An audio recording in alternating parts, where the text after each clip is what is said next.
Alright, hey now, what's going on, fam? You know how we do it. I'm not sure of the syncing and such, but I can give you a really nice view if you'd like. Maybe.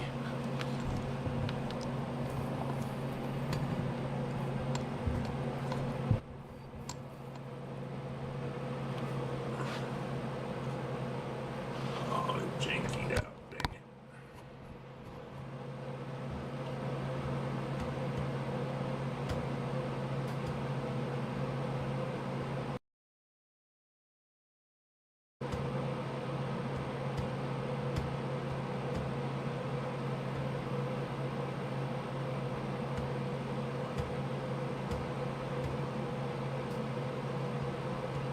Let's see how that comes out.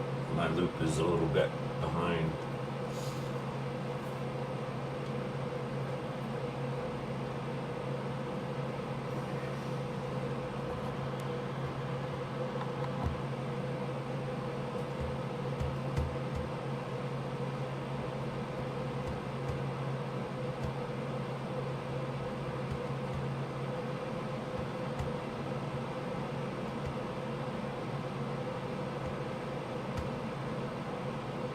Yeah, that's a lot better, right?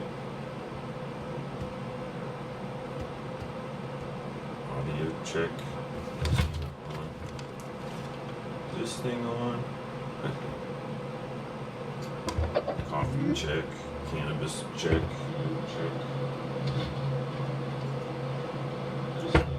ASMR for the fan bonus, right? Holy off the charts. CPU overload check. ASMR for the fan bonus, right? Holy off the charts. CPU overload check. ASMR. Yeah, that's a lot better, right? Let's see what happens with that. Check. Trying to close windows that don't seem to be happening, helping it. Coffee check, cannabis check.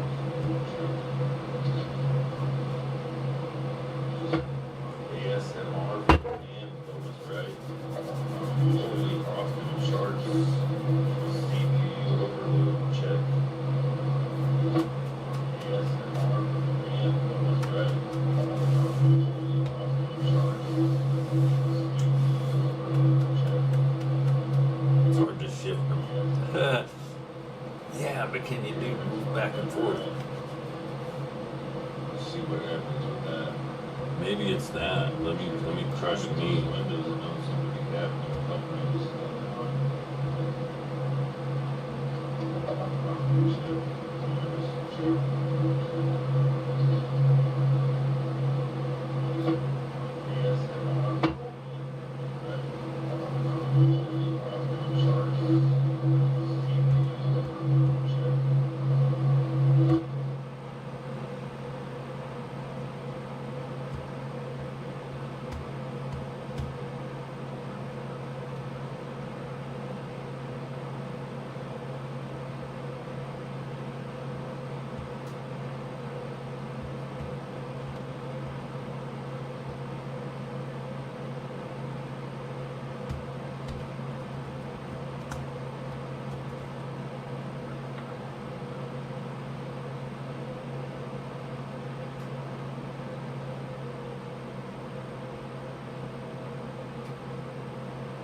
Probably that doesn't help much either, huh?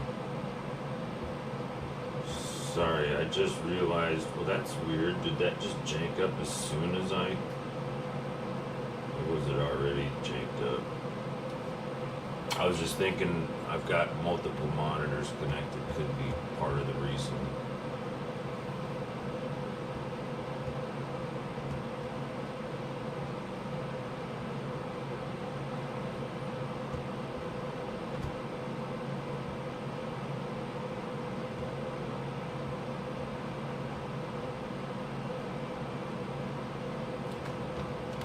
Let's see what happens when I do this.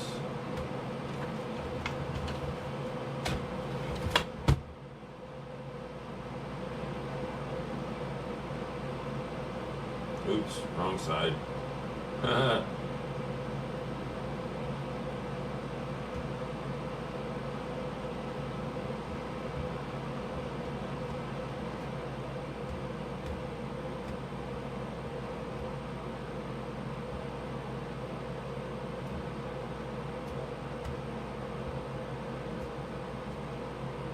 Didn't seem to help, did it?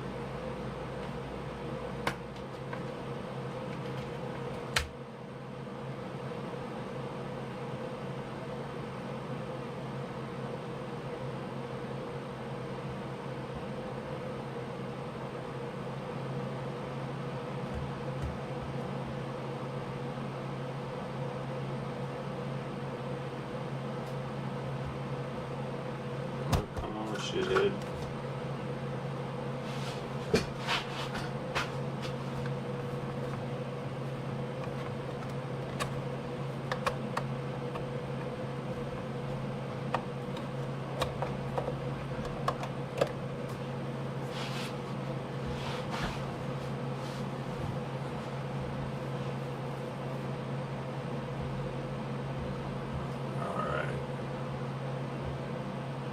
It is what it is. If it works, don't fix it.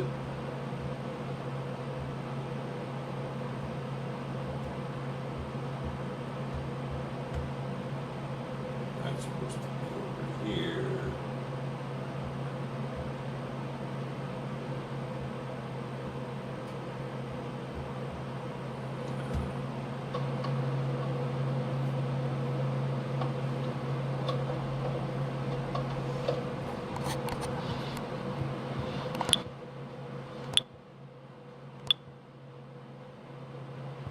That's a nice view, right?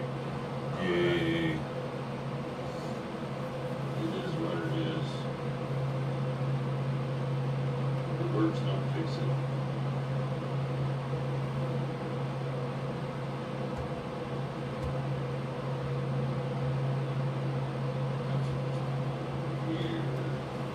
Somewhere, something, I found a setting that crushes that fan noise, but I don't remember how I did it. And you maybe can't tell, but both of those cameras are essentially in the same place. That's a nice view, right? Hey.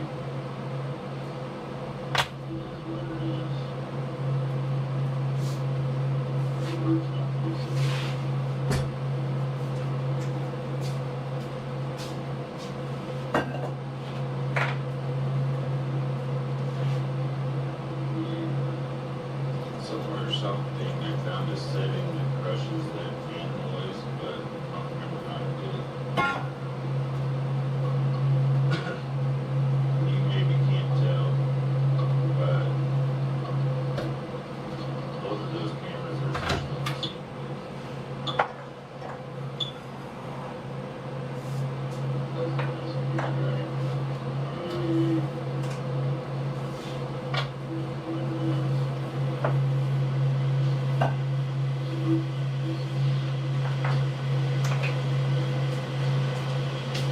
Here's one of those funny little things about living in Colorado.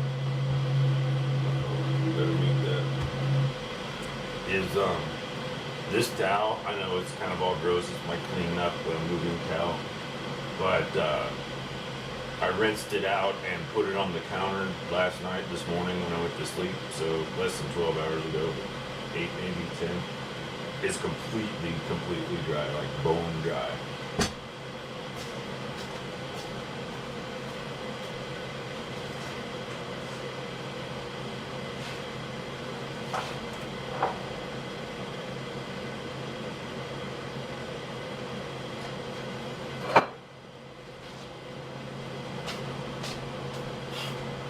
And because I've done some little stream things where and I might be able to do that today. I went through a process of experimentation, learning how to bake, learning what works and what doesn't work.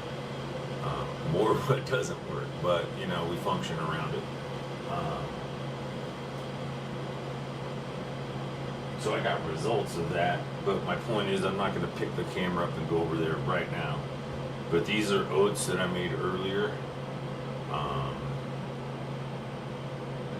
I crumbled up one of the muffins that was in that baking experiment. The reason I'm bringing this up is because a technique I've learned for myself in the past that benefits, it seems, a lot is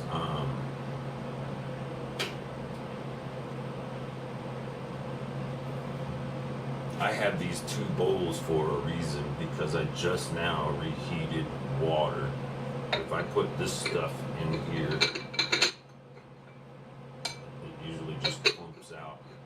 But I'll put water in here, mix it up a little bit, and then pour it into there, because this doesn't spill as easily as this. And this is a little bit thicker. This is a really great combination for me, I've found. And what I'm doing is I made oats, 1 bowl, a single bowl, essentially overnight oats.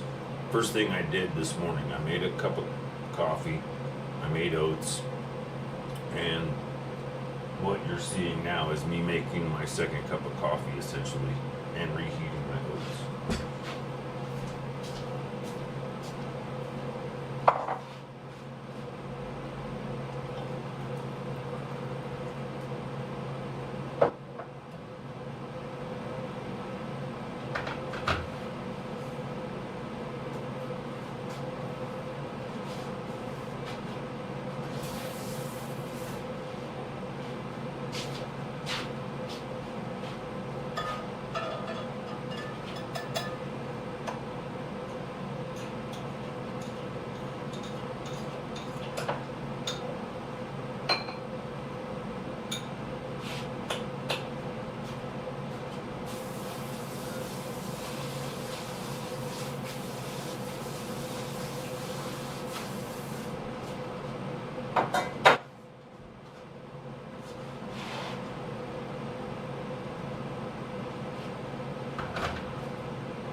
of my reality of being a little ADD, and some have suggested bipolar, and I'm too broke to be buying any more damaged points.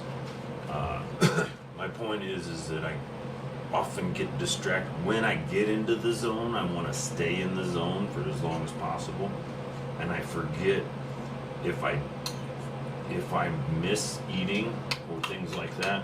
Fortunately, I'm supposed to take ibuprofen. I don't take as much as I'm supposed to, but I think I take what I need when I need it. But it's supposed to have food. Point is that if I force myself to eat food, I'm also forcing myself to take my meds. It's not a head med per se, that's the cannabis.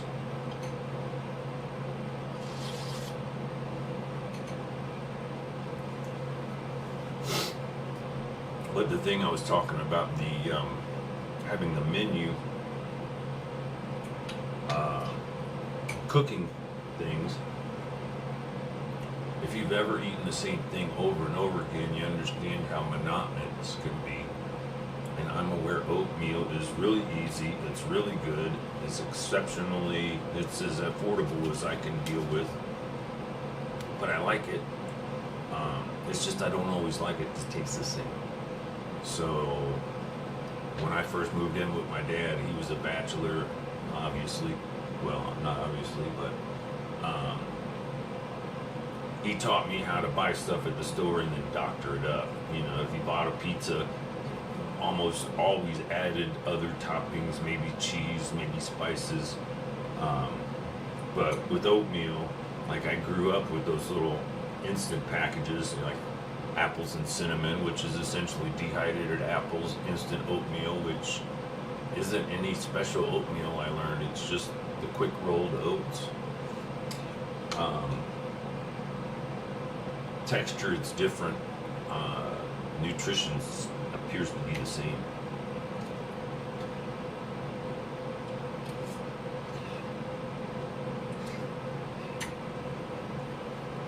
The funny part is because I didn't live stream or document my kitchen time or lab time, whatever. If I did, I'd have better documentation of what my different recipe combinations were as I went through the process. Because I'm just, as I taste the oatmeal, it's funny, I'm tasting 3 or 4 failed experiments. Because like I was trying to learn the balance between baking powder, baking soda, flour, pancake mix, cake mix, etc. So I got into a zone essentially of making muffins, and I was trying to create, the whole process began trying to find a way to make recipes so I could reuse old oatmeal, like cooked oatmeal, but that I wouldn't eat.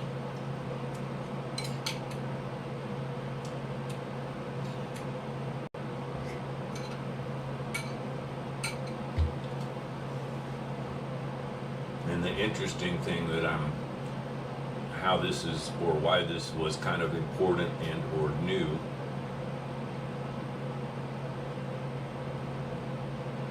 I blog, I type, or speech to text write most every day.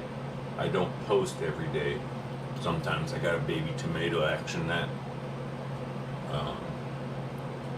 But today I had written a thing and I posted it on my webpage, and then I realized, oh, I had another idea. I was going to write it, and then I was like, why don't I just live stream it? Because in my brain, when I do a live stream, the reality is because it's an old strategy I would use to get the text from the speech. I still haven't done any of that, and I've regularly said it, so maybe today's the day. Also, it's a beautiful snowy day in Boulder. That's South Boulder Mountain. So why don't I be quiet for a second and let you enjoy the sound of the window heater.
as I said, some days I gotta force myself to eat.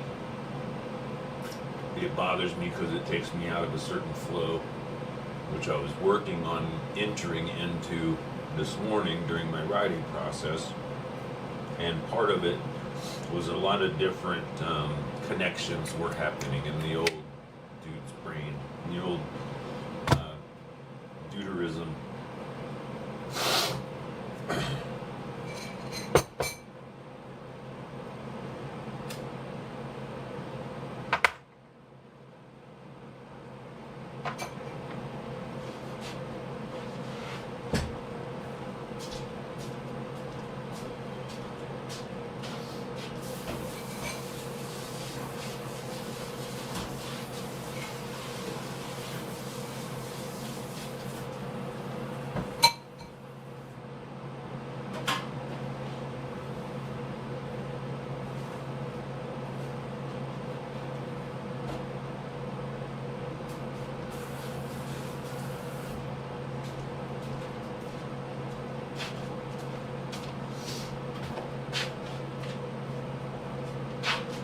Here's another one of those things that I do. I think at some point this morning during my writing, I brought up Runkle of the Bailey, who taught me about ADD and ADHD, but I just realized it's so funny. I laugh at myself a lot, but I'm remembering now that I forgot the punchline or the saying. And the whole saying is, if I'm not doing three things, I'm probably doing nothing. So when I'm making brownies and I'm trying new recipes and I'm learning ratios and baking powder, baking, like that stuff, I'm also, I'm positive I have almost 3/4 of a pizza in the oven that I made last night. And I initially thought calzone, but that didn't work the way I wanted it to. So I had sloppy pizza bowl. I just chopped it up into pieces. So anyway, something that I've done recently, or it's not that I've done, it's part of one of those, Adam Savage this morning, I watched a little thing about him and ADD, and he said something about when he realizes there's a project he needs to do but doesn't want to do, like clean up or organize or what have you, he puts in a subroutine in his brain. And that to me is my reality most of my life. Like the ADD, it's the ability to focus is my problem more than my attention, because I've got like 15 subroutines running when I'm not even thinking. Like, that's just normal function. Which is strange, because for a lot of people that's over functioning. I'm not sure many people can hold more than a couple, 3 in their brain. I'd probably give almost all of that credit to growing up into music, because at the very beginning, of course, I guess in most ways, things were divided into 2, which were then divided into 2. Because every song that a group of people in a choir would sing would be boys and girls, and the girls had high girls and low pitch girls, and the boys had high pitch and low pitch. And I was maybe not obviously, but I was the low pitch boy. But my point is during that process and just now, like part of the things that I do to maintain sanity, minimalism, etc., is to create subroutines that become routines, that become processes. For example, how do I keep a clean kitchen? I almost always, like 97 times out of 100, I wash the bowl and the spoon and the fork or the whatever I use right after I'm done with it. Like half the time maybe I finish what I'm eating at the sink, rinse it off, I'm funny and I'm weird in that people hate having a sink full of dirty dishes. So before I put my sink in the dish, I clean it. So my sink from a distance appears as if it's overflowing with dirty dishes. But the reality is those are all stacked up clean, like air drying or whatever, because I don't really have I have like one of those racks that you put on the counter, but it takes up counter space, and then I got an empty sink, and I'd just rather whatever I need be right there. Part of it is because of this whole packing process, in that I'm forcing myself to live on less and less and less, so the transition isn't as shocking to my reality. For example, everything in the fridge minus a couple of things I recently bought. I bought some guacamole and some eggs for the baking. I think I have 2 eggs left and no baking stuff per se of left. So I might or maybe I already did. No, I thought about it. Anyway, I got a couple of eggs and some guacamole in there, but everything else in the fridge and freezer is maybe a couple grocery bags of trash, if that. And it's not that it's trash, it's just a lot of condiments and/or other things I don't plan on packing and traveling. Since last November, I think either October or November was the last time I placed an Amazon order. And all of this has a different but similar subroutine. It's like, for me, all of my subroutines, it helps if they fit inside of each other, so the progress of one helps the progress of the others. For example, in a day, that's a whole big circle. Alright, that's one day. My day always begins with the process. I'm going to put a little circle and a dot there for that process. That's a coffee and a cigarette, maybe a little cannabis.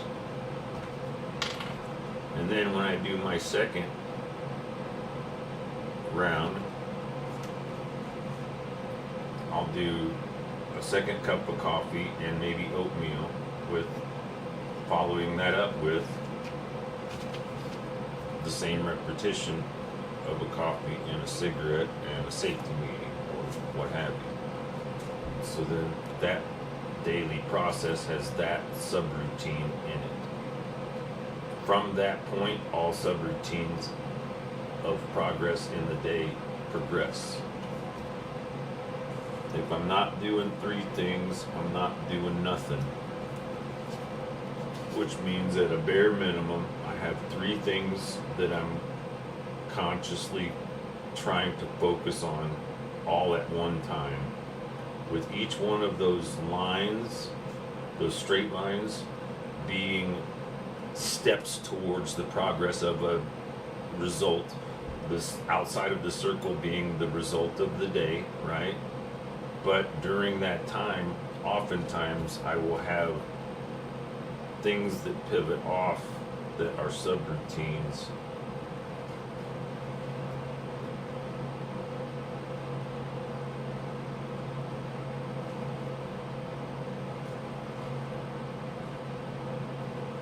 And sometimes subroutines inside of subroutines, right?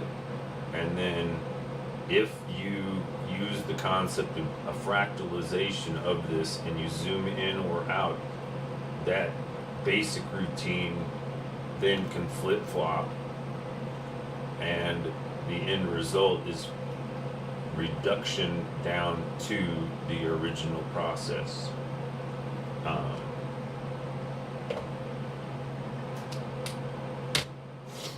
When I'm making brownies and I'm making muffins and I mess up, my brain no longer goes, I screwed up. It no longer puts me in a negative position or space. I think to myself, oh look, more crumbs to throw to the geese or the birds or the ducks or the squirrels or whatever. I like being able to interact with nature, and it's possible considering my relocation, that this is my last season or January here. I'm trying to be moved, and where I'm moving to, if I had a it's kind of difficult to explain, but essentially, if you look at that set of mountains right there, and you look at that little bumpy one, the little bitty one right there, where I'm going is right up in these mountains, or where I'm anticipating going to, where I was told was available and was happening. Again, it's really tough to trust people who you have regularly caught lying to you. In this situation, I'm talking about social service workers. It's so weird that they have to put the name workers on it, and few of them do anything even closely resembling work. Most all of them sit on their ass and use a computer or a phone or both to pretend as if they're doing something functional. But anyway, my camera that's watching the mountains, allowing you a beautiful view of my normal day.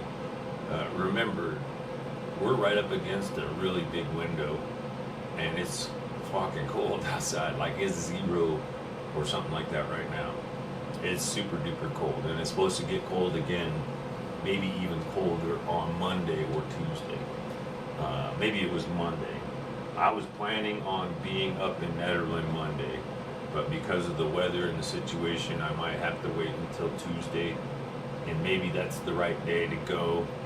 It's a challenge because half the numbers on the internet, we're supposed to live in the modern day and age, and half the numbers I get from the Health and Human Services websites in Boulder are like all the numbers are wrong, and when I call the numbers they give me, they gave me the number for this place up there, and it connected me to some fire department, fire protection company, just some random number. It's like, dude, what? Now, the beauty of this process is that, see those little offshoot circles in the brain thought that I'm thinking? Last night I did that subroutine, coffee, except it was decaf, and then it was a smoke break, and then a cigarette, and then I made pizza.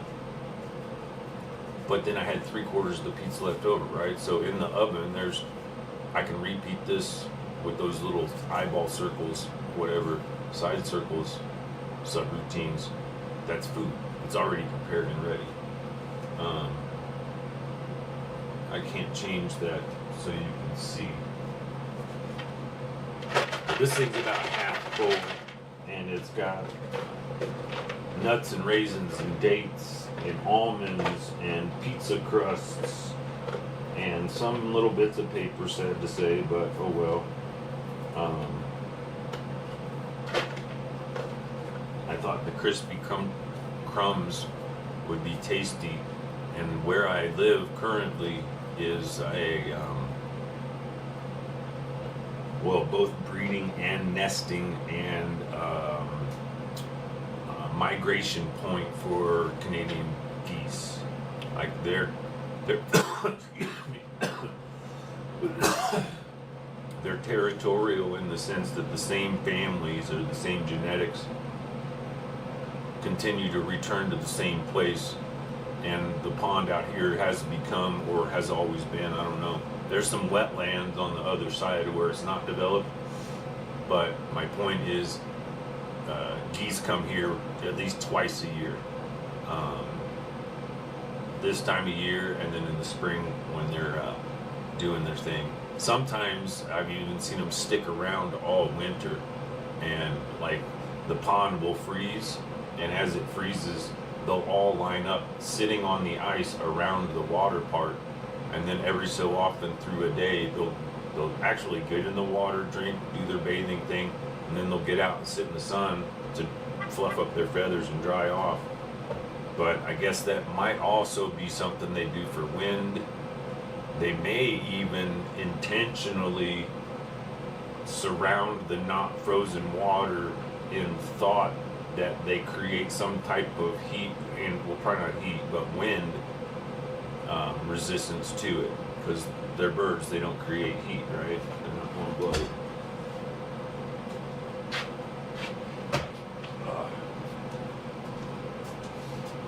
But in reference to what I was talking about, the high level elevation humidity, last night these were kind of soggy.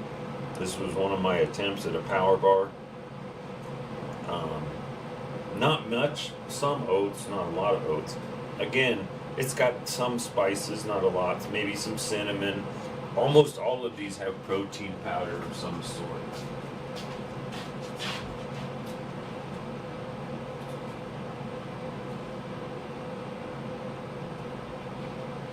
But here's another couple different attempts and or batches. Like here, I was a little anxious. This is the one that I put in my oatmeal this morning. But I took the paper off kind of early and it got all funky dunky looking. This is obviously a more chocolate version. This is a different chocolate version with a chocolate chip on it. And then I have all of these that are extra moist because they've been in a container. These are, I think they got some pumpkin.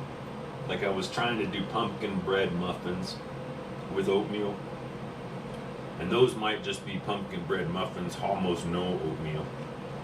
And then in the this other container, it's just more of these big brownies here to keep them airtight. You can see like a 6-pack of brownies there.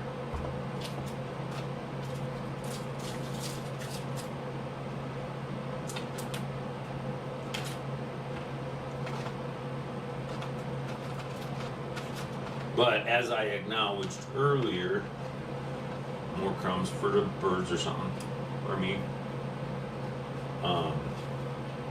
This morning I put one of these in oatmeal, right? That tells me that this is 4 days worth of oatmeal addings of this flavor, or this mix. Again, some of these have fruit in them. Like I was trying to make a cobbler, didn't quite happen. So what I do in that situation is I try to not over bake it to where it burns for sure, but over bake it and let it set out so it crumbles and gets like the way a cookie crumbles or a muffin crumbles. Because some of my better failures became really great experiments because I would bake the thing. It all has good recipe in it, right? It's maybe got some whole flour, maybe not. Oatmeal, protein mix, maybe coffee, like if I got a cold coffee, egg maybe, pancake mix, which is essentially baking powder and flour and salt, I think. Anyway, these ones are super, super duper moist.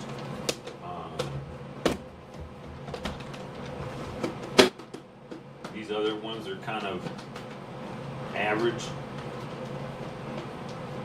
And then these other two power bar things are full.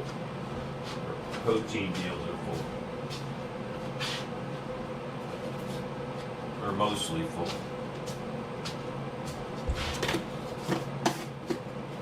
So these are more super moist pumpkin muffins. Some of these are crummy, so I might bake, crumble, and remix that if I get new stuff. And these are the first part of the chocolatey ones.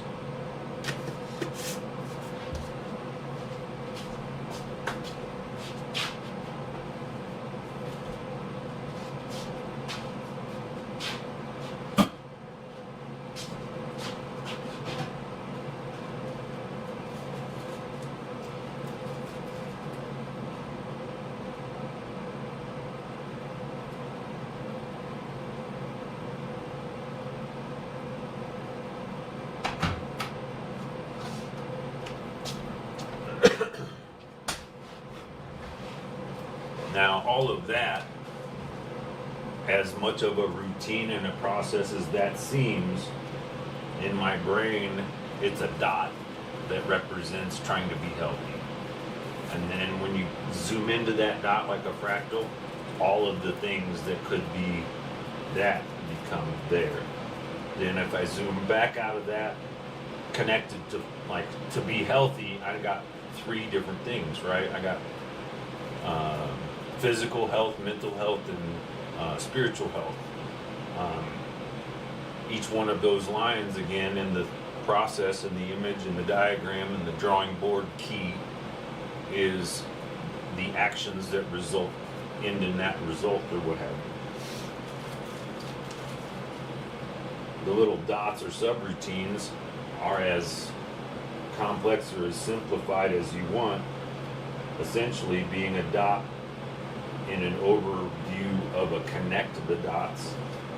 But for example,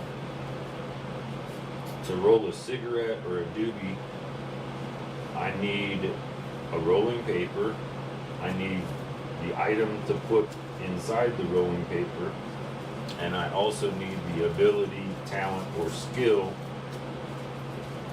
to arrange the cigarette into a cylinder that is properly at affected tightness, contained or constrained by the paper.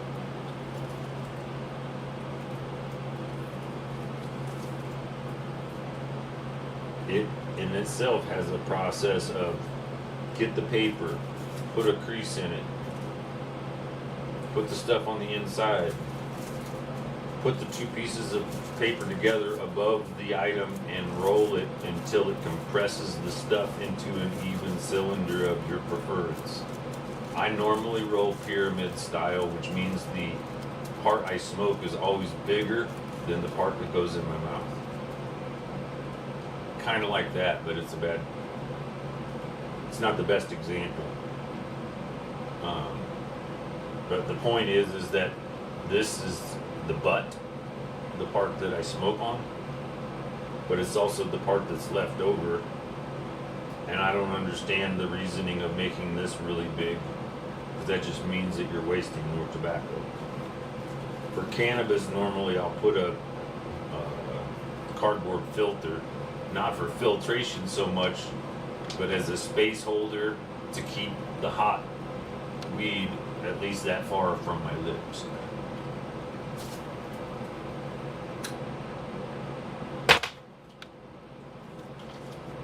And I think I've drank some of this coffee, and as I recall, it hasn't been horrible, has it? I think it was kind of good.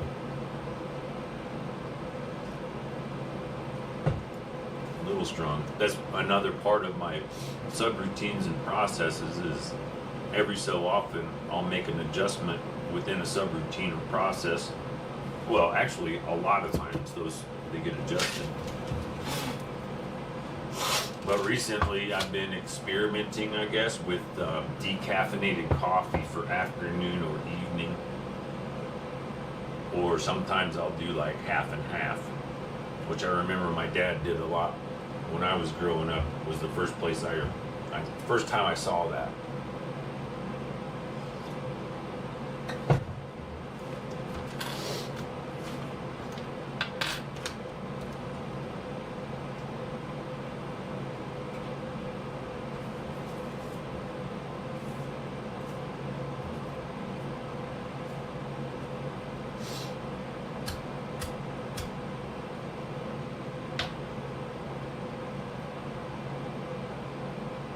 But even if you mute it, I can probably crush my little, this isn't important. That's a nice live stream anyway. I don't have to say anything.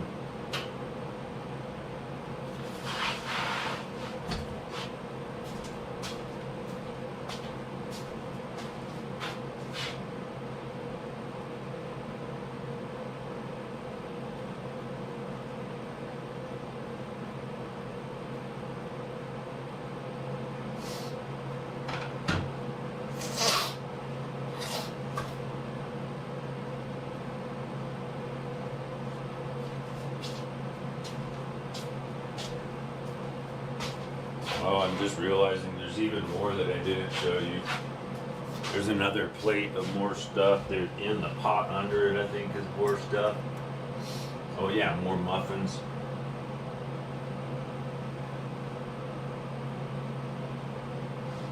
But anyway, I probably got 5 to 8 variations of experimentation in what might have resulted in 5 semi-successful end result batches.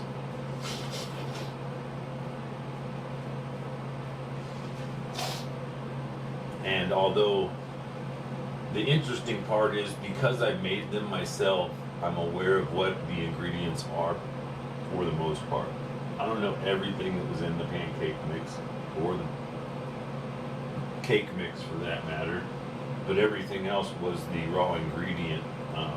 Baking powder, baking soda, baking flour, oatmeal, brown sugar, maybe a little vegetable oil in some of the recipes.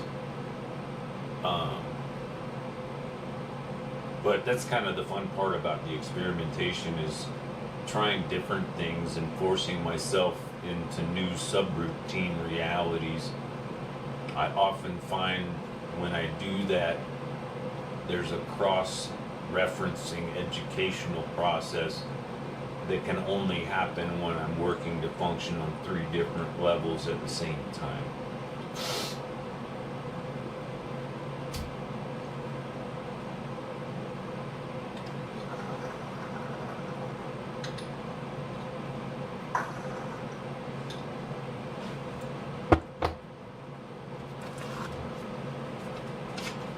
There are interesting little tricks in life I've discovered.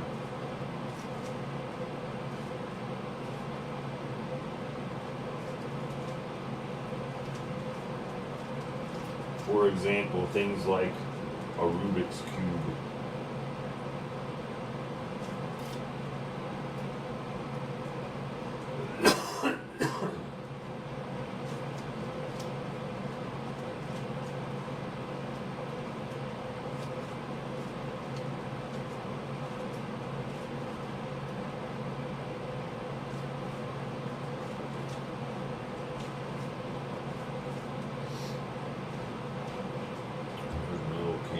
Desky deal. So this is the solved Rubik's Cube, and my intention is to create red, white, and blue centers in the center of the red, white, and blue. So to do that, I have to keep all 3 things in mind at once, and I'm going to go from the red to the white to the blue, and I'm going to repeat the process, moving only the outside edges like this.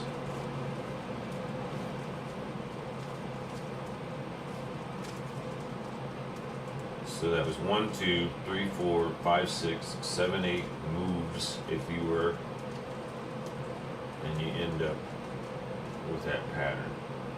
Now acknowledge red is in blue, white is in red, and blue is in white.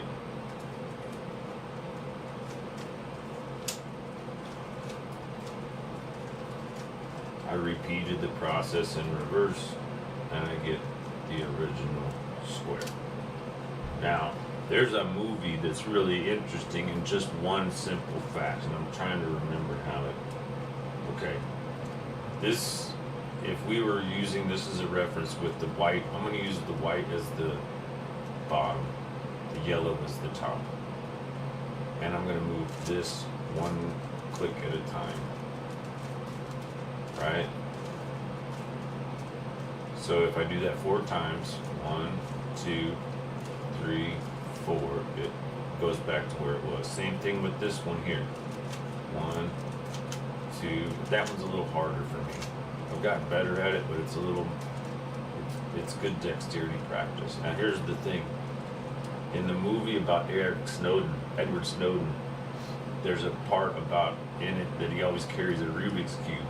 And he does 1 combination of moves repeatedly. He'll flip this, then he flips that, then he flips this, then he flips that, then he flips this, then he flips that. Here's why. If you continue without even thinking about it, just going top, bottom, or pointer finger, ring finger, point, ring, and you just keep doing that, right? That looks completely like crazy. Unless you remember where you were at. I often forget.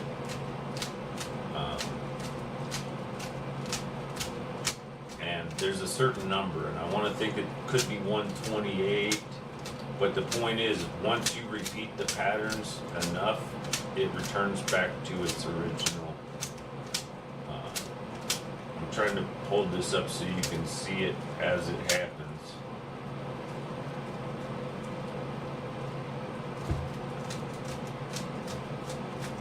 But in the movie and in the characterization, to him this was just kind of like a fun, nervous twitch, like how some people like to spin pencils or pens or whatever they might have done in school when they were bored.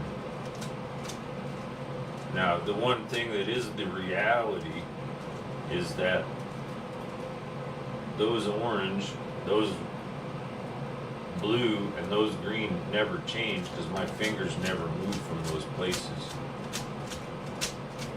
The question is, do I always remember to finish the process with the ring? And the answer is no, but I'm still anticipating the possibility that I haven't messed up.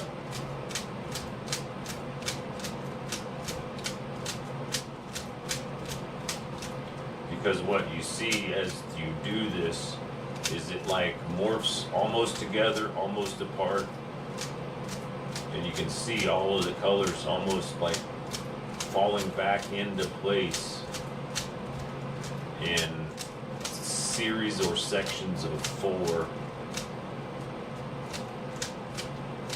In this case, right, because right, left, or top, bottom is a 1, 2, 3, 4, which could be also translated into music. The thing about it is, once you translate it into music, that song would be stuck. You couldn't change it because the color representations would be variances in frequencies. But here you can see the red coming together.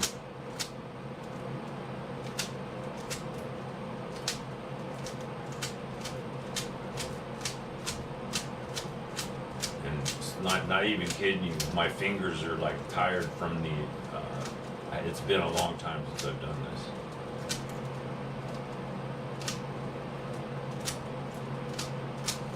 And it's funny because these things are part of what came up in my writing today, in that the benefit of having lots of stuff laying around in a space that someone might look at as unorganized.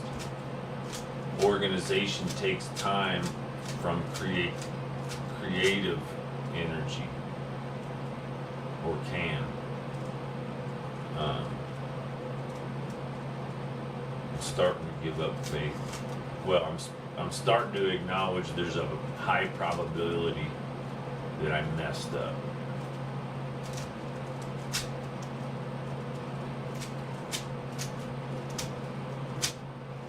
And it's not that I messed up per se, it's just that I have a tendency of flip-flopping things, or thinking I did something and not remember. It's its own reality, but we'll get back to close anyway.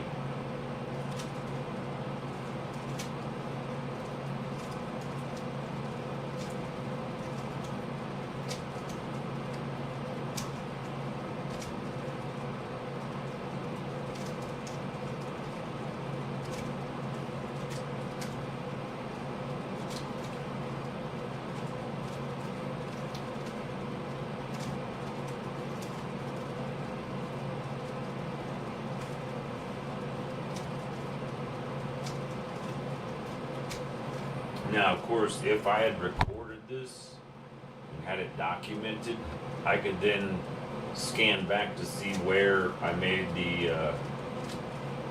I either made a double move on one point or I did something.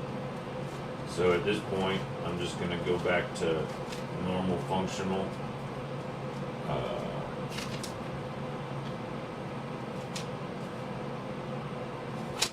This is how you solve it, if you care. It's not how you solve it, but it tells you how to put squares that you want where you want them. For example, I want to move this square right here to be right here. There's a certain pattern that does that.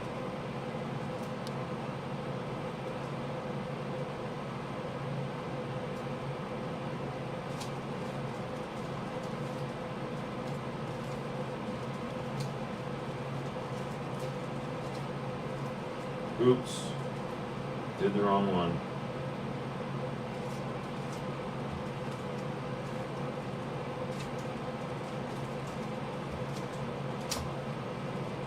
Oops, messed it up again.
And then you get it so where the one's colored and all of the four are colored, and then you deal with the yellow.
Oh yeah, I forgot. I was watching the.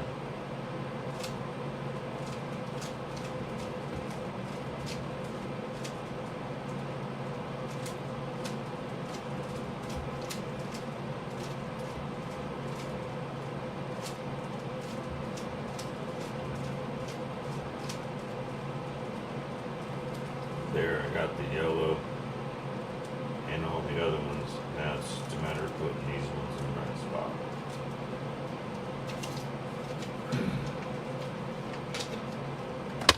But I think I heated up water and was starting coffee back up.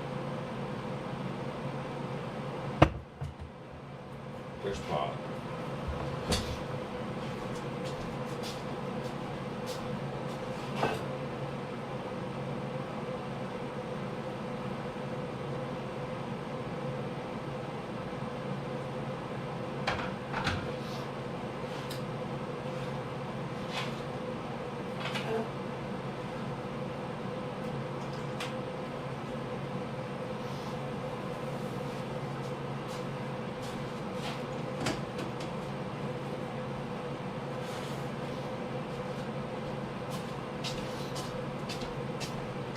So these are also full-size chocolate big muffins.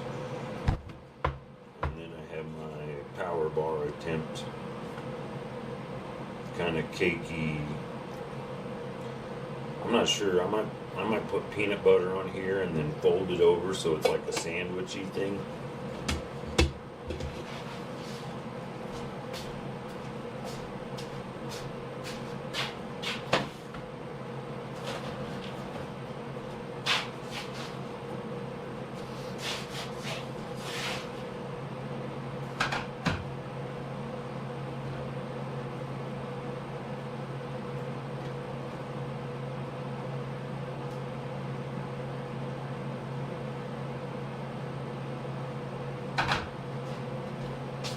The other cool part about the process and how it's a subroutine that fits in other subroutines is in the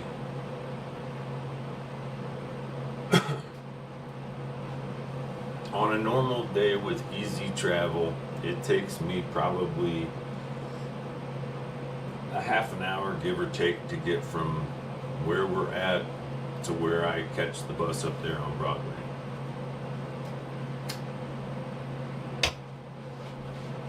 Which, if you care, is right by the Whole Foods.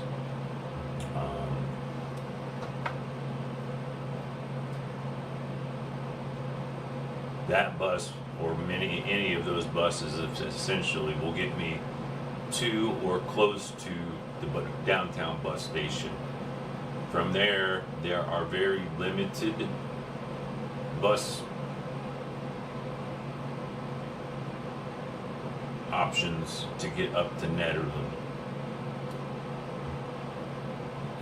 If I guessed, I would say there's 3 in the morning and 3 in the afternoon, with a few utility pieces in midday and late night. I think there's like one every other hour after 6 and before, I don't know, a certain time. When it's snowing, of course, they might add routes to accommodate for a lot of people going up to Eldora, which is just past Nederland, but it's on the same bus route.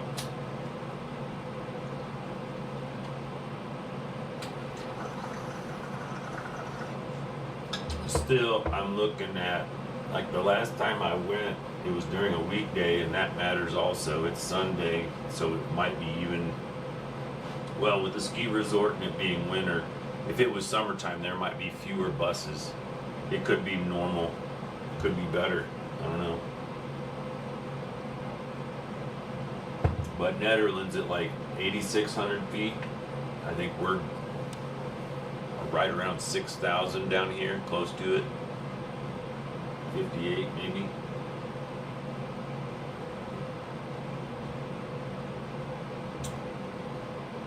So anyway, it's colder up there, windier usually.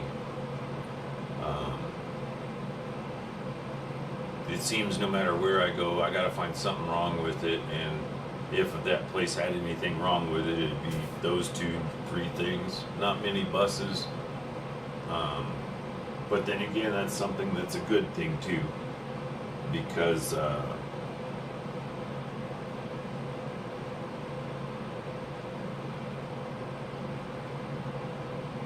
it becomes, or has become, one of those places where on any given day, unless you live there and are current on the roster or roles of individuals that exist there, because by that, not everyone who frequents the town lives in the town. A lot of people live outside of the town and go there for coffee or morning meetings, or just as their routine on the way down to Boulder or Denver or where have you.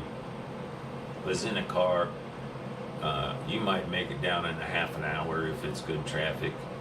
But I generally apply, I think of it like I can probably get to the bus station in a half an hour, then it's an hour up there, and then at least an hour before a bus comes back, maybe 2. That's something I'll have to figure out, because the itinerary is on one of these days I need to make the commitment, and actually I went shopping for a large suitcase. I only went to one thrift store, if and when, and I might have to do it before weather turns good. Strangely enough, this weather is usually going to be easier to traverse than in a couple 3 days after. Oh, there's some geese.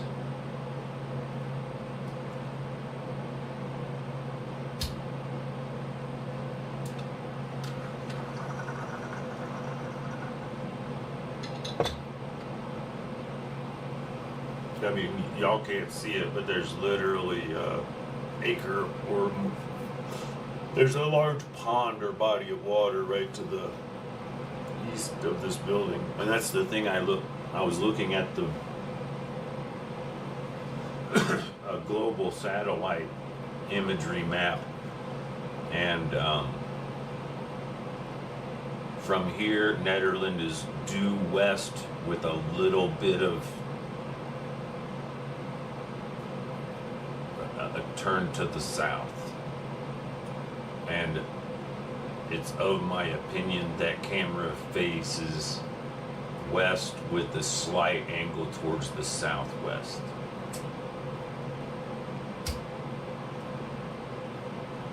Which means from the camera's point of view, the probably perfect west line would be right at this little, let's see if I can get this in here, right about where the edge of that lighter hits the mountains.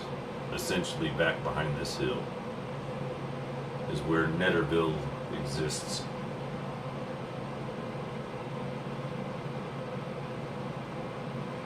And I'd love to say I enjoyed it here, but this view is what I've most enjoyed. Everything else has either been a disappointment, a lie, or just downright harassment and bullying. And if you can't fix it, leave it. You know, if you can't beat them, join them, they say, or just get the fuck out. Or get the flock out, right? Because it ain't my flock. I more relate to the geese that flock here than I do the monkeys that exist around me. And it has drastically changed in the past 5 years. Used to be looking out the window, I'd see mostly middle-class suburbanites of mixed, like we had all kinds of cultures, but no independent, nothing stuck out as normal or not normal. With the exception, I would guess you'd say, most of the people, like half the people that live in this cul-de-sac of expansion, half of it is personally owned by the homeowners association. The other half is mostly owned and operated, or at least leased and operated by Boulder Housing Partners, who essentially controls 33% of all the real estate in Boulder, and is the predominant reason as to why the cost of living and rental rates are so high. This apartment, I think, has gone up in value. I almost want to say my first lease, and I have it somewhere here, was like $1,300 a month, and now it's $1,800 a month. And my copay started at $25 plus utilities, then went up to $50 a month plus utilities. And the utilities would change and increase each of those times also. Then I remember it was $75, and then last December they decided, without telling anybody, that rent was going to be all utilities included, with a cap at $250, which is more than my income. So they reduced mine to $225. But because they didn't clarify it and I objected, they want to charge me $25 for late fees. And they did that 2 months in a row. And so now I'm supposed to give them money for February, when I've been waiting to sign up for this apartment in Netherlands since November. Like, I could have signed up and had all the paperwork done in November if a case manager at this bullshit excuse of a human services department called All Roads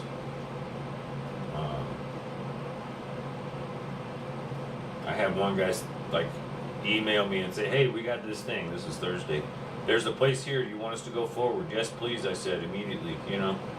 The next day, oh hey, this is so and so, I understand you're ready to look for a place, but it's going to take more than 2 weeks, and do you have this paperwork, and are you ready to pay that? I'm like, dude, you mind your own fucking business and get my appointment. If you wouldn't have been fucking off around in November, I wouldn't have been dealing with this shit in January.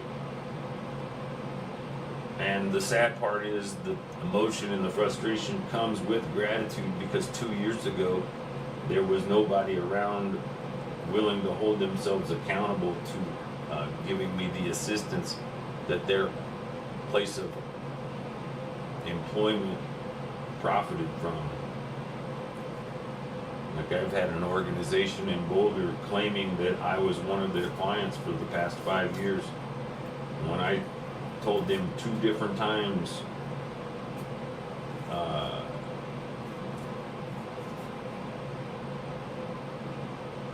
you can't tell somebody you give them services and then ignore them or never give them services. In that case, you're charging somebody for not doing anything for them. And although as a disabled person, I didn't see anything coming out of my pocket, it doesn't change the fact that I'm aware they're billing the government or somebody through Medicaid insurance, proclaiming they're helping me in ways that they're not.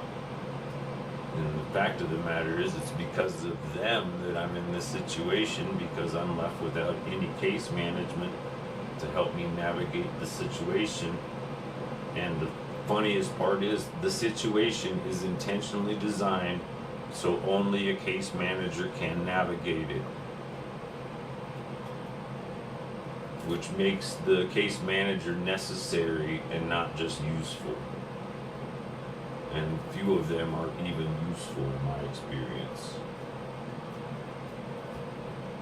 The predominancy of my disability is physical.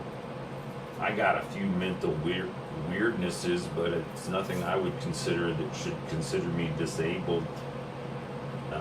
Even though 2 of them qualify as learning disabled, that doesn't mean living disabled. That means it's difficult for me to maybe observe or absorb a process, especially if I'm doing something hands-on or I'm learning something.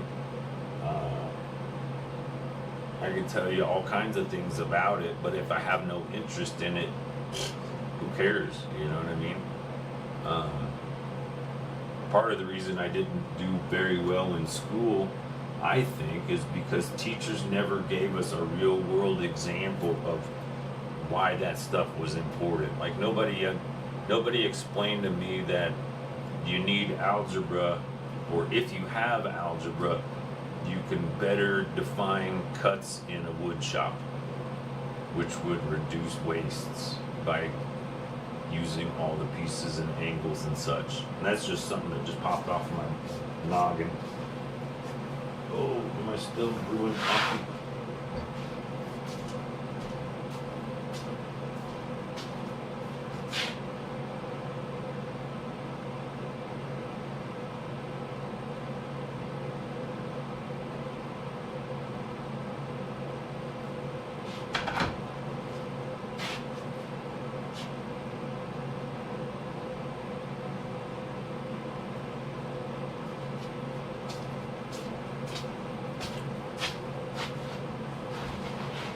And the fun part about all of that, that was likely the last pour of the coffee grounds that are in there. And in that container, it's maybe a half a pot, and it might be 1.5 of these worth of coffee. And it does stay hot pretty long.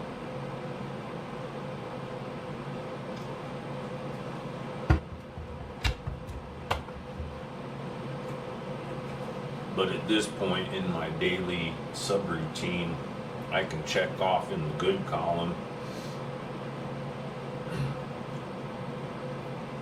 my next kitchen function will be either a snack or lunch, I don't know.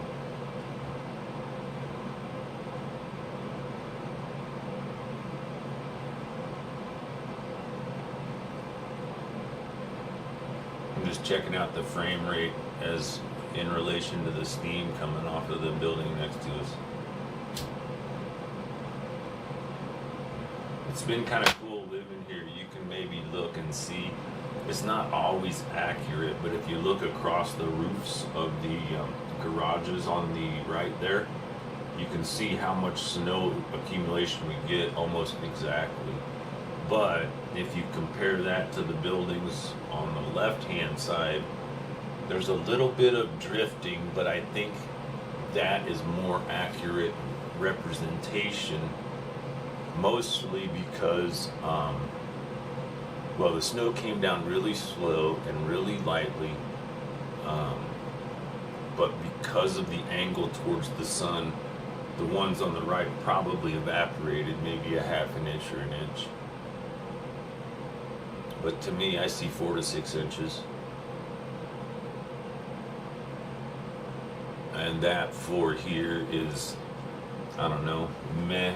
I don't know, does that make sense? It's like, yeah, this snowed again, but that wasn't. The fact that it's going to be cold and then colder, maybe with another snow, could make a difference, but the thing people who don't live in these environments fail to recognize is whenever the temperature changes a 30-degree swing, that also changes the humidity in the air. And since, like, how do I put it? I almost would say this: snow will evaporate faster than it melts. Meaning, when it goes from 30 to 20 to then 0 and then negatives, and then 20 and then 0 negatives, then back up to 32 or 33, there will be half of the snow will be gone in that time. It'll never get above freezing. It'll never melt per se. But with the sun, like, the sun will heat the surface of it, the cold air evaporates it. That some days you'll see it actually steaming. Currently, I just see steam coming out of people's, like, I don't know, bathroom or kitchen vents, something.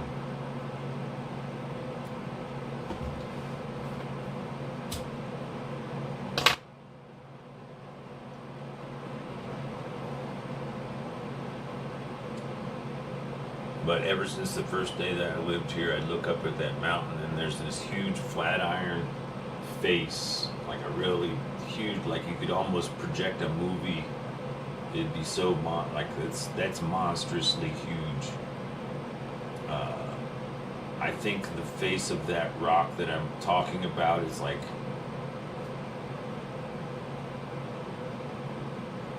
I bet it would take 4 of these entire apartment buildings to come close to fitting the same size of that rock face. But I like to imagine it's like an invisible, it's like a cloaking device projection, and there's actually ships that fly in and out of there.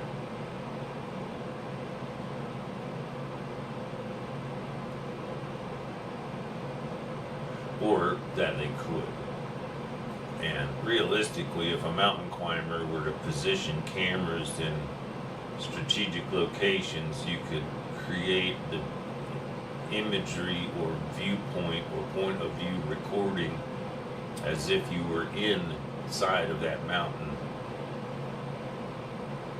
You know what I mean? All you have to do is put a camera up on the mountain and then move the camera frame so it's zoinked back, so there's some black around it, making it look like you're in a tunnel or something.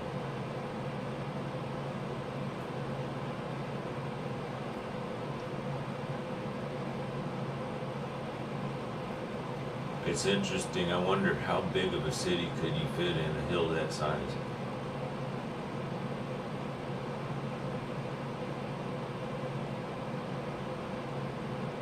And why do people choose to build a house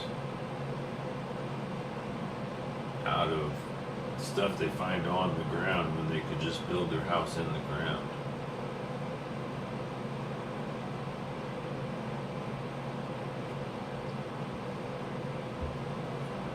In my imaginary, like, retirement reality, it's simply that, is to get up there in the hills and figure out some way of buying a piece of dirt so I can start digging into it and doing something with it.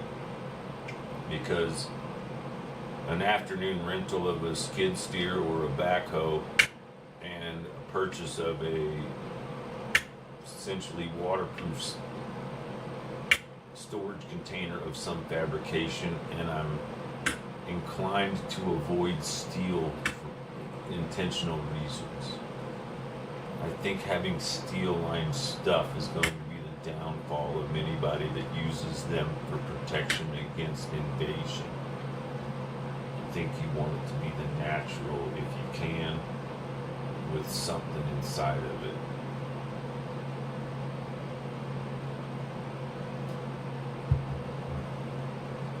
Albeit, I can definitely see the benefit. Here's a thought. This is the first time it's happened. So imagine you had a property, let's say it's a couple, 3 acres maybe, and it's a hillside, and the little driveway, and a place where you could have a trailer, just like right there, but then lots of unusable dirt and space behind it. So behind the trailer, you get your skid steer, and you cut out the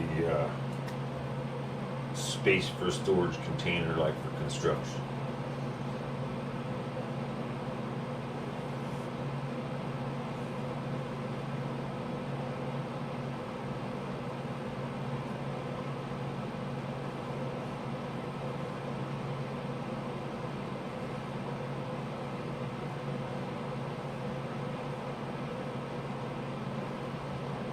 Let's just say, for example, you go with a 13 formula on 2 arches. And here's why I say 13. The first circle is the road. The second circle is the driveway.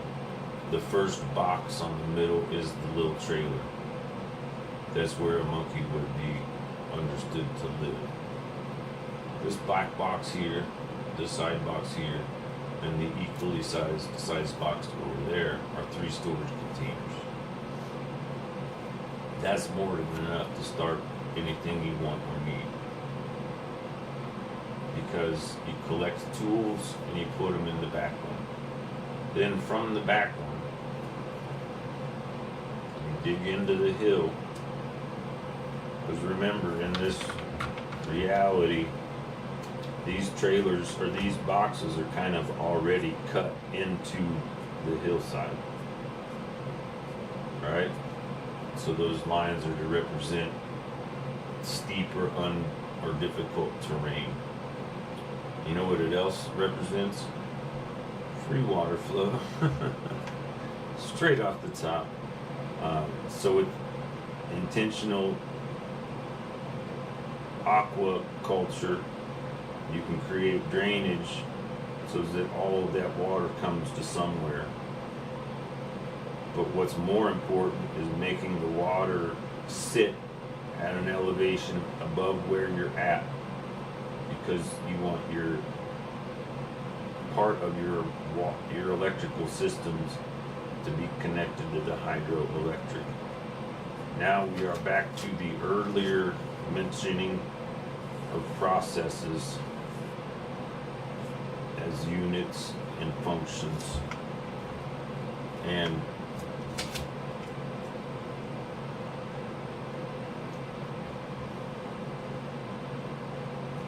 the idea, kind of like Lego blocks, each block represents a thing, and each thing maintains its own function. For example, if you can get the trailer, if you get the property and the trailer in the space, you can use hand tools to dig out the space for the storage container. You can then have a storage container easily swung through, dropped off, popped in, and delivered. That storage container then is going to be essentially probably twice the size of this regular trailer. Inside of it, you build a couple fake walls, or I don't want to say false walls, floating walls for storage space division.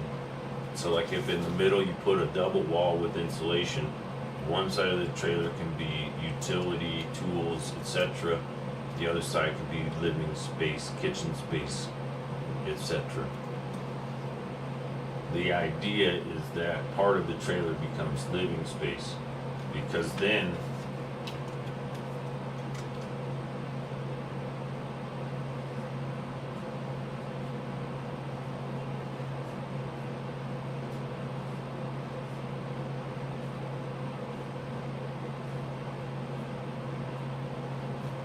you could work. Again, this is the trailer, the house trailer, this is the driveway, then that diagonal box is the first of the three trailers. Then behind that are three channels that are tunneled out for three additional containers.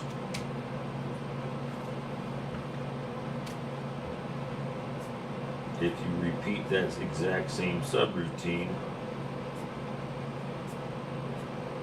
you end up with 1, 2, 3, 4, 5, 6, 7, 8, 9, 10, 11, 12, 13 trailers.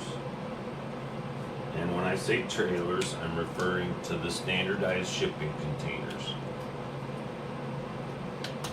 I think a standard shipping container is maybe 10 by 40. I'm on the internet, so let me find that out.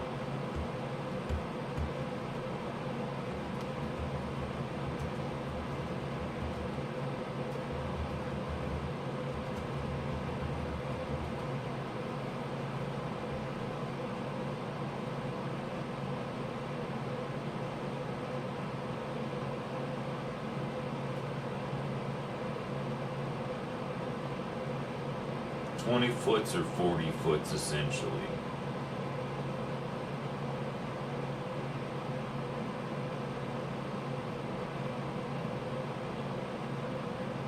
A 40-foot high cube one place has.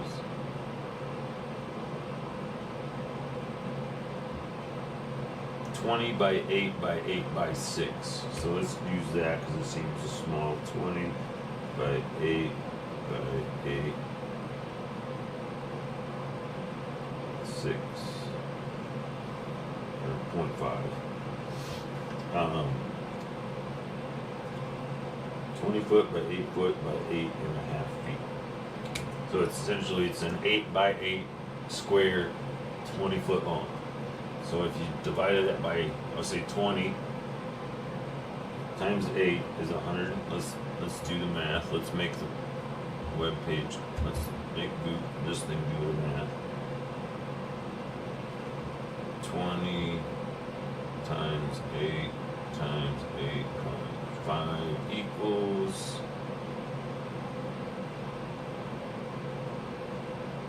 1360. So that's 1,360 square feet. Or maybe it's cubic feet. And if it's 20 by 8, it's 160, right?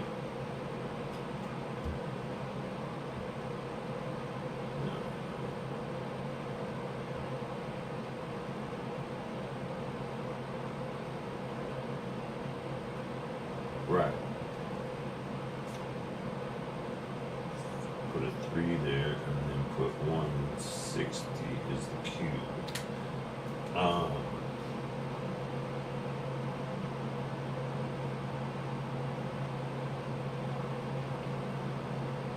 160 times 10 is 1,600. And then another 3 times 6 is 18. So that's 480.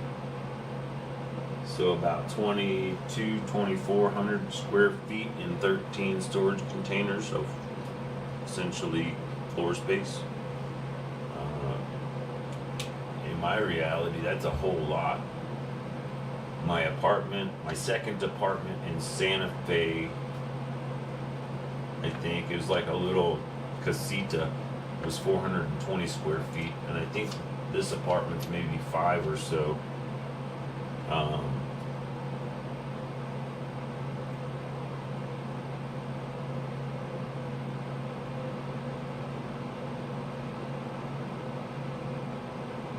And 160 really doesn't seem like a lot, but I don't feel I use much more than that, honestly. In an off-the-grid situation, the composting toilet or other bathroom facilities is important to consider. And even before getting to a point of digging, needs to come the conceptualization of what to do with water and or wastewater. One of the smartest guys I met had a setup, and he was fortunate. I'd like to be as fortunate. He had a large plot, but it was on a big kind of sloping hill. And so what he did was the residence was where it was, but he put it a little bit higher with his water source higher than that. So the water would gravity be fed to the house. He would use that pressure and function, never using chemicals. So all of his drainage systems, instead of having septic tanks, he had leach lines that were like 1,000 feet long. And because he designed it before he started planting, he was able to set up a system where he had I think it was a 3-way valve. It could have been more. And of course you can always add to that by adjusting that.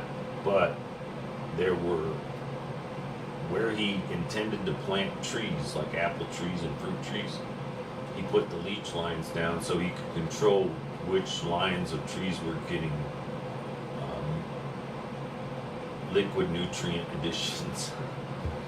But if you think about it, that's really smart, because he's putting all of his wastewater, instead of in a system where it sits and curdles and churns in a pot under the water, eventually getting to a point where you have to empty it. If you set it up so it's designed to run for, something like that probably run a couple hundred years and never have any issues except maybe roots or something. But at that point you just re-divert it to another, one of the channels, or create a new one and just attach it to the diverter part.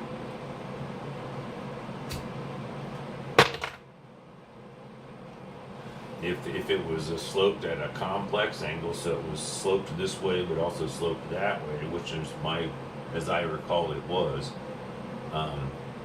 that would mean, how can I put it?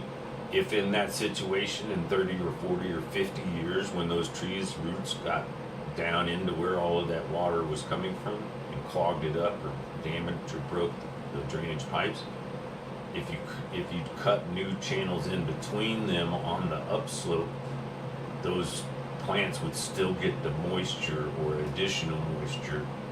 It's kind of would be a workaround also, because you could do a straight pipe to a point where there was a blockage and then kind of tie in above it, if that makes sense.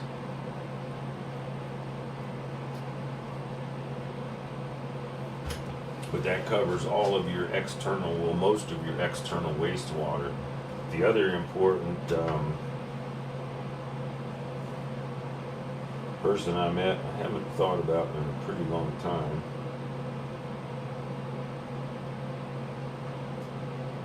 But the idea is kind of like that, but if we did it water molecule style, it'd be more like that. But the idea is utilizing surface area of ponds to enable natural water treatment. So a single plot in a remote area of the desert could be so architecturally modified as to create a 3-pond all connected water system with the intention of it being natural process for the wastewater in the previous example guy used to do his plants.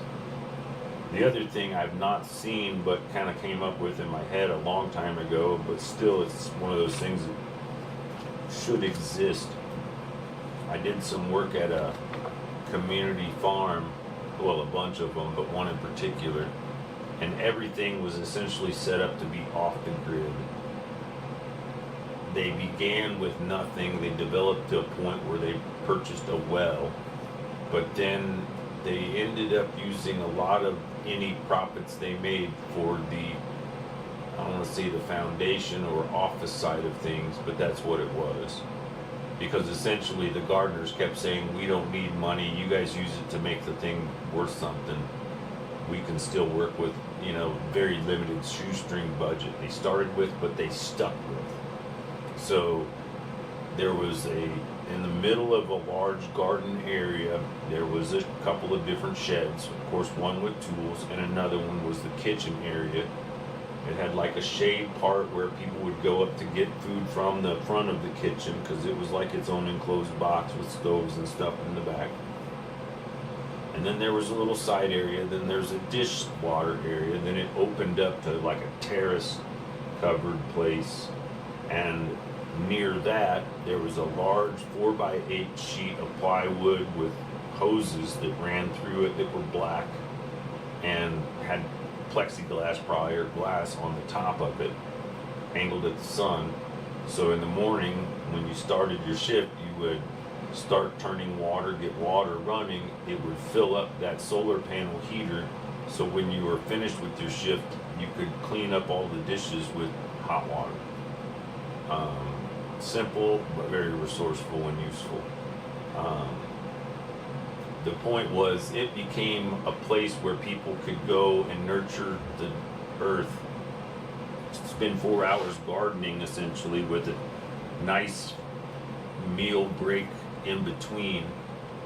It's like you'd work 2 hours and then there'd be coffee break, which was like a 15-minute snack break, and then you work 2 hours and then they would serve a free lunch to all of the workers and anyone else who showed up. And it got really popular and helped other nonprofits function from it, because there was an organization, I think it's Wolf, but it's a woman's organization, and I'm not sure if L is for liberation, but what they did, they had one gig only. They made holiday wreaths for Christmas holiday time out of natural, all native plants, I think. Or partially, or maybe not, but they all made them out of plants. the garden that I was talking about also subsidized them to grow all of the plants that they used to make their wreaths, like the colorful flowers and maybe some of the Christmassy trees. But the point was, it made it so they were more sustainable because it gave them a natural source for their art supplies. Once a year, they made enough money they could rent a fancy spot down on the mall, or maybe they were giving it to them in exchange for a tax write-off, is most likely. But then they could sell those things. They only had that one thing per year that was their work. Everything else was income and functionality for that organization.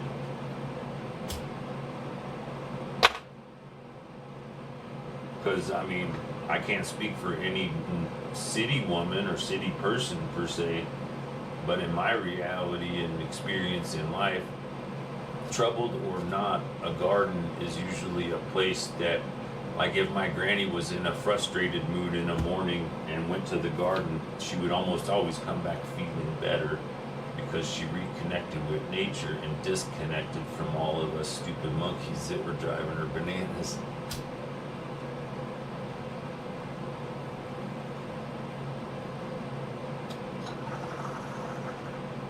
She was probably the best example of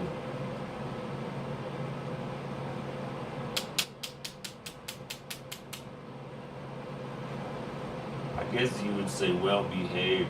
I was going to say well-mannered,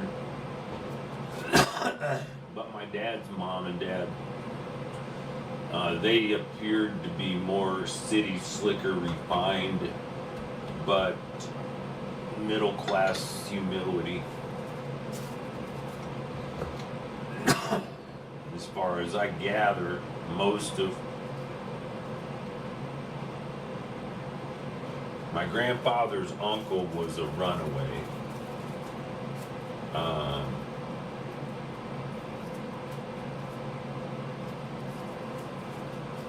From the rural, I think a rural exists, living in the country essentially. My grandfather, I assume, I think at the time they were living in Chillicothe, Missouri, which is outside of Kansas City. And my great-grandfather, the brother of this uncle, kind of, you know how that works, I guess. Another monkey's uncle.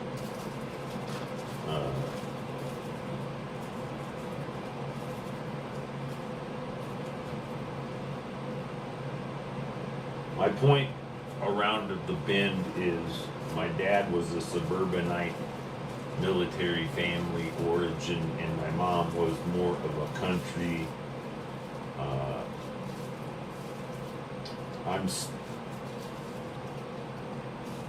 I'm almost certain every one of my relatives for a few generations were in wars, mostly because of heritage and timing.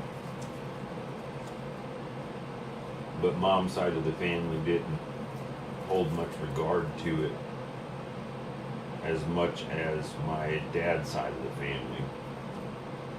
And if you understood who the uncle was or is, it would kind of make sense that the influence of military and the subsequent life of those types of people would have an impact.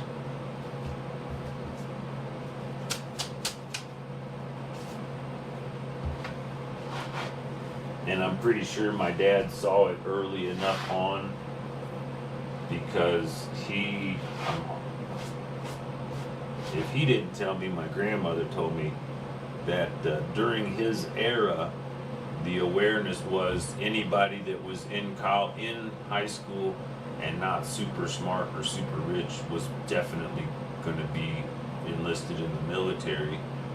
And so the option was, and which he chose, was to enroll in ROTC, essentially getting the preliminary boot camp and knowledge base acquired, so when you got into the actual service right out of high school, you were commissioned to work and you got a higher rate than somebody that was just off the streets or drafted or otherwise.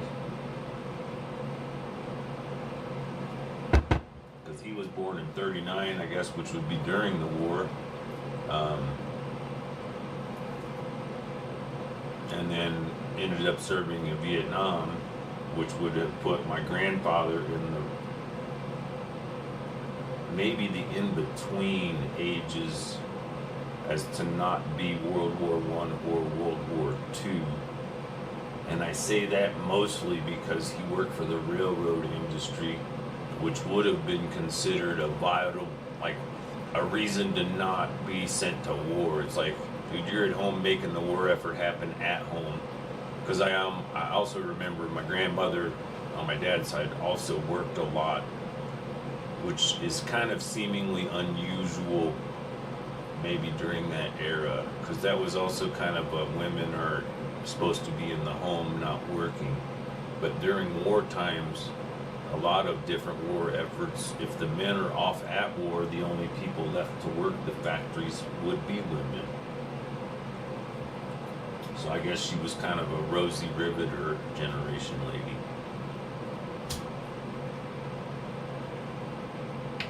But they seemed a bit older than my mom's parents, so I would just say that she was more mild-mannered or more refined, but not in a overly pompous way.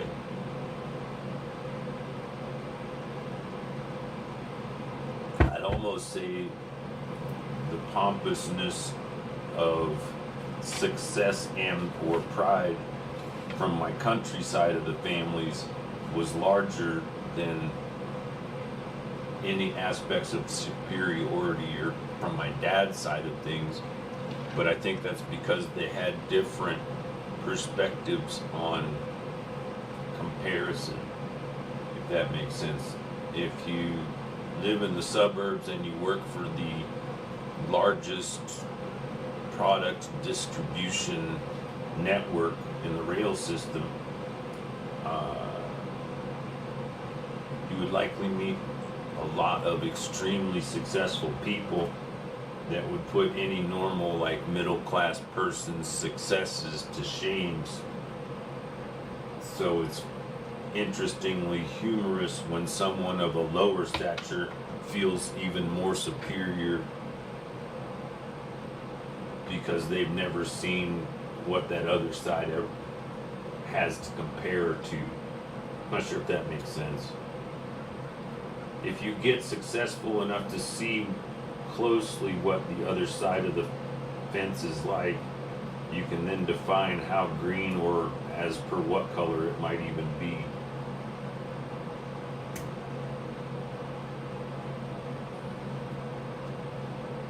And well, that's not true. My grandparents were living where they retired probably when I was born. So 68, I'm 57, and my grandmother lived there till I think she was almost 100, and she lived to be 100 and almost 1.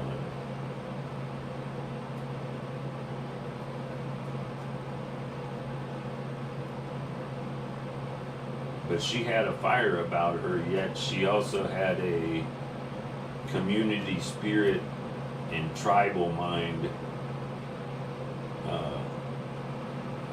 I almost feel part of the reason and or attraction to my grandfather, and the reason why her and my grandfather had my mom and my uncle was because of my grandfather's Cherokee heritage, because his mom was maybe half-breed and his grandmother was full-blooded Cherokee.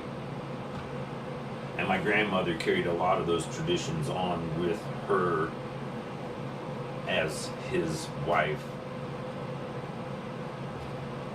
which is weird to say because in my growing up, calling someone an Indian or a native was like, Indian was another form of N-word. And the difference is a person that has Native American heritage can often disguise it or ignore it or not pay any attention to it, and no one calls you out on it because it's not all that different.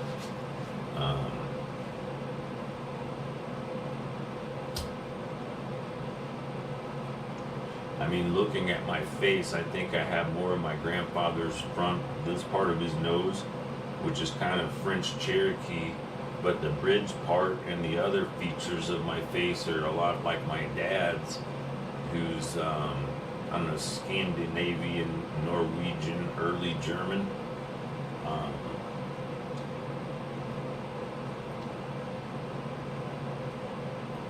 And I think in both situations, both of our grandmothers had like English, Irish, European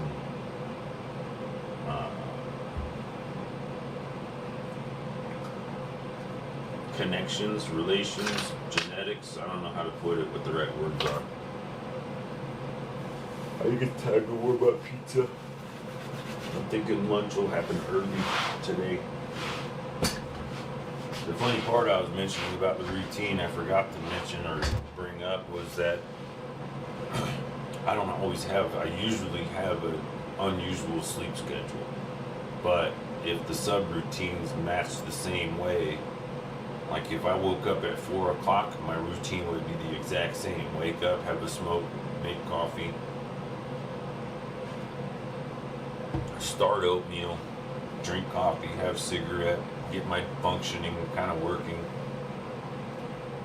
review the oatmeal, maybe eat it, maybe don't, maybe turn it into biscuits and something.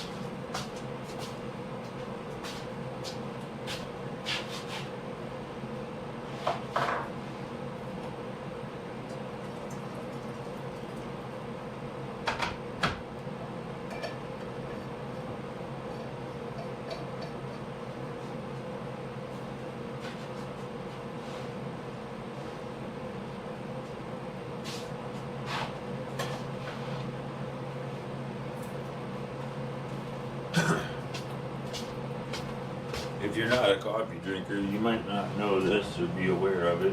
And even if you are a coffee drinker, you would maybe be aware of it. If you've ever been a barista, you certainly know what I'm saying. When you brew coffee, like if I do what's called a pour over, meaning I put the coffee in the filter over the thing, and I pour hot water over that, and it drips straight through. But the thing is, it takes some figuring out to understand. At a point I gotta explain something. Remember earlier I said about how I make crumbs? This is a good source of all of those crumbs. It's all of the stuff that sticks to the cupcake paper. And whatever falls off while I'm eating it, obviously. And to me, it may not be much, but in handfuls thrown out the window to the birds, I bet you it's a nice treat.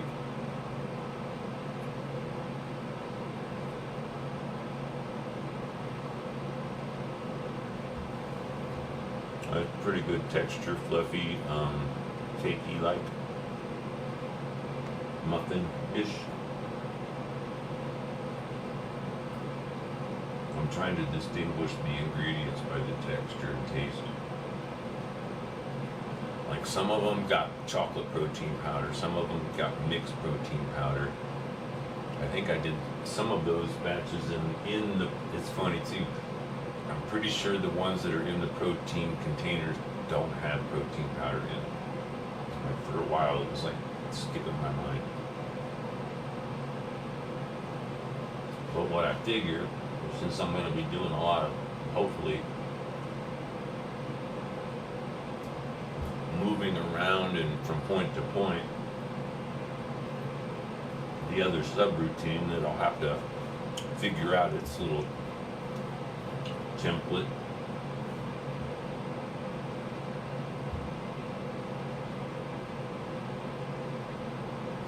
It's really weird because I've taught that for the longest time, but it wasn't until I heard somebody else say it on the podcast, I was like, well, okay, yeah, I should call everything subroutines, and then I can organize my routine by the subroutines. Clickety, clickety, clickety. Hamsters are on the move. But my thing about the pour over coffee is it takes a perfect mixture, because the coffee you put the water through at first, like if you did each pour in a different cup, you would see definite gradients if it was like in a see-through glass, like a cup, because it would go from dark to medium to light, and each one has a different kind of taste. And the light one has a really bitter taste because it's all of the leftover stuff. It's like afterthought coffee. But you put them all together into one container, it tastes okay. If you, like what I normally do is I'll take the first pour and a half and then add hot water. That way I use the still kind of robust for the start of the second cup. See what I'm saying? Then I add extra coffee for first pour effect. It still gives it a different bit of acidity because there's pre-washed grounds in that function. If I were to fill that coffee pot up, which is 64 ounces, I would probably go through 3 filters of coffee. The first one to make the cup and the first little bit. Then I'd add more coffee to that and run it through. Then I'd remove that, add a filter and 2 bunches of coffees, and we'll run that through. And that might be enough to call it full. And I do it in that way, excluding the add hot water part, because if it sits in the thermos for 6 to 8 hours and I want some hot coffee and it's lukewarm, I can add hot water and creamer to it right then, and when it's done it tastes almost like it's been sitting. This is a pretty good, they're both trying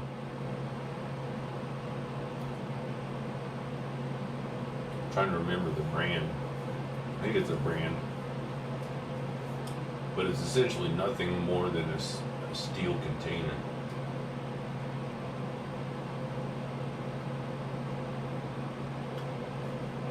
And it's insulated because it's welded and lined and airproof, I guess. And that is a beer growler. It's 64 ounces, but its intention and function is the same as that.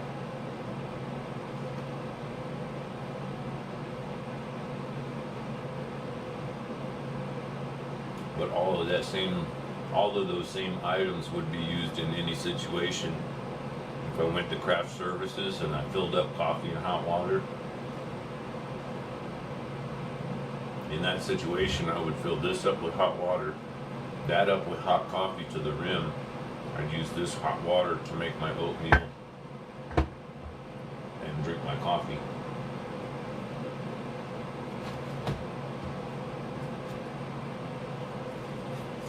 A lot of these things become important in my daily carry bag,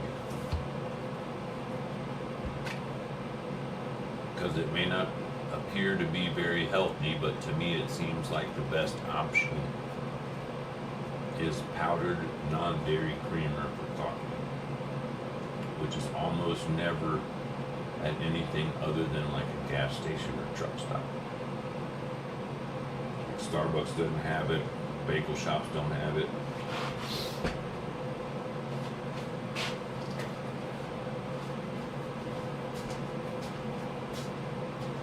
Back's a little better today, so that's nice.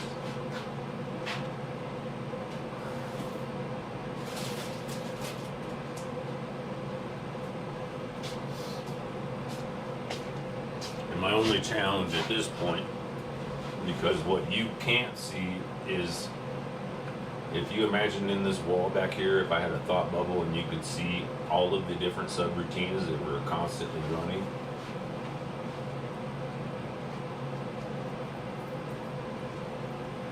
it almost seems as if without 3 minimum, it's not functioning. Like it needs the bootloader and the BIOS and the software subroutine operating system.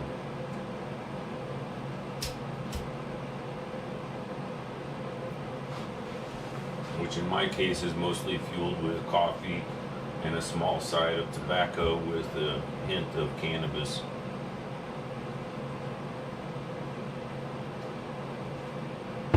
Not so much out of desire, but out of financial functionality. It's the 19th. I haven't looked to see if it's a short. I think it's a long month.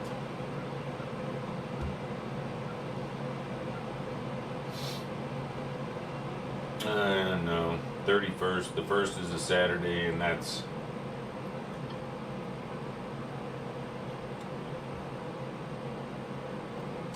essentially 2 weeks away.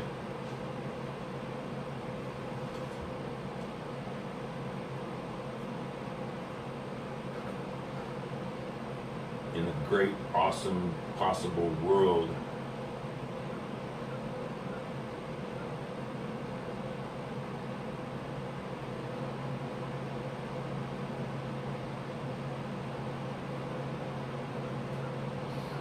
I'd like to think I'll be up there tomorrow, but at the very least have paperwork completed and approval to start moving into a storage locker the last week of January, so I could possibly even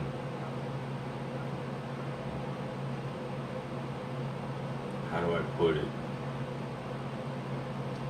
There's a term in the lease that suggests when you abandon a property and notify them, you have 5 days. So if I could notify them 5 days before January 1st, that would handle my lease transfer issue, assuming the new place picks me up for February before February starts.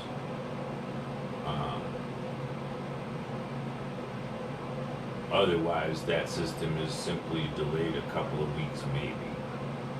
But still, the issue is this. I'm doing okay recently, not great, but okay physically. I'm back down to the 2-3 range instead of 4, 5, 6, 7 range of pain.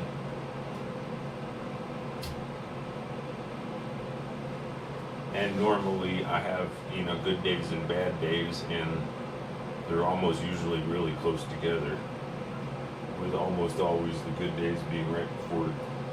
I'll have good days, and then I'll exert effort and do a lot of stuff, and then that turns into a few days of recovery, which are good, but don't qualify for good productive days, good days of productivity. Because recoup and all of that evaluation required. Which is weird, fun, and frustrating, because I went from packing everything into average boxes to packing everything in big boxes. Now I need to go out into the world, find small boxes, and then pack those and get them back. I may not have to do that, but that's currently my last resort plan, to lose as little as possible, having to move, an hour into the mountains with only like a bus for transportation. And I can get my bike up there, but I have to discuss or discover if I'm able to take the trailer. Or, and that's not if, how. I'm gonna get the trailer up there. It's a matter of how do I get it up there. I would prefer to do it with a motorized option, whether it be a bicycle that has a motor and I pull it up there, or I take it with nothing, empty, collapse it as best as possible, and hope that the bus driver's cool and lets me slide it in the back somewhere. And then I just put the bike on the front. and I've yet to. I did not 100% permanently, but I more permanently affixed the lights to the bicycle. I've only had it out twice with the lights, and every time people go kind of nuts over it, so that's cool. I think it gives people, if you can give somebody a fun little something that they'll just, for whatever stupid reason, want to share with others, like, oh man, you should have seen it. I saw this guy that had a bicycle that all lit up and shit and danced to the music or something. Still gotta find that remote. I found it and then I set it somewhere and forgot where I put it. But I also like it because I can plug the lights straight into an outlet with a phone charger, and it works the same way.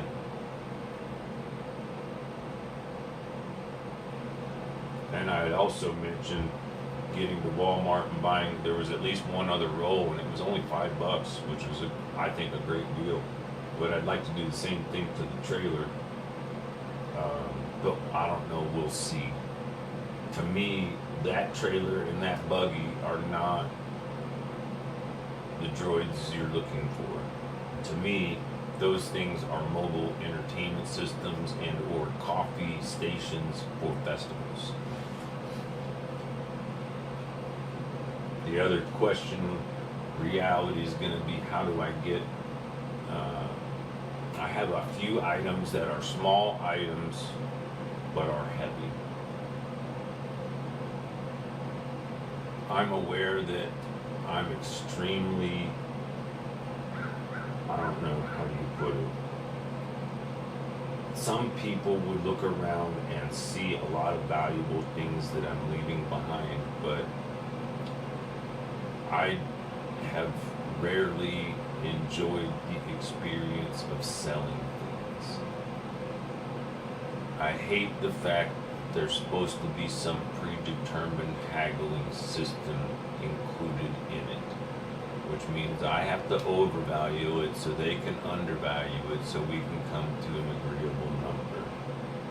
I would much rather just say, how much, thanks, take it. But I don't even want to get to that point because it's that much of a hassle or maybe social anxiety issue.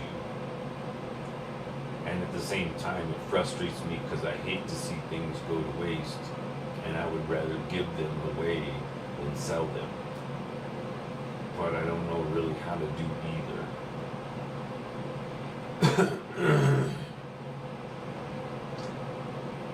And given half a day, I could probably empty this apartment out on my own, maybe. In a full day, probably.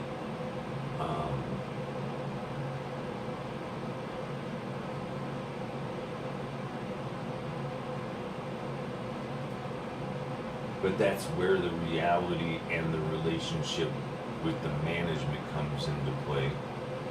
Because when I was investigating my lease, to find out that if you request certain services, you don't get charged for them, on the list was remove trash from room, $30 per room. But then there was furniture, $150. So in that back room, there's more furniture than there is trash.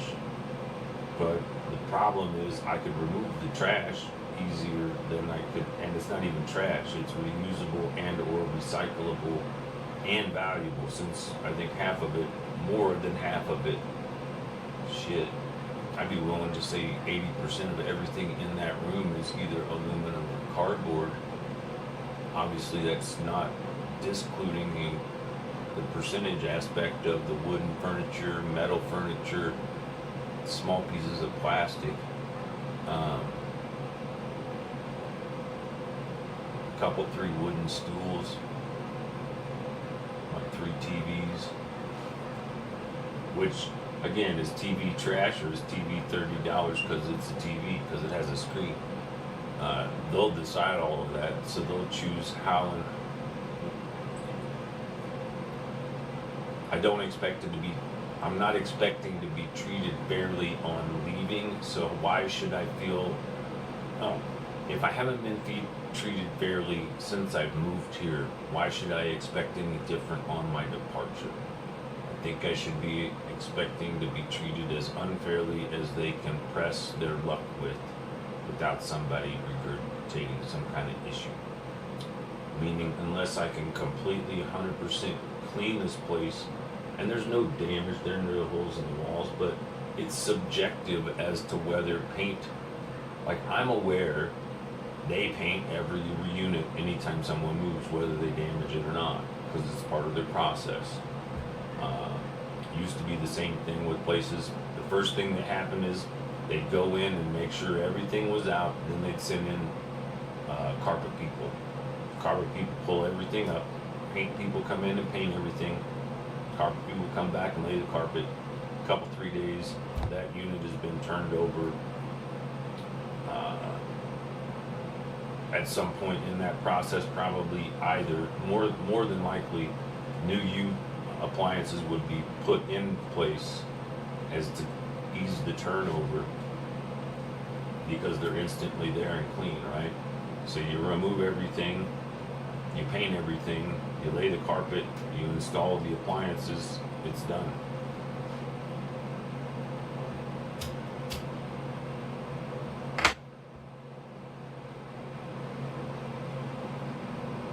Of course, that's only in paperwork. The reality is, like, I was denied, I asked for a part every 3 to 6 months. They come up with some bullshit excuse as to why they got to nosy their ass into your space. And they do it with, I don't know that they do it with everybody, but they've always done it with me.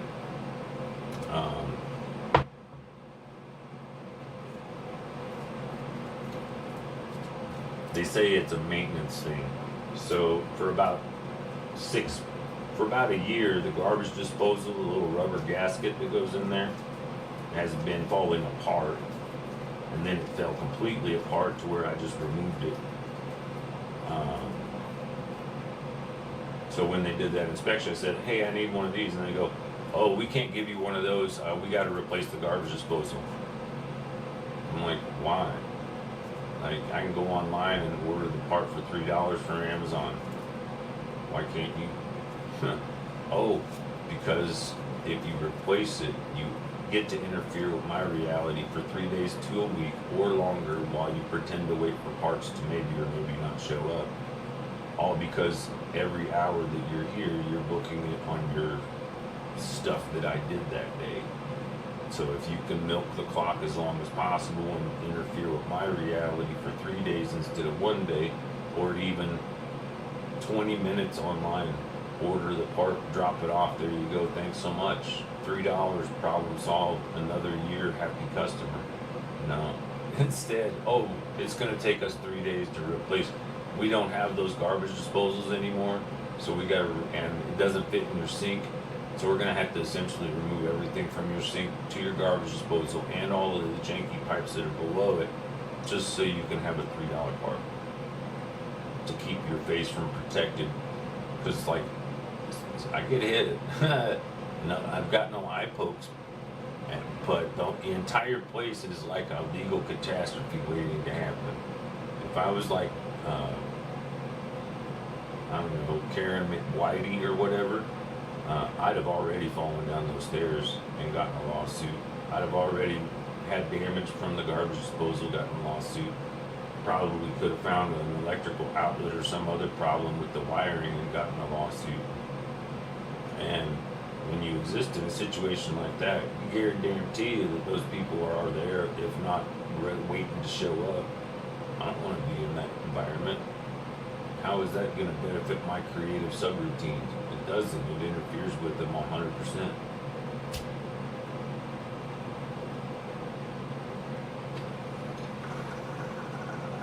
I don't want to not live in the ghetto because I don't like being poor. I don't like living in this ghetto because it pulls me away from the creative reality that makes me who I am when I feel good about myself.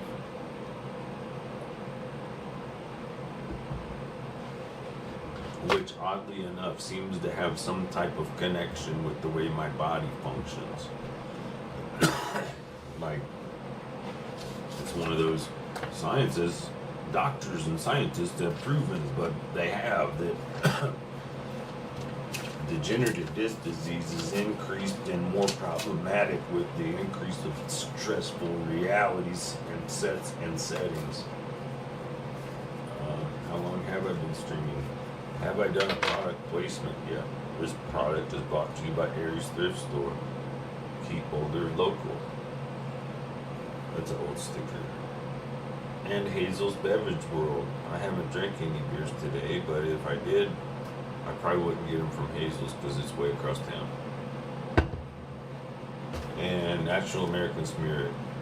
Because if you're going to be addicted to cigarettes, be only addicted to tobacco and not the sticks. I'd kind of gotten into that earlier. The idea, when I first started smoking, it was Marlboro Lights and Marlboro Light Menthols, or Marlboro Reds and Marlboro Greens, basically, but light greens. And I partially reflect that because my dad also smoked. He usually had menthol or non-menthol. But even back then in the 70s and 80s, he was already trying to cut down with lower tar and nicotine type cigarettes. But again, no one had looked into the chemicals they put on the paper. So anyway, I was smoking Marlboros and somebody goes, you should smoke, I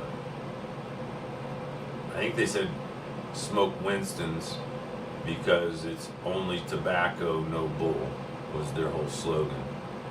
But I smoked those for a little bit, but if you look at any cigarette under a black light, you can see all these glowing splotches where the chemicals were sprayed on the cigarette and the paper after the cigarette was made.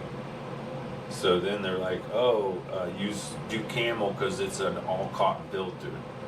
So the last TaylorMades I was smoking were Camel Ultra Lights or Camel Lights. And as I recall, that was about the time or right before American Spirits hit the market.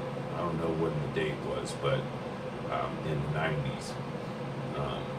And a couple years in there, I remember being a non-smoker.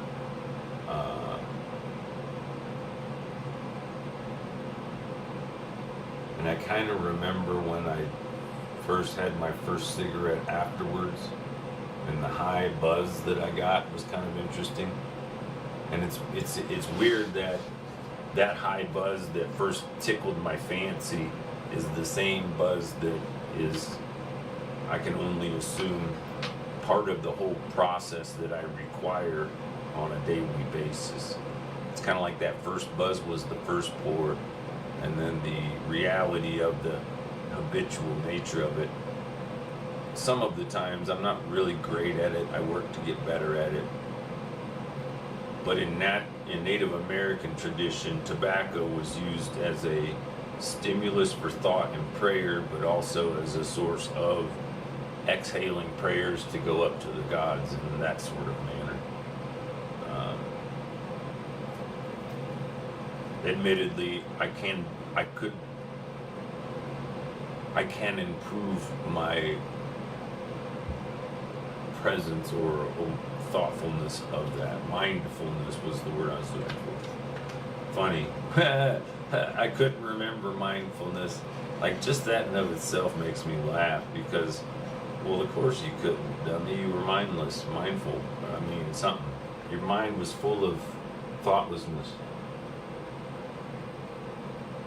There's evil personified, right? Your mind was full of thoughtlessness.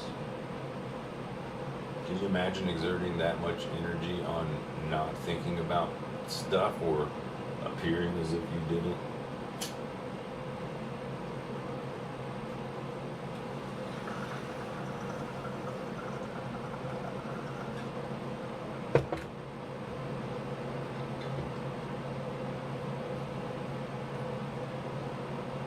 I came upon a new kind of personal reality. So people consider it a defect. I could see why. But the overall philosophy is I don't wear fake well. I don't wear dishonesty well. I strive to be 101% honest at all times. And like it or not, it's more for my benefit than yours. Because when I was younger, I understood at some point, before I had reason to understand, if that makes sense, that the reason King David was King David was when given the opportunity to receive one gift from the Creator, his request was that of a heart of discernment, or a discerning heart, which means the ability to tell the difference between a truth and a lie. And God says, why would you want that? And he says, well, because you kind of need to know what everybody's actual intentions or agendas might be before deciding on how or whether or not to take their words, at face value. And discernment of heart basically means you have the ability to tell a lie from a truth. But the reality is, the only way you get the discernment of heart is by always telling the truth, because then you can tell the difference when other people lie to you. It's like if you want to have the ability to tell the truth from a lie, you have to be able to tell the truth. It's a funny brain twist in my head that maybe it doesn't work for everybody. I'm not feeling anyone laughing, so I'll move on.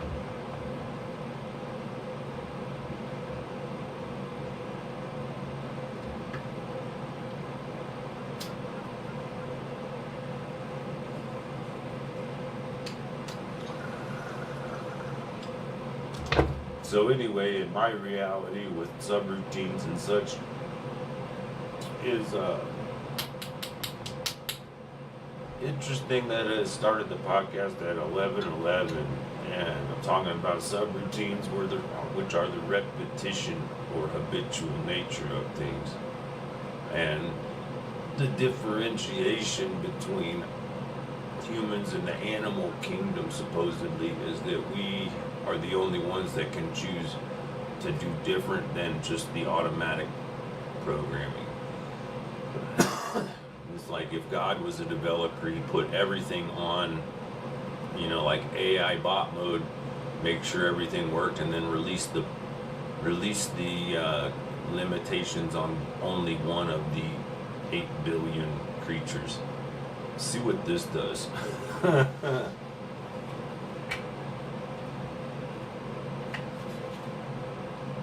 Which is even funnier when you look at it from, like, say, a God's perspective, because remember, they say God created the world in 8 days or whatever it was, and everybody argues that because their viewpoint is only that a day is however long their day is.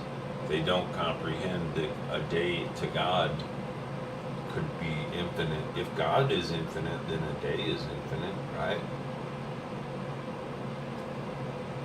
But what if a day was a millennia, the same way that as a second is to an hour or something?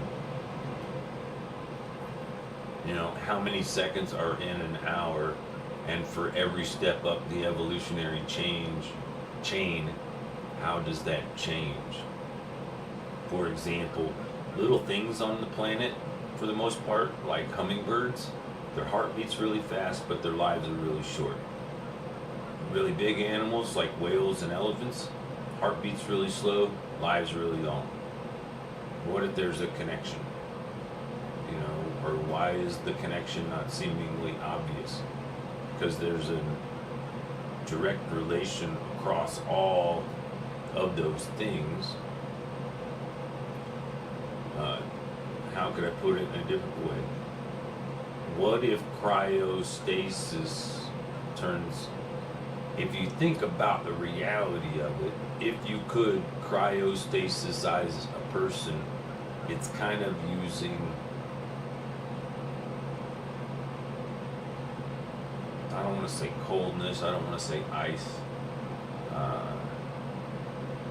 it's using a person's own frequency to enable them time travel, because it encases the frequency and the space around that frequency, I would assume, in some type of membrane protective device, or not if they weren't that smart, or whatever.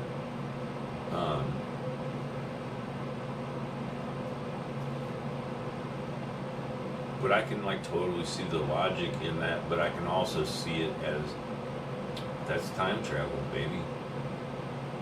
You know what I mean? If you're born in an era and say you live 11 years on your 11th birthday, here's a movie book idea. So 11 is 22.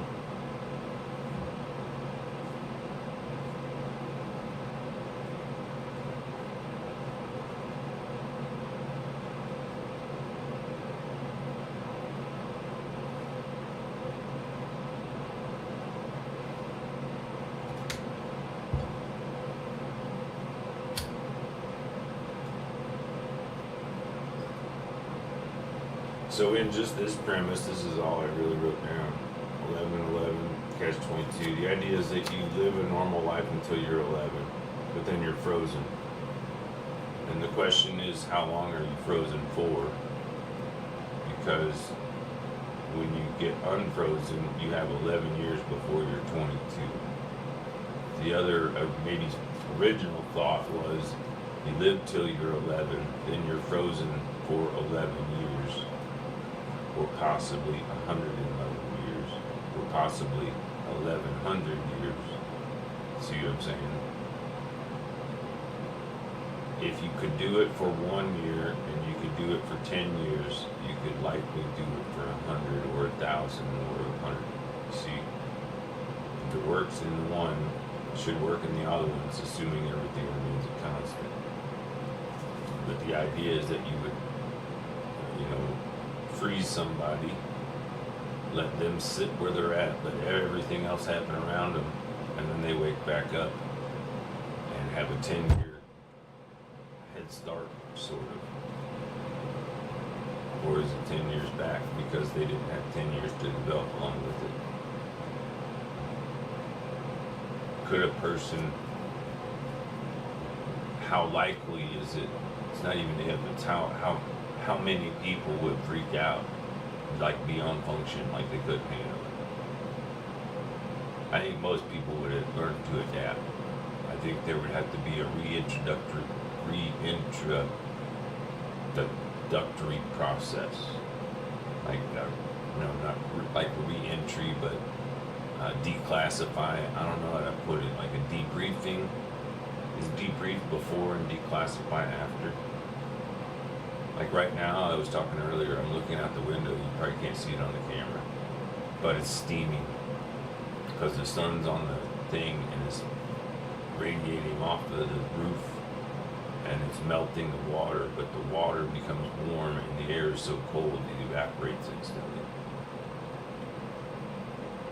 My point is in the big picture, if an inch of, how does it work? I think the math is like 6 to 1 or something like that, as far as inches of snow to inches of water. And it always depends on the temperature and air pressure when the snow happened, because some snow's really light and fluffy and some's really crunchy and wet and heavy, but it's all snow, so it's hard to say.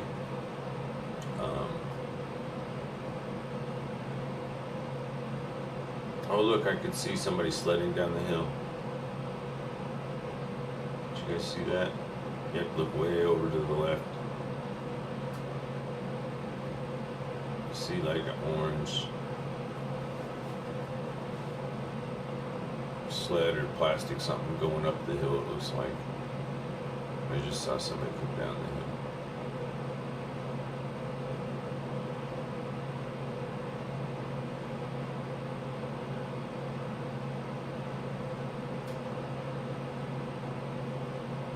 When I was a teenager, we used to drive for hours just to find a good hill. These kids got them everywhere. Everywhere you look, there's places. sometimes I'm surprised. I'm like, I wouldn't look at that as a sledding hill, but I guess it's right there, so why not? Just outside of all of these ticky-tack apartment houses. Actually, most everything y'all are seeing are condos. But the buildings almost look identical. The difference is each one of those is a 2-story unit, like for a family. Whereas the building that I'm in is 3 entries, 3 floors, 4 people per floor. With a few exceptions because of laundry room and stuff. Oh, right. I didn't even think about that. That's,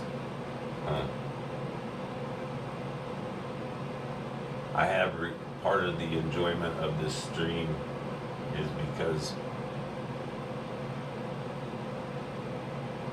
having done so many subroutines, sub-processes, I'm aware that there are likely times in the future I will enjoy looking back on this and remembering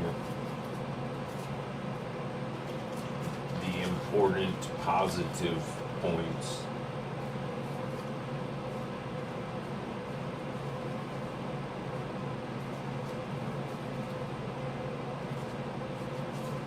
And the reality that just kind of popped into my head is not only the set, meaning what the apartment looks like and what the view from the windows of the apartment looks like,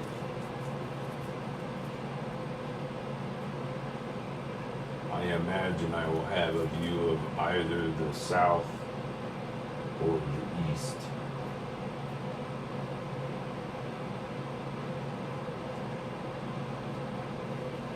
Hopefully not the north parking lot, but whatever.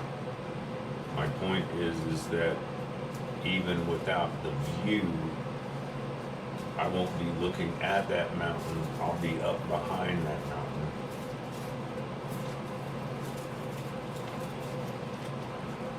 But I won't be stuck in a situation where I'm stifled in my creative process because of my surroundings. It's frustrating to have a lot of ability, skills, and even the tools required to create something you've always wanted to have, and yet you realize you're in a place where it won't work. Maybe at some point I'll do another little mini apartment tour. I've done it in my process as I emptied rooms and packed everything up. My current situation is I was anticipating some type of moving help, so I got everything I wanted to keep in my apartment that's pretty easy to move and not too important, not too unimportant, in the closet, because that's about the size of the cheap storage locker they had available. I put them in boxes specifically the size that will fit in this box. It's on that trailer. Because this is the drawing. This is proof that the subroutines manifest into reality. That's the drawing I originally had envisioned of the box. I did make an adjustment, you can tell. The box is sitting upwards instead of sidewards in the... My concern is, and it's a reality, the way that the bumper hitch functions requires all of the extra space for the back tire. So it can't be down that way. But it works this way. It only modified how I was contemplating and or packing the items. In this box back here, you can probably see easier. This is only full to here. It's got this extra part because it's a wardrobe box. And I can also open it up. In this box is 3 shelf units, 8 shelf legs, and 1 computer space case, effectively set and ready to rock and roll. Although it's missing a couple hard drives, which I pulled out earlier, and maybe some other things. Oh, the light. No, the lights. It's got its own lights. It's got the dad lights. Dad lights.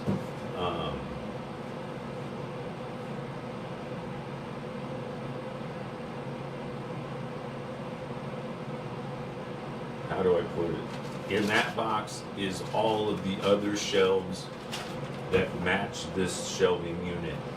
What that means is their legs are like plastic tubes that are like this. And then there's these flat platforms that go like that.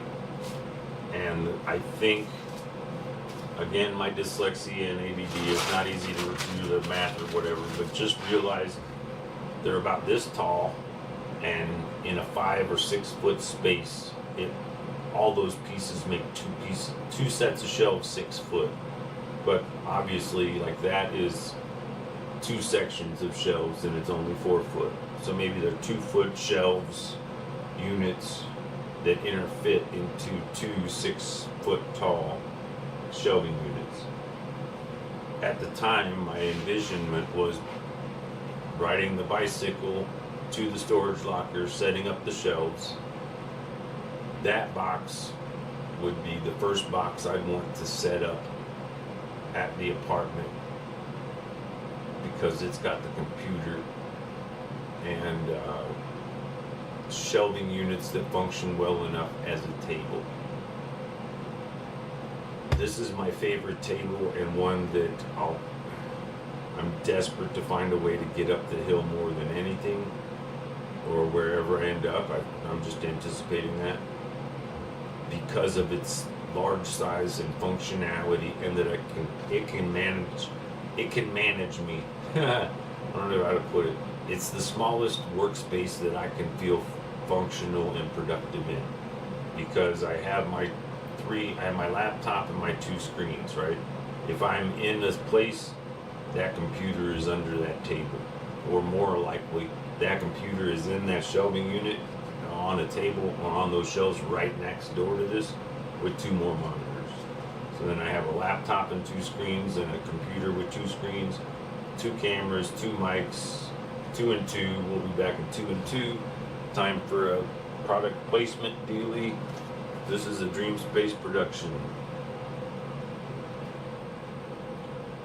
Still got to figure out how to get that to spin.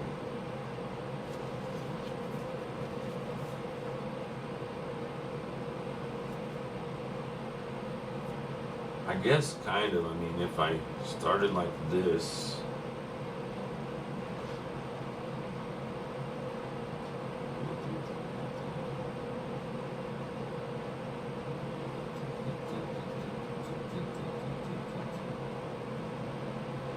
the dyslexia doesn't help with that whole thing.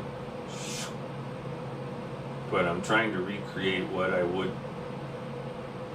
It's like, I'm aware of what it takes to make this thing's animation, and I have all the files and stuff, but you just gotta understand what it's like to be a monkey in this monkey brain, because I got a lot of threads that have to just happen before anything else could happen. So here was my thought. You have 11 years, and then you get cryogenized, and then you get 11 years of actual training, because if you can exist for 22 years, you earn the ability to retire and watch the show. The show is like Running Man meets Mockingbird Games meets that Island of the Flies. You know, like, essentially the super wealthy and anyone that's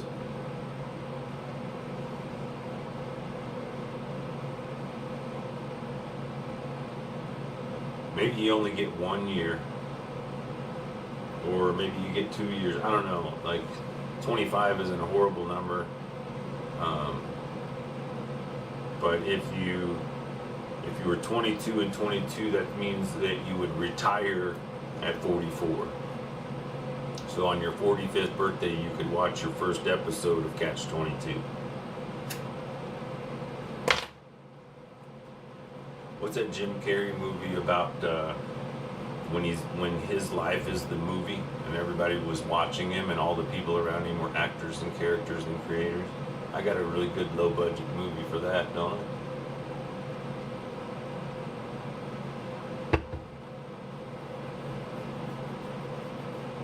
You have the semi-random gas station guys where I get my tobacco. Or 2 gas station people now that I'm aware of it.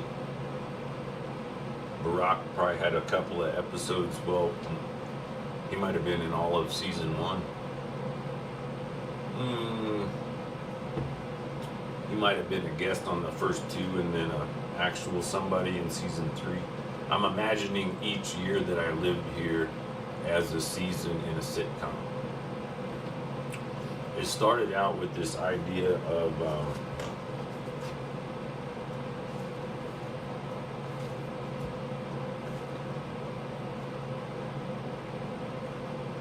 how can I put it? People in Hollywood often regurgitate this concept that Hollywood has long been absent of creative ideas. And few people seem to connect that whole truth is crazier than fiction. So after 20 plus years of living on the road and doing the hippie, trippy, dippy, doodah lifestyle, life on its own kind of decided where and when I would retire. That wasn't per se a selected choice, which is fine by me because it seems to be a pretty nice, it's not a bad view, right? The other reality has been, I don't know, it comes and goes, but you wouldn't understand it and you would assume that the fan is an annoyance, but in my reality here, doing this, it's almost a requirement. Because without that, you hear everything else that's going on. You still might hear rumblings of it. I generally tend to feel it through the floors. I have one neighbor that's very respectful and tries to not slam the doors. I have another neighbor that we're just not even going to bring up anymore because she's the opposite. But the first time I interacted with her, her face and hands were in my Amazon delivery bag. I'm like, excuse me, what are you doing? But she wasn't wearing an Amazon outfit, and I kind of semi-half recognized her because at one point in the story, and I can't remember, it might be the very, very first time, but months before, she essentially, I remember, moved into the apartment, then wasn't around for like 2-3 months, and then showed back up, came to my door offering to smoke a blunt with me, but thinking because I had dreadlocks, I would be a young black guy. She looks shocked and goes, "Oh, I thought a guy with dreadlocks lived here." And I go, "He does, it's me." And I turned my head a little bit, and she looked, and it was so funny is because when I looked out, my first thought was, that looks like the really old black lady that can hardly walk that lives in the building, but this other entrance. I'm like, what's that lady doing at my door?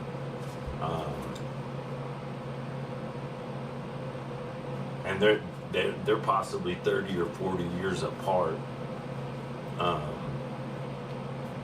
So I know that those things happen. I'm just not sure the timing, because neither one really makes sense, but it makes more sense that she came and offered the blunt, and then a week or 3 later, or a month or 2 later, is when I first saw her with her face in my Amazon deal. And it's like anytime someone's stealing something, what do they say? "Oh, I'm not stealing." She like, "Oh, I'm just trying to make sure no one steals your shit." I'm like, "Well, stay out of my shit. No one will steal it. I know Jed. He's cool." you know, and Bashy was our other neighbor. He was an older, how do I put it? He was an old black dude, dreadlock from Jamaica or Islands, Caribbean of some sort. Now I can definitely see. I'm gonna try to turn it so you can maybe see. I can like 100% make out a kid on the hill and it snows. You have to look. You'll have to zoom your. Oh, maybe I can zoom this in. Bet you can. Bet you can. Bet you can.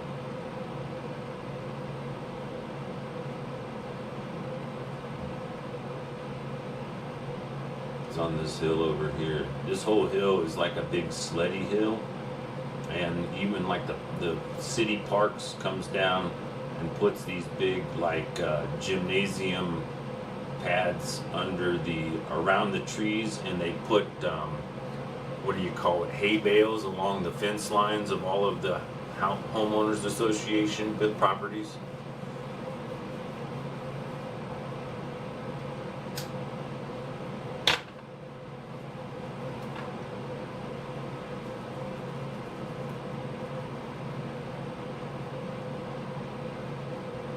That thing's already on telephoto, so I can only get it so much bigger, but I'll try.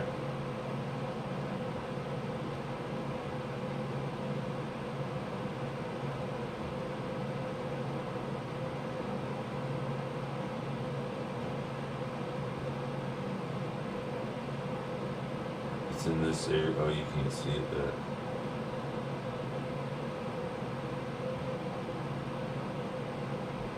It's essentially right at the peak of that roof.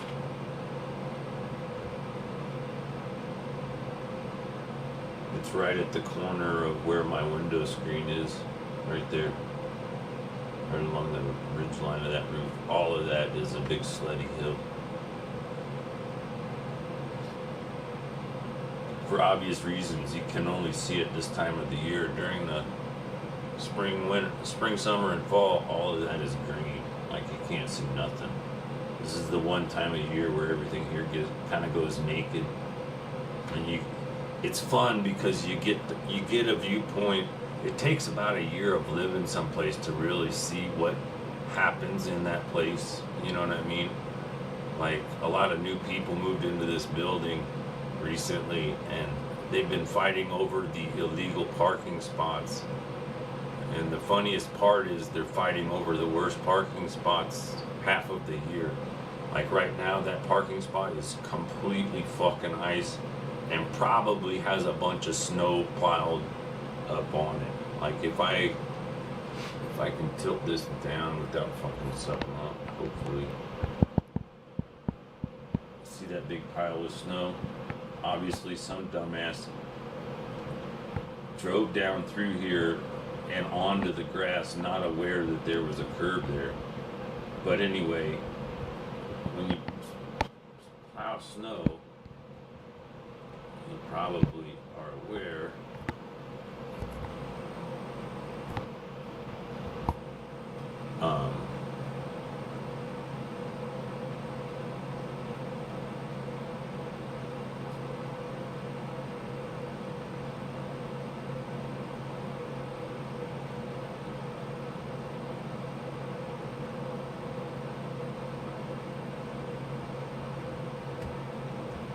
it's so big I can't see the handles.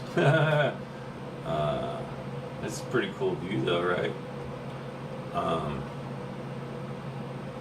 It's kind of fun to me because when I was a kid, I don't know why, but I was a Johnny Carson fan, and Ed McMahon, his co-host, had a swimming pool with the Budweiser logo on it. So when my dad got transferred to try to make up to me for essentially taking me away from where I grew up as a kid, to be forced to start over as a junior in high school in some brand new, totally different place, he got a house with a swimming pool.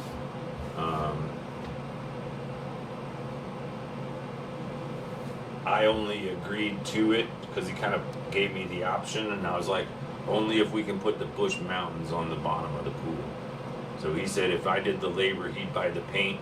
So part of a season I spent with a buddy of mine at the time who had the access to the paint somehow, and he was a stoner friend in high school, or maybe once removed. He might have been a friend to somebody in high school, like could have been a friend of my friend Curtis, because they both ended up working at the same place. It was like a photography place that made the a lot of folks don't know this, but at like Busch Stadium or hockey games or any place like that, before they had digital screens, they would actually print out plastic screens to put in light boxes. Those were how they made menus. Those were how they made promotions for concerts or events, and etc.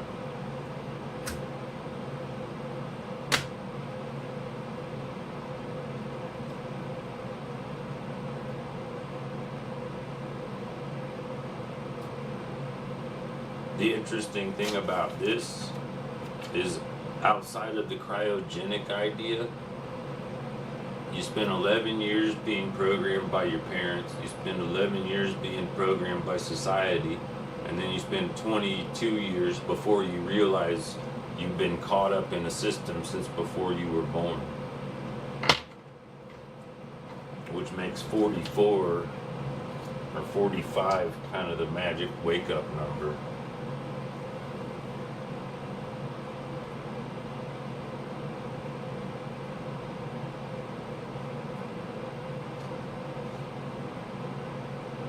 Maybe that's when you get the blue pill or the red pill choice.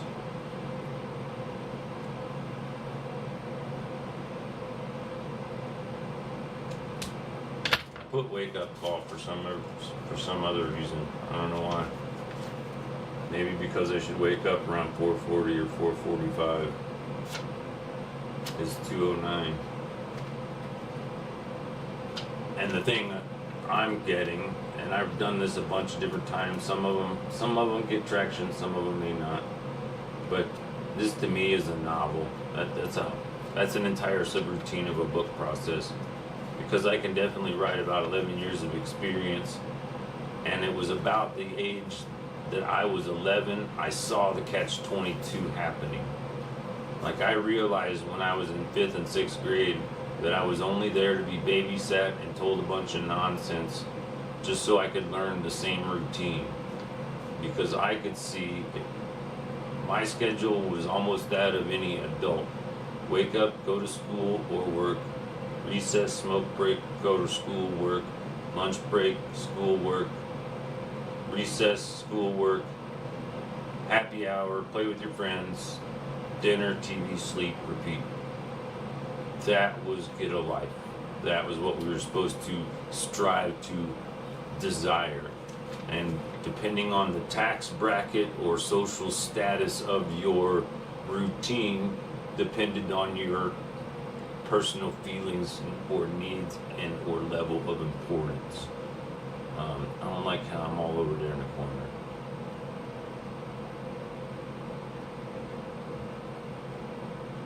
I like that view actually, because it'll make it so the sun sets way, like, not on screen. The sun's not in screen yet when it sets.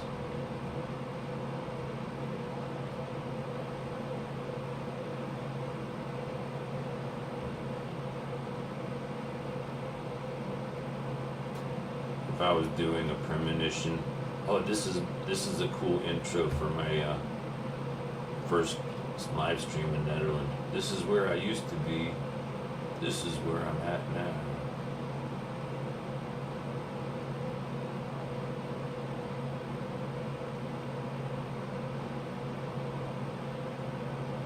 And yes, it's really slow and monotonous, but if you realize I can get that clip and then loop it really fast, like I'll loop it to here, get that to 33, and then I'll pause for a second, and then I'll go like this.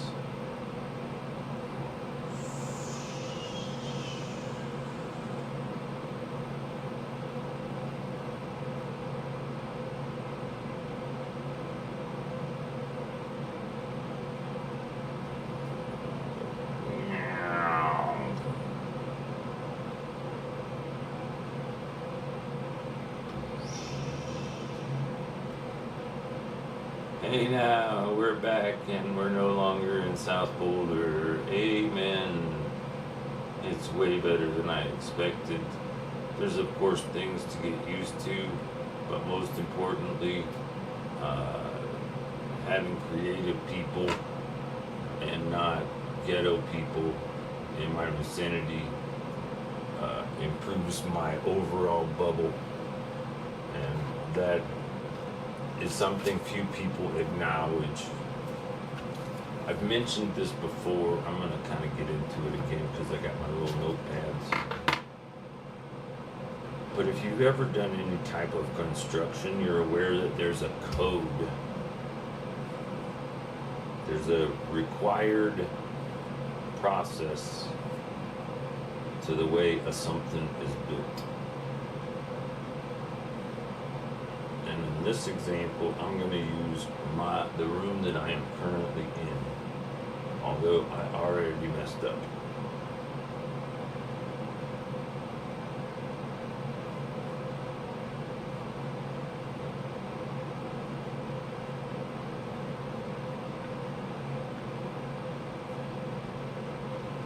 So, in this situation, you can see that that is a wall in a room, hopefully, with one little window, and it's actually a big window. That's the part I messed up because it should be bigger. And then in the lower corner there, that says AC heat. That's my little window unit, essentially.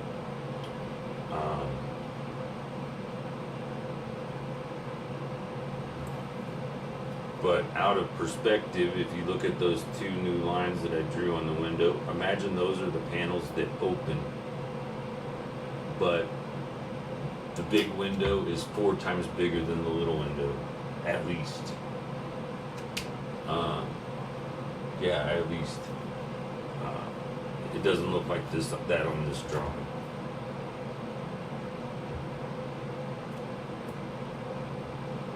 Why was I bringing that up?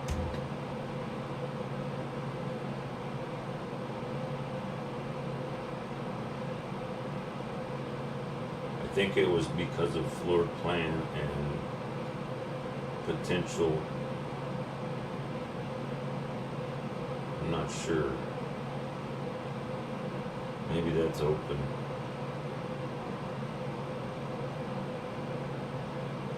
That could be a possibility.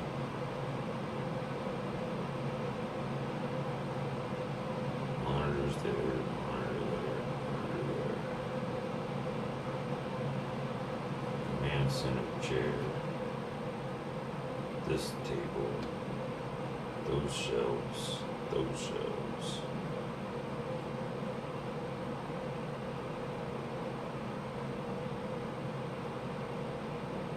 Tripod, dolly,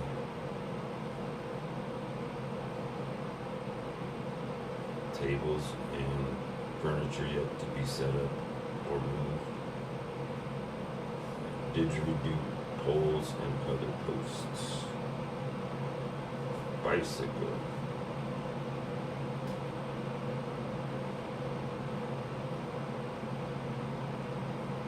trailer. Also got a single wheel skinny trailer.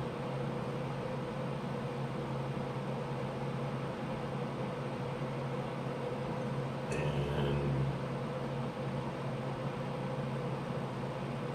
that's the hot iron press. It's 50 pounds of heaviness, but it's tons of creativity, productivity, and potential cash income. As is the table that's over there, as is that table. That table is probably the last resort because it's fucking heavy. But it's a really nice tall table. It's a nice drafting work table with standing bench, but the legs are hella heavy.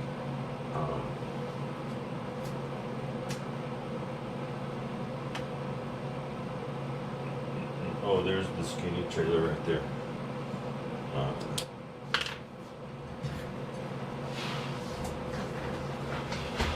Right, I got 1, 2, 3, 4, calling it 7 guitars, amps.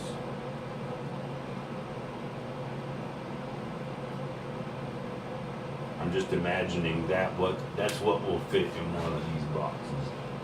The issue is, my current impression is that box would not be acceptable on the bus from to Netherlands.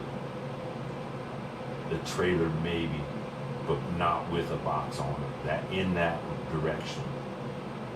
If I can put the trailer on a bus without collapsing it, I can put that box in the trailer laying flat in the bottom, put the bicycle in the front or next to the trailer.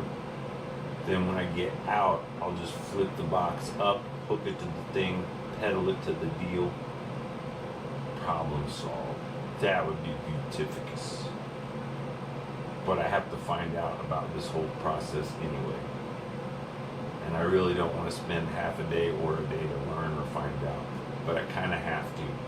And I kind of have to do it on a Monday or during the week. Because the drivers during the week are different than the drivers on the weekend.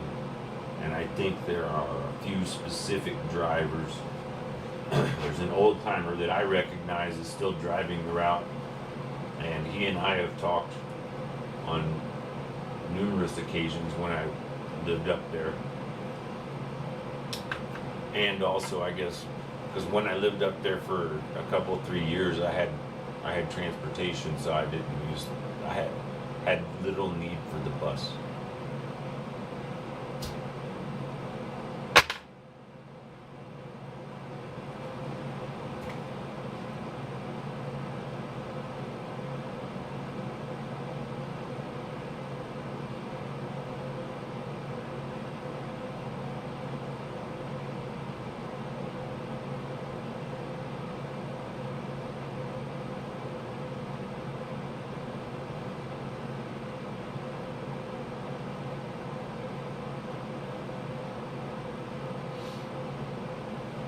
Oh, and I forgot and didn't mention, on the other side of the trailer is the double-decker baby buggy, the Be Ready baby buggy, which, again, it's one of those sub-process routines y'all can't see, but I see it in my head like I don't know, like you see that mountain.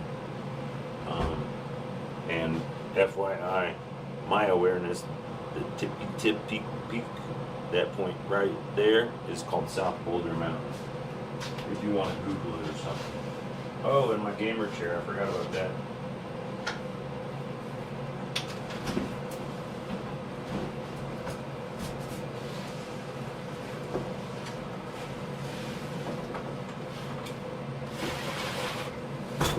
Now, I think I may have mentioned I was feeling better, and then when I just did that, I'm like, well, I might want to mention, when I say I'm feeling better, I mean being alive doesn't hurt all that much.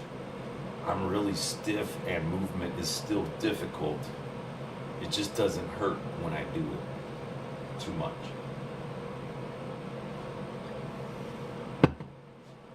Or on a scale of 1 to 10, about too much.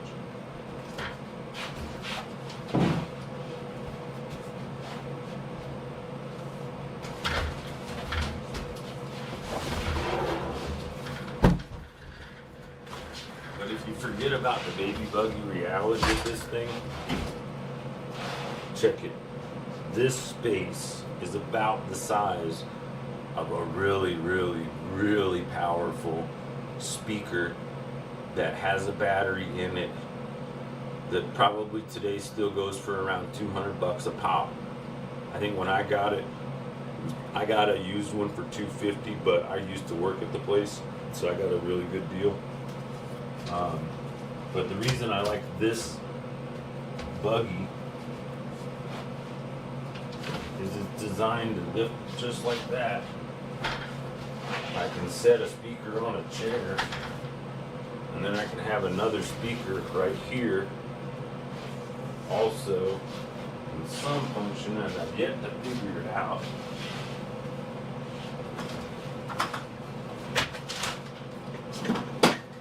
this thing, which is it's connects to a seat belt in a car.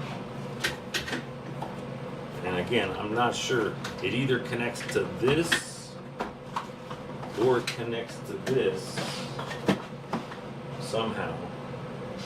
My point is, if this is that, the desktop, like the laptop and the whatever, and in the bottom here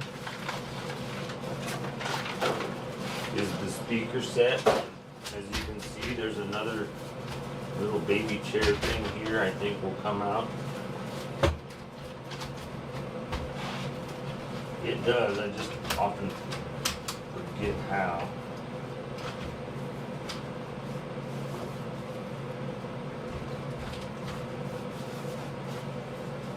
You'd think it was, oh, that's the fully collapsed mode. Kind of, I guess, or fully open mode.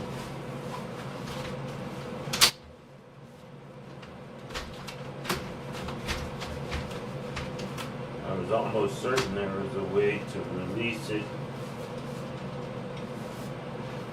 so that you could do the same with this if you had two of these. My point in the mentality process is, if this came out and this somehow, it looks as if it will fold flat, similar to how this folds. But the reason I love it so much, or I'm so valuing it, because tires do not have air tubes in them, but they're really large and would make carrying heavy objects, rolling them over uneven terrain, extremely easy. This, to me, could be a perfect mountain shopping cart, because I can put items in here, I can cover that part up. It's got another bottom part I could put a tarp over, as we saw just a second ago. Again, I've done it, so I know that it will do it. I'm just not sure why and how I'm not doing it correctly.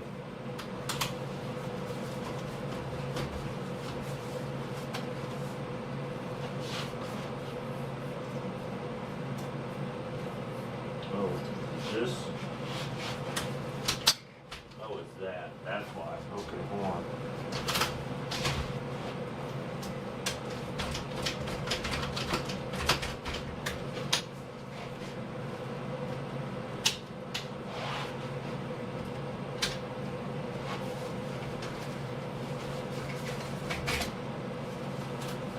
As I mentioned, you can undo this part.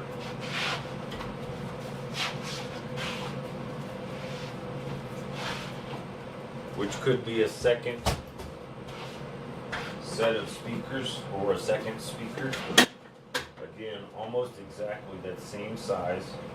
Because it's got straps for babies, it would be excellent for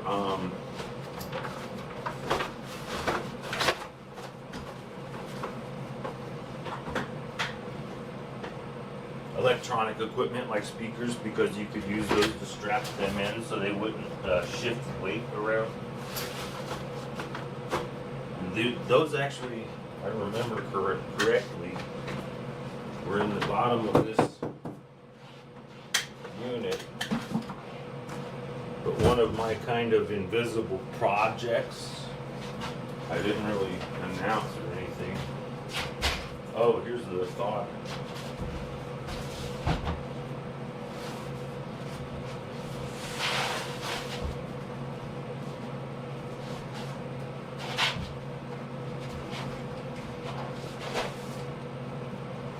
This is potentially going to be really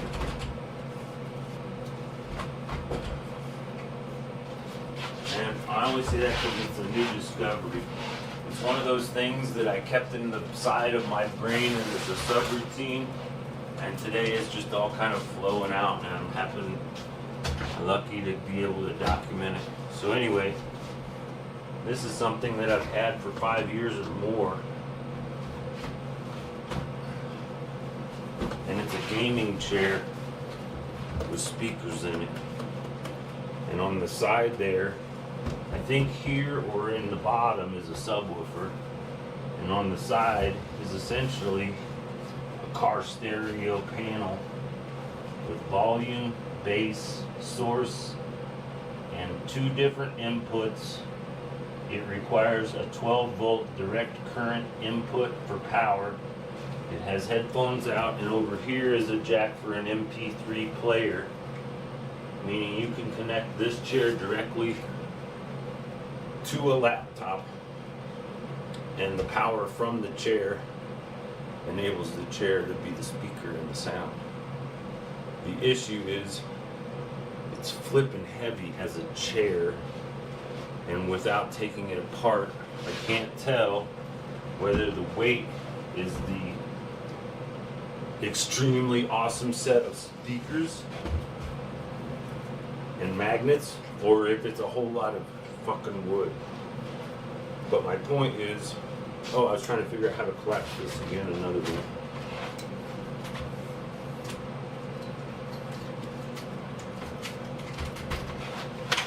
Ha! Success.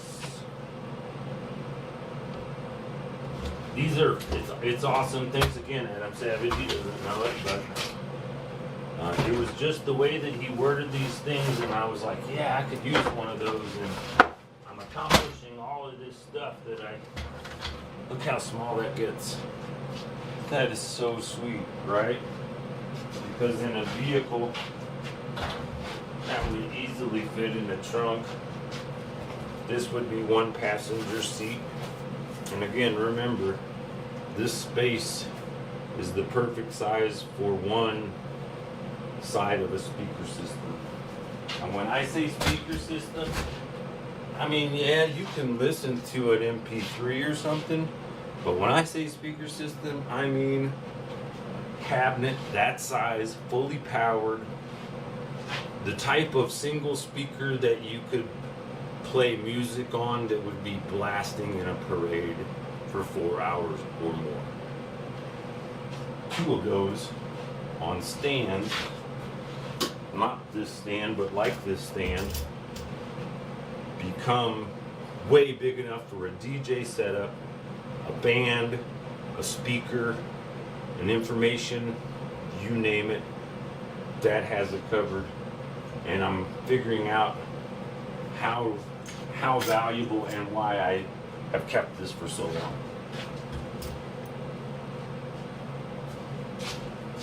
Because in some fashion, again, oh, here it is. You put this in the vehicle, and then this somehow clicks into that, I think.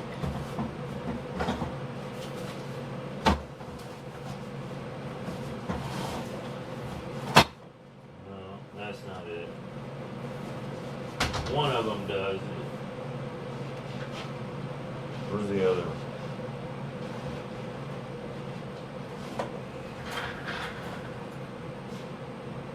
What? Why isn't it like right here? What did I do with it? Oh, it's because it's in that thing laying down. Yeah, that's not it.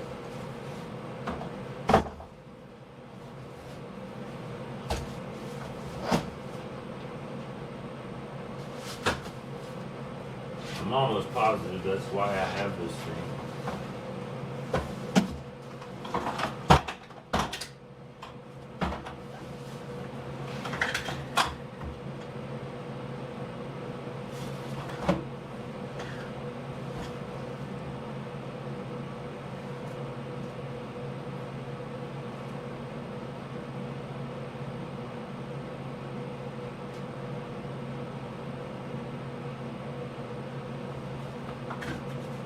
Okay, so this is definitely a baby base. This is intended to be the bottom on the seat, and these are where shoulder straps go.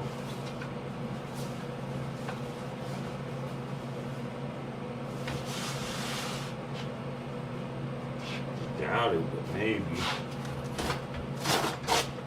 I've been using this as a support for my back because right here are metal L bars.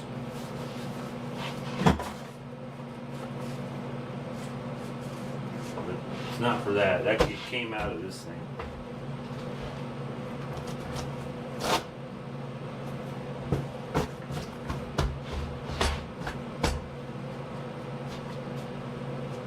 But I imagine, how do I put it? Babies are at least 50 pounds, right? I don't know. When they're baby carriage age. So if that can hold 2 babies, it might be able to hold 200 or 300 pounds.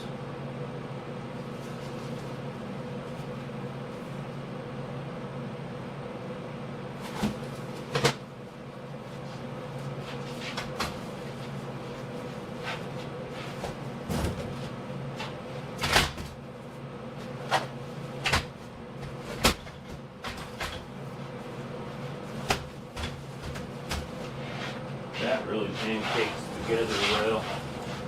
And I'm not giving up on that this belongs with this. I'm just not remembering how.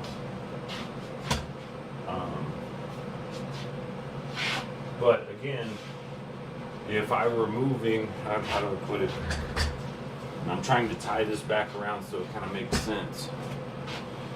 I'm also going to reduce my sun without damaging your view, hopefully. Because it's 2 o'clock, 2:30, which is right about when the sun starts baking the sidewalk out of this side of the building.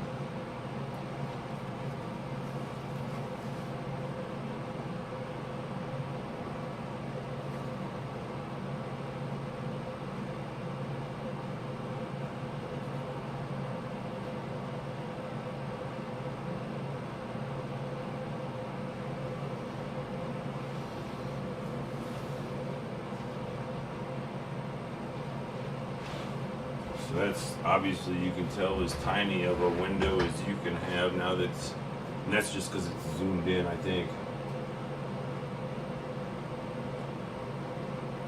And a reflection on my other previous subroutine. I'm on end of coffee cup number 2, I think. Or is it 1? No, it's 2. But normally that's when I start the lunch for subroutines to get that functioning for my next break.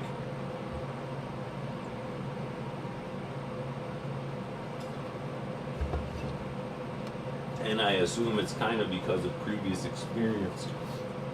I tend to do these breaks or loops on 2-hour kind of intervals. And when I get those feelings, let's give a shout out to Seed and Strain, product placement sponsor. I got 10 Blue Dreams that are half grams, and one of these doobies is about 3 tokes from the bong.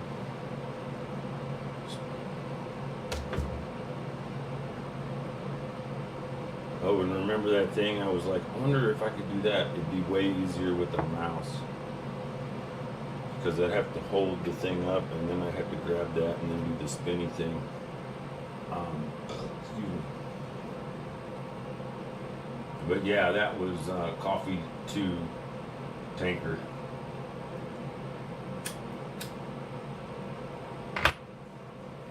So in my brain, in this box is all the shelves, right? So if I could take this box and I take it to a place and I unpack it and I set up the shelves, then I bring the box back. That whole buggy box fits in a trailer. And although it looks kind of sad, old dude pushing a baby carriage full of stuff,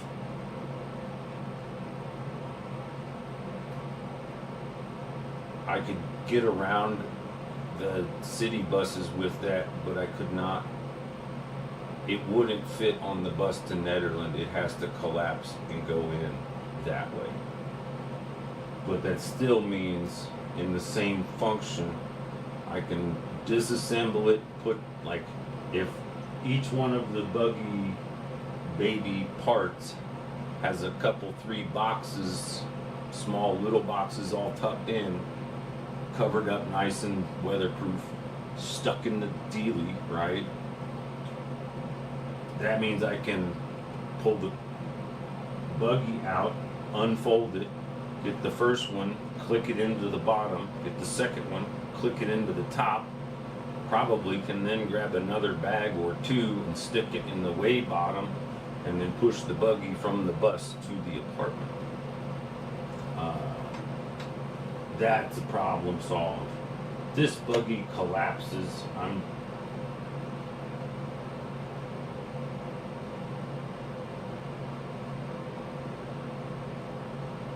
If it does, I could do the same thing. The question is going to be two things. Who is the bus driver? How cool are they? And more importantly, how crowded is the bus that I try to do it on? Because a certain day of the, how do I put it? The buses, there's a number of them early. That's intended for people that live in Boulder but work in Eldora at the ski mountain. So they're up there before sunrise. And there's kind of a break. Then there's, I think, one at like 8 and or 9. And essentially it's kind of an hour trip up and an hour trip back. And there's only maybe 4 hours or 5 hours, maybe 6 in a day where there are 2 buses running at the same time.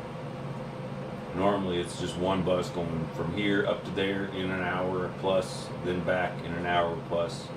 So every 2 hours there's a bus going up. Sometimes every 1 hour. Sometimes it's a half an hour if it's during one of these work schedule needed overflow times for the ski resort.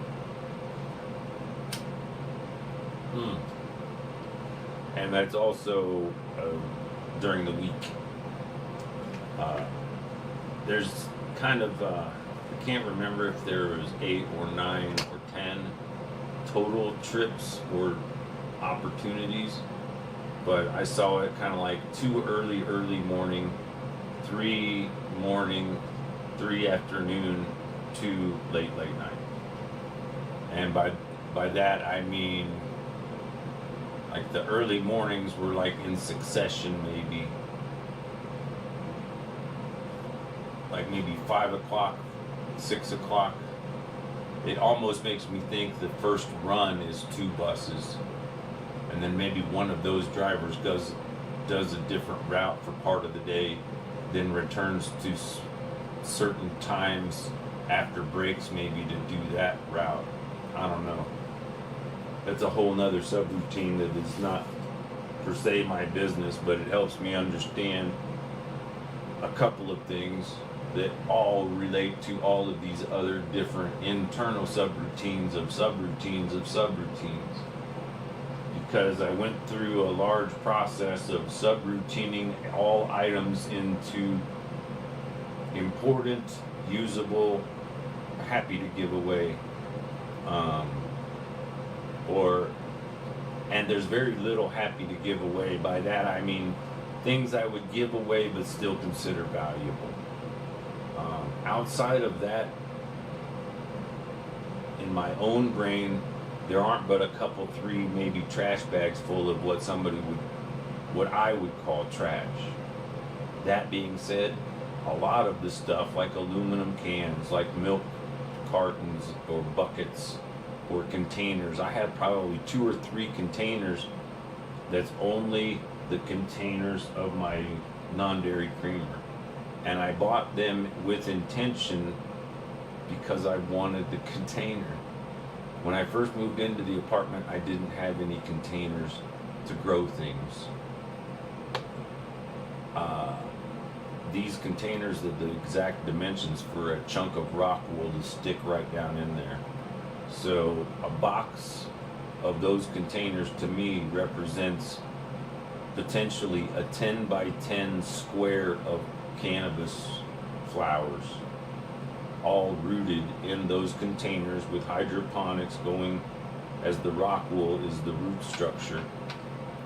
And the only liquid amendments you need besides pH up and or down is fish emulsion, which you can get at any hardware store these days.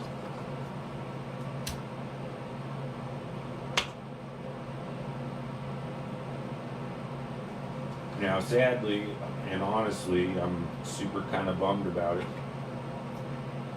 because I've been extremely hesitant to utilize my knowledge in growing cannabis and or other psychedelic substances, because on a seemingly scheduled 3-month basis, the people at this leasing office have the necessity in their programming to inspect everyone's unit. And because cannabis is a federal offense, and because my housing is on a federal deal, it's subsequent as to whether or not the leasing office enforces that reality. But as an amendment to my lease, I just recently saw it acknowledges the law that in Colorado you're allowed in its documentation 6 plants. It might have been 3, but I think it could be 6.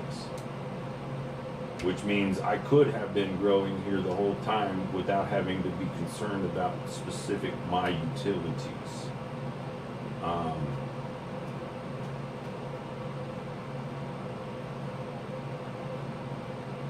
The other interesting reality is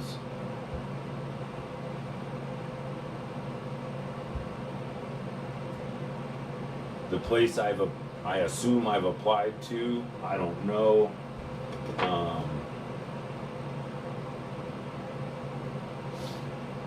I applied to a place in Netherlands in November. It's frustrating that to be aware with just a wee little bit of assistance and someone going, oh, reminder, there's this other place and this other place. Oh, right, I should apply there too, just in case.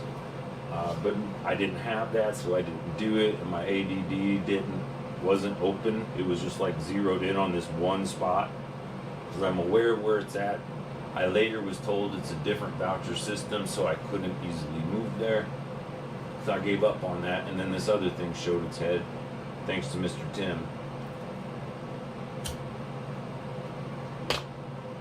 who I'm not sure, but I think he is the case manager. Like, he manages the case managers at the All Roads, but he was there back when it was Boulder Shelter for the Homeless. But that's all brand new learning that I anticipated would be in there, but now that I look at this, I'm like, that totally fits in that box probably. Maybe not with the wheels though, but it will collapse to fit on the bus. At the same point, that baby carriage can hold multiple guitars, a practice amp. That baby carriage might become my primary aspect of moving items, or my baggage buggy. How about we call it that? Because that's what it is, right? Oh, right. I kept saying I was going to do something about food.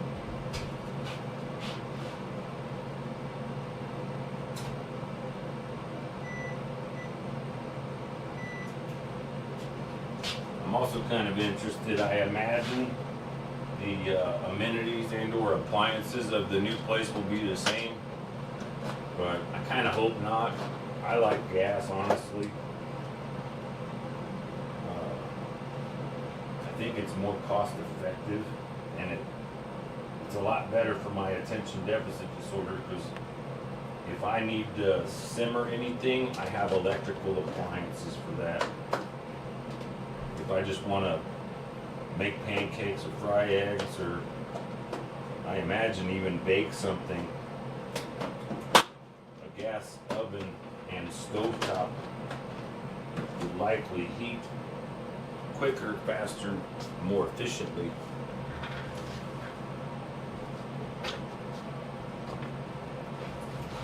But who knows? I was just saying that because it took me a while to figure out how to work that appliance, because it's designed to imply that it's easy to clean. It kind of is, but it kind of isn't, because the edges all have edges, so the crumbs it's hard to get the crumbs off of there. And it's not until things are clean that my potential OCD comes out, because I'm like, wait, what is those crumbs doing there? I cleaned that 3 times and there's new crumbs and I haven't been there. It's like, what's up with that?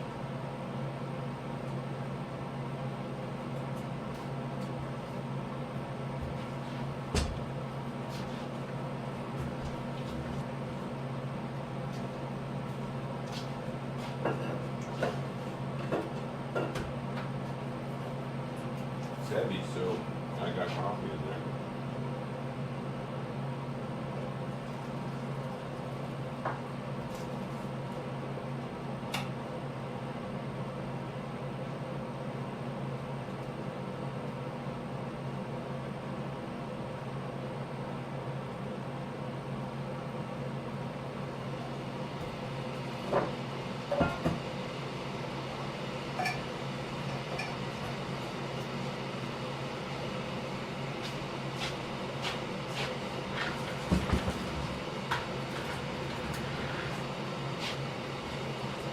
Now the fun part, see, for my brain,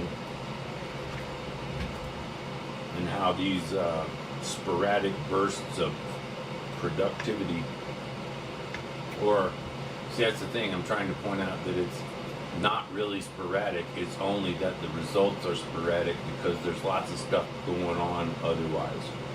For example, now my brain can go through all of the, I have, I think, 4 or 5 other boxes this size, plus enough smaller boxes to fill those boxes 2 or 3 times. If I imagine each one of those boxes as one trip, if I have 10 boxes, I need 10 days to make the full trip.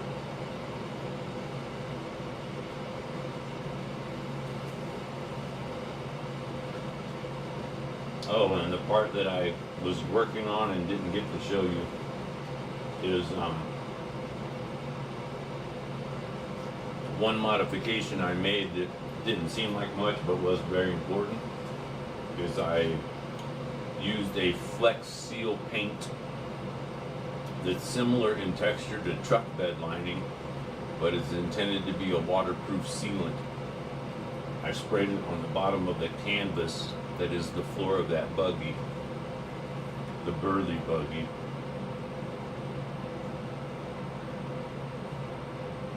Although it wouldn't seem like it, these 4 floor mats,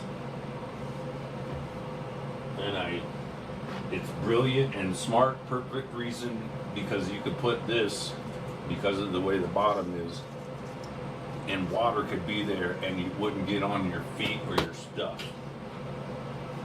But they're not, that's easily 8 if not 10 pounds. It's like, it's heavier than a jug of water. See?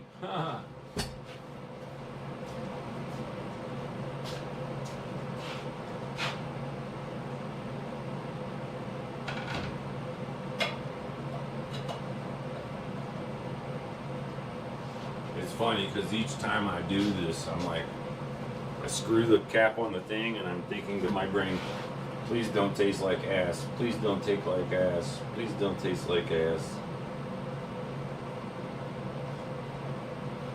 And by that I mean really acidic. This is actually pretty good. It tastes sort of like dark roast. But again, a lot of times I might fill that thermos up with more condensed coffee than normal, because like I just did, I heat up the water, add the creamer, the coffee, then the hot water. It's still, it could still be diluted and not suck, is what I'm saying. Trying to.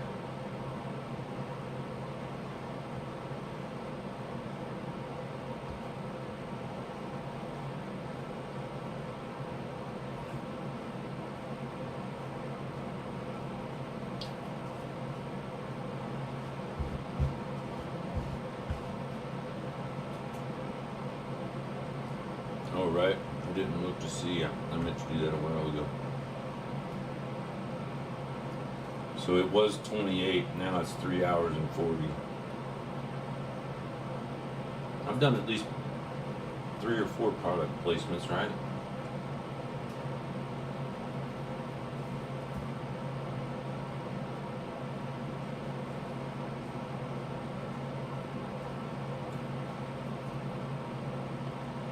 When I get my brain back in the right gear and I complete the Rubik's Cube, we can use that as a product placement.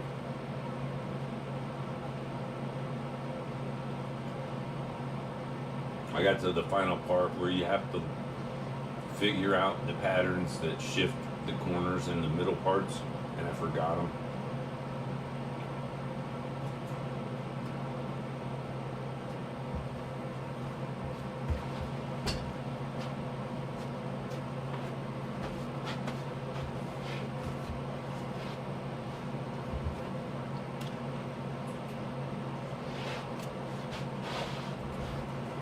And the other thing that just kind of struck me is, oh, you're supposed to be all positive, and you're thinking the negative. Don't taste like ass. Don't be acidic. Be good.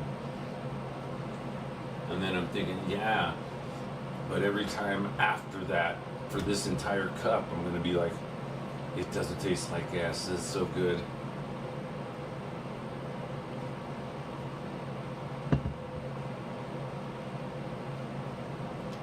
The other thing I kind of like about that, oh, right, the oven is on, I'm making lunch. My intention is to eat half of what is there, because I just ate. I had oatmeal at some point, I think, while I was doing this.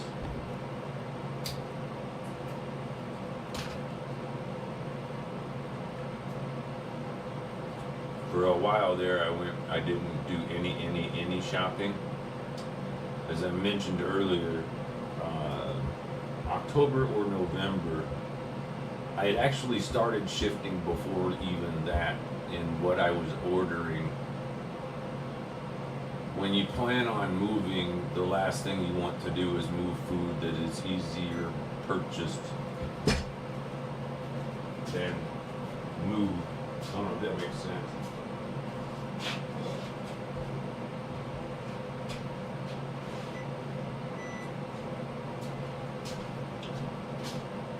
That's my ADD process. I put the pizza in the oven. I turn it to preheat. It heats up from 100 or not, whatever it is, to 350. As soon as it gets to 350, I check it. I turn the heat off so it's slowly returning back down to heat. And then when I think about it, it'll be like, oh right, there's pizza there. It's ready.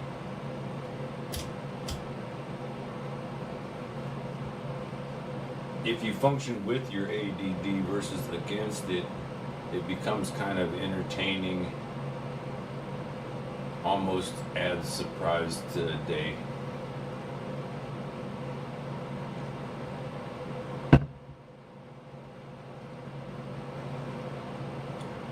But then again, other things I find exceptionally humorous to most other people might just be silly or simple, mundane.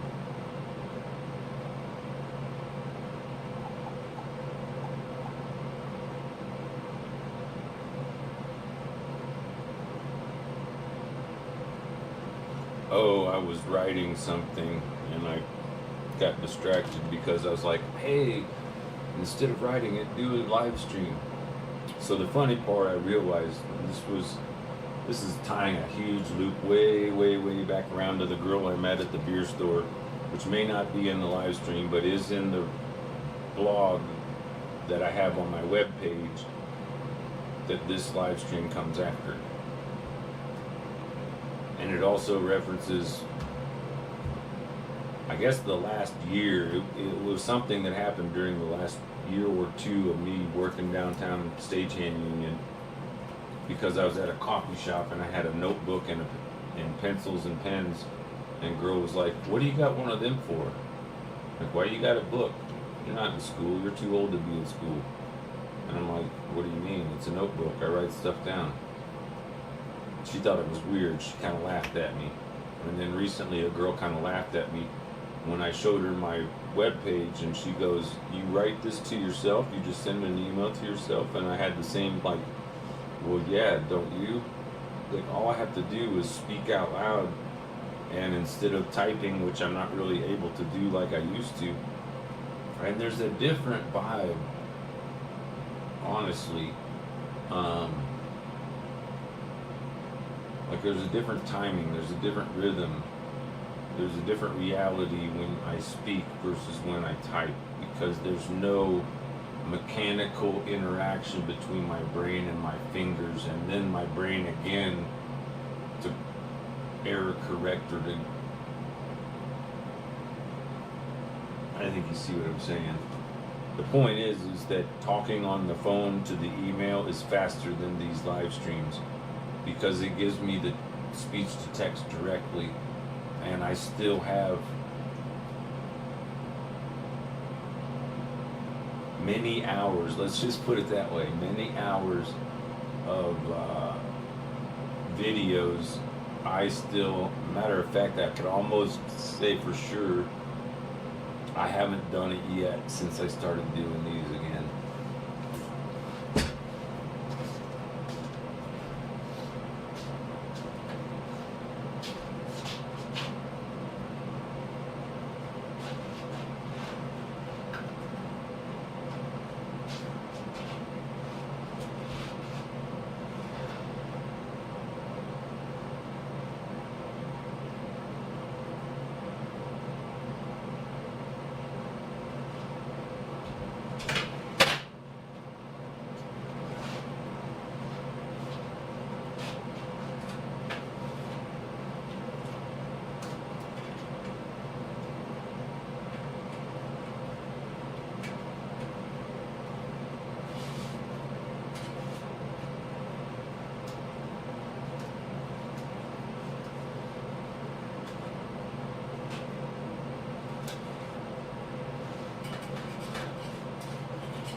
So I'm starting to think I might have made myself a liar.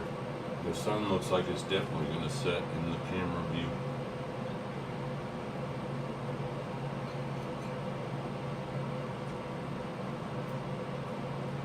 This next hour is brought to you by Chinese Pizza in a Cup. Or bowl. And if you understand that movie reference, feel free to comment. Oh look, I had viewers at some point.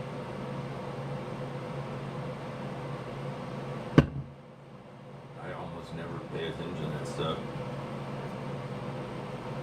Then I was doing one of these, and a guy I haven't talked to in a while that I like and I would have enjoyed chatting with showed up, and I didn't see that he was there, so I assumed he figured I was ignoring him.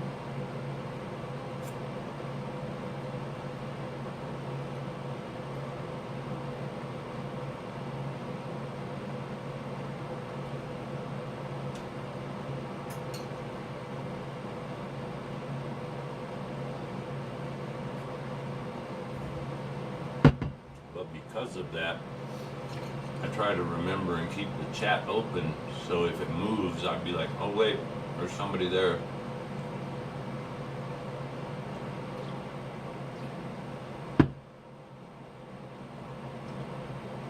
I had another time where I had some dude just random show up from like Romania or something. That was kind of fun. He's a gamer that does live streams and stuff.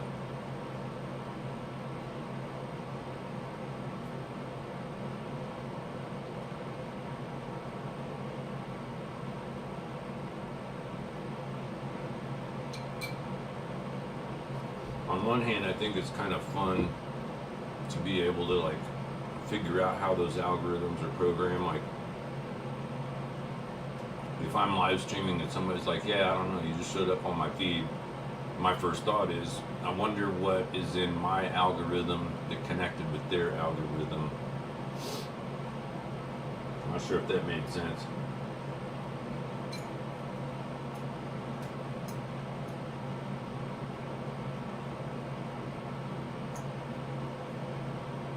I still think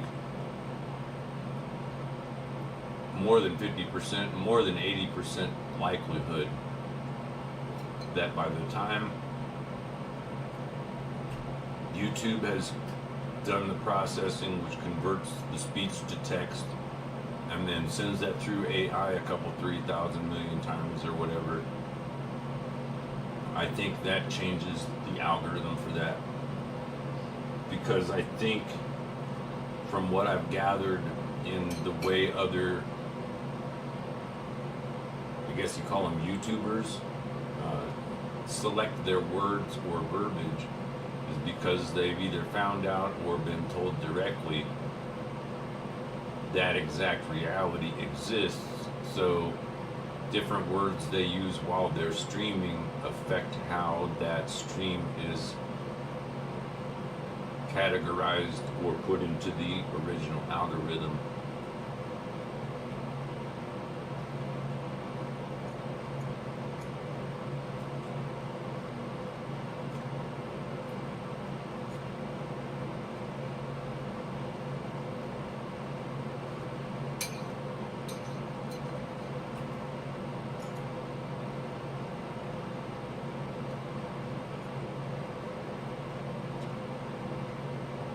I imagine somewhere in that algorithm, since it's usually a simplified version of an extremely complex amount of information, subject matter would be included somehow in the algorithm.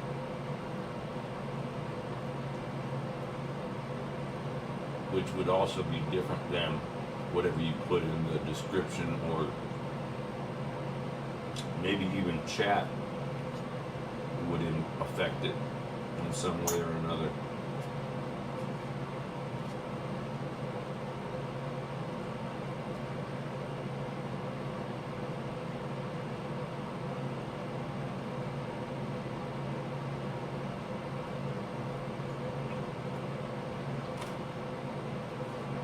I guess the old other interesting random aspect of it is how, well, for one, now is always now, no matter where you are. But if someone was watching from Australia, watching live the sunset might be more interesting than someone in California who's only a couple hours different. Maybe just one, right?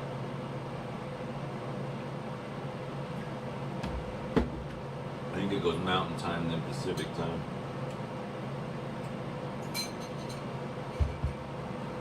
I think it's right around the Arizona-California border, or Nevada border.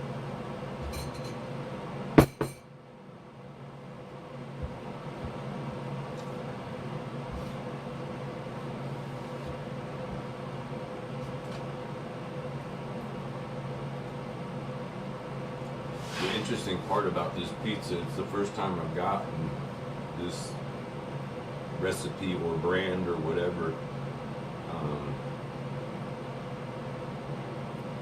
but it promotes it has stuffed crust mozzarella in the crust, and when I've made it, it looks like it's always empty to me, but on this go around, I guess, because it's a pizza,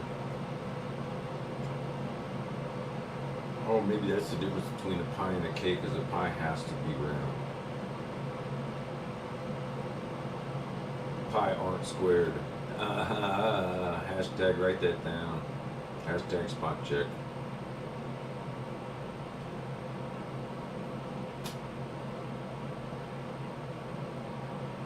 Yeah, one spot check in 4 hours does not equip a drinking game, so sorry about that. I don't have drinking games material, so I wasn't thinking of it.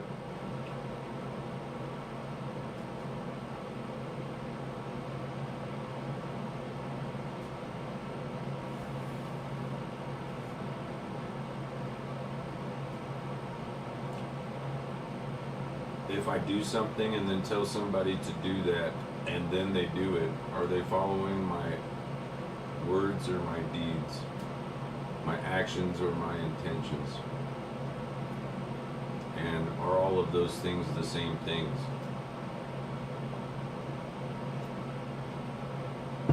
Just taken from different points of view. And I think I'm deciding currently that I'll save the rest of the pizza for her calzones that's folded over and squished for dinner, and I'll have some more of my other experimental muffins. And I'm going to open the window so it gets back to cool temperatures again.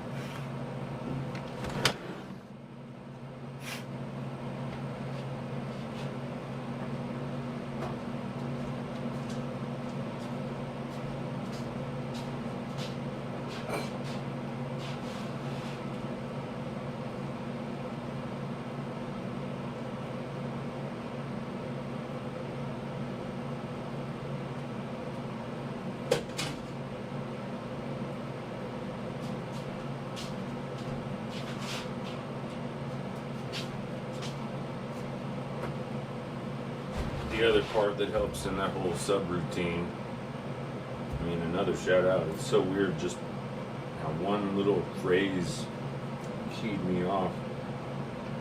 So thanks again, Adam Savage. But eating one of these, which might seem like a nice cakey, chocolatey looking maybe dessert,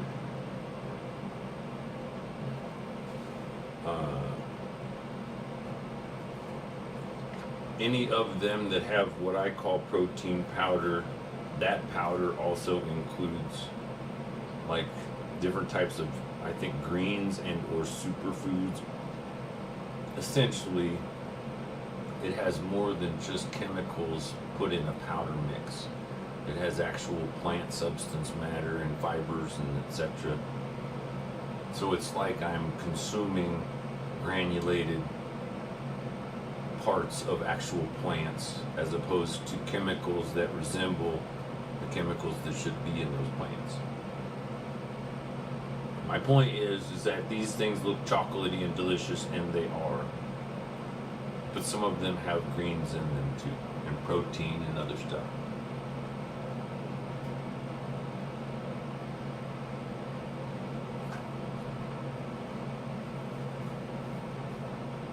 Essentially, that works in my brain to change dessert time into health snack time.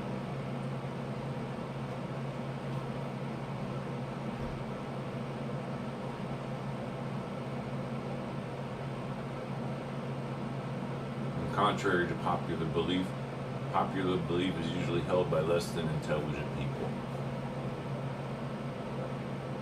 How come popular belief is always so stupid? Hashtag write that down.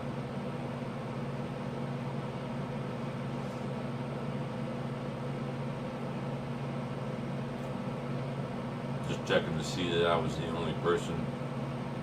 My current setup still isn't right. Because my monitor should be another 3-4 inches over the table so it clears the laptop screen. So there's parts of the screen that are like hidden.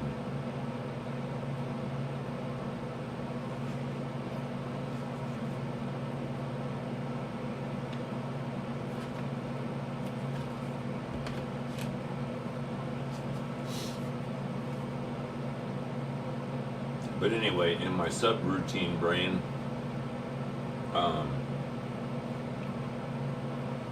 it's kind of like the guitar, it's kind of like the cart, it's kind of like the baby buggy, baggage baby buggy, it's like the speaker chair. It's like everything else, essentially almost everything else in its entirety that it is within the walls of my apartment building, personal apartment. And that could exclude anything that's in that room, because that's where the really big TV screens are, and the heavy furniture, and the mattress that can be pitched, and a whole lot of recycled cans. And I still really want to empty that room myself so I can leave this place spotless. I'm just not sure I'm going to be able to.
Just kind of laughing at myself because all of that schmutz on the window is after I cleaned it, not before. Which is funny in a couple ways, because I look up there and I go, man, that's pretty gross and nasty looking. And then I think to myself, oh right, that's the cleanest version I've seen in a while. With the exception of the past couple months, I've not been existing in this front room hardly at all. When I moved in, I had them put all of the boxes in that back room, and I only unpacked my essentials.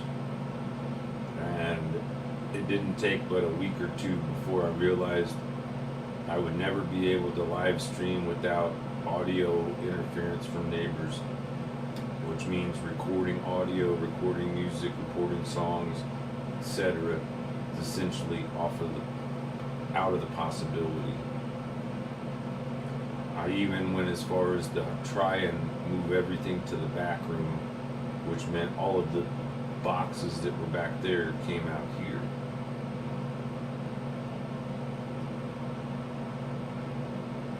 Then, when it came time to move, again, I started packing probably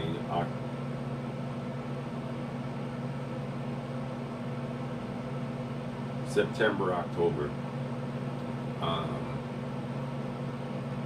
I knew back in June I was planning to move as soon as possible. I knew a year ago, November, I was trying to move. Like, I've been trying to move for a couple of 3 years. But this one might actually have traction and get me to some place where I more appropriately fit without issue or hassle.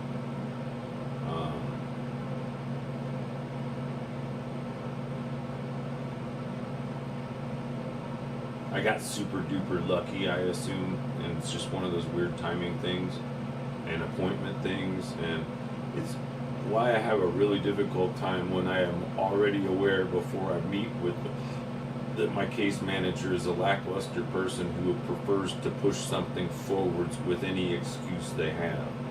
And it's not as if previous meetings weren't pushed forward for logical reasons, such as trying to be considerate of my disability and the fact it was snowy and nasty out. And the fact that I would have to spend 2 to 3 hours in the nasty weather just to have 20-30 minute meeting.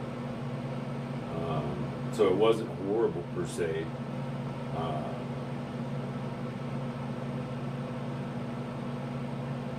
Anyway, point is, I imagine it was the exact same day that someone else, my neighbor Jed has been here as long as I've been here, I think. Almost to the week.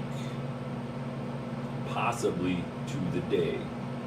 I'm not sure, but at least within the month or 3. Like, he was the first neighbor I remember having.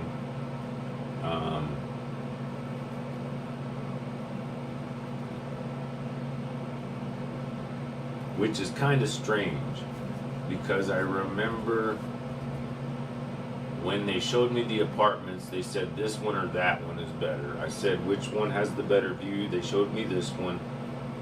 I said, are we sure this is better than that one? And they said, yes, definitely. So I picked this one. What I didn't think of at the time is that one is right over the laundry room, which I could see being difficult interference in a person's daily reality, as much if not more as me living here with all of the disrespectful neighbors. And some of them are respectful and just oblivious. Other people are respectful, kinda, like the guy downstairs. He knows he likes loud music. I think he knows that his neighbors put up with it because he has good musical taste. So he doesn't push it to push it. He sometimes pushes it and then goes, oops, and then you hear the volume come down a little bit. But it's cool, you know, it's not horrible. Like I say, he's got good taste in music and bands or whatever anyway. If I was forced to listen to his music, I wouldn't consider it suffering.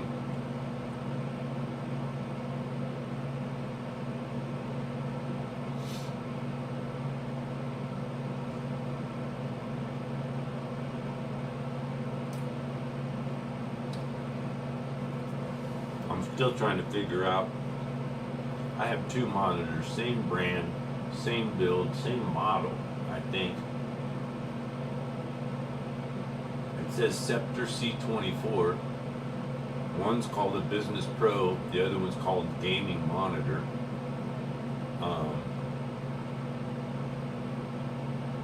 And from what I gather, the only difference is the frequency. 175 hertz, the other one's up to 100 hertz. That's a refresh rate. But I think the 1080 full HD adaptive sync and color something. This other thing says 1 millisecond. I think it says blur reduction. But when I bought them, I thought I was buying the exact same monitor.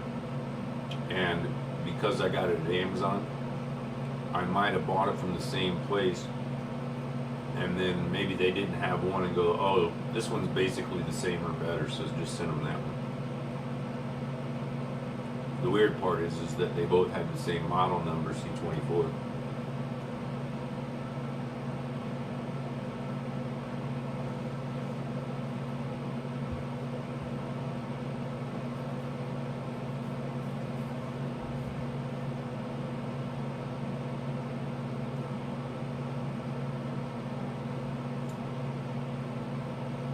I just got a side distraction thinking about the game Battleship.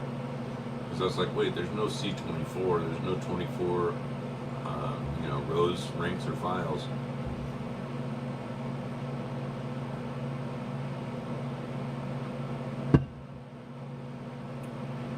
And then I was like, it kind of wasn't really very realistic, because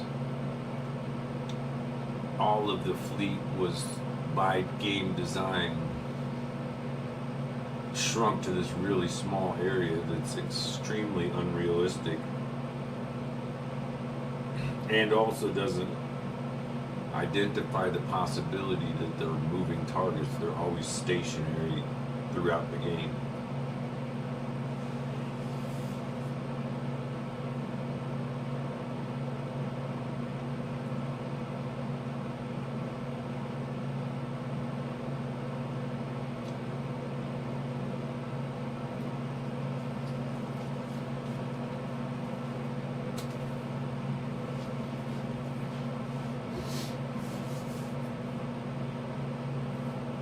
In case you're wondering,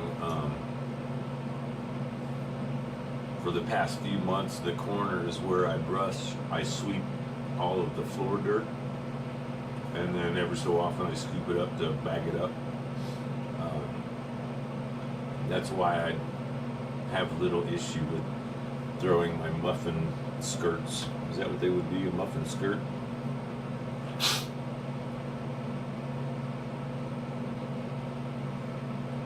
Part of the thing I'm not quite sure I understand, I thought it was eggs, but maybe it's also baking powder, as to why what gives it more muffin top. My hope in some aspects was with the mini muffins, I'd like to have a recipe so that muffin top is the size of the muffin bottoms.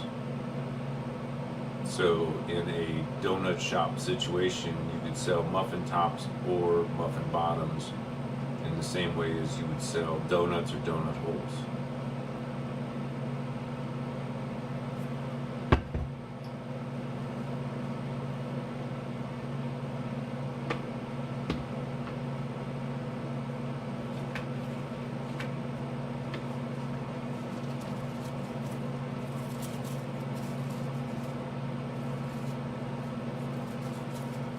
The other fun subroutine that goes through my brain is I've gone through multiple different iterations, and they're almost always similar.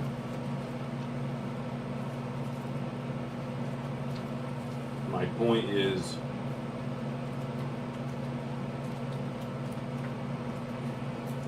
I guess right at the start of when I dropped out of society in '99, I started volunteering with Sweet Leaf Collective, and I would have 12 to 18 hour butter making sessions at this guy's house at first. Then he would give me weed to do somewhere else if I had a kitchen that I could use. And it helped in a couple of ways, because it gave me and other people a reason as to why they would want to have me stay at their house for 18 to 24 hours in any given time. Which for somebody who's living on the road and traveling, etc., and having some floor space to sleep on and or a shower and bathroom a few steps away is extremely convenient compared to normal reality.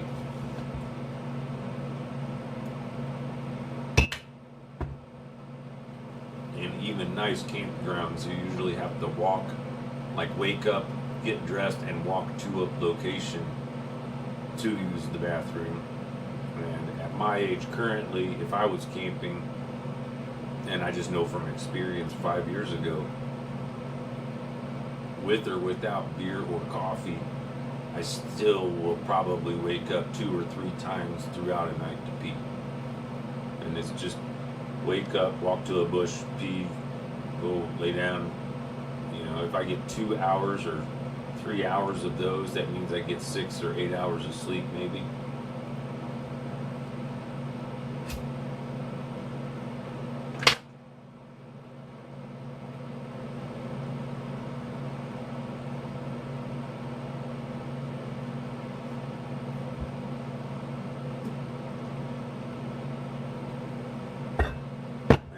Most definitely correct for anyone that thought to themselves, hey, this stream's almost 4 hours and 20 minutes long. Monkey just ate lunch and dessert and more dessert, and now he's pinching another third of a doobie.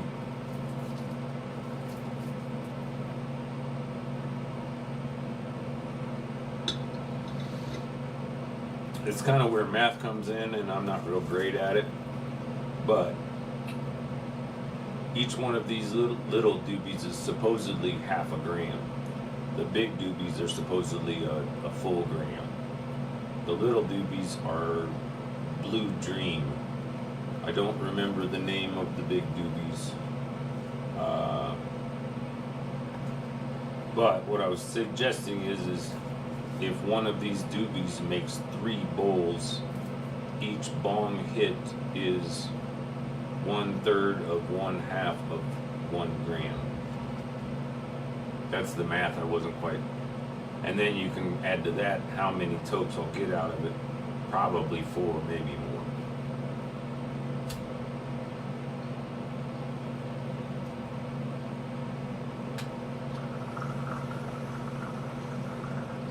It's interestingly similar like the coffee, because the first toke tastes different than the second toke, tastes different than the third toke, tastes different than the fourth toke, and by the 5th toke it probably tastes like ash. And that's not acidic ash, that's ash as in butt, as in charcoal overburned, not very much smoke or THC effect. The fact is,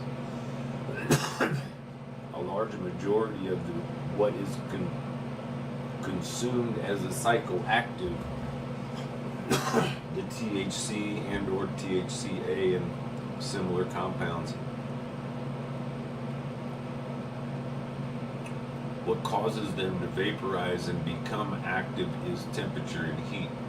So, for example, here you can look at the bowl and see there's a burn part and a lot of green part around it. Just recognize, imagine there's an outer layer of that dark part where the part just on the outside of it was close to that temperature, just not quite enough.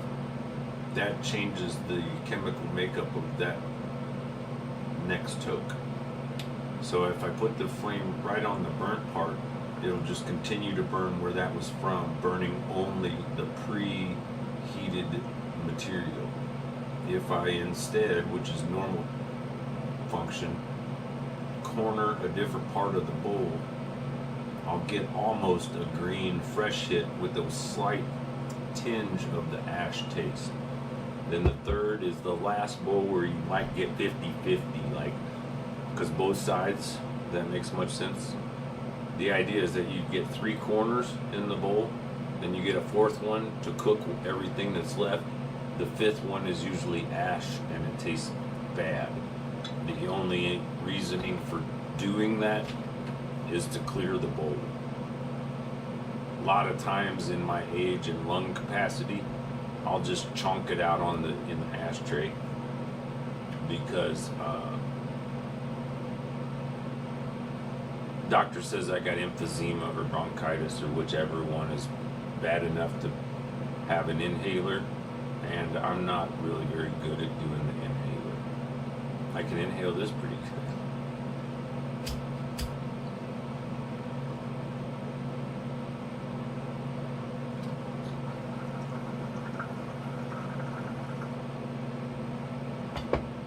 Let's do, from my like ancient hippie experience, and I just mean since I was a teenager, of course they're different, but anything where I ingest the smoke quickly after it's ignited or what have you, meaning a pipe, a bong, something like that, that hits my brain differently than if I were to take tokes off of a joint. I don't know why, I just know that it's different. This takes, it's like it doesn't hit as quick or as hard, but it may last longer. I don't know for sure. But it almost it's such a difference that this sometimes in small quantities doesn't feel like it would do the same thing, right? Remember, in this, I'm viewing that as 4 really good bong hits, possibly a couple that may have something good in them but don't taste so great.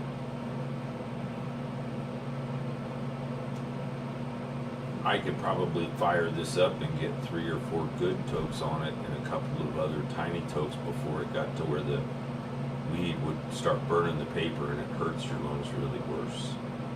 So because of my lack of healthful condition, my bronchitis or emphysema, I have to, it's important I avoid this bottom part. So like today, this is the first like bong session I've done. I actually started the day by smoking one of these. And then I think after my first coffee break, I had about this much left. So I actually rolled it out into the bong bowl, which started my bong session and made it so I avoided burning my lungs on the paper.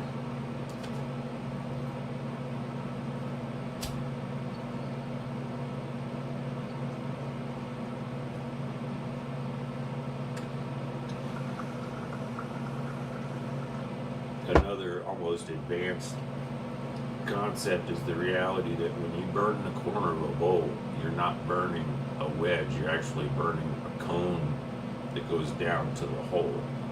So if you do one side on one and one side on the other, even if the third toke, which was that one, that was my third bong hit, that's almost cashed.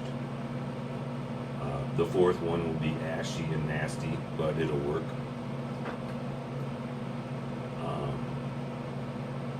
But the point is all the weed under this green weed is burnt, and you can't not.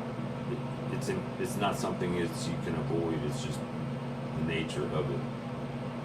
The only way you could avoid it is only taking first or second or whatever hits. But I say all of this, and maybe it makes me a connoisseur, maybe it makes me a lightweight, I don't know. But I'll just use these 2 joints as an example, because this top one is a ½ gram, the bottom is a gram. On any given day,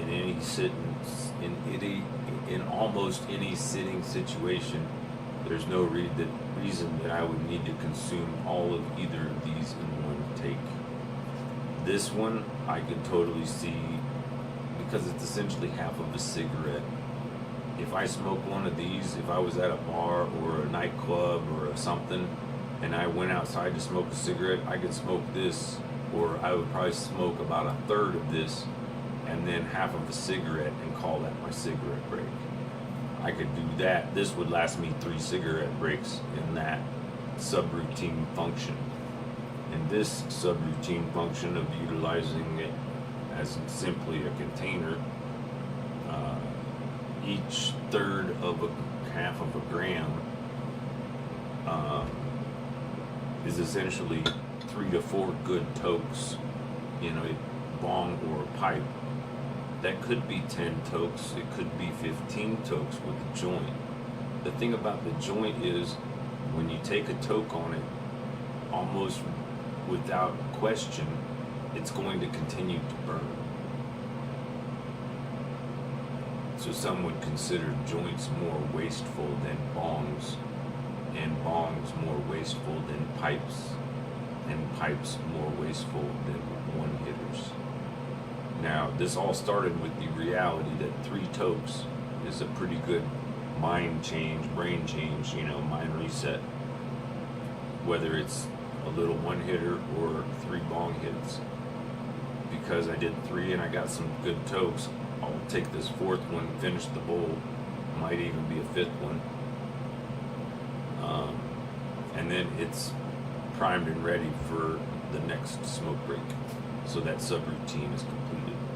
Part of my problem with ADD, I'll have a lot of subroutines and I forget to complete one, so when I return to it, I have to spend time tracking because remember, imagine 5 of my faces surrounding this video in different spots on the wall, and each one's thinking about a different subroutine.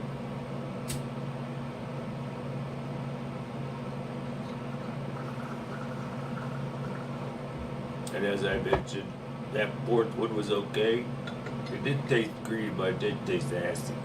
This next one probably gonna taste acid. There's a wee little hint of assiness on the end. And half the times, maybe more, I'll set that aside and just remember, oh right, that's done. If I was desperate, I might toke it in a couple hours, but in this situation, I'm still trying to tell. From what I gather, I might have not been wrong. I'm not sure where the sun is, but it's getting close to when it should be setting, and all those clouds make it a challenge. And it's like I do things accidentally, not on purpose or with conscious awareness of it, but then later I find reason why. Does that make sense? Like, I didn't intentionally put the chair and the desk and everything right where it's at because that's where the sun would shine through during sunset. It's just the way it happens.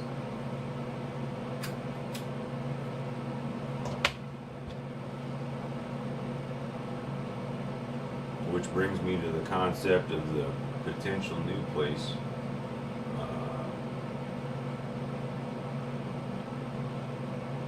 I imagine every apartment unit has some type of window, but from what I can tell, not all of them have much of a view. I'm just kind of hoping that it'll be a view that'll be worth a 24-hour live stream.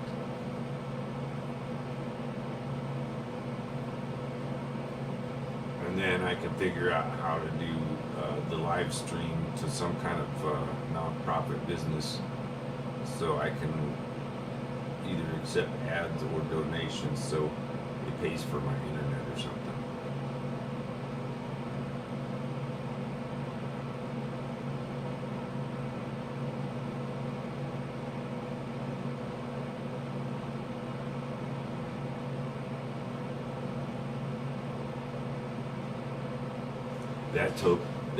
Almost took my, or actually I guess did take my brain to that dreamy state when you almost think you hear other people talking to you, like as if it was a dream.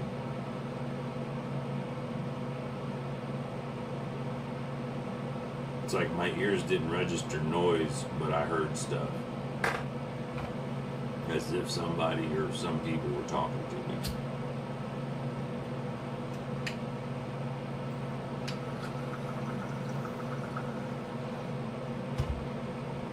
But since I was like in 5th or 6th grade, I still think it had an impact.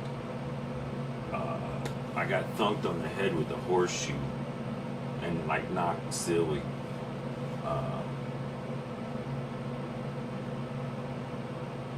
I think that was one of the times, like, I've had injuries and not gone to the doctor more than I've had injuries and gone to the doctor.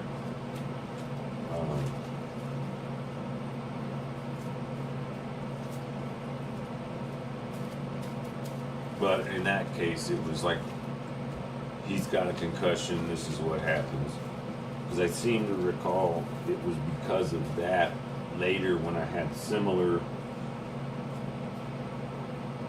spaced out symptoms after a head injury. My dad did his best to like keep me conscious and or, you know, I don't know, maybe he didn't. Maybe he was just like, oh, sleeping is bad for him, but he'll feel good about it. All right, go to sleep, good.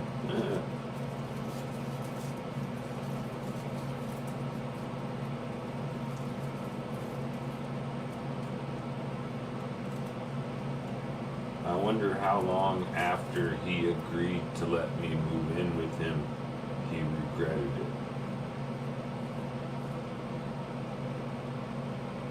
I realized it was kind of one of those roundabout beneficial things. I kept kind of holding on to attachment to family heirlooms, and I was continually trying to find, like, some of them. There's probably a bunch of boxes, some of which have books that are like historical books, because essentially my grandfather's uncle was a Civil War hero, and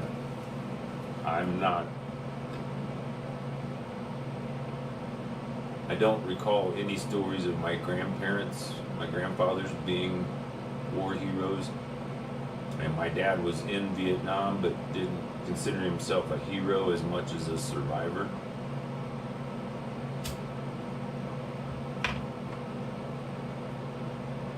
That I later learned for many years he carried a lot of guilt because he was in the Navy and he thought he was taking a chicken shit way out. And he was really scared of the idea of being in the jungle. And when he later, after like many years, this was when we were in St. Louis, I think, he shared with me that he met a guy that was in the Army that felt the exact same way he did, but was on the exact opposite spectrum. He was in the bush, and he felt comfortable there because he could control his surroundings, whereas people on a boat were essentially, literally sitting ducks.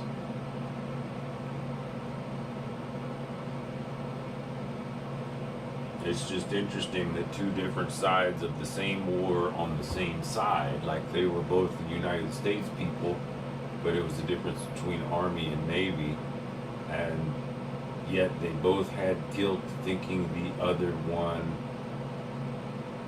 like that they took the easy way out, or the other one was doing the more difficult job.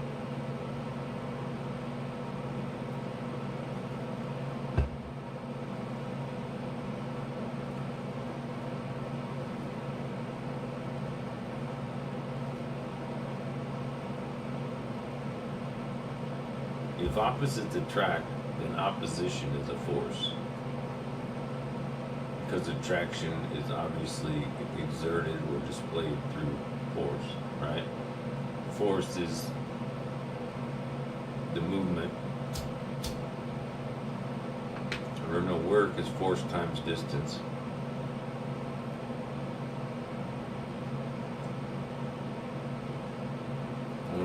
I'm not sure, I should be able to remember how force is defined. I know it's an F in formula stuff.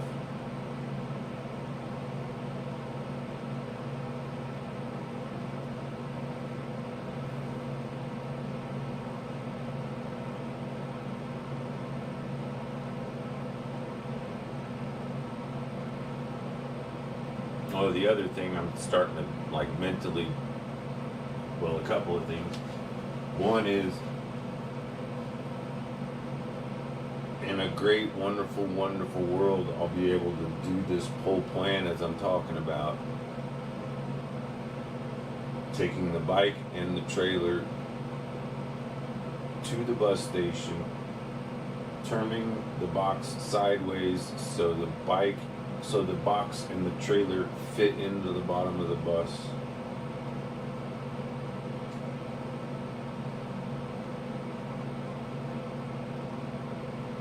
And that would mean the first attempt would either be an empty, dry test run just in case, but that wastes an entire day.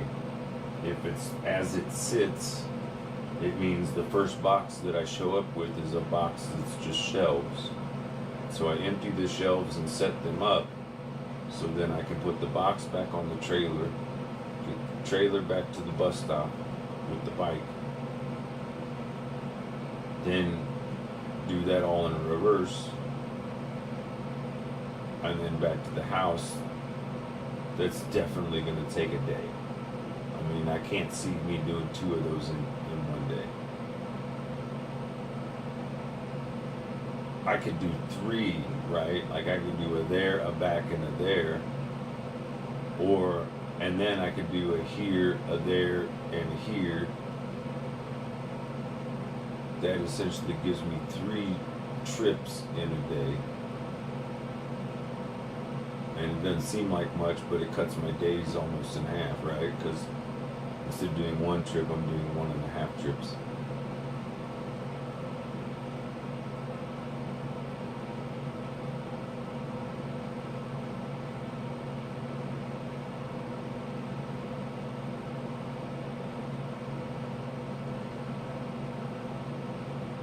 And hopefully, like the final intake part, and I'm not sure how this is going to work yet, but I'm imagining I'll be able to walk, like push or pedal the bicycle and the trailer from the bus stop to the apartment, then lock the bike up outside by hand, take the trailer into the elevator, up to the apartment, into the apartment.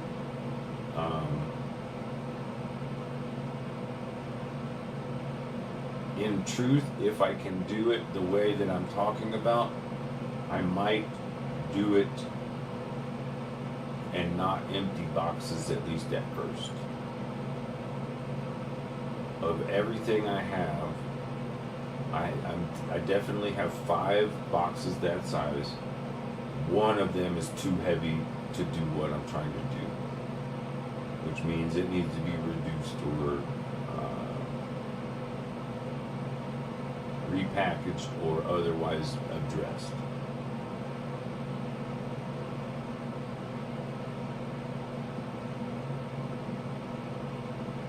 And what I'm doing now is my brain is going through the subroutine of the subroutine of the subroutine of the etc. and so forth, to the point where I'm going through my brain as to what's in the boxes. For example, my full-size acoustic guitar that used to be my dad's, he never really played, but it was funny, I guess, because it was a Christmas gift that my stepmom asked me to shop for it at a specific place and tell her what I would buy, only so she could go there and buy something else. It was just like one of the earliest, like, it's weird when I've never known her to be any different, but I never understood that was like a blatant exposition in narcissism that I didn't have comprehension of.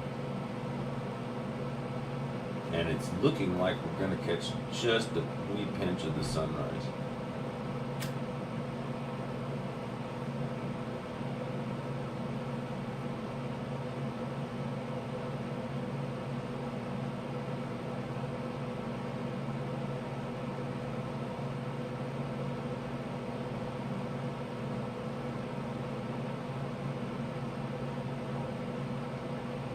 The other concept or possibility, I mean, in a normal world, I could use a van or a really small moving trailer or trailer truck, and because everything outside of the box and the bicycle trailers, I mean, those will fit in the closet, but I don't see any reason of putting them in there to see that they'll fit, because the closet was essentially only half full, because none of the boxes, only a few boxes were stacked upon each other, like no more than 3 boxes high, because most of the boxes are already 4 foot tall or 3.5 foot tall.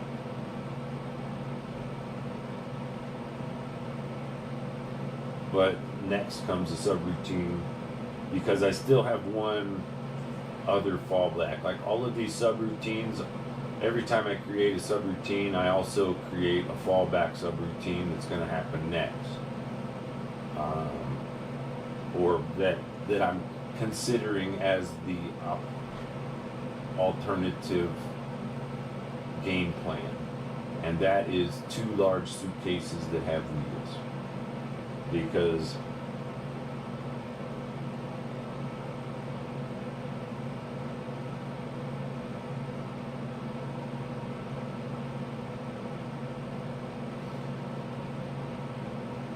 mostly because of the commonality in that the bus that I will be taking from Boulder Station up the mountain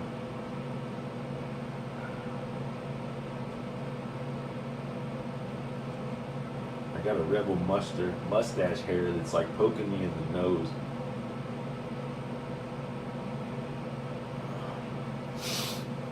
But anyway, it's a ski place, so there's resorty stuff. So people with suitcases aren't super uncommon. Would mean the buses are used to accommodating, at the very least, that amount of gear. Even more so than a city bus. Although people with suitcases get on city buses, you understand, I think you know the difference, right? Some buses you cannot take the bags on the bus because the entrance is always stairs. That's the way the bus to the ski resort is. But they have larger areas of storage underneath, and the bus drivers are more accustomed to riders putting their stuff under there. Some buses don't have any storage, so the drivers never really leave the seat.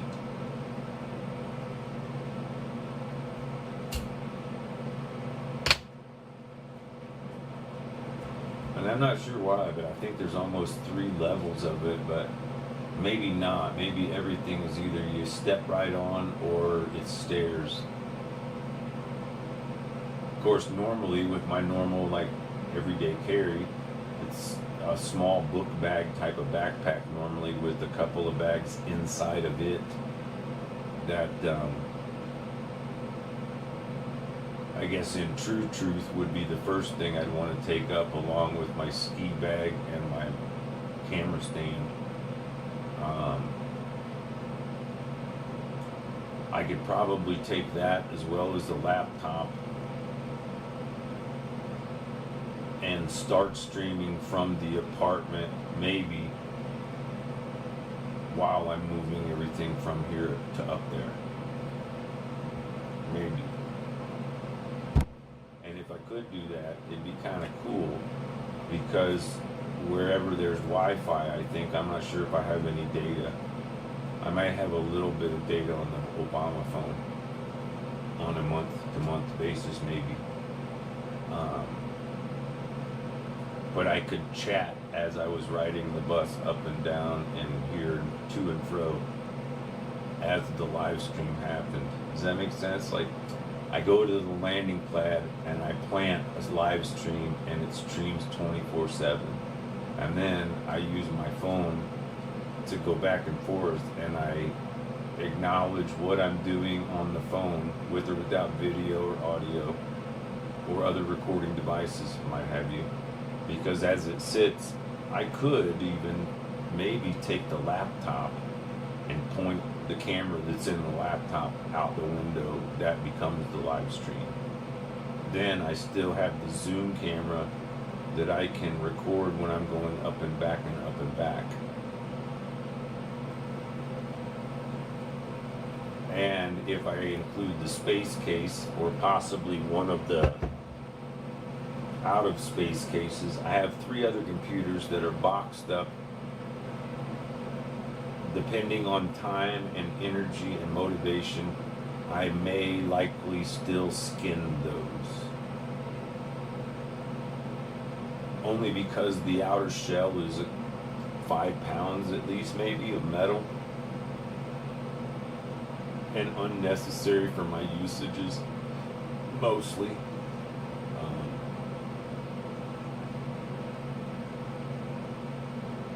But the other thing I'm keeping in mind is, when you live way high in the mountains, it takes a lot of energy to get resources from down here. Like Boulder it's the foothills, but it's right on the edge of the flatlands. Like Denver is the flatlands. People that live in the mountains call people that live in Denver and those areas flatlanders. And it almost essentially includes anyone who doesn't live at their elevation or higher. It's a weird, like, ego. Like, people in Telluride think they're better than people in Durango, and most of them are, but the town is more remote, but it's more prestigious because it's at a higher elevation.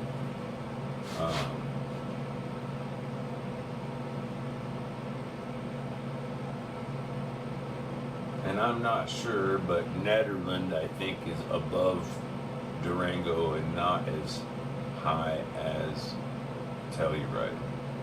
I almost want to think Telluride's 8750, but it could be Durango was 6750. But I think Nederland is 8650 or 80 something. Almost every one of them has some sort of food or drink or social establishment that's named after the elevation of the town. Which is why I think Telluride is 8650.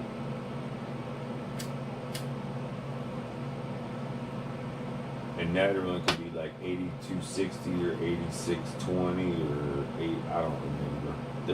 There's a deli named after it up there, so there's your answer. Google that one. They got pretty good sandwiches, and the folks that run the place and work there are pretty cool. At least 5 years ago they were. I'm sure it's the same. Same with the pizza place. They're a little higher class, but not so high class that they intentionally act down upon you. Most of them still would, but you can tell when someone sees you as some random token hippie of energy of yesteryears or some shit, you know, almost like a tourist attraction. I met a guy who used to get paid actually because the way he looked, he had a big like mountain man beard. But there was a town that was a mining town in either California or Nevada. But I almost want to think it was close, near, if not one of the towns that Mark Twain traveled through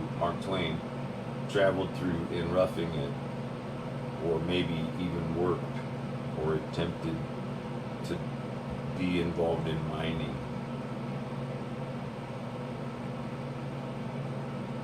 I almost think that it was through Nevada, it was into California where his brother, I think, was like stationed or had a government office position, something.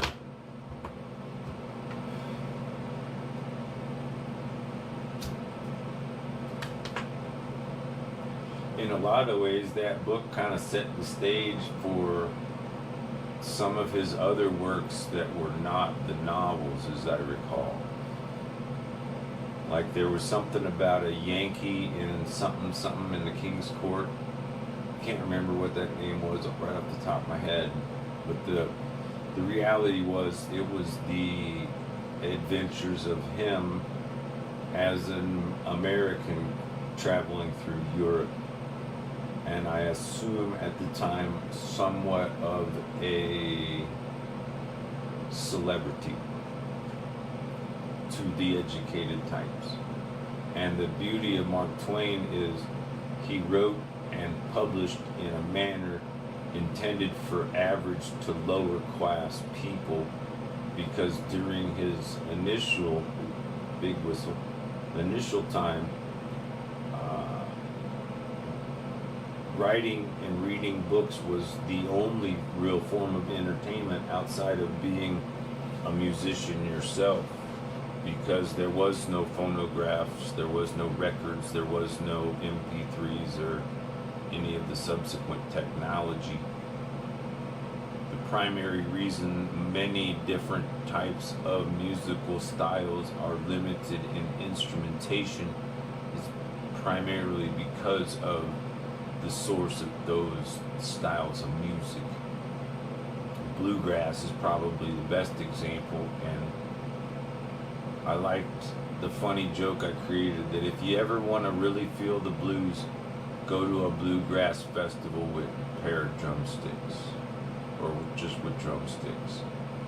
Because if other musicians realize you showed up with drumsticks, some of them will assume you just want to hang out with musicians.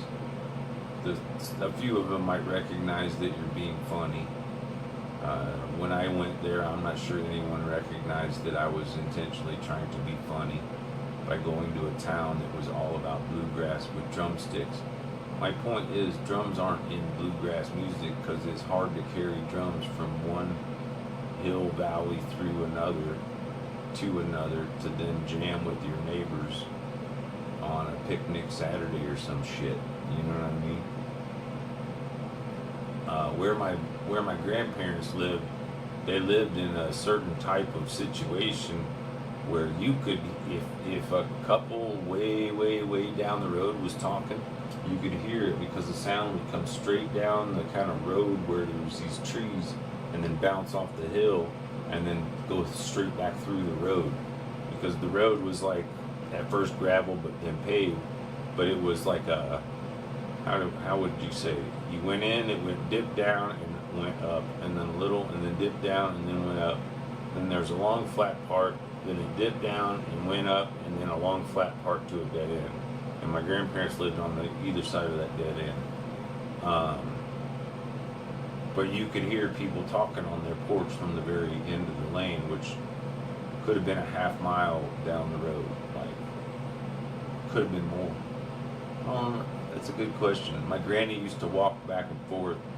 She had a condition later in life where it was something to do with circulation and the skin in her legs, where for health reasons it was required after she ate, she had to go do her laps. She had to go walk. And I'm certain that they knew the distance from where they lived to a specific spot that the return trip would equal a certain amount, be it a half mile or a quarter mile or a mile.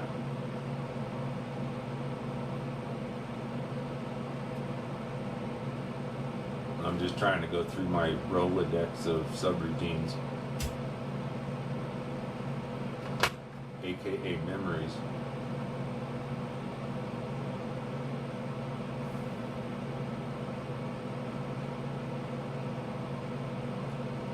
Because if I remember correctly, normally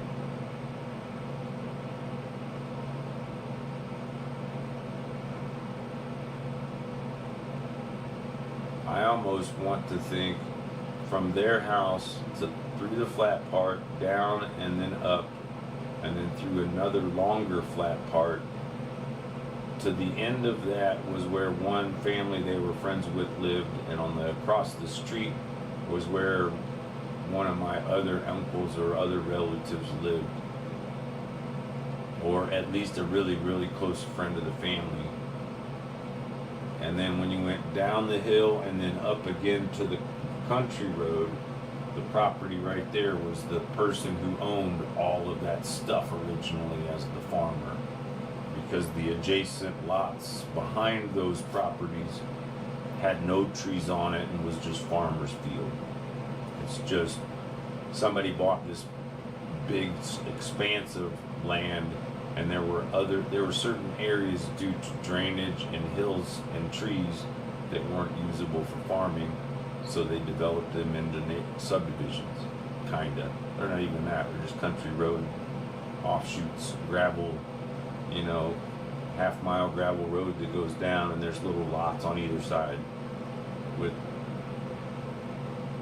I'm not sure, my grandparents might have been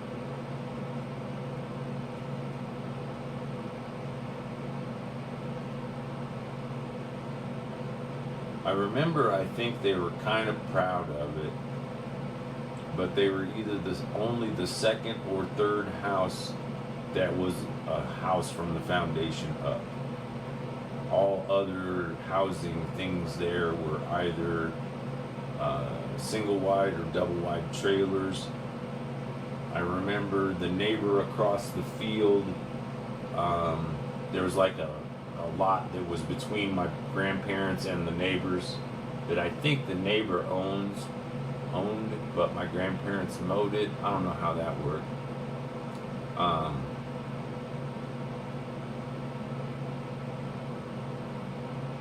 I think they were either the first or the second prefab house, meaning they roll it in on a trailer, but then they take it off of that frame and mount it onto another like set of foundation moorings or something.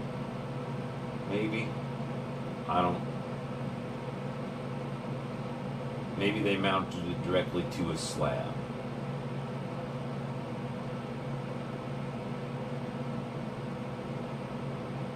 Anyway, it would kind of make sense that down and back was a half mile, because that would make 2 laps, a lap being there and back, 2 laps being a mile.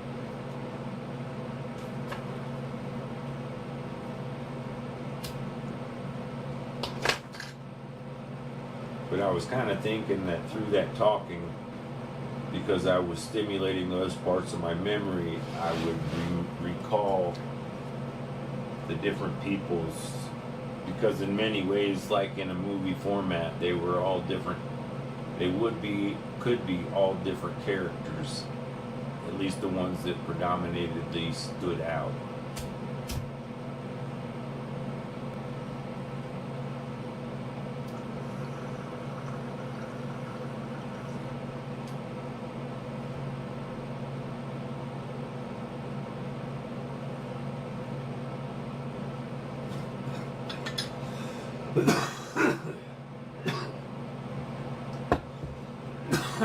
I guess the other interesting part I might be ignoring is that growing up, everybody that lived in that expanse, with the exception of 1 or possibly 2 people, were all relatives, most of which were my grandmother's brothers.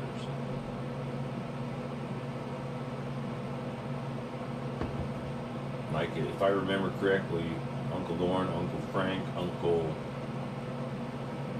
somebody, and one of them, Gerald, Uncle Gerald maybe. And I remember, it's funny, because the one guy I have a harder time remembering, it's because his wife was really nice to me. And that's just as they would say, knee high to a grasshopper, like, 3, 4, 5, 6 years old maybe.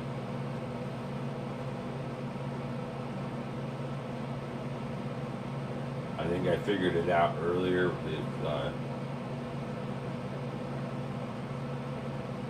3, 4, 5 was out there in the sticks. Then 6, 7, and part of 8 would have been in Paducah. From trailer park, or no, well, was it?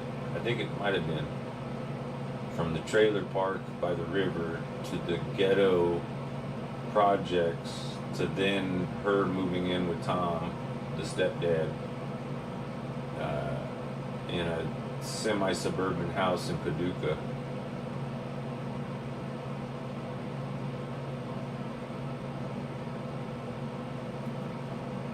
And then out into the suburbs of outside of Paducah in McCracken County.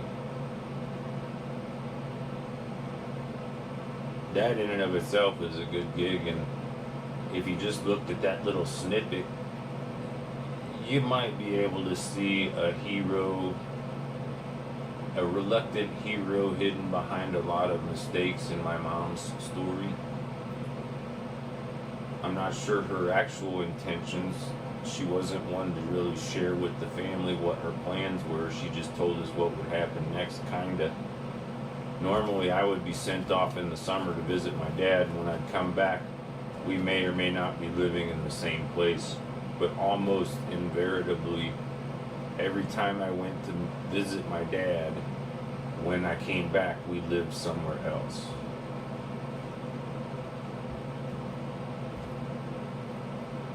I almost feel as if this whole packing thing might have began way back then, maybe even before I could remember, because I've always seemed to be living in one of 3 boxes, meaning the box of immediate stuff I would use, which is what is open now. My laptop, computer screens, cameras, and minimal kitchenette supplies to exist predominantly on hot water. That's also the reason why I did the baking, because when I went to the store I was inspired to buy baking stuff, because I can bake stuff and in one fell swoop make lots of different, I don't want to say meals, but I'll say sources of sustenance or food. If I'm doing a lot of biking or even just being out in sub-freezing weather, getting to the bus, getting on and off and waiting, etc. That whole process offers time for little bitty snacks easier than a whole meal, and I have an abundance. I essentially have a kitchen full of said type of snacks, and the part that I'm trying to keep in my brain for today, some of those, understand each one of those snack is its own circular subroutine in my brain. It's its own bubble.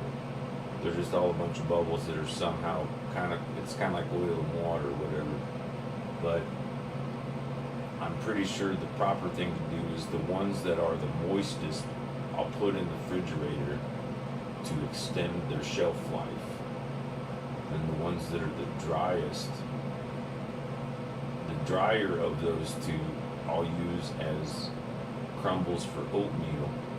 Therefore, it could be crumbled and put into one container, and then that also is defined by how a batch worked out, because some of the batches did not. Oh look, the sun is right there on that peak. So this is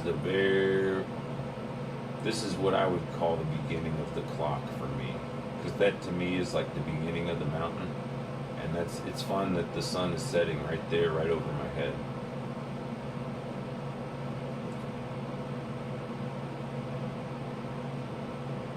In the shortest day, the sun sets way down there. Then as the season progresses, it goes this way. When it's the longest day, it's way up there. It's weird because I'm pointing the opposite direction that it really is.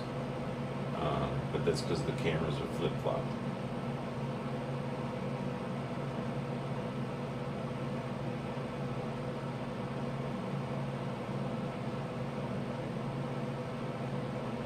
I don't know, 502 product placement. Let's give JBL a shout out. I'm not done them yet. This next hour is brought to you by the power of JBL. This is a Flip 4 speaker. It's got a pretty good long battery life. It's heavy. It's about 5 pounds, maybe 4 pounds.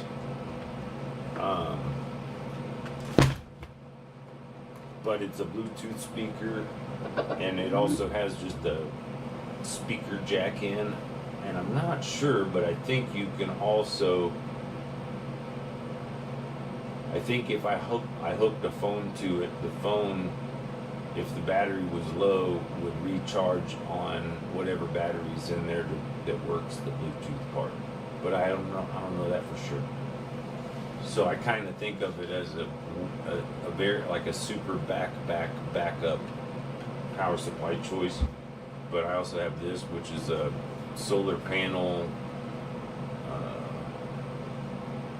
There's probably like 6 or 8 AA battery worth of space of charge. And in that camera up there, it runs on 2 AA's for about 4 hours at best, I think. Or maybe that's, yeah, I think it's 4 hours.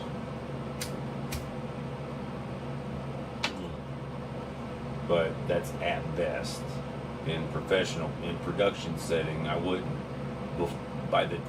Once it hit 2 hours, I would start trying to get to a point where I could change batteries. So I don't like, those aren't things I want to happen. I'd rather keep the batteries fully charged. And that's the other nice part about that camera is I can hook it up as it sits as the live streaming camera, but it's also on a selfie stick that's sitting in a microphone stand, and it has its own storage and memory and batteries. Like I mentioned, can work for 3 to 4 hours on a single battery charge.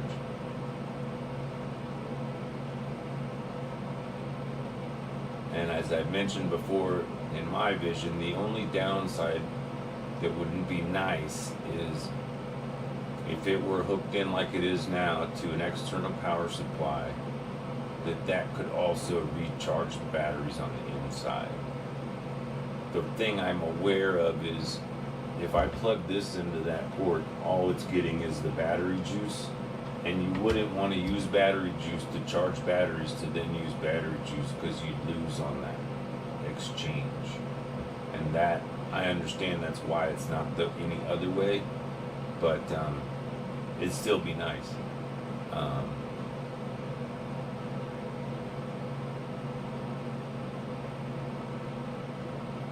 Now my brain is trying to go through the subroutines of how many trips until I can be in this situation in another location. And then remembering, part of my thinking is, it wouldn't be ideal, but the monitors that I'm using currently are not heavy. They're a little bulky, but do disassemble. And I could feel comfortable with like a big piece of foam or clothes or something in between, that both of those monitors with stands and power, with everything, cords and all that stuff, will fit in one suitcase. My laptop will fit in a suitcase or a gun bag or maybe almost a ski bag. Maybe almost.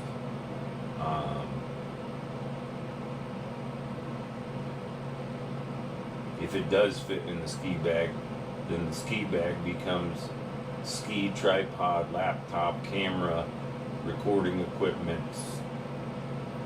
The first bag I take along with the suitcase that has the monitors. The next question would be, and even in that setting, I could probably do that and include the bicycle, the trailer, and the box, assuming that that works with the bus situation.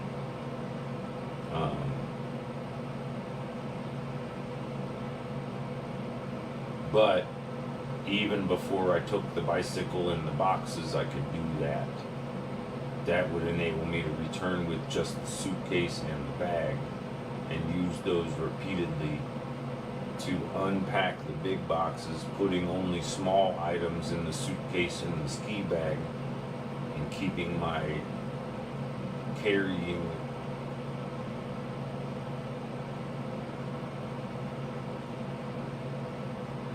bulk to a minimum, but acceptable kind of level, if that makes sense. I mean, I get it. If I wanted to be that guy, I could get the two biggest suitcases I could possibly fit, and I still might. And by that I mean like big wardrobe canvas fucking suits that don't fold, that size big. Get two of those, put a bunch of shit in it, drag that bullshit, as heavy as it fucking may be, to a bus stop, roll it onto the bus stop, hassle it back and forth, get it to the other bus stop, feel confident because it's suitcase size. It'll easily lay down on its back, slide in onto the other bus into Netherlands, take both of those boxes up there. My point is, this table would have to fit in one of those boxes. Because it's wide, that's a question of reality. Because I have excess cardboard, if it works, I will do that. But if I have to take boxes apart to make new boxes to fit these perfectly, I will do that, but only after I've used the boxes as they are, because most of them are packed. As far as I'm aware, there aren't many boxes left to recover. And by that I mean most of the junk that's in the back room was in boxes, because when they forced us to move from here and to another apartment for a remodel and then back,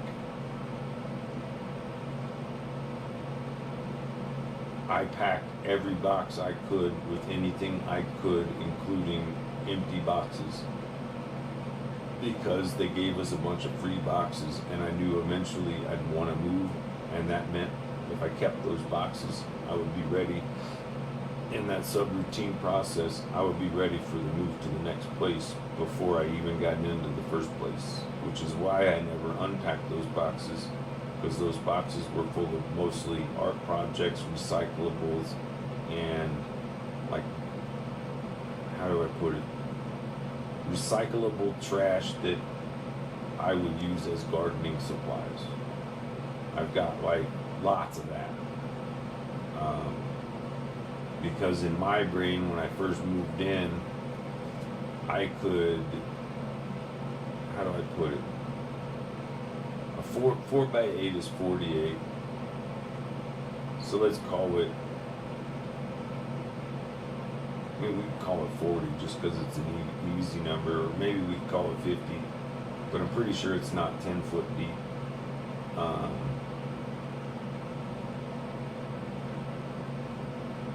But 5x4 is 20, so that's 20 square feet.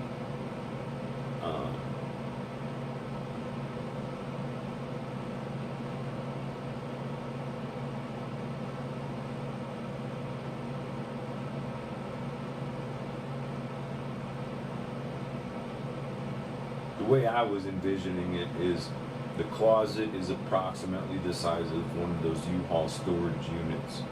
Those things are kind of hella expensive. It's like $200 to get it delivered, and that gives you a month to fill it up. And I can only assume you'd expect another couple $100 on the tail end to then deliver that box somewhere, give you time to unload it, and then them to come pick it up again.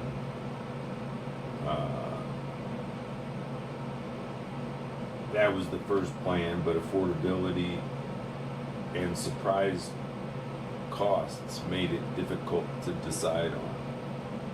Because otherwise, I'd be doing this and everything would be in that locker.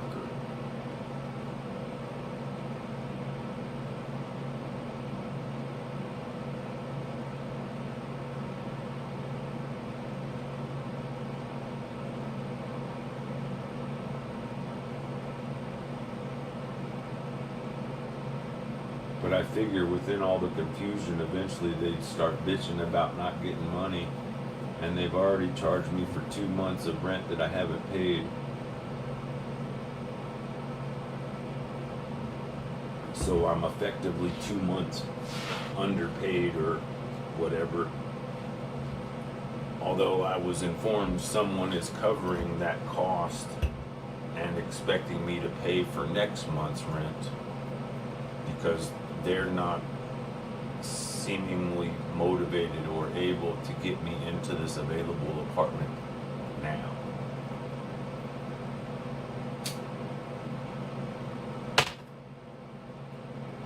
It helps me to go through the subroutines in my brain because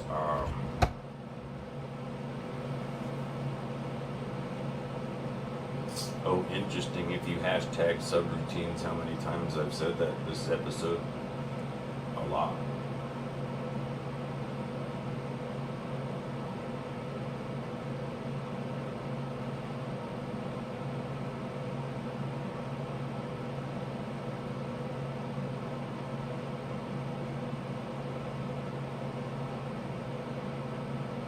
It's funny, I'm just sitting here thinking, this project that started out as these really bland oatmeal flour, almond flour concoctions have turned into these like delicious morsels. But the funny part is, because they're like, and I have one sitting right here on purpose so I eat that one next, and my brain's still going, oh yeah, but there's so many other flavors I get to try still, and it's just like, I don't know. It's funny the way my brain semi-functions.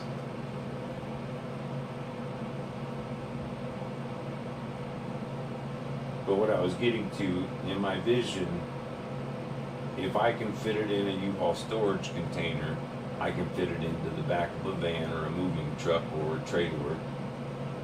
And if I can fit most or all of it into my closet, which I have done, mostly, not that big ass chair, But if I can do that, it would all fit in the storage locker.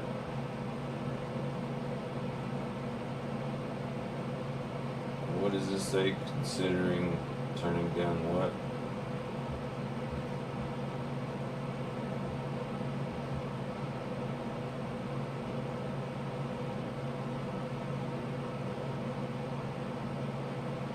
Video settings, maybe?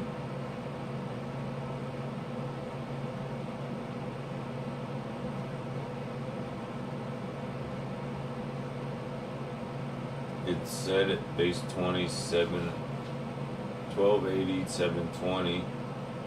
I set it with no, I removed that part of it on purpose to make it work better. The output is simple. Is it 25? I set video bitrate at 25 kps because 2.5 megabits is half of what I'm supposed to or think I get. I did that because anything more than that caused problems with the server.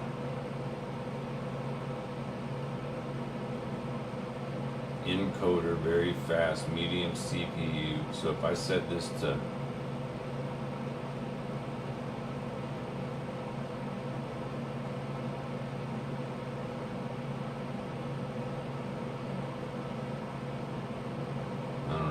change it to make it better.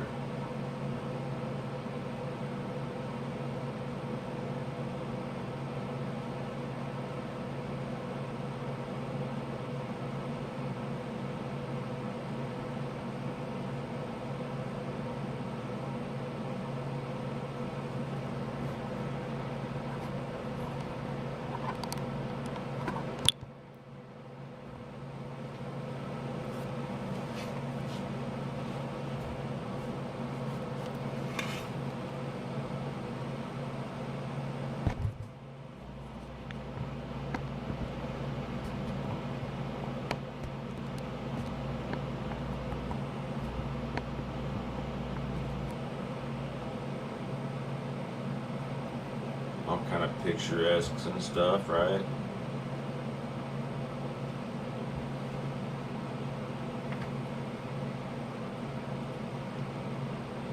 And maybe I'm over opinionated, but to me this view has been the primary reason I put up with all the crap that I put up with for 3 years, which is when I started really getting sick of it and realizing that doesn't matter how good your view is, if you're surrounded by ignorant assholes, it's always going to be a sucky place to be.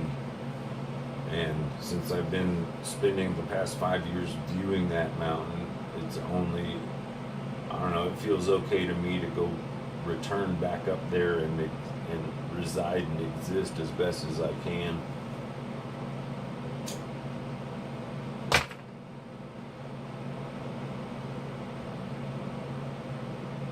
In March, I'm supposed to turn 57.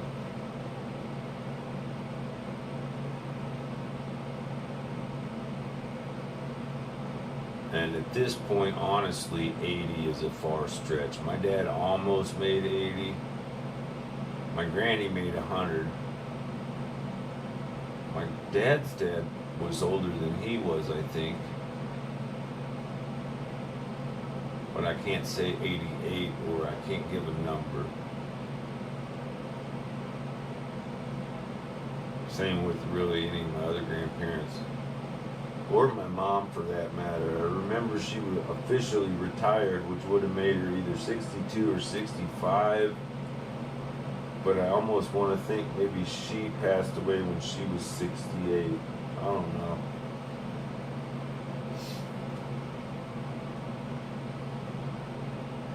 That family, I'm not sure they ever really officially disowned me. I think I was more estranged from that side of the family. My dad, like, literally divorced me on an answering machine when I was 30.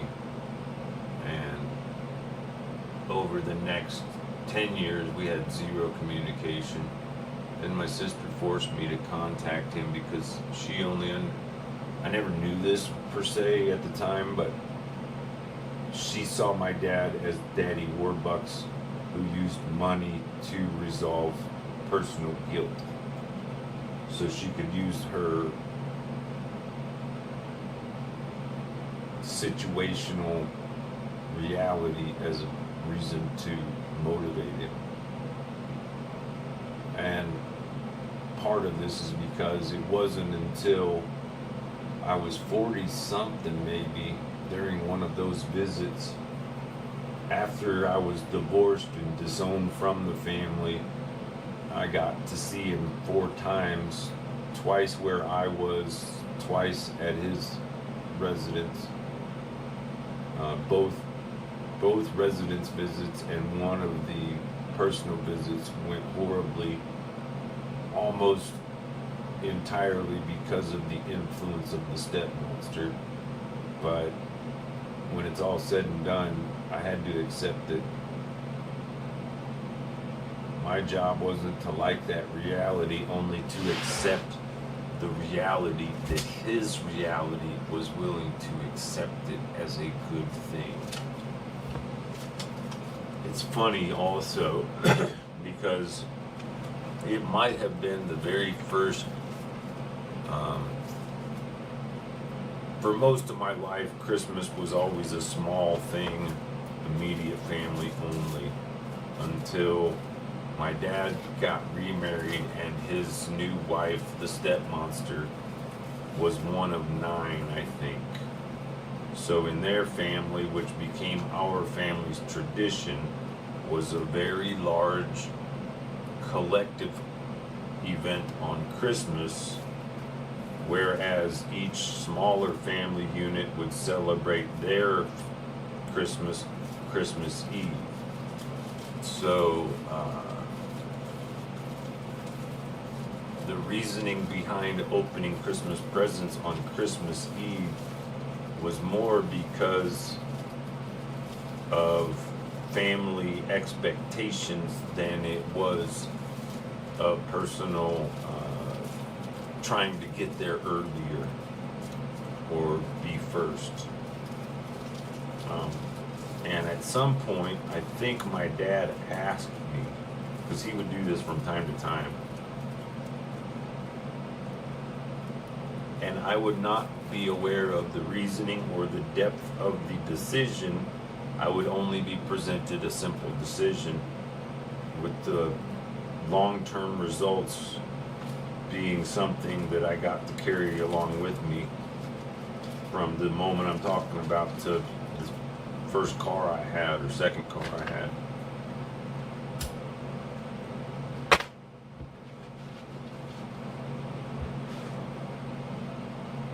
But he asked me if he's like, so do you want to celebrate Christmas Eve or Christmas Day? And maybe at the time I was just an anxious ADD kid, and so I would pick Christmas Eve, of course. But that wasn't until I was, I don't know, 13, 14, 15, I can't remember when. And then it changed again when I was 18, I guess, when he remarried, or 19.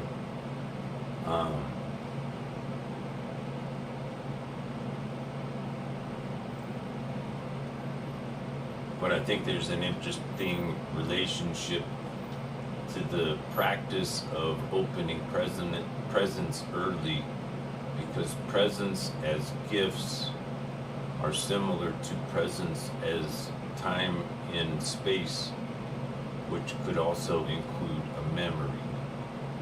And the idea of a live stream, of a zoomed in view of my favorite part of living here for the past 5 years is essentially that, and only that, somehow cementing or remembering a memory.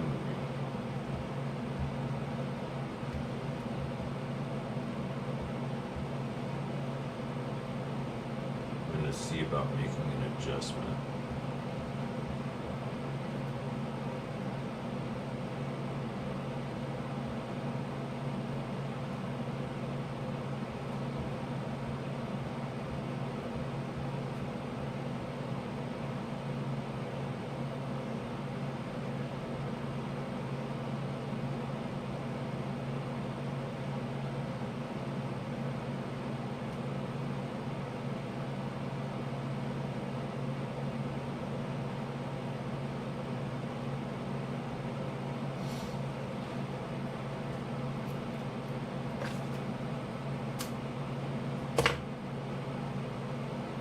The other fun part about this is hashtag, write that down, hashtag podcast stream clip.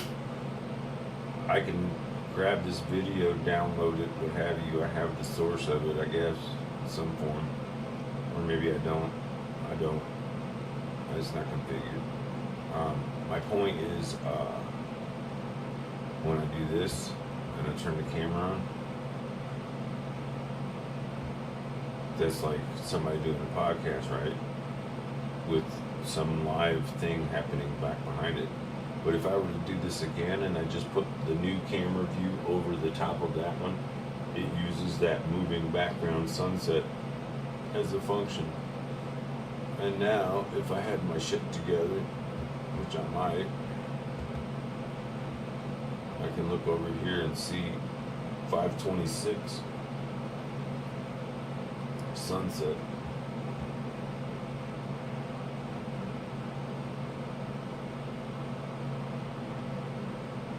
The other reality I've learned, and I haven't figured out why, because on the sending part of it, it says everything's good and all of this greatness, and CPU only at 50% and 30 frames per second, so super good quality.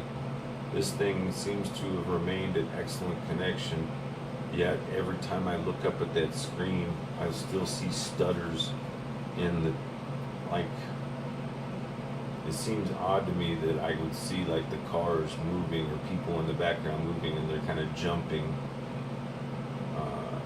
when it's 30 frames a second. I thought that was acceptable. I mean, a lot of times I set the cameras when I record to them at 24 frames a second because that's like, it has something to do with the click rate of standard film or original film or something.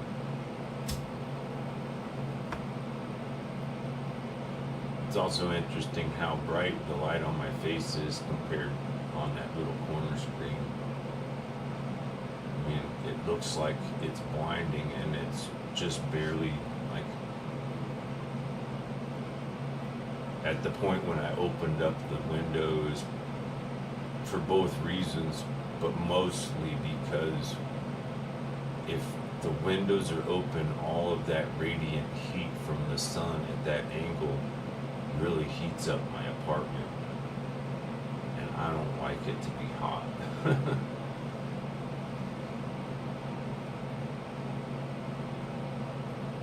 Currently, and for a while, I've had the window open.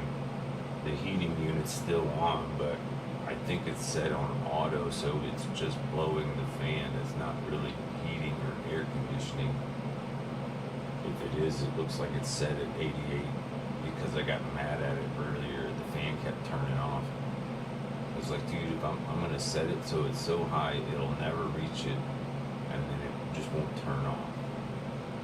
Because the other thing, this one isn't one of those I imagine to be something worth using in the future, but in the whole subroutine process, when there's a discernible external sound source such as a fan, the problem becomes when you record it, how do you remove the sound of the fan without removing the quality or the sound of the audio intended? Because if you get the frequencies and the sound that is the sound, and then you use a formula to remove that sound, you'll still remove those frequencies that were recorded, which will reduce the overall sound of everything that's there. But if the fan turns off and on and off and on and off and on, then it has the effect of the sound reduction when it's there. When it's not there, all of that other audio would be clipped as if that noise was there, making it worse, not better. And again, I can't remember if it was a filter in OBS. I almost think it was, versus something on the actual camera as far as a setting, but it had sound reduction, and it seemed to work pretty well. That I could leave the fan on and it would just remove it, never record it, and only record my voice. But more than likely, if you did that, you're also removing, like if you take the frequencies that the fan makes and the frequencies that my voice makes, when you remove these, you're also removing the parts of these that are in this. If that makes sense. In a perfect world, you could use AI to sample this fan sound in a post effect. Everywhere it sees it, it mutes it. Where it doesn't see it, where it sees something other than that, it just doesn't touch it. So that way in little clips you're removing all of the sounds, which is essentially what most of those plugins or filters do.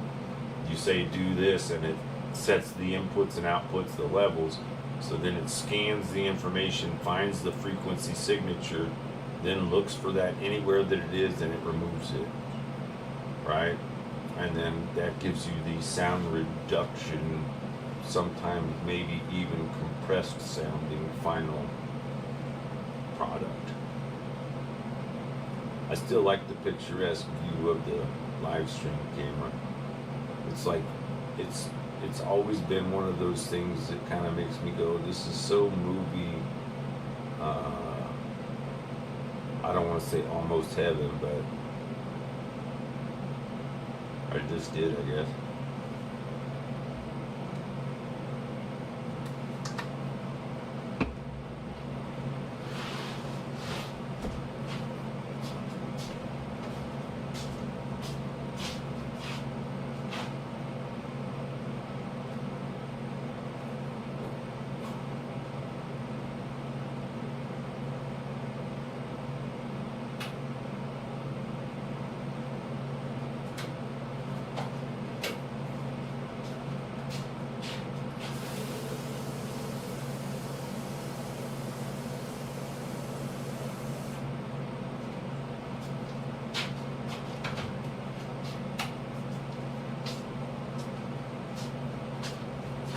My own mental view, this, and it's kind of been the subroutine that's been on the top of everything. I've been trying to visualize and see myself somehow I don't know how, whether it's in multiple trips or one fell swoop or a couple of three big, here, there, and then there,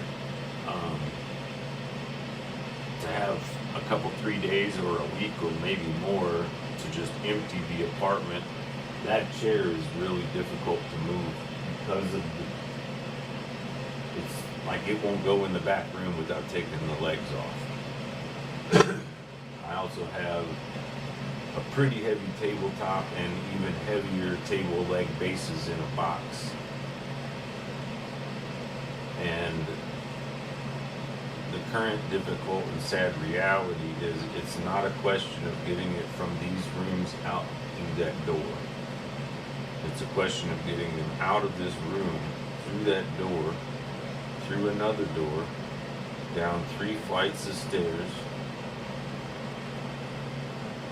100 yards or so up the hill to where the recycle box trash area is.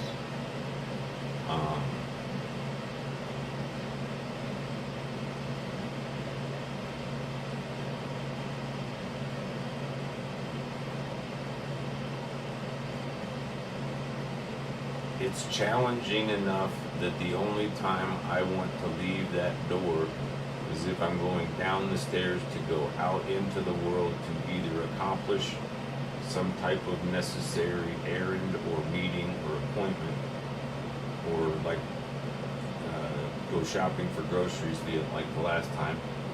Usually I'll let all of those subroutines build up so I'm doing multiple things with one excursion. Because it got to be common or normal, like for a couple years almost.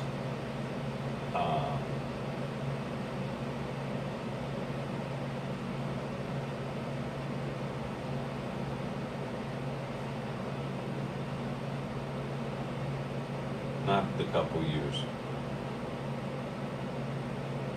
6 months to a year. I would spend multiple weeks without going through that door.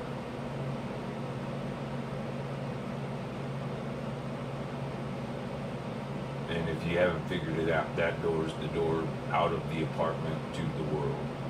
Like if payday would happen, around about the first, sometimes a little bit before, that meant I had money for tobacco and cannabis. So I'd get a couple ounces of tobacco, which is like 2 pouches, and then an ounce of cannabis, and then I'd return to the apartment and I'd stay here for a week or longer. If I left, it would usually be to go to the gas station to get tobacco and back only. That trip with 2 pouches would last me potentially 2 more weeks. I'm almost okay with doing 5 in a month. I used to be 2 pouches a week, so that was 8. So if I reduce my intake by 3 pouches in a month, I consider that a positive progress. And also the ADD and other things help me because, like, I've definitely rolled more cigarettes than I've smoked today. But I've been doing both more than normal.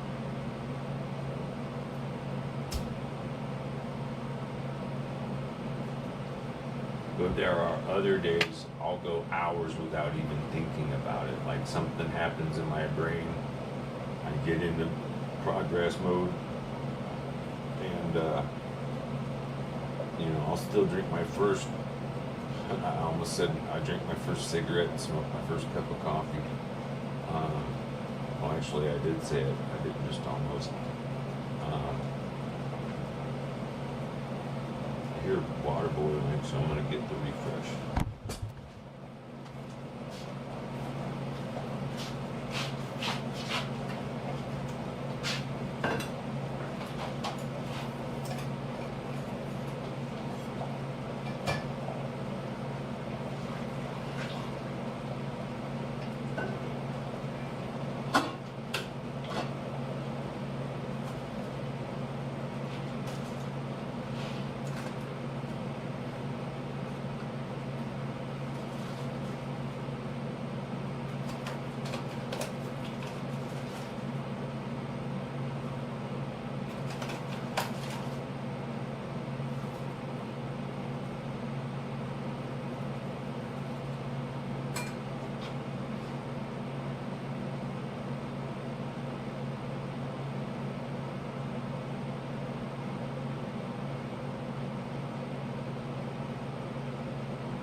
I wasn't going to, it's not normal, but I called an audible and decided to start a fresh,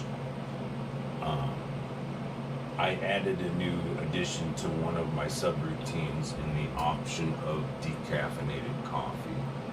So as opposed to either using the caffeinated mix in the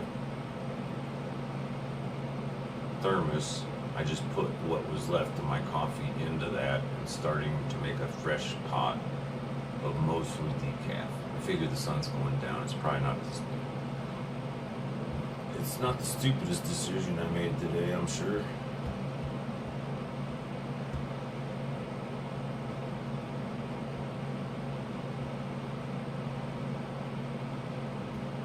Oh, funny, I started at 11:11 and it's 4:51.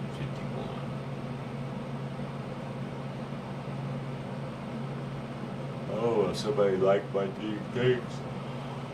Oh, I like your thing too.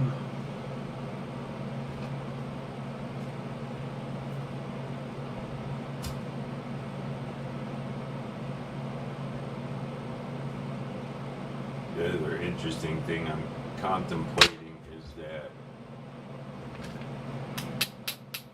since today is one of the first days in a couple weeks maybe that it hasn't been predominantly painful,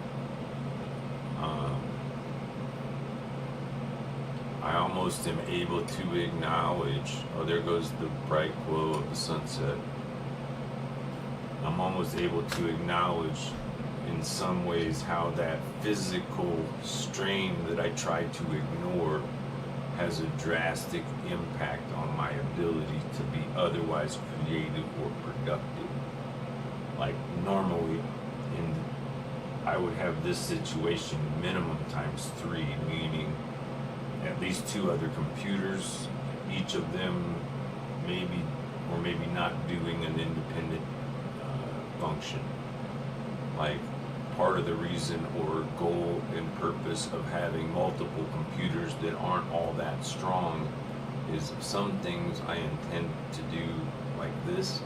I've intended to do something like this for a long time. I just didn't want to do it here because the way that the noise is, and because the way the internet can be, and because it's predominantly a big hassle.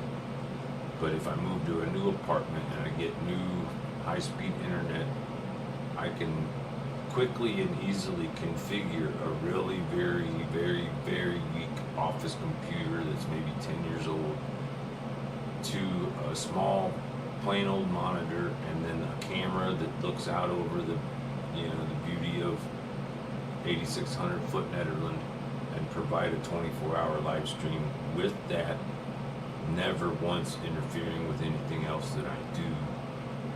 Because if I were doing other video or audio or graphic design something and the computer I'm working on crashes, ergo so would the live stream unless it's on another machine.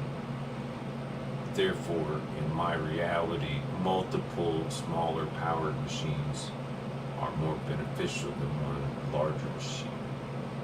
However, as it sits with everything here in my new place, that would mean I have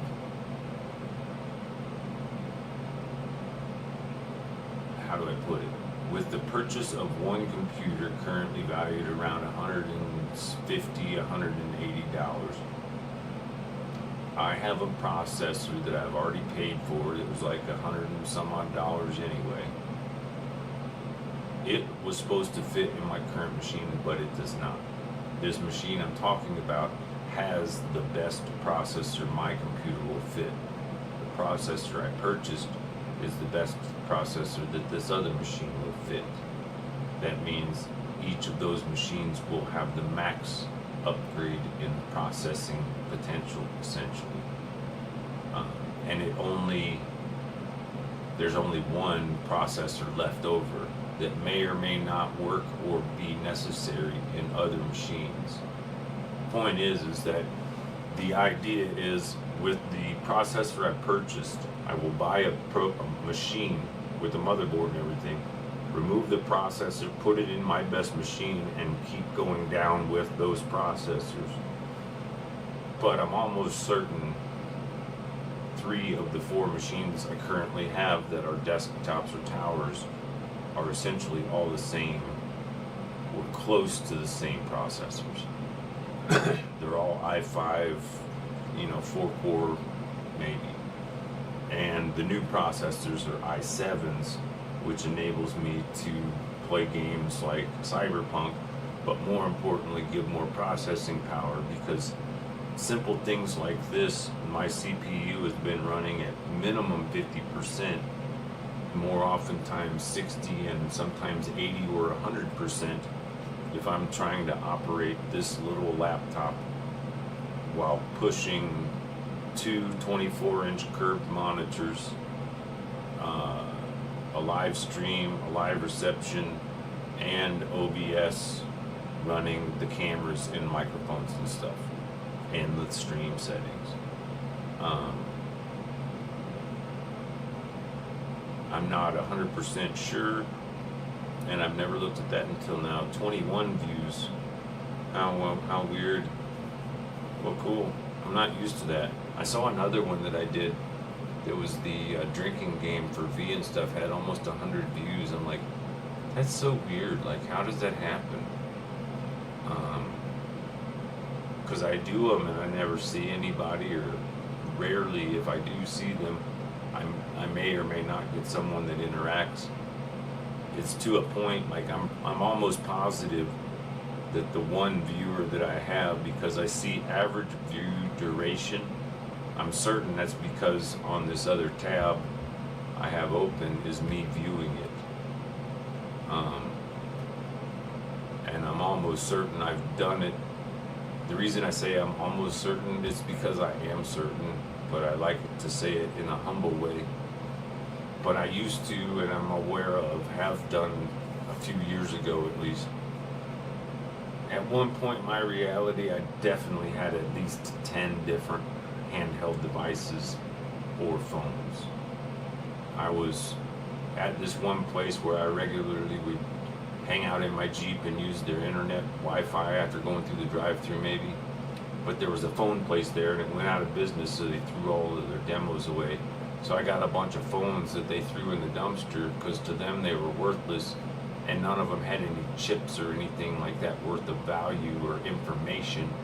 So to them it was just this junker thing, but to me it was a wireless handheld device that could record audio, video, etc. So it was at that point, and this is like 2018, 2017, I mentally designed, there's a thing in kitchen and cooking called the Lazy Susan, which is essentially a flat surface, a platter that spins on an axis like that. So like if there was a platform that went around like that, right? Now imagine this, you could lean or click 3 phones to it.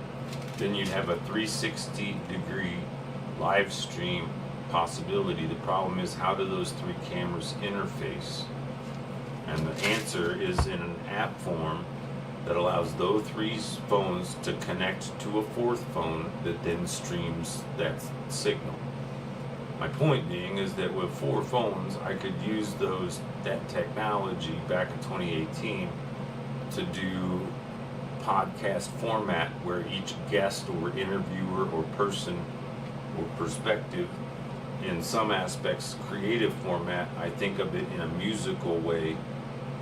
Imagine each phone is pointed at a different instrument, but the entire song is a loop of all of the instruments. So in a one-man band sort of way, I could play a little clip of this and a little thing over here and a little something, and then play a drum beat that ties all of them together, and then go back to each one for a, I don't know, verse, chorus, solo, whatever.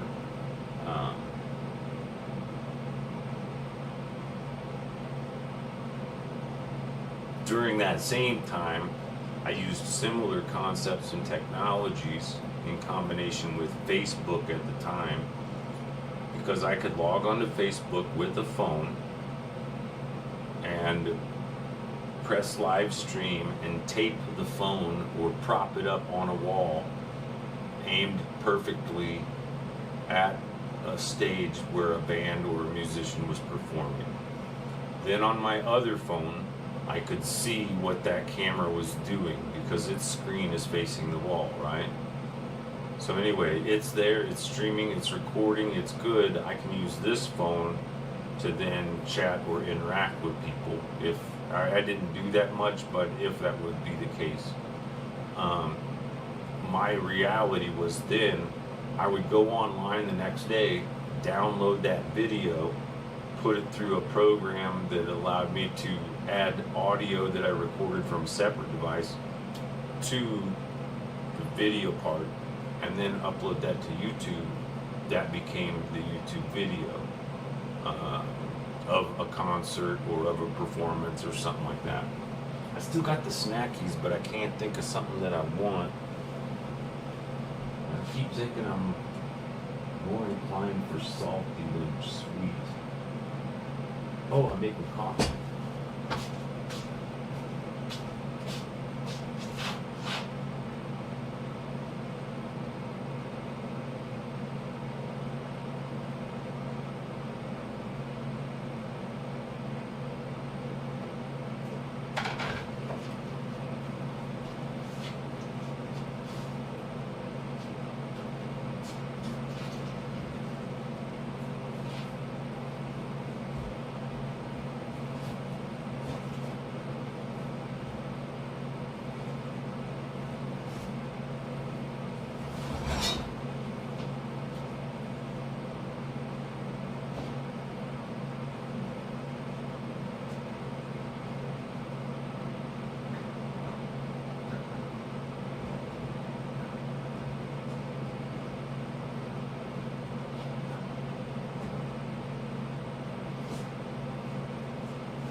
The other part of these funny subroutines that just kind of struck my head is I'll get into the habit of the subroutine to such an extent that the routine becomes a habit. Then I find myself doing the subroutine,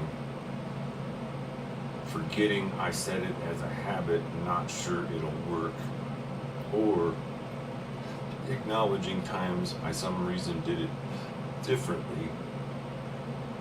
My point is this: what I think is my usual routine is I'll make the coffee, I'll put 2 scoops in, I'll put a scoop in, I'll pour, put a scoop in, I'll pour again, that counts as the second pour. By the third pour, that cup is completed.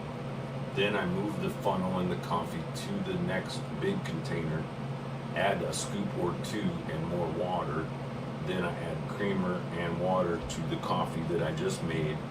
But because it was the first couple pours, it's usually extra strong medium roast, which I think this is, almost tastes like dark roast. Oh wait, this is decaf, so I don't know what this tastes like.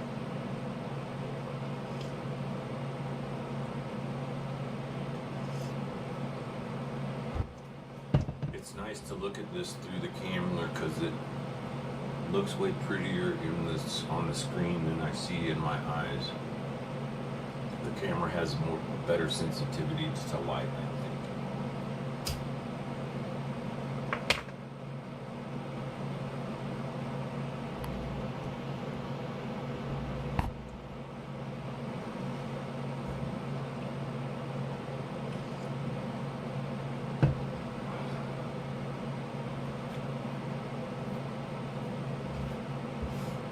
But it's funny, when I went there to go, oh right, I was making coffee, I saw some crumbs of pizza and tasted it. It was like spicy and cayenne pepper and kind of salty. And that was right after I decided to make, I call them poor people, poor Reese's cups. Essentially, a Reese's peanut butter cup is peanut butter and chocolate around it. Similar with things like peanut M&Ms. That's a peanut with chocolate around it.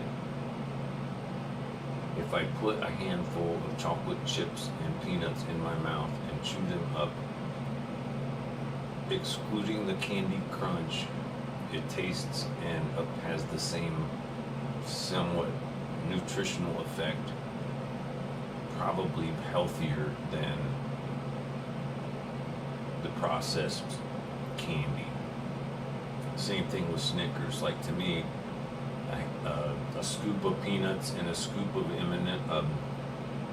peanuts and a scoop of chocolate chips is effectively a poor man's Snickers bar, because the only other ingredients is caramel and nougat, which are both different forms of high fructose corn syrup with other byproducts like dairy.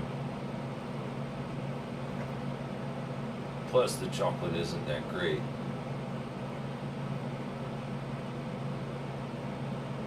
And since the physical or physiological, metaphysical, I was also thinking the meta something, because of how spices can affect you. Even spices like cinnamon or sugar, for that matter.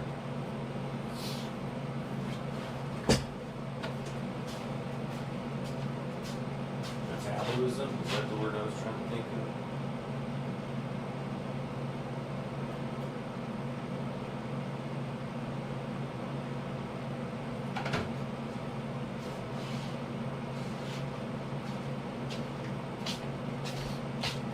But anyway, when I did my shopping, I got a couple of pizzas, some raisin bread, which I haven't touched yet. The bread, not the pizzas. The pizzas are almost done. But I got a couple bags of chocolate baking chips. They're little UFO dealies. But that's a chocolate UFO with peanut butter, which is essentially healthiest ingredients version of a Reese's Pieces without the candy coating. But here, I just scooped peanut butter onto the back of the spoon, covered it in chocolate chips, so it's like a Reese's cup.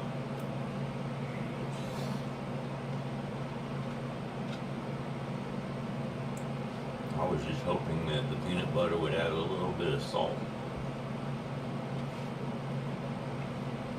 And because it's 70% dark chocolate baking chips, there's a lot less byproducts like milk chocolate and or sugar.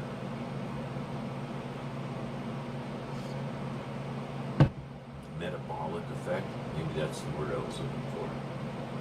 There's something good about cacao, which is, I don't know, it's difficult because I've always thought of it as cocoa, and the two may not be the same, but I always thought the cocoa plant,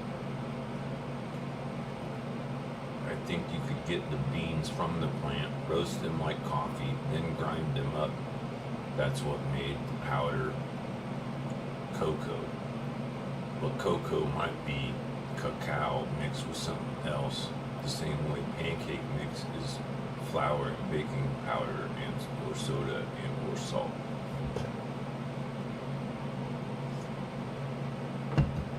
The last batch that I bought that was actually a part of, gosh, that's so picturesque, isn't it?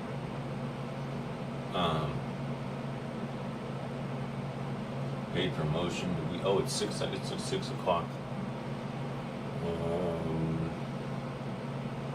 Ghirardelli's chocolate, Stony Bologna. The next hour is brought to you by My Dad's Weed Jar, Stony Bologna. And there's possibly, no.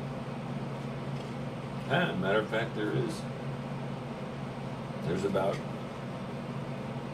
a couple grams of homegrown weed in there that I grew on my little plant, the Space Green plant. Since I'm pretty sure the last thing I did was poke that bowl, I'll pack that bowl. This one's for Dad.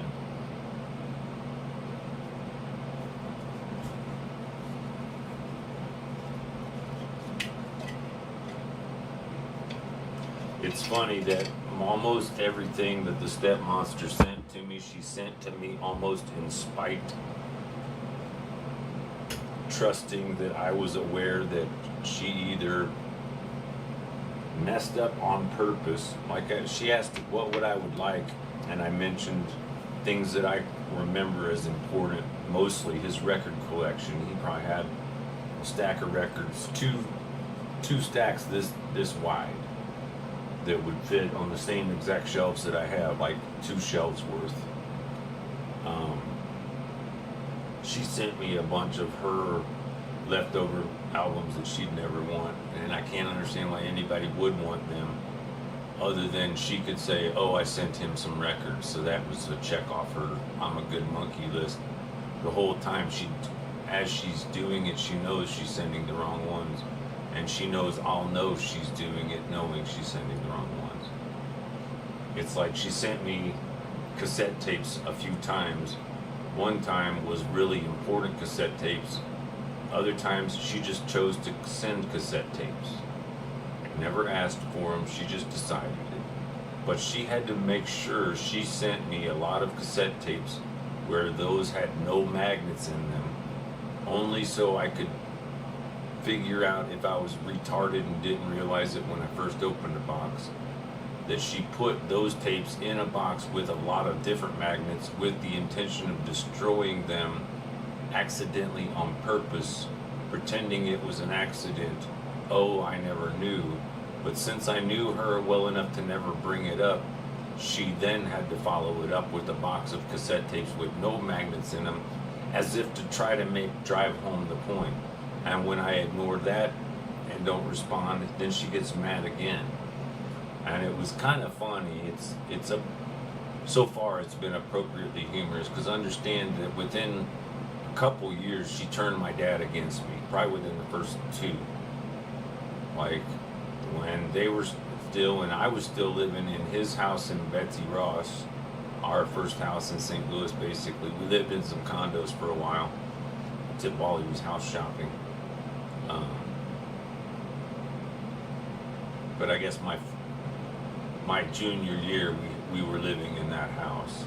And then my senior year, I think, is when he maybe started dating her. And the second senior year beginning is when they got married. So he essentially stayed single till I finished school and then decided to get remarried because he was starting to worry about retirement. And also he had lost his job. He had gotten downsized and fired a few times. And kind of made the similar deal like my mom, because his relationship and reasoning for being together with her was as much financial as it was she was low enough on the social totem pole. He didn't have concern of her being unfaithful.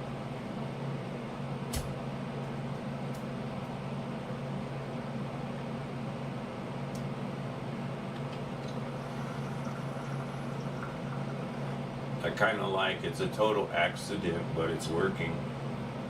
There's a part right over this screen right here. You can tell now because of the reflection.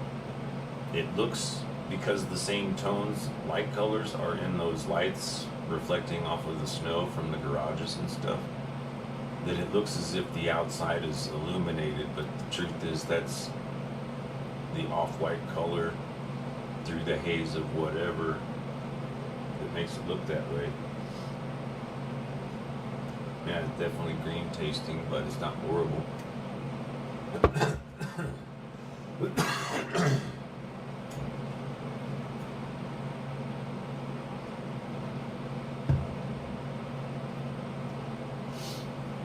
It's kind of weird that it doesn't taste as good as store-bought, but it tastes worse, but in ways it tastes better because it came from me watering a plant and making sure it had sunlight and stuff.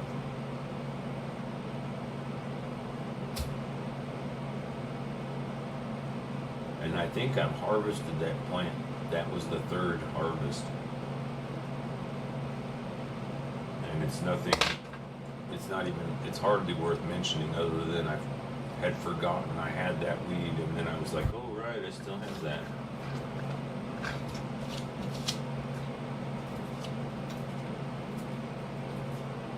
I'm also trying to keep track of the head stash. I wanted to make sure I was supposed to have 2 big ones and 1 little one with a little bit of a little one left.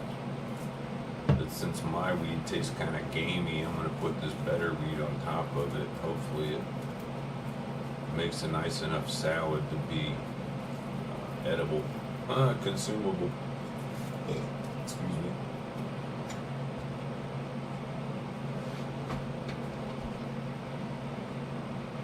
Oh, I just had the funny thought, Clem in time. Since my name is Clem, and this is a brief moment of time of a life in the moment of Clem, this is a time of Clem, but Clementine is also orange.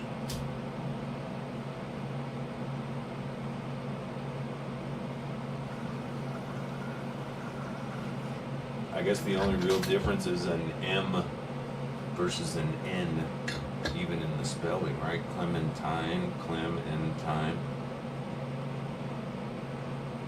Might be an E instead of an I for the Clementine.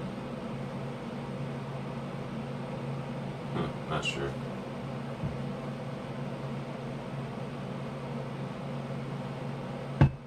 Weird, I'm looking at the audio on the camera, which I don't usually do.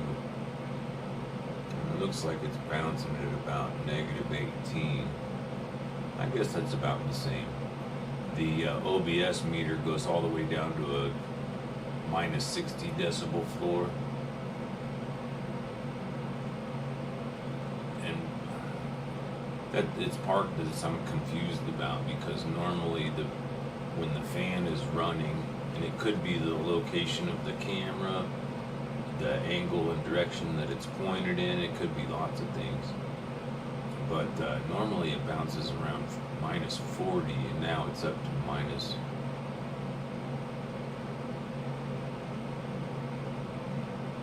25, into minus 30 to minus 20.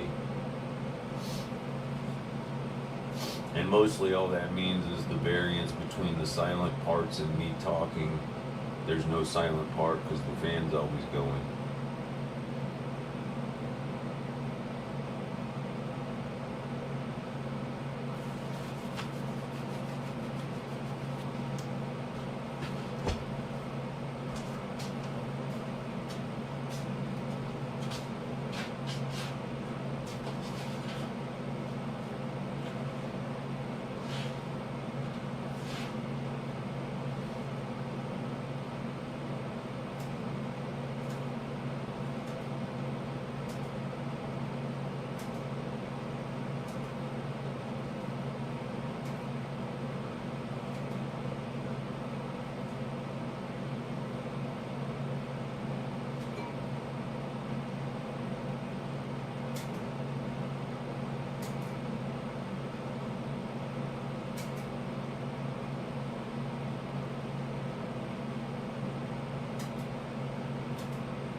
So I decided, again, one of those executive decisions, and it's one of those experiments that kind of works, kind of doesn't, but I mean, overall it works.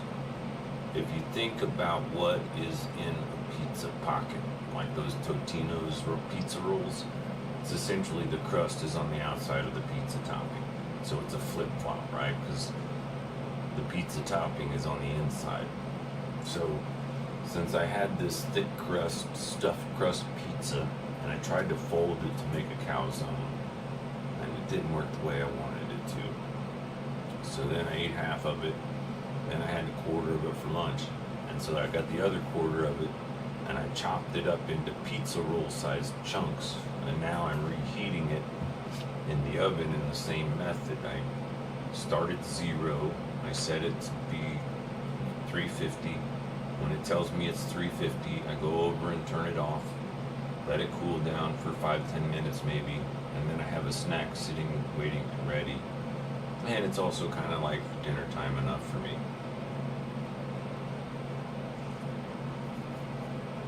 It's not per se easy to keep track of all of the subroutines and processes. And although it's fun and almost maybe kind of exciting, at least fulfilling in a matter of being responsible and thinking of others. But the idea of having seen Adam Savage's thing and picking up on that term subroutine and then applying it and then realizing that I spent a lot of today's live stream kind of documenting and explaining the subroutines that to me are constantly going on but are almost never identified or brought into attention or consideration.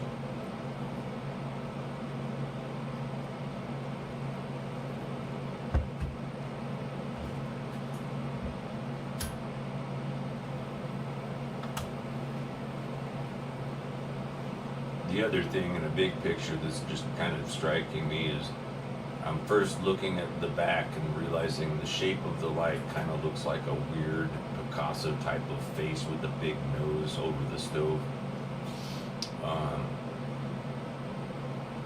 Then I got to thinking how many times I've gone through these phases of doing live streams in different situations. This is one of the first times I've focused on the hill for most of the stream. But initially I had the problem with the fan, so I moved from and the neighbor's noise. And with one exception, most of it was all understandable. It's just them existing in the spaces a tangent. It's not like they were.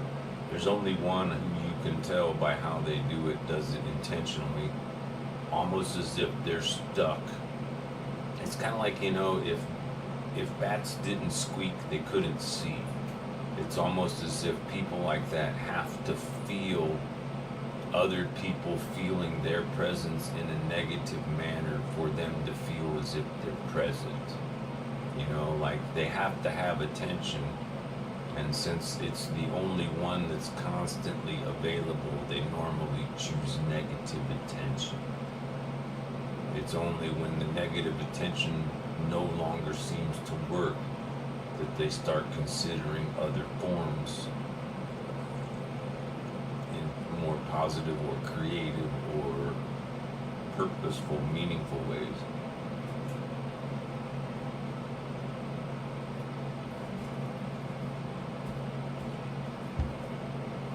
I'm also kind of digging how the way the reflection on the window works lines up right with that one garage and goes all the way over to right about where the sun set.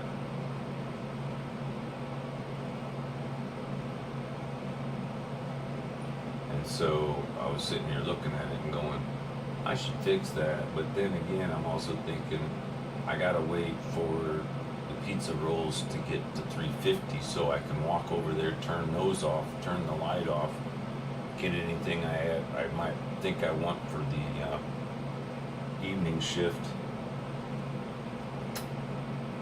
Get a little bit of backlight on the situation. That helps a bunch, right?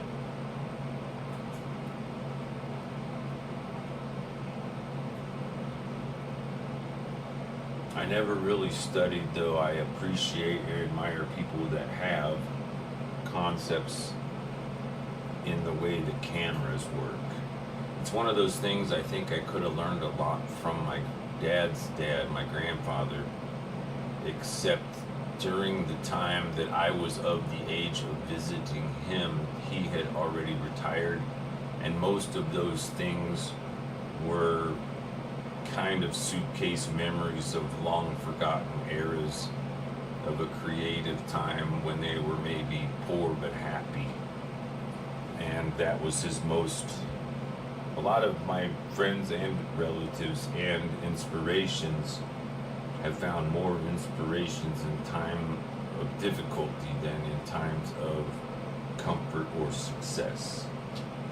It's almost inverted, because in times of success, most times the stress required for creativity is absent or difficult to access. And I almost think I still had one little snibble snubble of a bubble bibble babble. I do have that is a snibble snabble of a bibble babble. Meaning I thought I would get 3 bomb loads off of that half of a gram.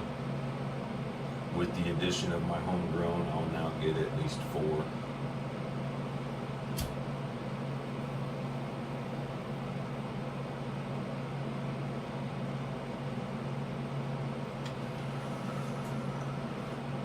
And the homegrown is good weed and it has good effect. It just doesn't have a really great taste because it wasn't gone through any kind of regular process of curing and drying and all of that. It was just plucked and let to dry and then stuck in a jar. But I kind of like the idea that in a big spiritual way,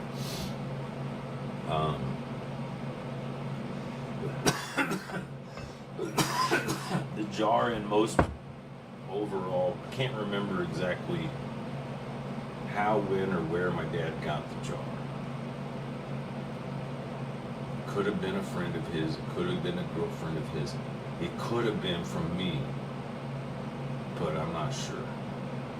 What I am sure of is it always seems to be something he kept weed in. And at a certain point, he and I we never had a sex talk, but we had if you're gonna smoke weed, I would rather you do it in the house than out in public where it's dangerous and you can get in trouble with the law. So I was cool and grateful and appreciative of that.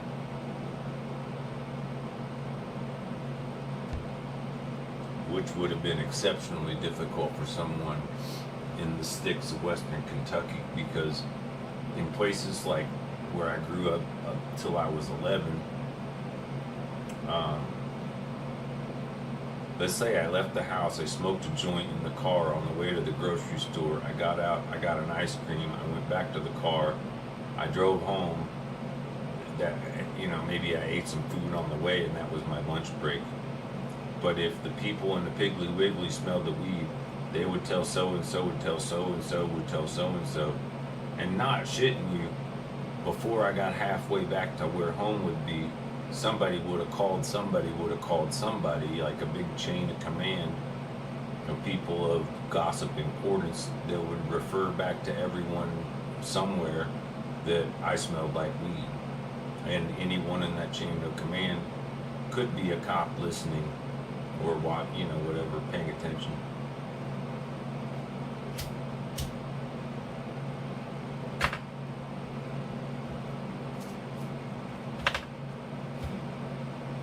At least growing up in the suburbs and or big cities, especially with permission from your parents, in my generation, that seemed to be the biggest reason that cars stood for freedom. Because a car was the first movable space environment. You could hang out with your friends doing an activity like cruising or traveling from a place to a place, or being in the parking lot of a bowling alley listening to the new Rush album or something like that, or cassette. It was so common that in the recording industry, many engineers often used a plain, basic, cheap car stereo as their final mix approval. Like, if it sounded good in the really good system, does it sound really good in the crappiest subsystems? The place where most people would hear the song, like on the radio, would be in their car. So they always made the recording sound so when they were in the car, they would sound acceptably good, even though that reduces the overall production or ability in, like, say, a home listening environment or a concert environment.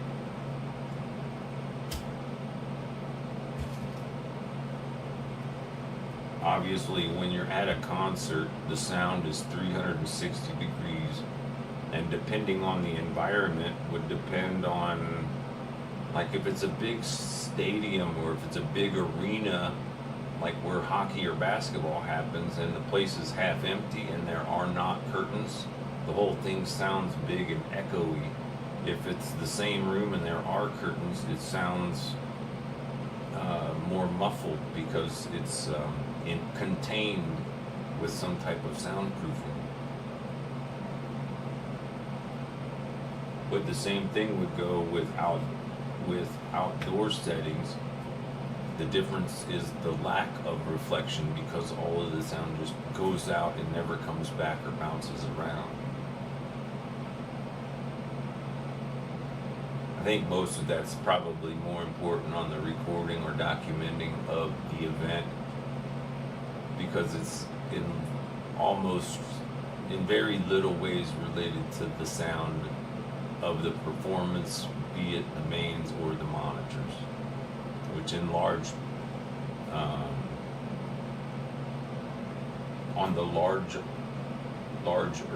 and largest of stages, the monitor mixing board is almost always separate and side stage, backstage, whereas the sound that the audience hears goes through the front of house main stage which is almost always 2/3 the way back into the audience, or at least halfway.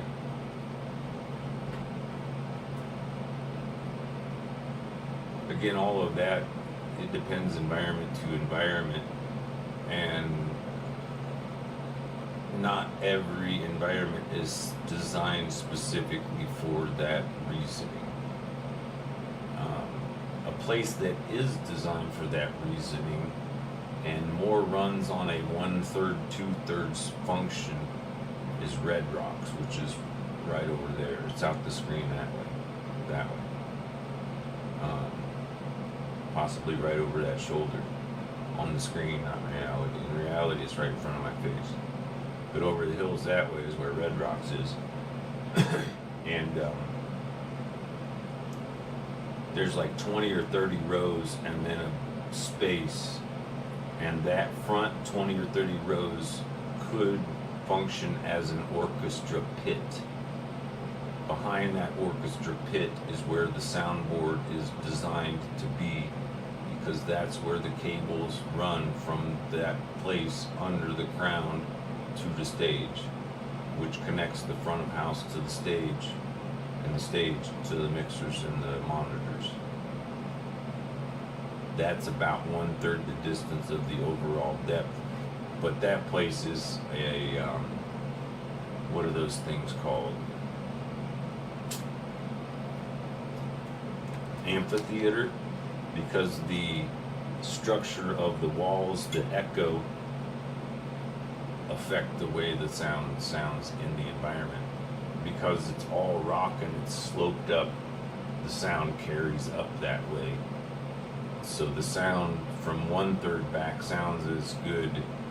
Like if you moved it back further, you don't get better sound and it's harder to see the stage. I might have missed it.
So, if I hopefully functioned all those subroutines effectively,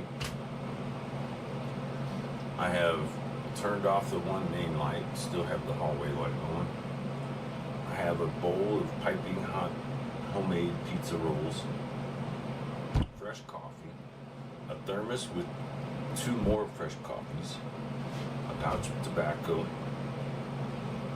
a tad wee bit of cannabis with 2.5 grams for the remainder of the week and or however long that lasts, and a functional stream at 628.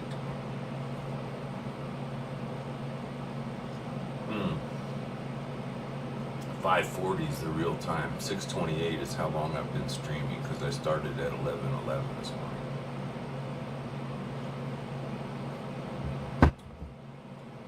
It's funny in a couple of ways. because this morning, my normal writing process, hashtag writing, hashtag writer's block. Most everybody always has a phone with them. My phone has an app that essentially opens up like a text thing that lets me write an email. So I open up my email, I type 3 letters, CLE. That brings up the stored memory, Clem Hawkins account. Subject, whatever I'm thinking about, is the title for the writing. Then go to the writing part, hit the microphone button, and I just start talking. And back in 2008 or 10, somewhere in between there, I met a few people in a few different situations that was so randomly random, but they both essentially said the same thing: you should be a writer. And I never thought of myself as a writer. I think sometimes they were telling me I should shut up. Sometimes I think they meant it as a compliment, in that, how do you put it? I could be wrong, but I think for the most part, if you're a person that likes reading,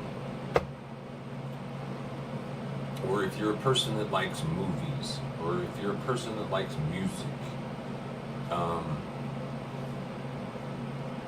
it's probable you like either doing those things or enjoying having them done for you, kind of thing. Meaning, people who like to read a lot aren't always the type of people who would want to write. If that makes sense. Let me see if changing this makes that better. Kinda, yeah.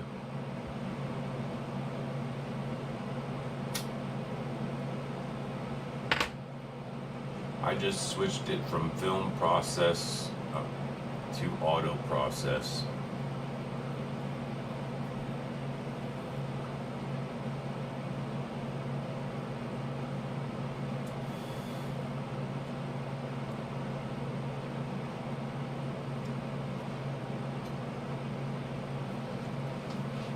And the beauty in a congruent subroutine. And it's something I didn't really think, I think about a lot, but I never really said anything about it.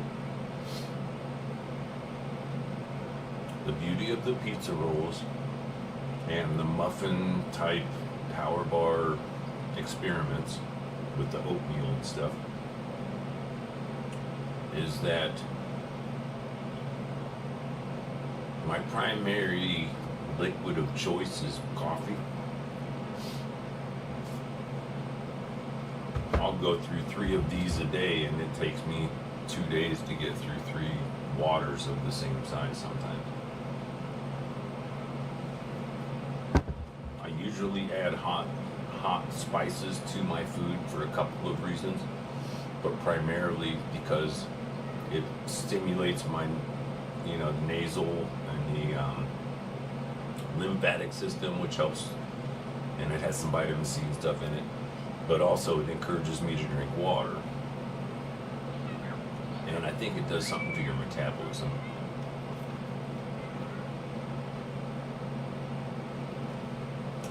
It's kind of fun in an innocent way. Part of the noise you might hear now, some of the neighbors, quite a few of the neighbors, I'd almost say 30% of everybody you can see all came from out of state.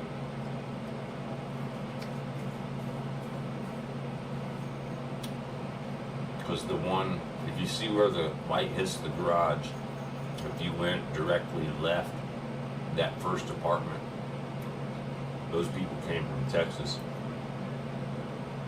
It's a mom and her girlfriend and the mom's 2 kids and a dog that just on random decided jump in the car, we're moving to Colorado, had enough money saved up somehow to afford the 4 of them living in motel rooms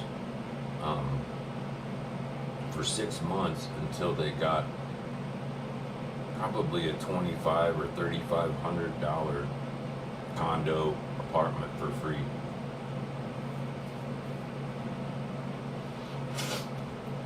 But that's valued the same reality as this one is $1,800 for a 1-bedroom. And that's got to be at least 2, if not 3 bedrooms.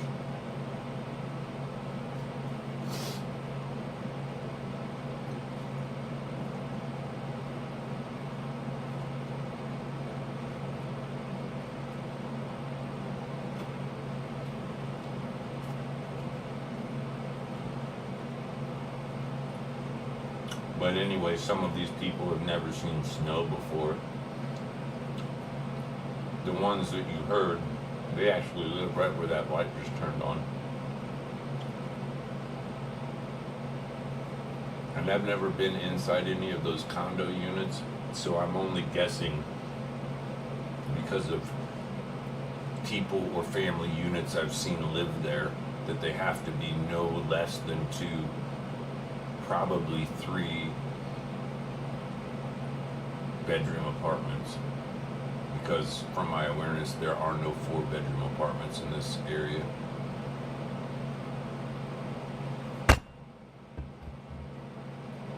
It seems like if you need more than 3 bedrooms in an apartment, you should already been in a house.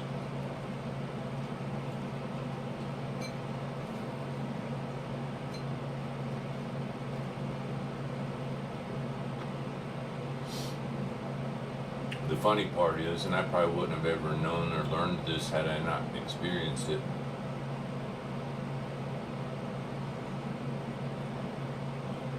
but I can see how county employee greed and mismanagement can be the reason behind property value inflation.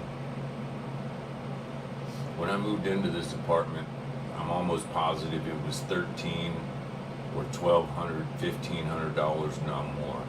And over the past 5 years, every year when they had the opportunity, they increased whatever they were charging for rent up to the national minimum or what maximum, what payment amount.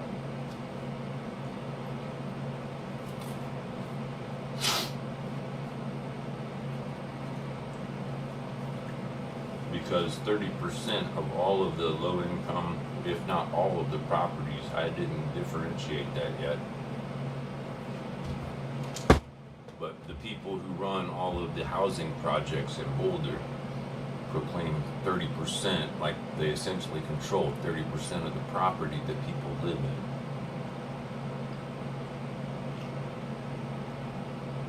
in. And that could be 30% of what's considered affordable. That's another mind fuck, because when the worst properties overinflate their value to get more federal money, the medium one's value is reduced because of neighborhoods, but increased because of rental value. So property values for homeowners goes down, resources for those working the system goes up.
think about it until just now.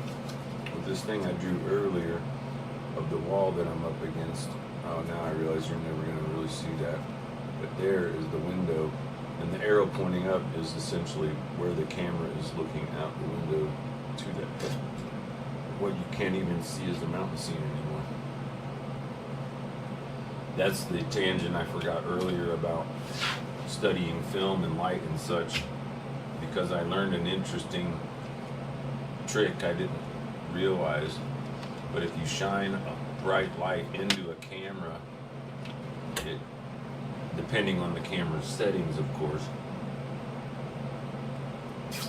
but inevitably will overflood the camera, making anything in the camera's view dark by comparison. So I can shine a really bright light on this thing right here, and then when I move it, everything would fade in almost as if the camera just faded in. It's kind of like using light to do a trick that buttons are sometimes used to do.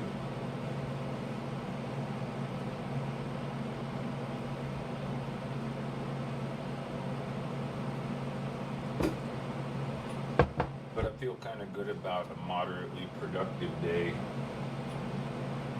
I guess mostly in the review and the new tool of the conceptualization of the subroutine, or the stack, or the programming code input, what have you.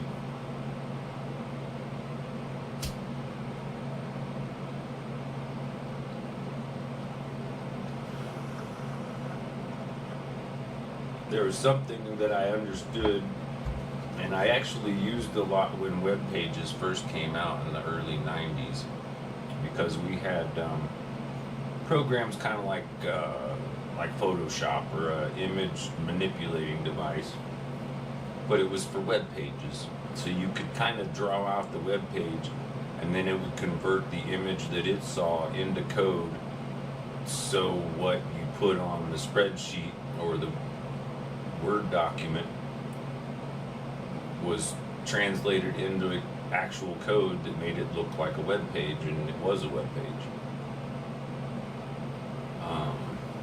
It was during that time I would find that to do what I wanted to do it the way that I needed to do it in a speedy and easy function, because at the time I think I used 3 different programs: Hot Dog Pro,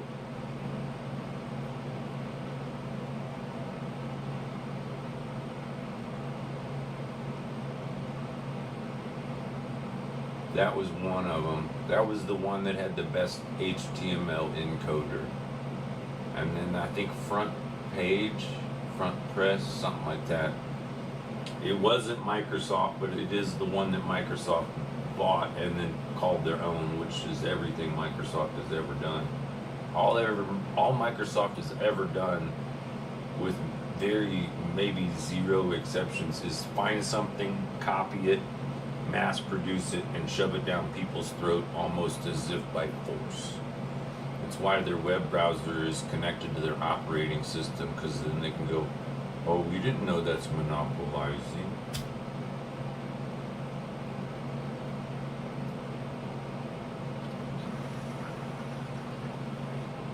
And remember, if all of those back doors that Snowden talked about 10, 20 years ago exists, and we should accept that they do, because otherwise why would he have done what he did?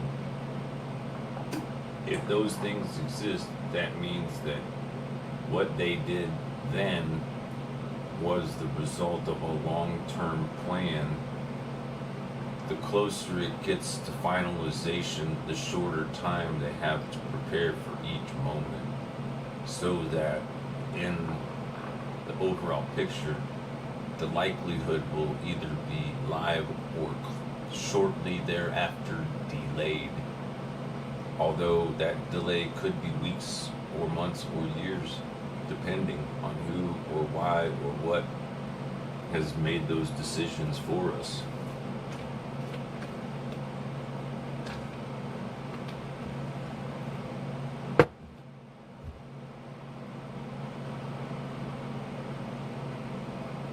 think part of the reason the system is the way that it is, it's broken on purpose because its intention, how do I put it?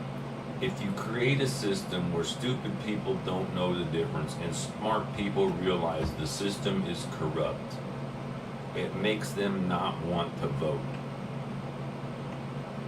If you live in a small community, voting is exceptionally important. If you live in a large city, voting may not be that important because in a ratio of population to vote, there's a huge variation potential there. I'm picking ideal numbers, but let's say 2,500 people live in Netherlands and 5,000 people, and another 2,500 people live around the area. So let's say that within that environment, 5,000 people are affected by stuff. If 500 people vote, that's 10%, right?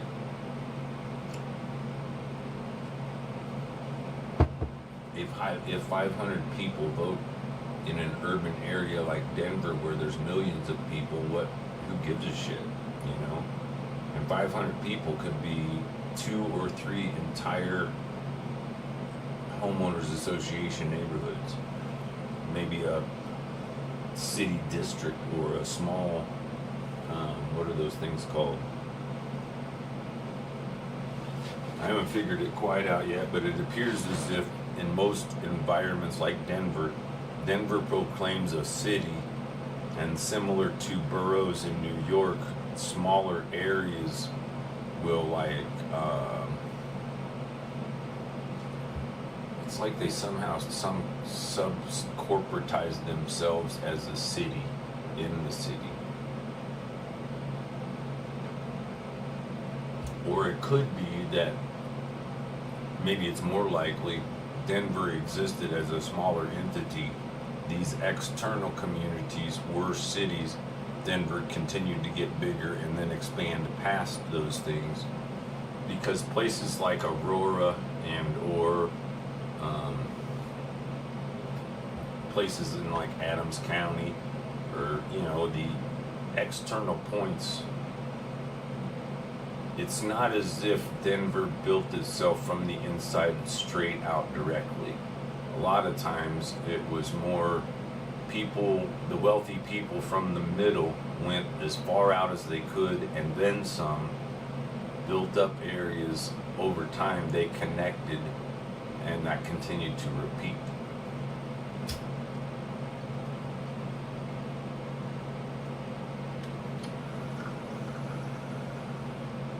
An interesting reality is, regardless of culture or society, geographical and how that impacts on transportation has a major impact on the shape and size and order in which a city is developed.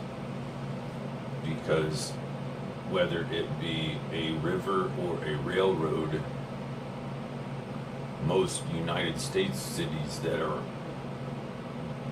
of any old age of significance historically are all centered and built around those things. And like, say for example, St. Louis was built on the river, and it has a much larger side because, again, of, I doubt that was much political, though it could have been, because Illinois seems to be just as nice as Missouri as far as farming might go.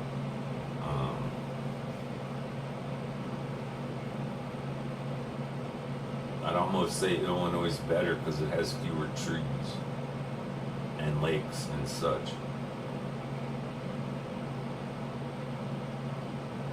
But the same thing happens if you look, for example, at an old map where there's a city like maybe Kansas City or Lawrence, Kansas, or even Denver.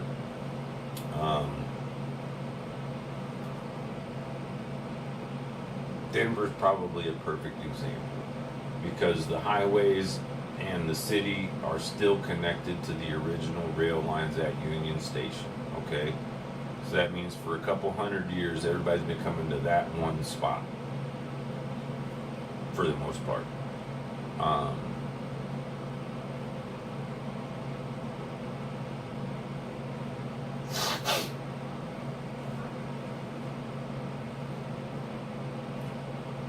I often kind of joke about the reality of the good side of town and the bad side of town, and as to the reasoning why that is, and the fact that few connected to the reality of steam locomotion and coal as the primary source of fuel. Because in places like Denver, the wrong side of town has always been the north side of town, because the traditional wind flow geographically is off of the mountains and from the south to the north for the most part. However, there are times when that wind can shift and go the other way. So the wealthy people started on the southern side of where the tracks were and continued to expand southward to be in the nicer geographical locations while still having access to that primary source of transportation. Meanwhile, the poor people were put where all of the ashes and soot would always blow.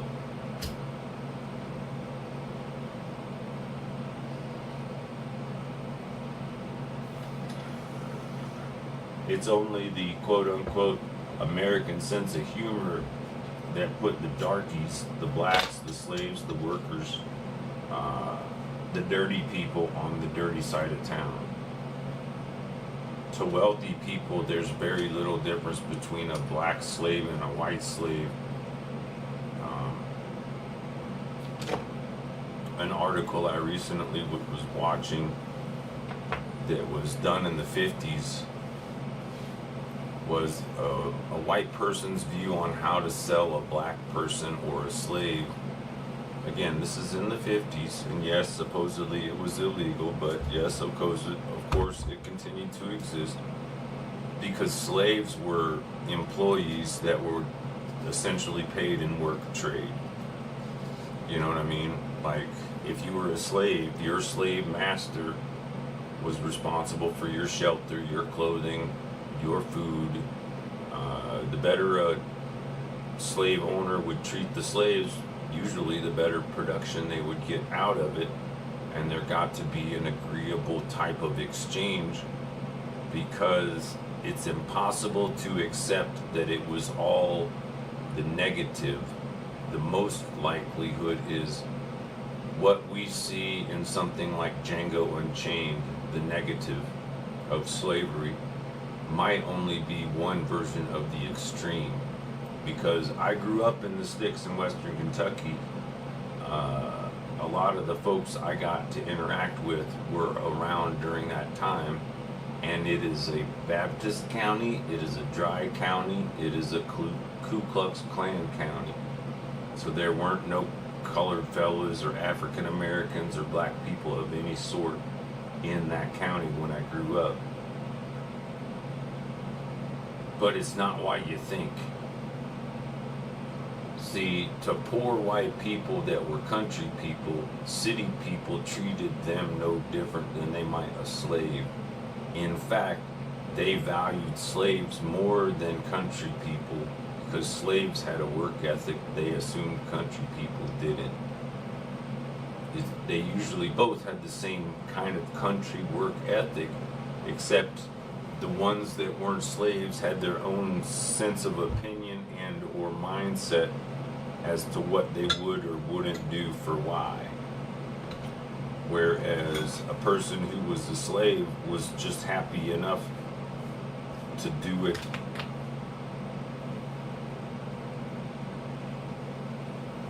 I doubt it would be accepted, but imagine a movie like Django Unchained with one exception. It's the other side of the coin. It's the happy slaves that are third generation slaves that saw the end of slavery as their demise. Something that ended what they thought would be a forever historical family tradition, one that they would be more than satisfied with, because essentially you can comprehend For one wealthy family to run a plantation and a farm or a ranch utilizing slaves, that's probably 5 or 10 potential families working to support the single landowner family, which means that one person's reality allows 10 other families, let's say for this 1111 podcast, to exist, right? Let's say for one mansion there's 10 different subroutine divisions, from the stables to the kitchen to the property to the produce to the housing to the laundry. 10 different people in charge, and one Mr. Boss Man.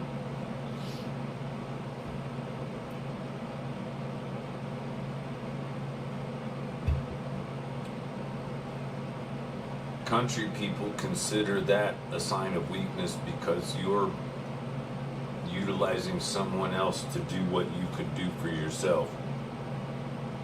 Whereas an industrialist sees the idea of using someone else's energy in a subroutine that, if repeated, can be duplicated to produce more than a single individual could put out.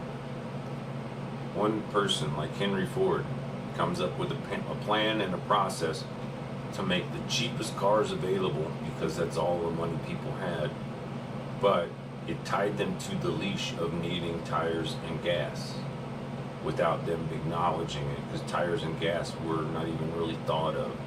It was super cheap. It was pennies on the dollar. Even when I was in high school, I seem to remember $5 was a pack of smokes and a quarter tank of gas and maybe a soda. Like $5 was enough money to have a reason to leave the house, right?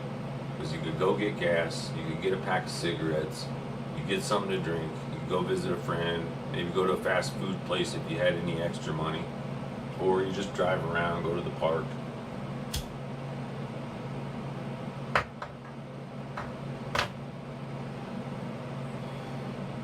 Now again, when I was growing up, my parents smoked, my dad smoked, so me smoking in the house was almost, I guess, expected. If not, I mean, it was permitted, but maybe it was more expected.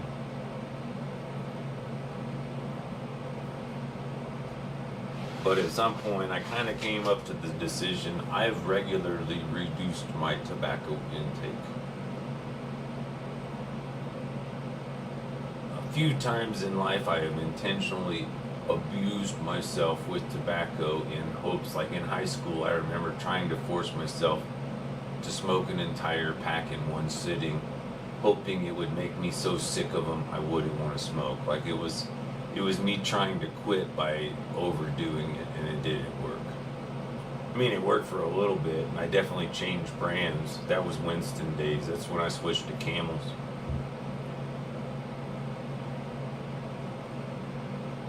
And it's weird that I remember it, but I remember the second or third cigarette in that pack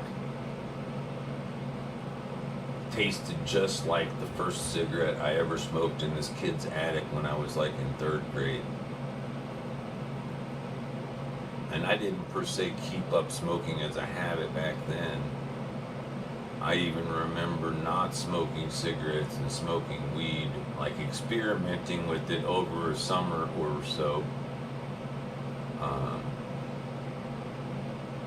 Because I remember I was in 5th grade and this other girl was in 6th grade, and that was the first year I moved in with my dad.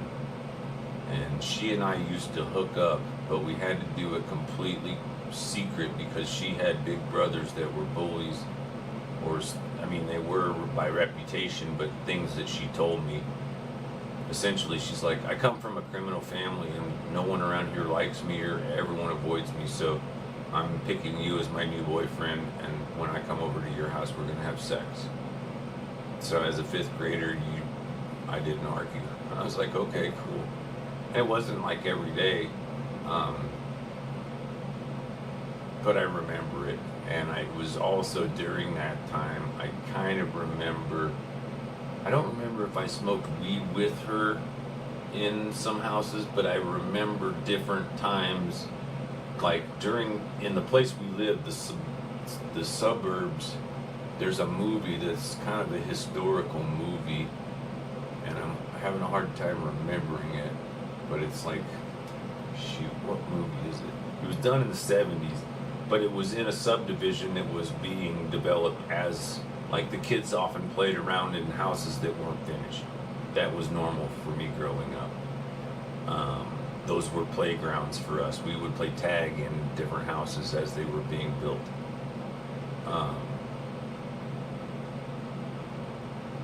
And I remember, like, memories of me and her, for whatever reason, hooking up in one of these buildings.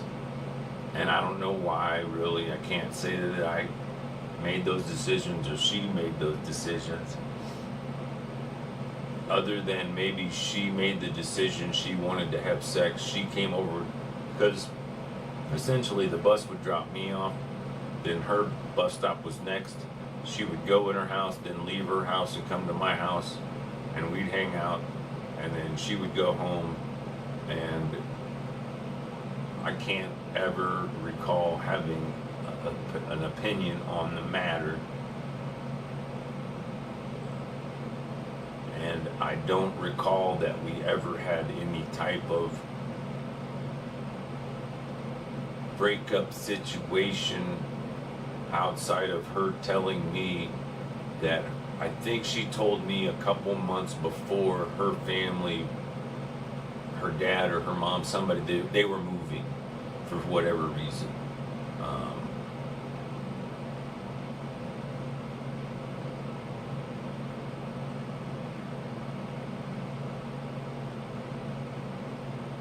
And I can't again remember the age areas, because I remember the first time that I smoked weed, I didn't get high. And the second time that I smoked weed, I set 18 hay bales on fire. And I think because of the traumatic situation, if I got high, I don't remember it. All I remember is running home.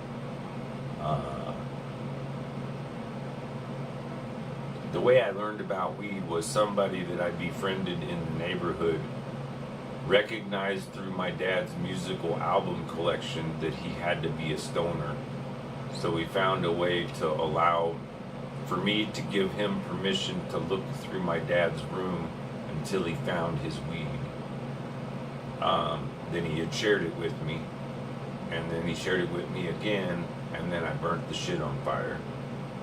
And then I went back to Dad and said, Dad, call the fire department. I just set hay bales on fire. And I kind of blacked out. And I remember sometime in that afternoon, like, fire trucks came, they put it out. All the hay bales were up on one.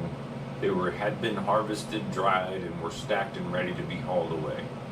And the kids, we were bored in the neighborhood, so we dug into it and would play tag, and those were like a fort.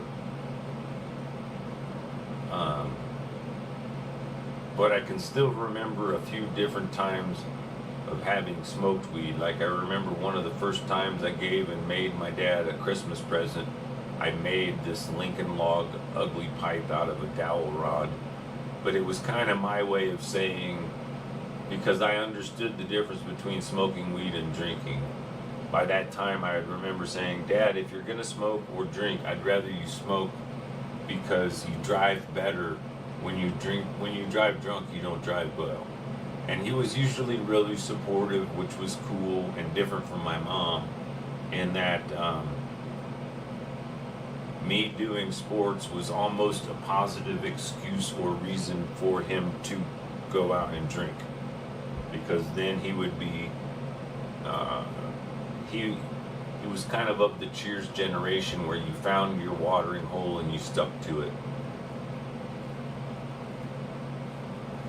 So it always helped that the school would be close to home or close to the drinking place, or that practices or games might be somewhere in between.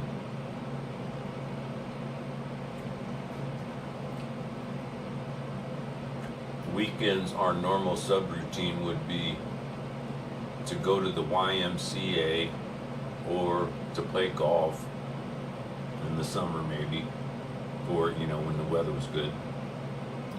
But to play basketball or racquetball or something, when I wasn't doing sports in school, I was usually doing them at the YMCA. Because at 5th and 6th grade, we didn't have sports. 7th and 8th grade, I remember I did basketball maybe. But I definitely did swimming and gymnastics and track and field. They didn't have football and maybe not baseball.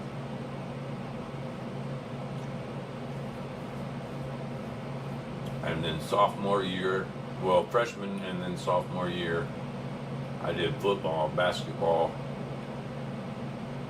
I played baseball a lot before that was probably the first sport that I played, which was some kind of something that was happening around Western Kentucky when I was like 8, 9, or 10 years old.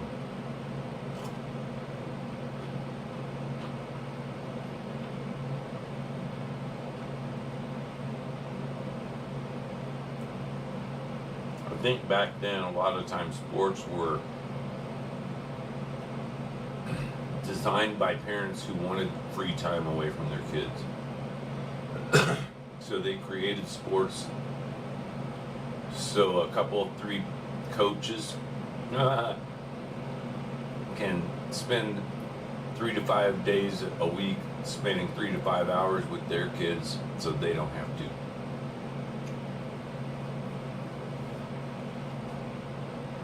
I mean, that's kind of what American society has become, because most people assume that all you have to do is live and exist and go through high school, and then supposedly you have all the information you need to function in life.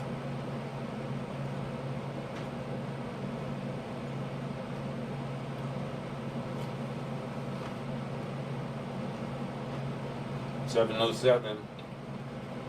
Nothing sounds like an 8:08. Brought to you by OCB Hemp.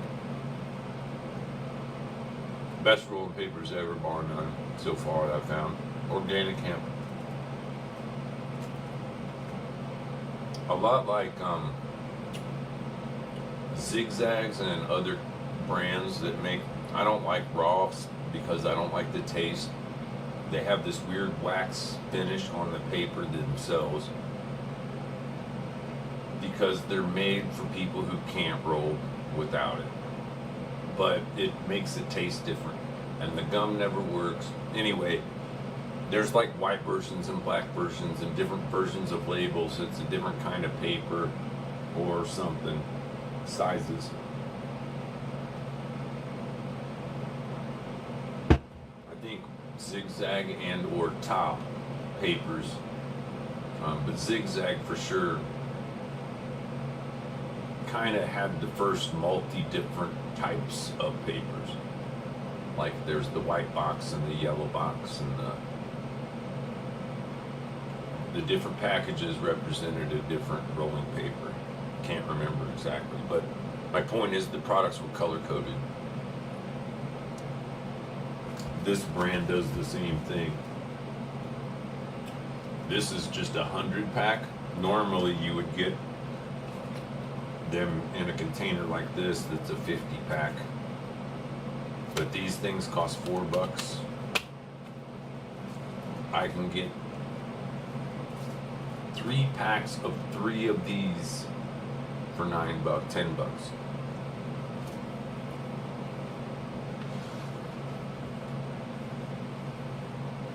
So I can get essentially 1,000 for $10 instead of 50 for $3. I don't know what the math is there, but there's lots of good math if you're trying to save money.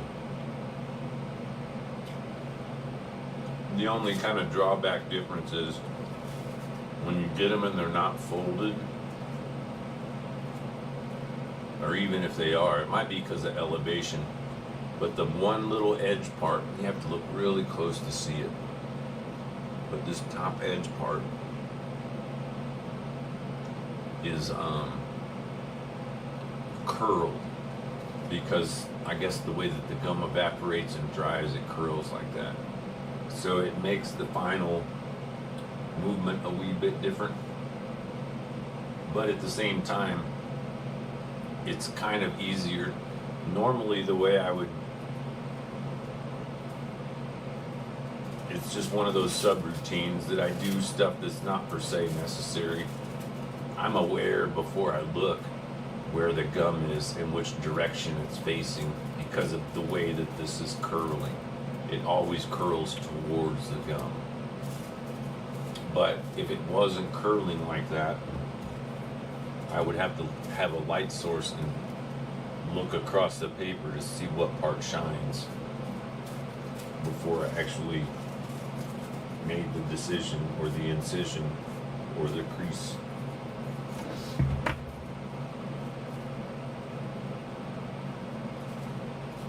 And I'm not sure if I ate ibuprofen every time I ate food, but I'm not feeling real painful and achy, so I'm not going to bother with it.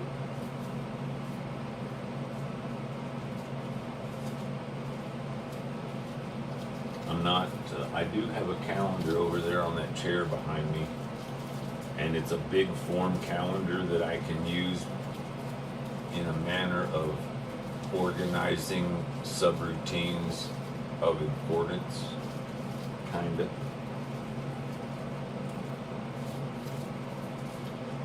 It's kind of the way my brain works. Like if let's say you gave me a big book of information.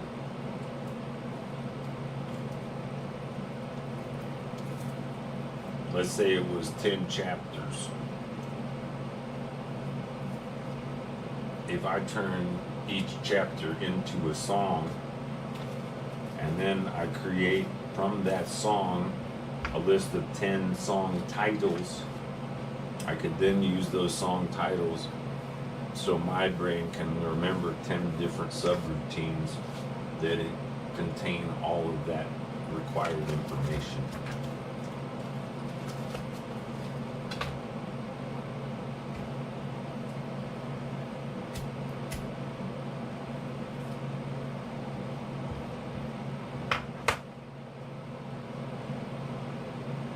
I was always really impressed by I think it was Steven Spielberg actually, the Animaniacs, where you could watch a cartoon and get the same environment of the safety of feeling that you felt when you were a little kid, like 5, 6, 7, 10 years old maybe.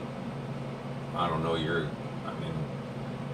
some or most of the time, if there was a TV going, I usually felt safe. I'm not sure why, but I think if there was ever something where I was in trouble or punishment or abuse was about to incur, the TV was very first thing was turn off the TV, because if that's my source of good feelings and entertainment, the point is to remove me from that, to make me feel bad for whatever reason. Could have been spilt milk. I remember getting my ass beat pretty profusely because I was a toddler-ish, maybe not a toddler. I was maybe second or third or fourth grade, but clumsy, awkward. I sat up, I grabbed the knob to change the channel, and I fell back and the knob came off, and I didn't know that was okay, that I just push it back in and the knob go back in. So I went to one of either my sister or my older stepsister, stepbrother, or somebody. I'm like, hey, am I going to get in trouble for this? And I almost think they said no, but then they turned me in and I did get in trouble, even though I didn't damage the thing. Does that make sense? Like, all you had to do is push the thing back in and it was fine, but I still got my ass beat for it. I think maybe they beat my ass for bothering them and asking the question and not just trying to fix it without telling anybody.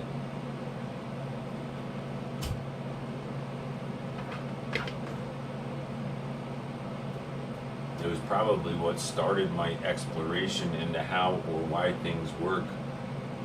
Like, I remember taking my alarm clock apart and putting it back together, which had to have been 2nd or 3rd grade, because it was the first time I plugged it back in to see if I put it back together right, not understanding by putting my finger in between the two things I would automatically get shocked. And I was like, whoa.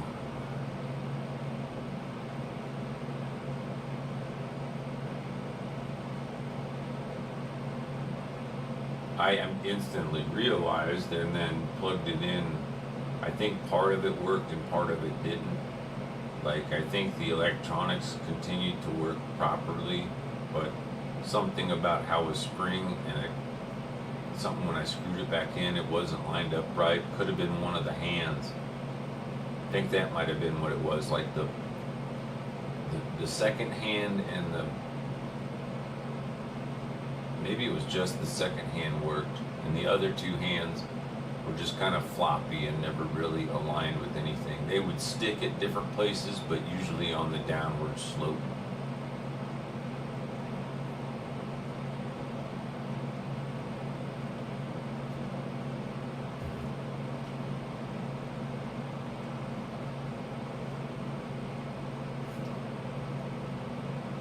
And it's also, I guess, partly reassuring age-wise that it's 6:30 and I have maybe a half a cup, a little less,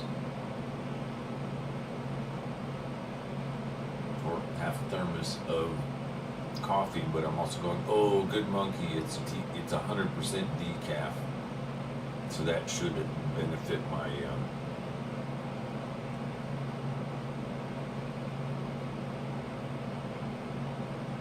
I can't say for sure because I don't really document as well as I might, should, or could.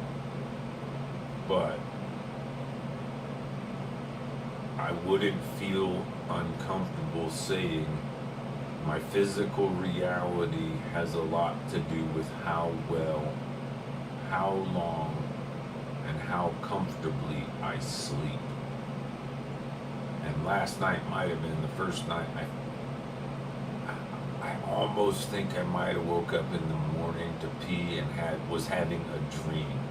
I almost never remember dreams if I have them. The only way they happen is if I it's not, I mean, I guess I could try to force them, but let's say if my sleep schedule is normally, like my clock is kind of set at, say, 6 hours is plenty.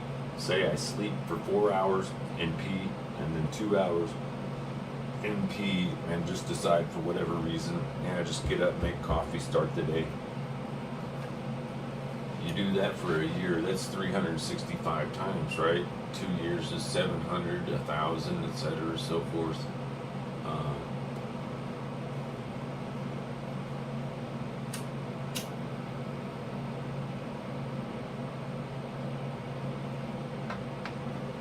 I fine-tuned that into what it is today, and it seems to function rather well. When I'm able to view things without viewing them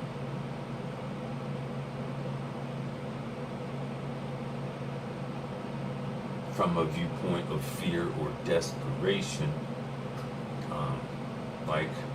I don't know how I'm going to move stuff to the place. I have to accept that I probably maybe won't be able to. So I've had to use the time that I've had to pack and prepare and keep looking and asking and for trying to get help and etc. and so forth over weeks and months, and it's frustrating and long and enduring, and I'll get through it. I hope. It's the third time I've tried to move from this actual place. Like I spent a bunch of months actually going out and looking at places and calling places, and no one ever called me back for the most part. I think because I wasn't the case manager, and they are, by the time they get a potential vacancy, they will have talked to someone they have a relationship with that hooks them up with people who are looking to rent. That's the smartest business move in the entire gentrification reality. And all gentrification means is charging people to exist, because it controls, gentries control property and control you by owning you, because 1/3 of your income goes to them off the top.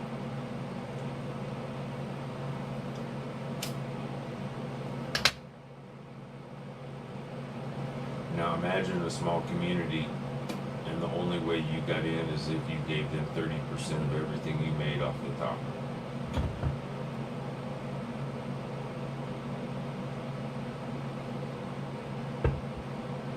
Now imagine, because they exist,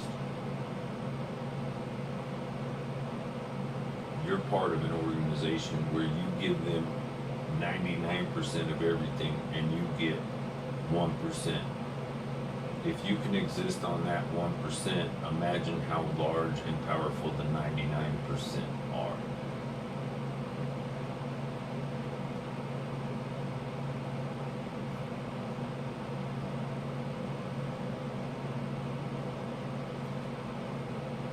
My point is, it takes fewer 1%ers to equal the investment or reflection of the 30%ers.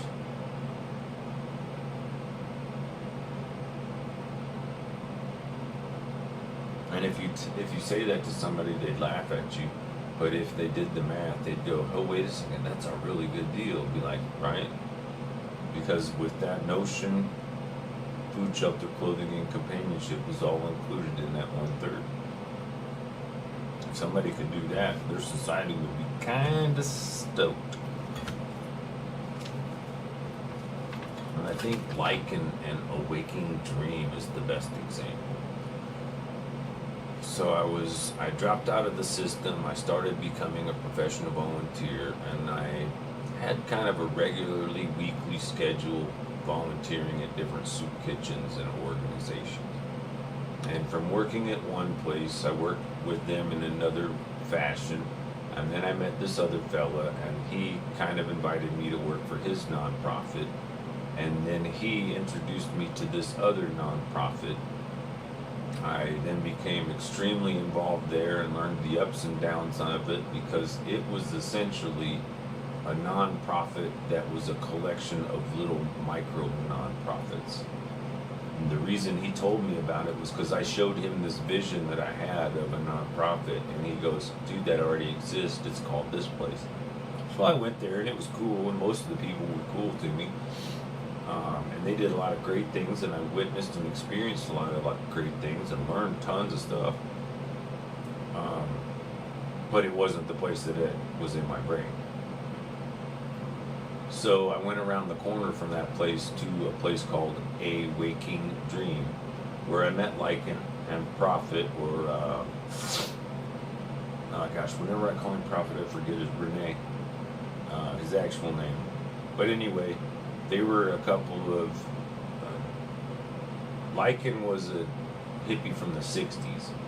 He and a group of people collectively rented a large warehouse, controlling it to the point where they made a deal with the owner through possible rent strike situation.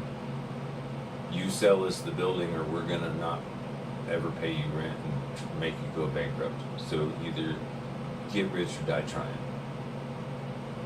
So he sold it to him, and therefore, as all rent properties increased in San Francisco over the decades, their rent stayed exactly the same, if anything, outside of utilities and taxes, because they all, as a collective, owned the building. It was he who figured out kind of a gimmick, in that he started a nonprofit he titled A Waking Dream.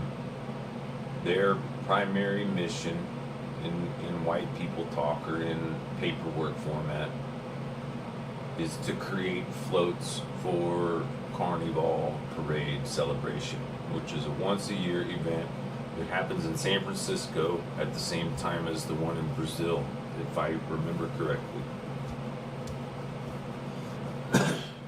So anyway, I got to working with him, which introduced me to Steve at the brewery, which during that same time is when I got abducted by the Merry Pranksters, dosed LSD, and then relocated to Berkeley to babysit girls in the attic of the hog farmhouse.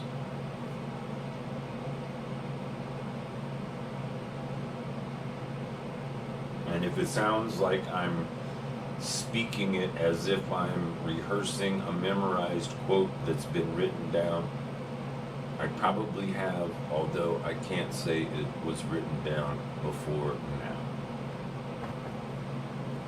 I've recently started admitting it only because it seems far enough removed as to not be penalized for it, which is kind of the same way as On the Road, because you have to admire Jack Kerouac and how much he must have giggled inside, aware that,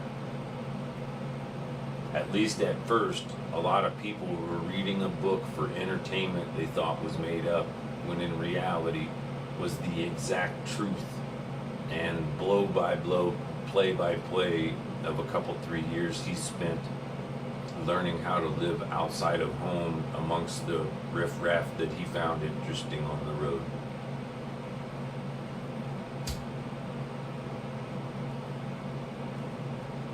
And I'd be willing to bet it's safe to argue that without Cassidy, Neil Cassidy, a lot of those decisions wouldn't have been made. But it's also interesting that many of the characters were also writers, poets, creative people, popular or becoming popular in that culture, including like William Burroughs was one of them, Ginsberg was one of them, maybe Ram Dass might have been in that scene somehow.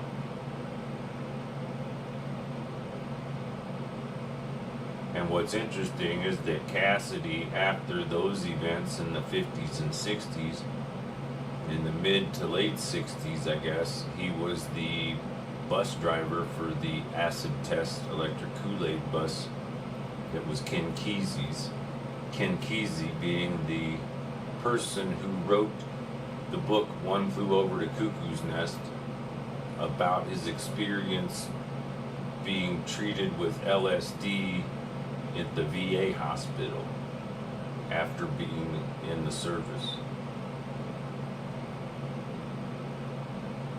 But I guess it was post-Korea, pre or early Vietnam conflict era that he was, I guess they would go to the VA hospital and they'd say, "Are you ready?" They'd say, "Sure." And they'd give them something they were told may or may not be a drug, because it could or could not be a placebo. And I remember in the book, and a lot of the writing process, was the reality that he understood that he knew somehow the people giving him the drug weren't taking the drug, and therefore had no clue about what he was experiencing, because he could do things to him that were normal and obvious that to them seemed almost superhuman. Like there was this thing where they ask him what time it is, and then they do it again, they ask him what time it is. And the idea is to see if they have any adjustment in their time perception. In one situation, I can't remember exactly, but he had somehow seen out of the corner of his peripheral vision a reflection off a window pane to a wall that had a clock on it. So before he had these psychedelic experiences, it was whatever it was. When he acknowledged it, it was almost precisely to the second of when they told him to say something, if that makes sense. And then he was able to distinguish, as per his choice for whatever reason or motivation or purpose, as to whether he would tell them the right time or an incorrect time, meaning he was therefore in complete control of a scientific experiment that was being done upon him by people that didn't understand the effects of the drugs they were testing.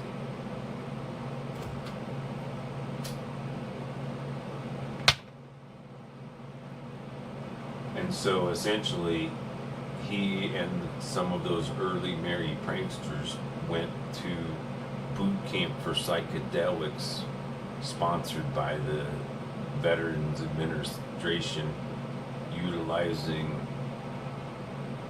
retired or otherwise maybe disabled Army or military veterans as voluntary lab rats for a bonus in their I don't know, benefits or payout or something. I met one guy that did that a few times, I think, in the Navy. And when I met him, he was just like a normal guy. We met because we like to hang out and play pool at this place. And I almost think maybe as long as I knew him, he never drank alcohol.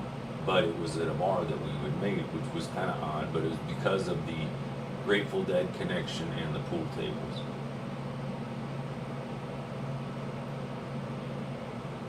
But anyway, something happened to him because of exposure or something, but something happened on his neck and it got swollen like super huge, and it had something to do with some past exposure to some past chemical something. I'll learn hopefully why it does that. Encoding overloaded, considering turning down settings, but the window's so small it doesn't tell me the whole message, it's like cut off.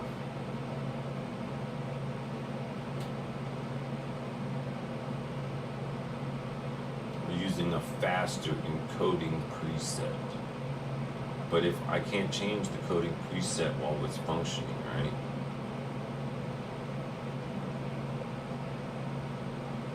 Because I remember I have the very fast encoder preset.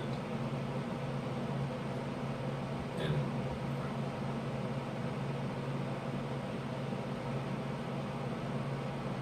the faster I go, the lower the CPU usage.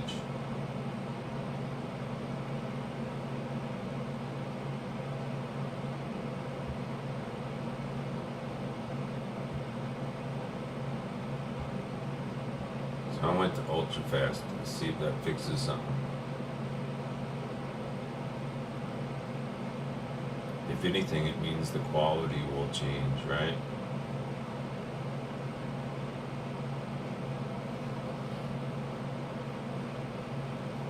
I'm just doing something extravagant so I can see what's on the other screen.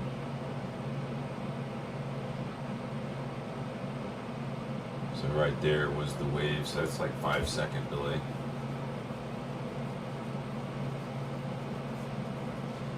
I think we're gonna let it warm up a little bit. It's like 0 degrees and I've had the window open, but the beauty of it kind of, and it was halfway through it, I was like, oh, you know what? Because it's so cold out, everybody's windows are closed, so nobody would hear me if they were, you know what I mean? If it was nice out, me doing what I'm doing would be interfering with somebody's reality.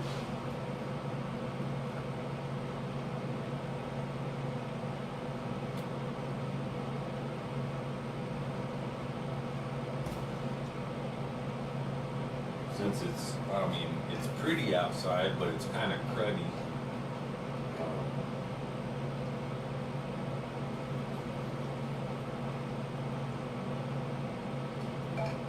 The one good thing, I guess I point out, or I'm pointing out for my own self,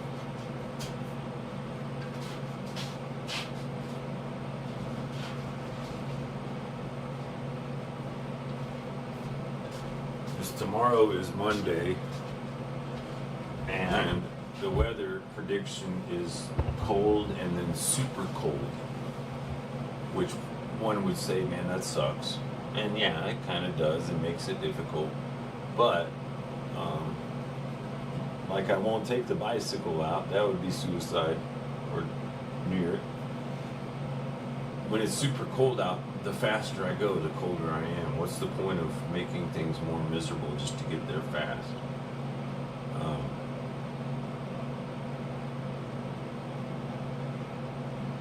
If it took me, per se, a half an hour to walk up the hill and catch the bus, a half an hour to get to the thing, if I leave an hour before the bus leaves to Nederland, that's almost perfect timing, with maybe a smoke break at one or both bus stops. That means half hour there, perfect, close to perfect timing, hour up the hill. So from apartment departure to Nederland arrival is essentially 2 hours-ish. Upon arrival, next departure is almost assuredly at least 2 hours later, with a few exceptions. I think there's an overlap at 3 to almost 4 and almost 5. Essentially, it's the same bus that runs the route, with the exception of early morning and late afternoon extra bus routes to help for traffic to the ski resort workers and people going there to use it.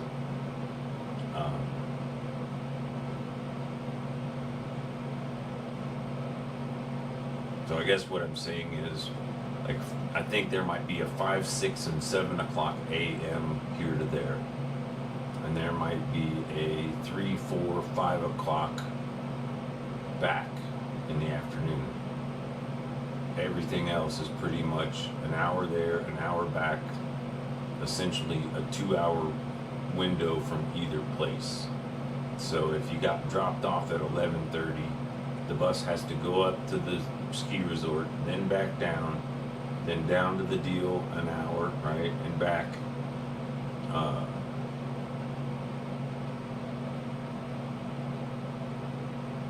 But of course, drivers take breaks and things like that. It's as close as I can remember. So my thinking is this: let's say, for example, and this might be true. Let's say there was an 8 o'clock bus that departed from this downtown station. That means I would have to leave here. I would have to be working my way out the door by 6:30, so I could be on the sidewalk by 7, with or without bicycle or bags. Half an hour to the bus, half an hour to the bus station. I'm there right before 8. From 8 o'clock to 9 o'clock, I get to the place. The next bus that I recall leaving there is 11:45 or something. Then there's another one that's like at 3, but then there's also a 3:30, and then there's a 4:50, or it's almost 5, and there might be there's a few, is what I'm saying.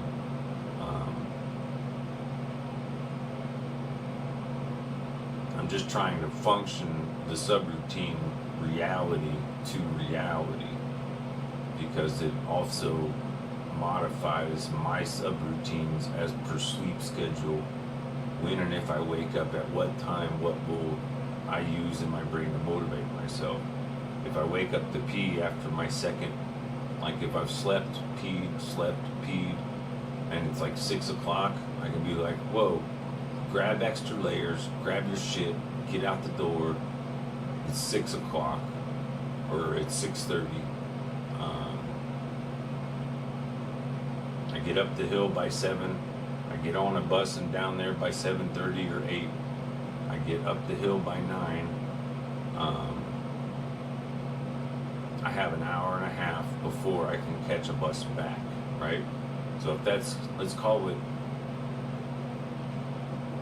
I almost want to say it was 11:30. So let's say I got back at noon 30. Then I got back up to there at 1. And I got back down to here at 1:30. Say it took a half an hour to grab stuff to 2:30. Down there by 3, there is a bus that leaves from 3 or 3:30. Up, that's 4:30. there's definitely one more bus, either 8 o'clock or 10 o'clock, that comes back down and will get me that tells me if I did nothing but these routes, I can do 2 laps in a day. And if each lap is a box, that means in 5 days I could get 10 boxes there. That's not everything, but it's most everything. It's a lot more than I've imagined, like, being able to save. The other reality is, in that same subroutine, this product, this design, this package, this concept, this idea, this design is set up to be so you can exchange it and do these things. Now, I'm doing this process and utilizing this for my benefit, but I'm also documenting it because I used it as the initial Q&A, R&D, research and development, testing, modification, etc. Here's why.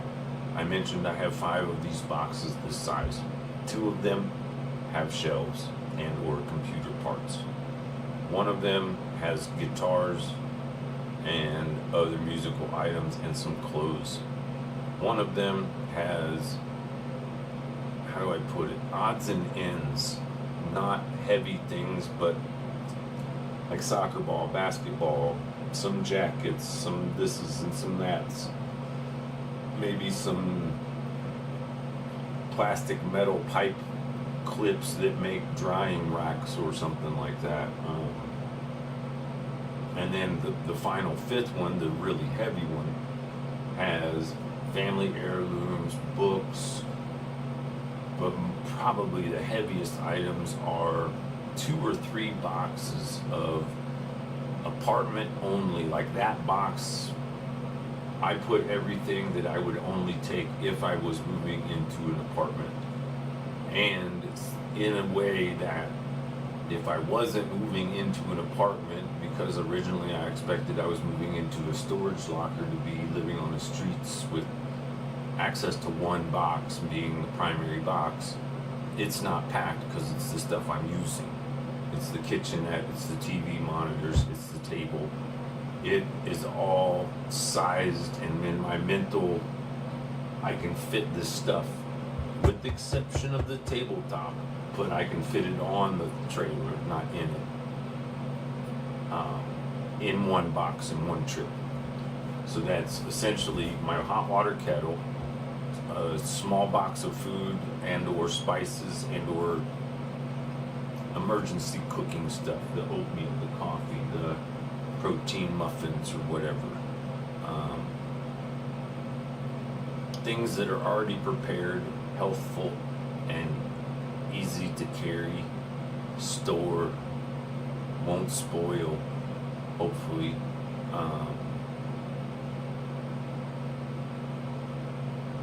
And enable me to not have to think really much about kitchen stuff for a while. Every time I've reduced this down to smaller segments and smaller boxes, the kitchen becomes less and less used. For the last, with minor exceptions, I haven't really utilized the refrigerator for any function outside of a frozen pizza or some eggs that don't really need it. I mean, in both cases, because if I get a frozen pizza, I'll probably get 2.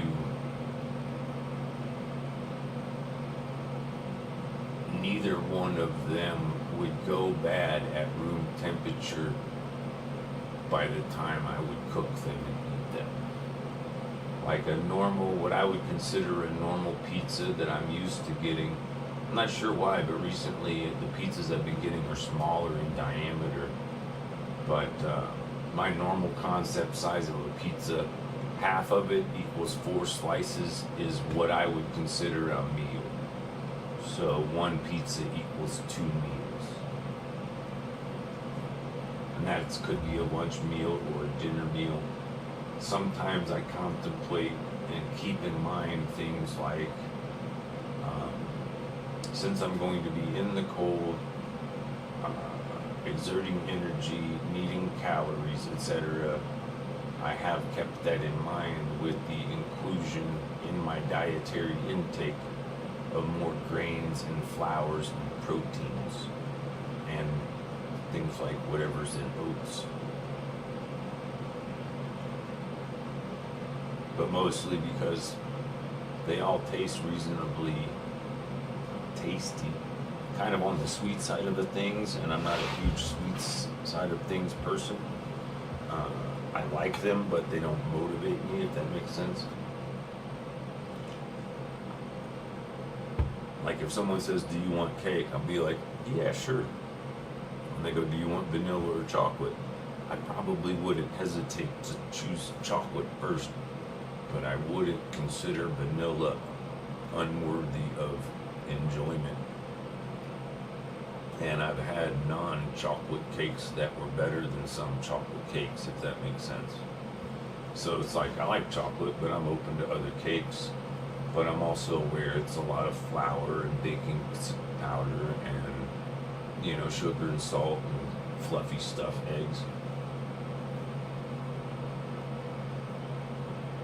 But regardless of texture, and I don't know how to put it, I'm certain there's a difference in the nutritional content of a single egg in a pancake batter mix as opposed to the single egg boiled or fried or prepared any other way, including not prepared being just raw.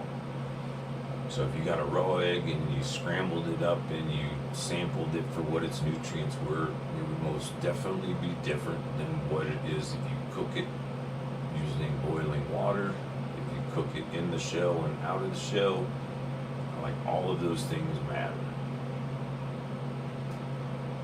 But I think the base amount is that it's still going to have protein, it's still going to have omega whatevers it is, and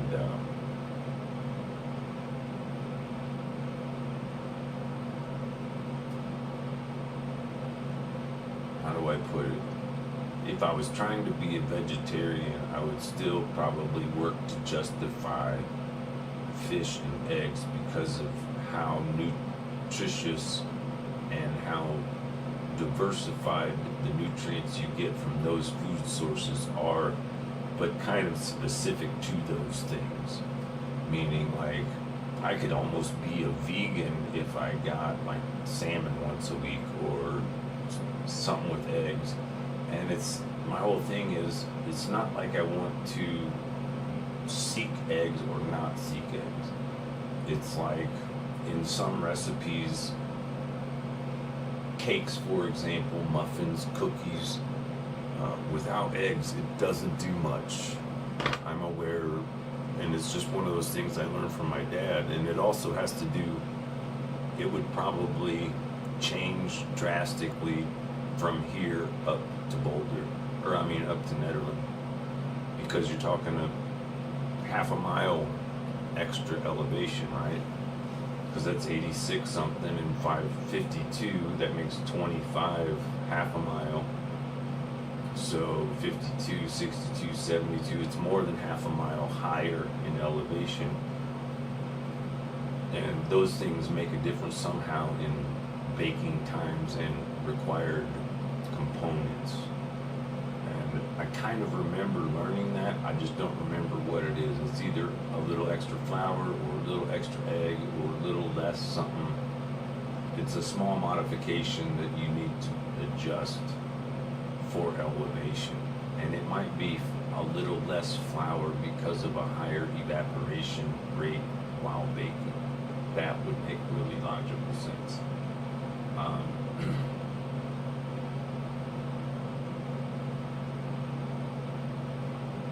But I guess I'm talking myself into maybe being tired enough to sleep early enough to wake up early enough to actually accomplish what I sort of mentioned I was planning on hoping to accomplish. And I guess in some ways it's kind of a pep talk, because what I was saying is this: when the temperature gets to where it's warmer than freezing, the frozen stuff melts. That makes the roads sloppy, the sidewalks sloppy. Once it melts and then gets cold again, lots of places become invisible sheets of ice, which is scary on its own right. But if my body isn't functioning all that great, and I'm using my cane, I think it's almost all lower back, but it's, how do you put it? The problem is I get a floppy foot, and it doesn't always work the way I want it to. And so I take the cane in case my leg gets extra floppy and I got to use the cane to be able to move it. Because otherwise it just like stubs the ground and I fall down, and that sucks on its own, in its own way. I mean, falling on your face is one thing, but literally doing it is not only embarrassing, but can be physically painful.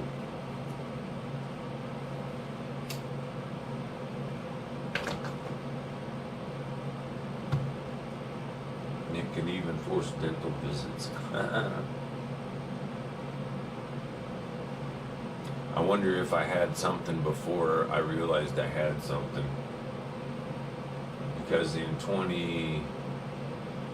the late part of 2019, I had a situation where it had rained and snowed and sleeted and stuff, but then thawed and melted and thawed, or frozen and thawed, it did its thing. And I remember I was at a bar down on the street by the ballpark.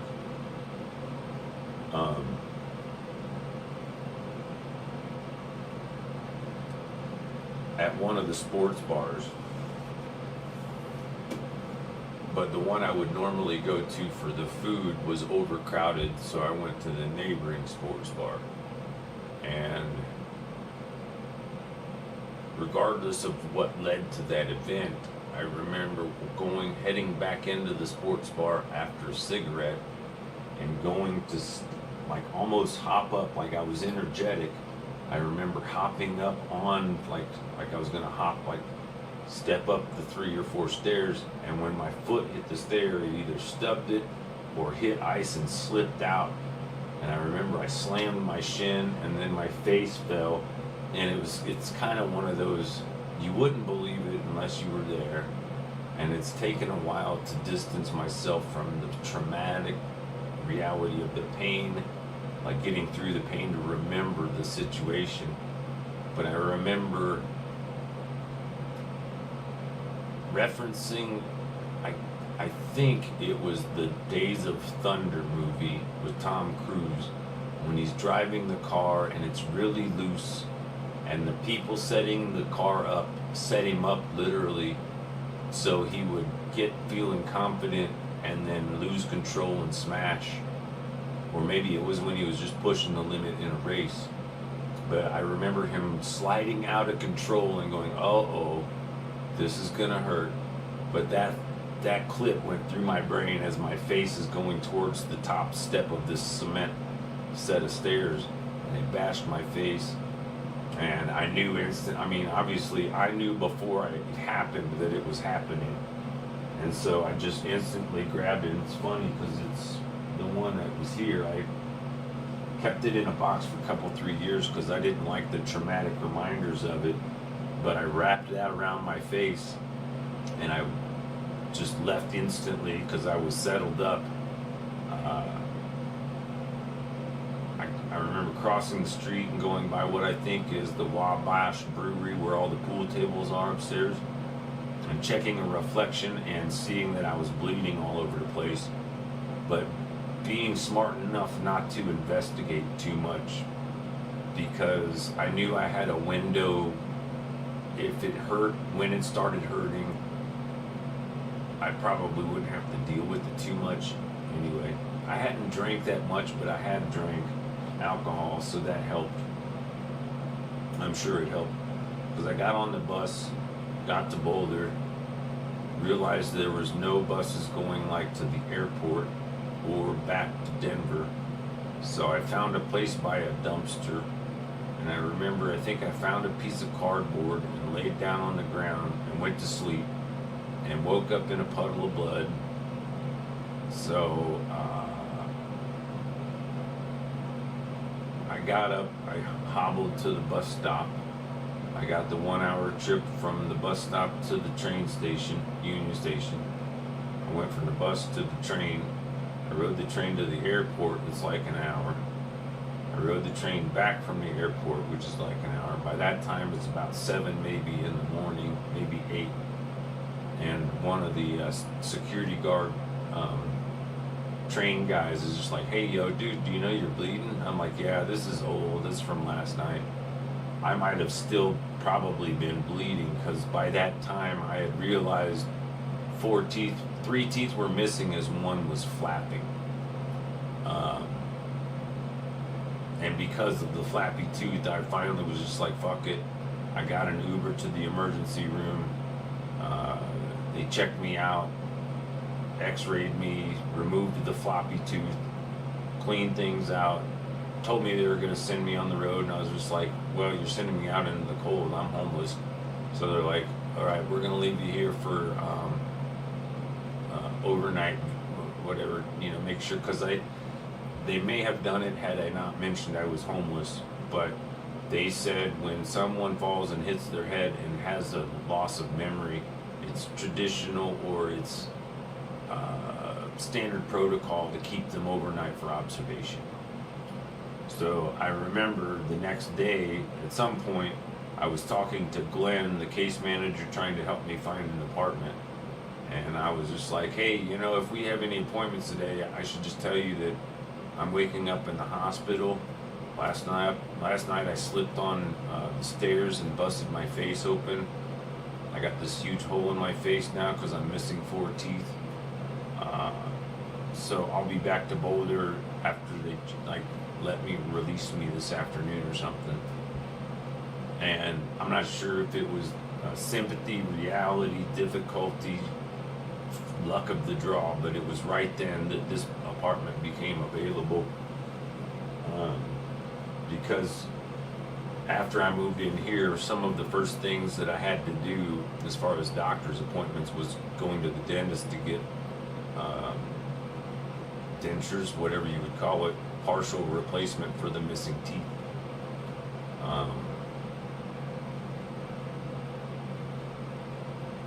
And then glasses that I lost in the first, it could have been the first week, definitely the first month. I'm still trying to get glasses. I still need to get taxes done.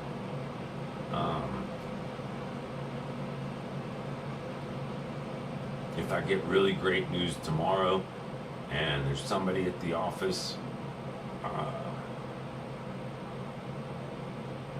I'm trying to rationalize that tomorrow is still better than Tuesday, because Tuesdays it's supposed to warm up. Maybe. Wednesday for sure it's supposed to be warmer. And again, Netherlands is higher elevation, so it's less of an impact there. But the point is, it's easier to walk on crunchy, cold snow than it is on sloppy, wet, warmer snow. And when it starts melting and gets all sloshy, that's dirty and gross, and not something that you want to be bike pedaling or pulling trailers through.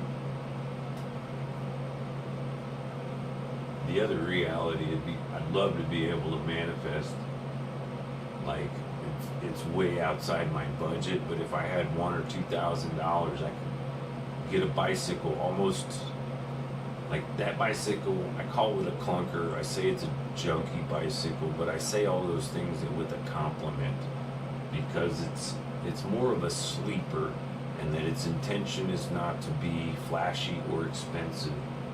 The complete intention of that is utility, function, and design. It's strong, it can carry a lot of weight, but it's also heavy. It's not super fast, it's not super slow, but it's durable and reliable and simple. Very few of the parts on the bicycle, as far as I'm aware, are the original parts.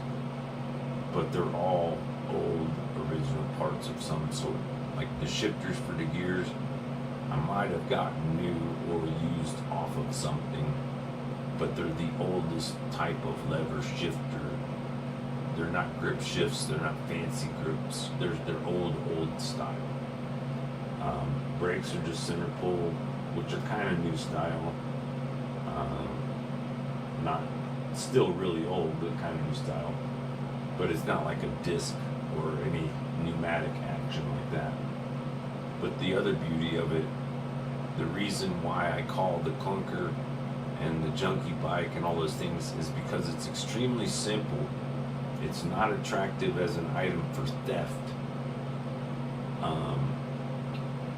It's extremely durable, but like part of what I think is funny is the seat is a really old original seat where the covering is cracked off of it, the padding is cracked. It just looks like a junky old seat, but it works well enough as a seat, and it doesn't, using it doesn't make it get worse, so I don't see any reason to like throw duct tape on it. Because I've learned from experience, you put duct tape on a seat and it works great in the winter, and then you set the bike out one spring afternoon and the sun bakes it, you sit on it and your ass gets hot and like the glue moves, and then you get sticky ass because the duct tape has gone like this, and the exposed part, all of that gum and glue sticks on your pants or shorts or whatever.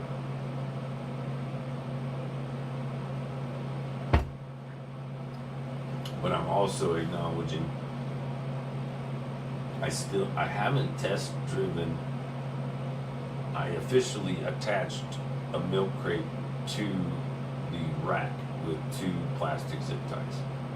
Somewhere I have aluminum baling wire to physically, durably attach things.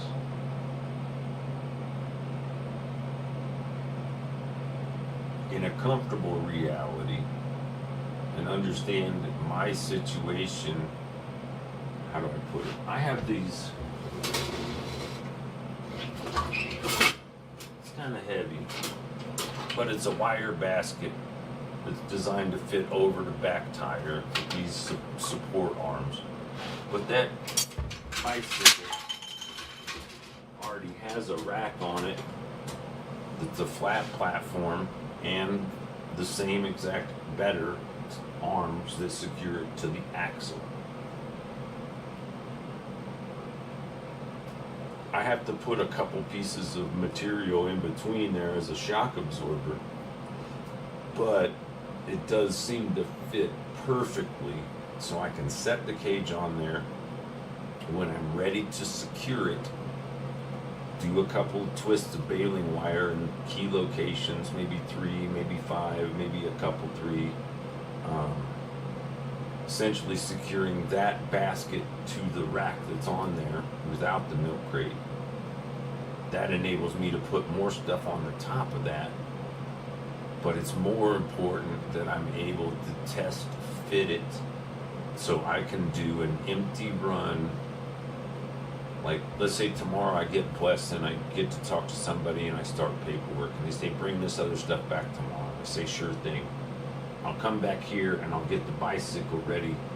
The thing is, for me to get the bicycle out the door, down 3 flights of stairs and to the street level is more difficult when the bike is 3 times wider on the back with the basket. And the basket's intention is to carry items, therefore if it has stuff in it, it's going to be full. But the challenge and or test fit is to see that the bike with the basket and no trailer can get from here to the bus station, and how long is the question. If 30 minutes or less, that's the same time as the bus without waiting for the bus, therefore faster because there's no wait time. And although it's cold pedaling on a bicycle, because I'm moving and exerting, it's warmer, kinda. But when I'm standing at a bus stop doing nothing, it's really, really cold. Anyway, it could be a little bit quicker. get the basket on the bike. I get the bike empty to the bus station. I get the bike and the basket from the bus station up to the hill on the front of the bike rack, making sure the baskets fit.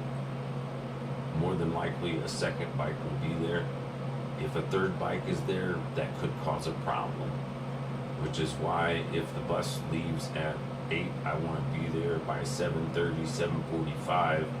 That puts my bike in the front of the line, so I get to for sure say I'm going in the front, because it won't be as easy to store it underneath the bus as it is to put it in the little rack. And the point is to make sure that it sits on the rack, but also to make sure that the lights that I taped to the frame remain taped to the frame, because I only did it sort of permanent. Like, it's better than it was. It was clear tape that didn't have a good grip to the paint, so I used a different type of tape that grips really well in the small strips. I'm just not sure how 30, 40, however many miles an hour the bus goes up the hill, that will affect that part of the test. Hopefully it survives favorably.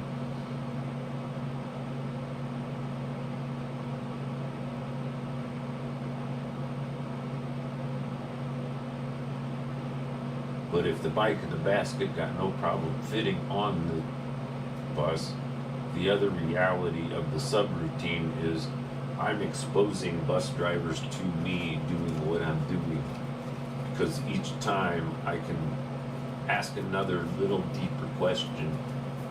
If I, you know what I'm saying? Like, if I can get the bike there and I can get the bike and the trailer there, can I get the bike and the trailer and a box there? Are there better times that I should feel comfortable you'll let me take the box, and other times you might have to tell me no box allowed?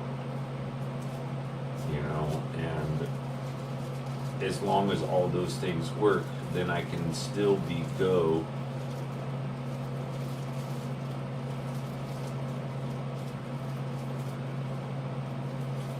I set it to the fastest encoder preset. Why are you bitching at me, dude?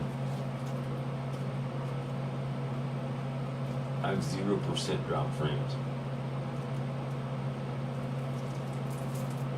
Sorry, I'm talking to the application. It keeps giving me the same, like, error thing, and I don't really get it. Oh, 8 hours and 5 minutes. I should do a product placement. I did JBL. I did OCD. Dreamspace. Oscar Booze. Eatery. This hour is brought to you by the band Java. I am your local host, Java Man. This is our first and only release, Rainbow Blend. Named after a conglomeration of every kind of coffee you can imagine.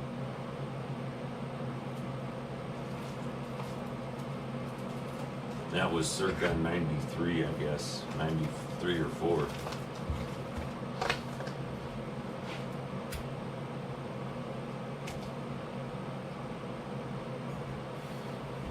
But that was back when I was still convinced I'd be like some kind of rock star or some shit.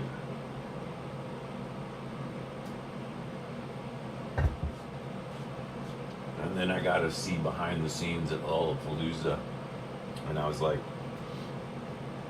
kind of bummed out at what I saw was the reality. You know, everybody thinks that music is about playing these concerts and sharing some message and making this really great impact. And at least what I saw was the concert that was happening to the masses was actually secondary to all of the people attending it. The primary event was the backstage party, because in a day of concerts of bands on the stage, each being an hour or so, give or take, maybe 2 for the headliner, all the other time was all of the bands not on stage partying, essentially bouncing from one bus to the other, to trailer to trailer. It was interesting and enlightening. but one of those things that made me question why I would want to be a musician in the first place. If the only point was to,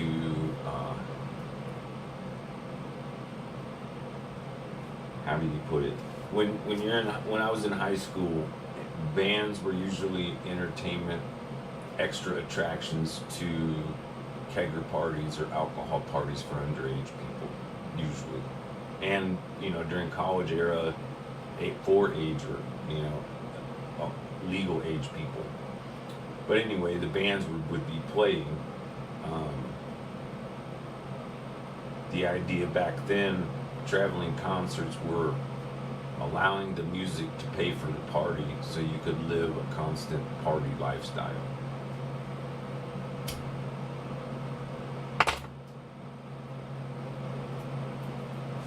But most any of those rock stars will tell you it's practically impossible to survive that constant party lifestyle. Even as professional rock stars, they generally take as much time on a break from doing touring and living that lifestyle as they do living in their high-rise Hollywood mansions or whatever people imagine. And I'm aware that they may or may not be in Hollywood, but they are what they are.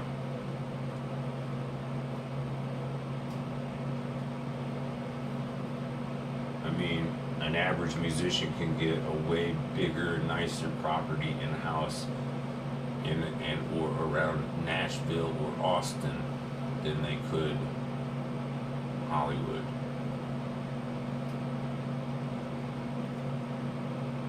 Personally, if given the choice, I will likely pick the highest elevation and or highest latitude, longitude, whatever's further north and therefore cooler. I've always found, and maybe it's because I grew up as a kid in Nebraska, in elementary, junior high school, if you learn how to dress in the right layers, cold really isn't that big of a deal. If you're somewhere where it's really hot, you cannot remove enough layers until you're naked, and then you're still hot. What's the point? And the funny part is, in those really hot, extra baggy, light reflective clothing that ventilates well can improve a person, it'll make you feel cool. You can't deny the reality that an entire culture of desert-dwelling people in Israel and Arab and Palestine and all those other Middle Eastern places, the reason they wear the clothes they wear is because that's what helps them feel comfortable in their environment, as well as just the historical connection. I mean, an interesting thing I learned during one of the movies that I was in, Al-Qaeda is different than there's another smaller, larger faction that's less, Al-Qaeda from my recall is the highest level of their ranking of soldier or something.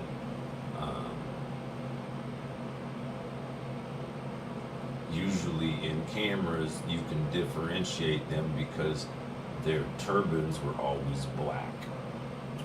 The reason there's a differentiation is that the people that wear the black turbans,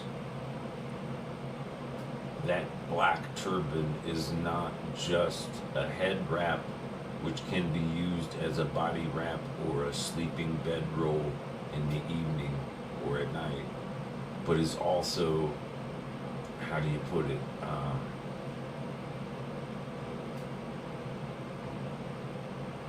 there's that cloth that they wrapped Jesus in when he died, because that was the traditional way people would get buried, right? They would put their body in a cloth, they would bury that cloth wrapped body into the earth and cover it with soil and dirt and dust and anticipate it would decompose. Shroud. So anyway, those higher elite people, their hats were also their caskets. They were expressing their level of commitment by the clothes that they wore.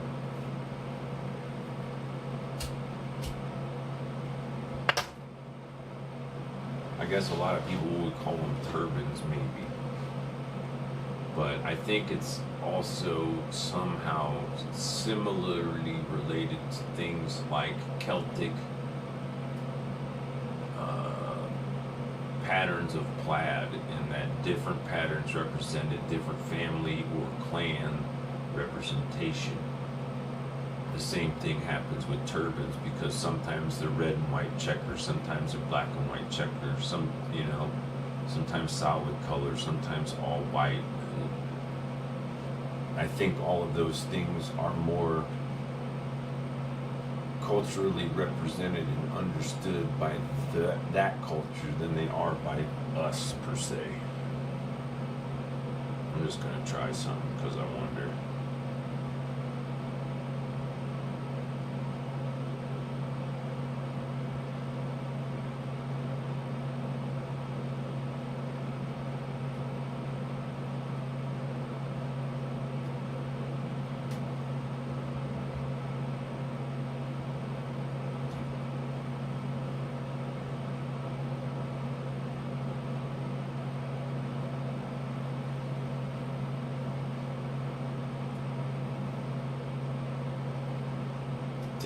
Doesn't seem to change a thing, to be real honest. I don't notice any difference. It's still telling me these warnings, and everything else says it's green and hunky dory.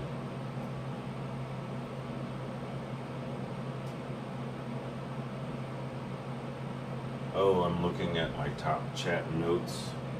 Sometimes I put notes in the chat for myself to reflect on later.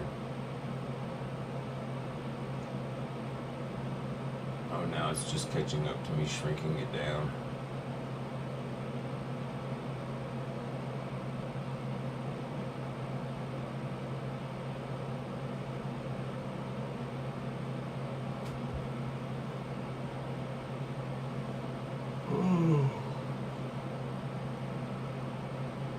Even with what I think is a refill of partially caffeinated coffee, if the 50-50 and at most I've only got 25% caffeine in the coffee, I think, if it works that way. But I'm trying to mentally process that I have documented and proven myself in any way that I've been live streaming, which means not always, because I was doing some stuff, but mostly talking, not for the exercise of talking, but for the exercise of just talking.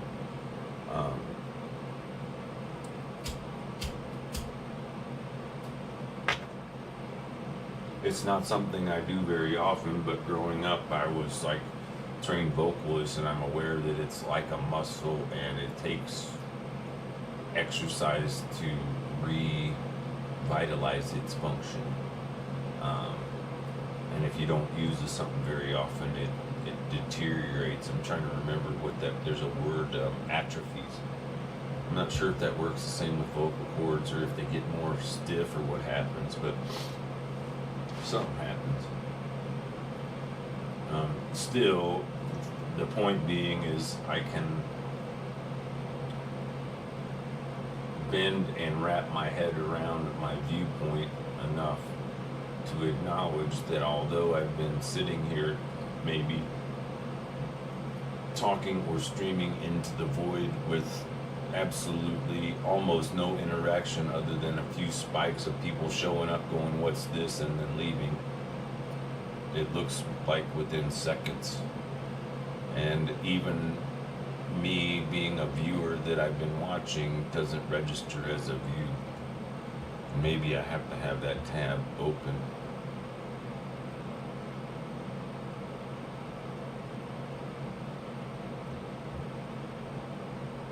But that tab is not even close to live.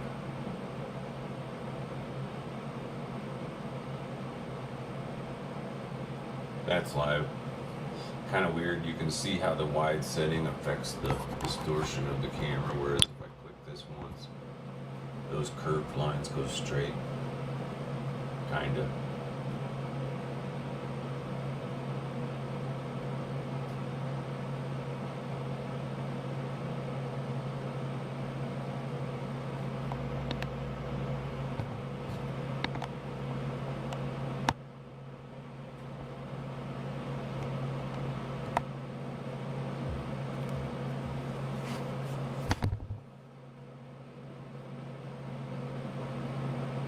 That's a fair amount using the 1/3 rules, I think. I ought to do a little more that way.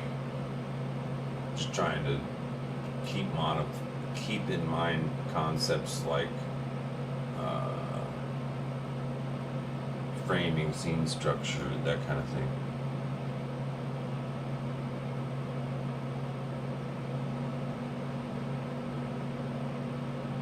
It's like I could turn the camera so the window frame wasn't in it, but then half the screen would be all the brick wall that's the stairwell that goes down outside the building.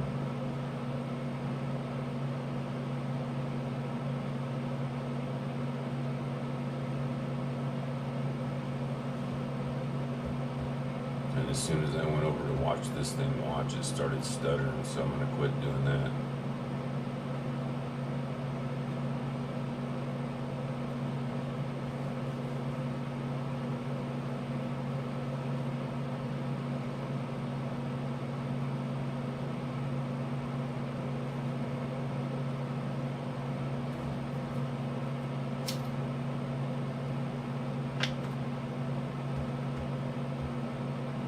Since there's really not much going on there, and since I really ought to do something to conclude my productivity here, I'm gonna look at that and let's see what you can see.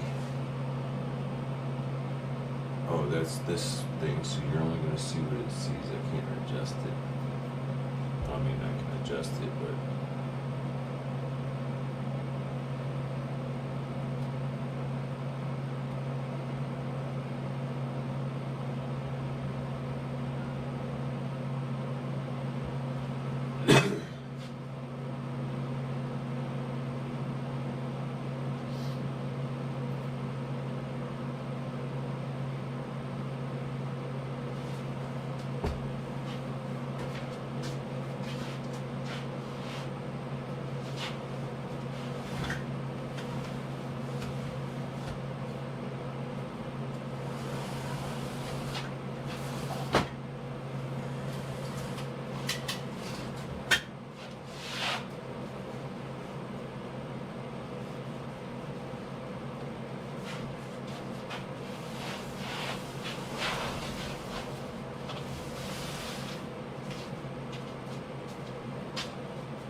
just kind of rearranging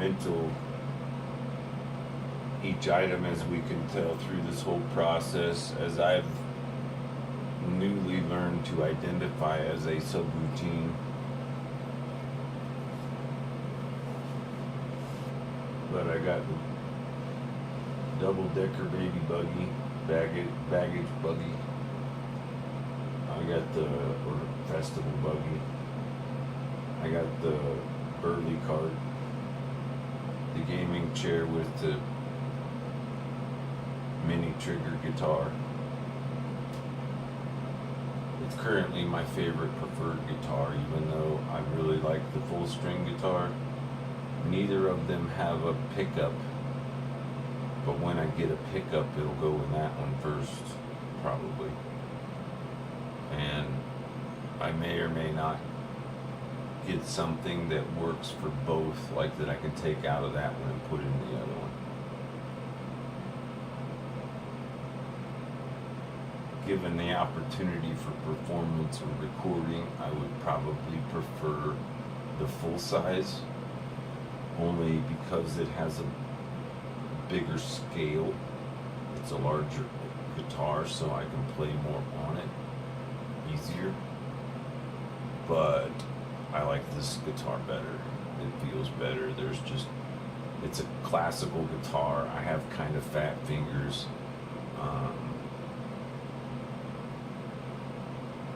Regular guitars and even 12 strings or electric guitars where the strings are closer together are it's different fretting and finger placement.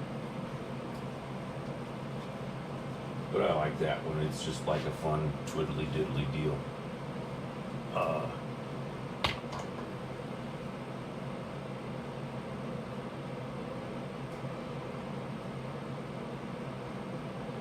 But if I can hopefully maintain this pace, I'll be able to work my brain into sleep mode pretty quick here. Tune out, turn off, lay down, wake up early with not only an itinerary, but a plan, to the point where, like, it appears, well, it is, I am wearing pants. I'm actually wearing underwear. I'm wearing undershorts, meaning shorts over the underwear. And I'm wearing underpants, meaning pants over the undershorts over the underwear. And I still intend to put on, at some point in the layers, thermal underwear, and then a regular pair of pants. Once I get to that point, I make sure that I have a day pass worth of money in my pocket in cash or in change, coins.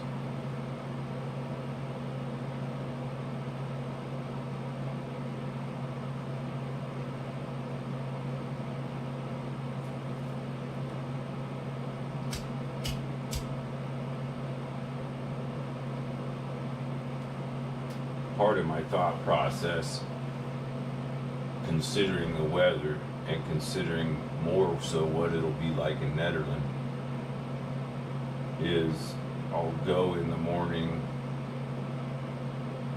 maybe tomorrow, maybe Tuesday, depending, without the bicycle.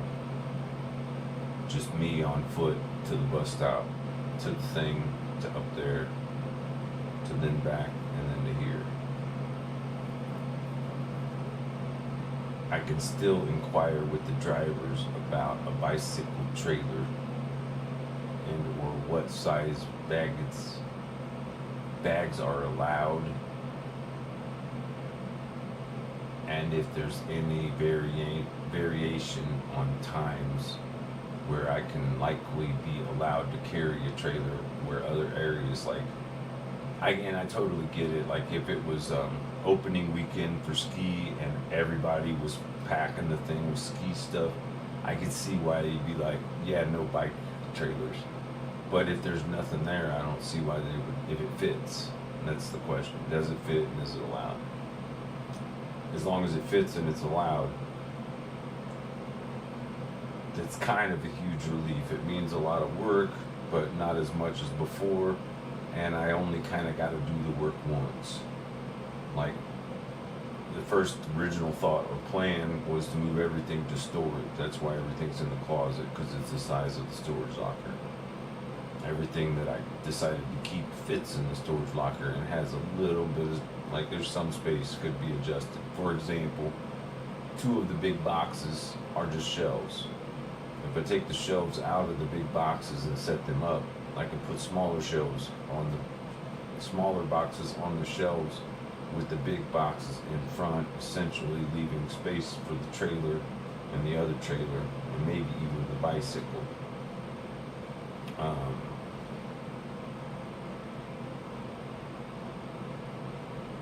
The out of the box hope, goal, expectation. I'm aware the apartment complex I'm supposed to have waiting for me, maybe part of their amenities is storage on site. They don't have garages, I think, but they have storage lockers. I don't know if it's extra rental, but if so, so what? Point is, I can move my bike and my trailer and other things up there in the boxes to the place in the storage before I can officially move in. So I could kind of maybe technically inform this place I'm abandoning the place 5 days before the end of the month, leave, they throw everything away, consider it abandoned. They can't find me because it's abandoned, because they'll have to empty it from everything that I'm not able to move.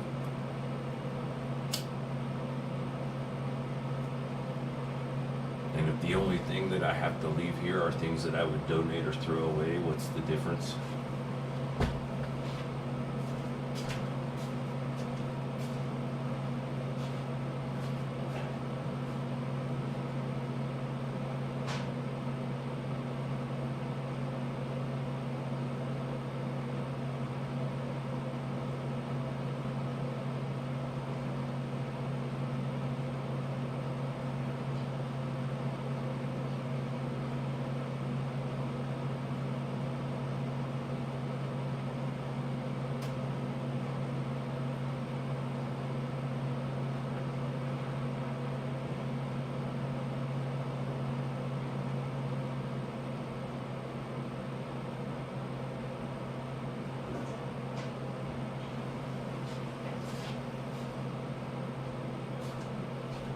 Couple of weird thoughts that just came up.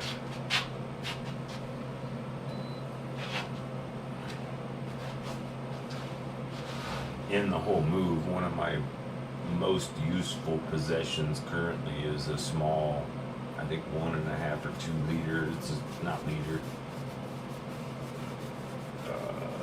maybe cubic liter. It's a really small washing machine, laundry machine.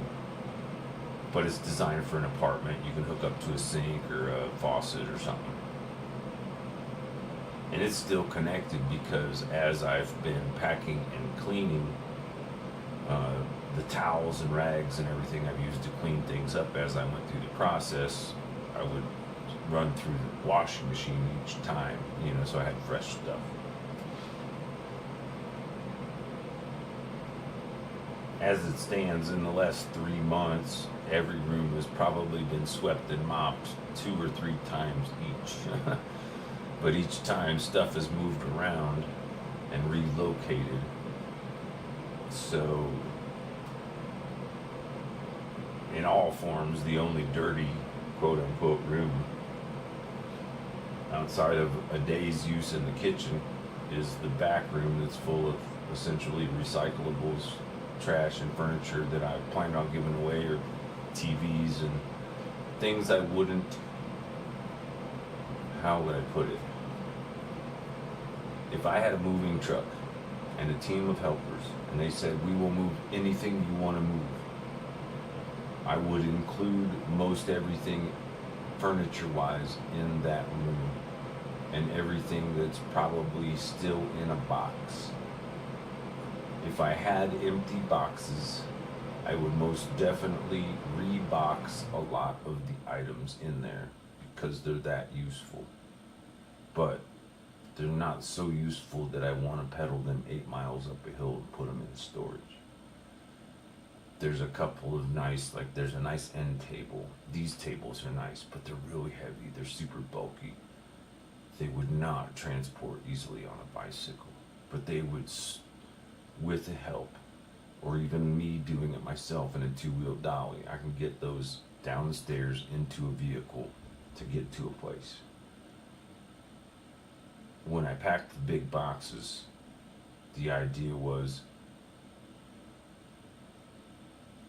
one box of can't go without it, one box of really want it, two boxes that are just shelves, because when I get to storage or I get to apartment, I can remove the shelves and set them up. Empty boxes, put items on shelves, reuse big boxes because they fit perfectly in the trailer.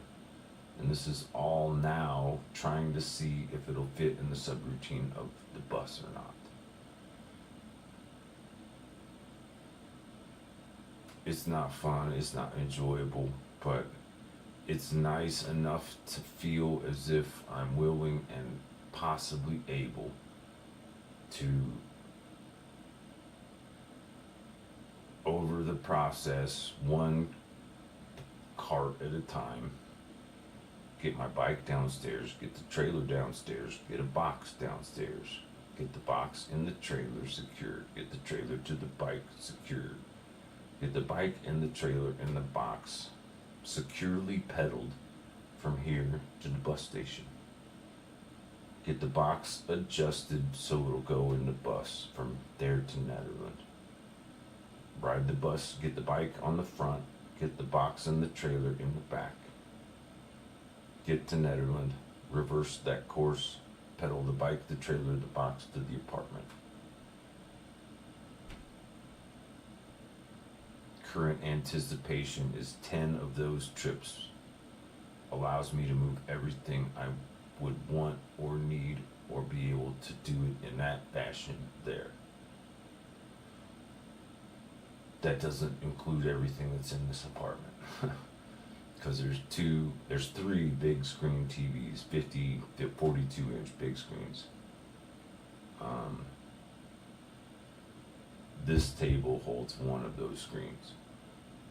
Currently it has 3. 24-inch with the curve in resolution that it is seems to work okay. I don't need bigger than that. Bigger is just a luxury, and it's also clumsy, bulky, cumbersome, you name it.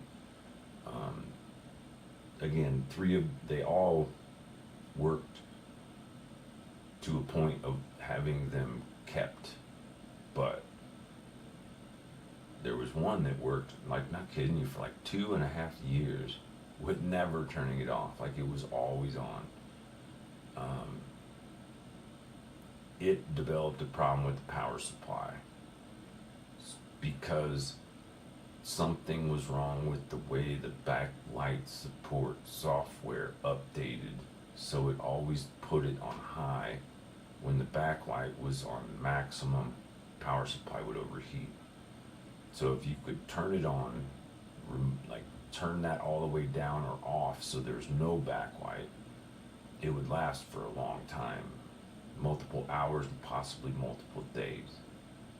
That was just one of those monitors. The last time I plugged it in, it was already shitty. The only way to get it to work is to bang on it, and that's really annoying, but it does get to work, so it tells me it'll function if whatever wiggly part is fixed, which I understand as a power supply, it's like $40. But I'm not going to invest it because it's not worth hassling with. The other two, I'm almost positive I got from the free box anyway. One of those two I spent $40 on, maybe one I spent $30 on. I don't remember which ones were which.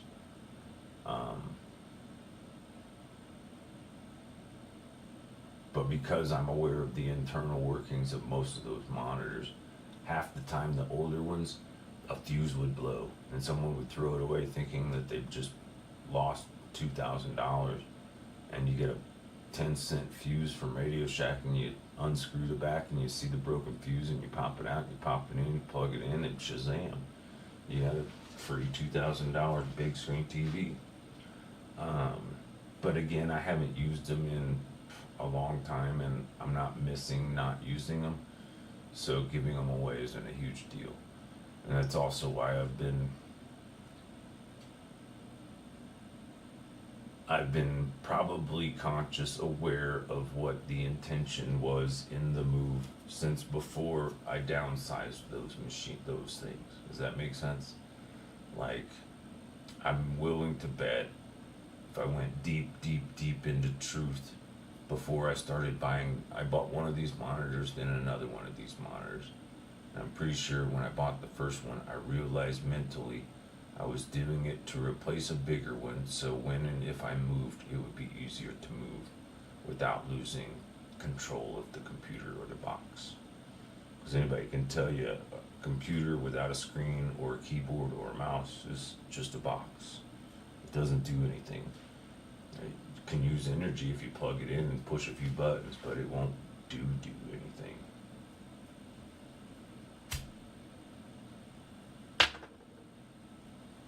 Now, if you connect that same machine to an internet network system and you configure it so the BIOS is configured, computers can be set up so if it's plugged in and essentially turned on, it can be sitting there appearing to be turned off. It can be effectively turned off. Nothing going to the monitor, nothing really happening. But it's still got power going to it, and there's still, if you look on the back or whatever the network connector is,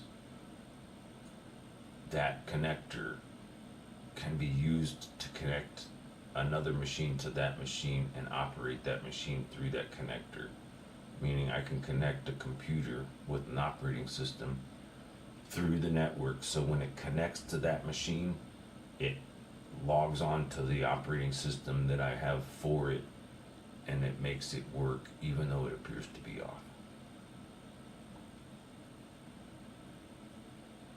And that's just all I'm suggesting, is you can still function that box without a screen or a keyboard or a mouse if you have a network connection and it's configured in the right way. Most of the time I just find comfort in that awareness and rarely find the need to utilize that. But some other times that interconnected process or subroutine might find itself useful in that or maybe similar or other situation. A lot of the beauty of that term subroutine is it almost defines the process that my brain goes through when working with web development and applications development. Because in my brain, I have like a suite, like a collection of 10 completely separate app designs that are all intentioned for different types of uses, but all use the same mechanics that are built up one upon the other. For example, most all of them are references either as reminders or documentation or tracking or input-output logging. So everything's based on time, so a time factor, a timer's reminder. But if it's medication reminder, that's going to be different than some type of thing to either keep you focused in or on track. When I was growing up, I met a really smart kid who was the first person to explain a different type of learning that was never taught to many people in public schools. But the idea is that if you spend an hour studying English and an hour studying math and an hour studying history, etc. and so forth, you will retain a certain amount.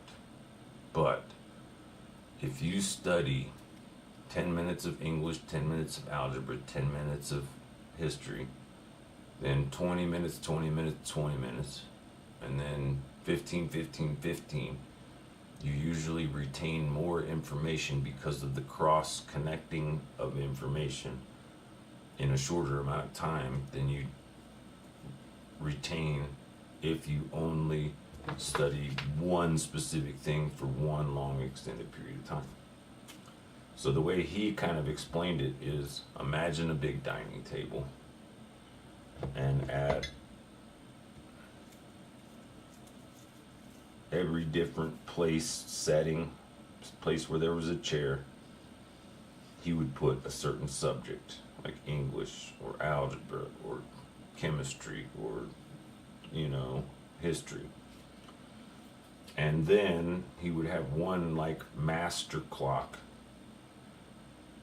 like a chess clock. Imagine a chess clock. Imagine at each station there's a chess clock. So the master clock, he starts it. He goes to English, he hits the chess clock, and he studies for 10 minutes, just previewing everything. Stops it, doesn't review, does nothing else, moves to the next chair, does 10 minutes preview algebra. Next thing, 10 minutes preview something. The idea is that you get 6 subjects, 10 minutes in 1 hour, or 5 subjects in 1 hour with the 10-minute break.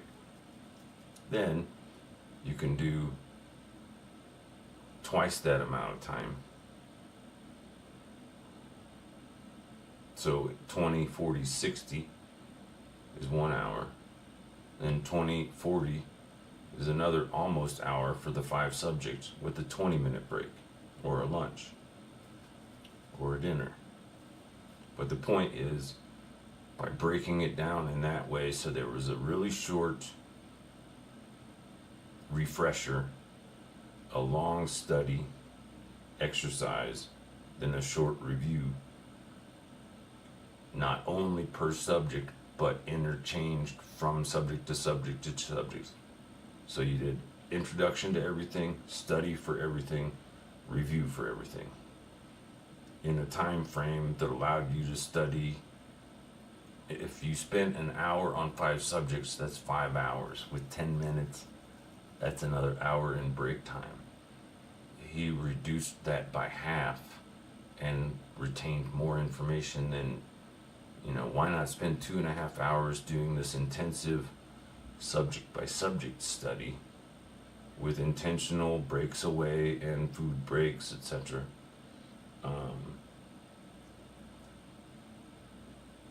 Because he was spending the same amount of effort condensed into a smaller amount of time in an organizational fashion that enabled his brain to retain more than twice the information at less than half the time invested, or maybe at half the time. If he spent 2.5 hours using this process and it took 5 hours to give each subject matter, see what I'm saying?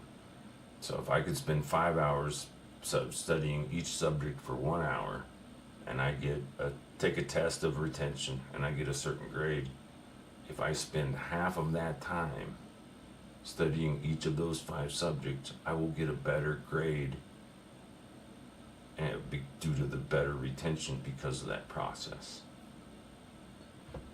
He was also the first person that says, if there's anybody that I ever met that has what it takes to be famous, he says it was me. Which is interesting. Him and his girlfriend at the time, Natalie, she was a friend of mine. I think of her as a friend. I've always thought of her as a friend. We got along really well. She called me an analogy machine. She said, you just like pop in a quarter and say, what does this mean? And you can just spit whatever it is out.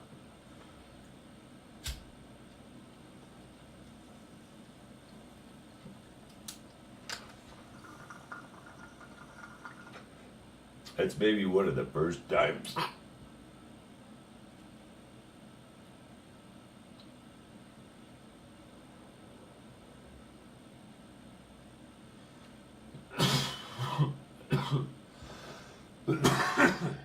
It's one of the first times I was able to see my ability to think differently.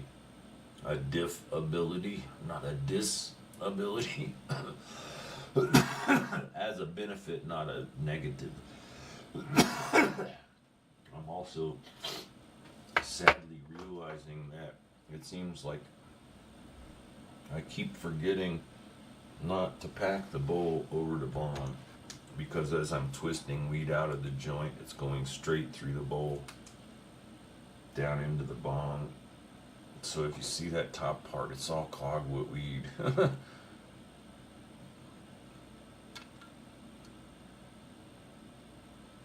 you can't see it.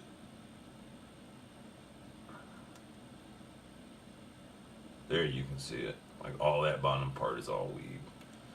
Because I've been putting weed in there and it's going straight through the bowl. There were times that I remembered, like, because I saw it and I cleaned it out earlier today. Because normally this doesn't ever clog, and where you like, why is it clogged? Like a pipe can get clogged and you don't get as much smoke, and this isn't something that should, but it is that way because all that suck through.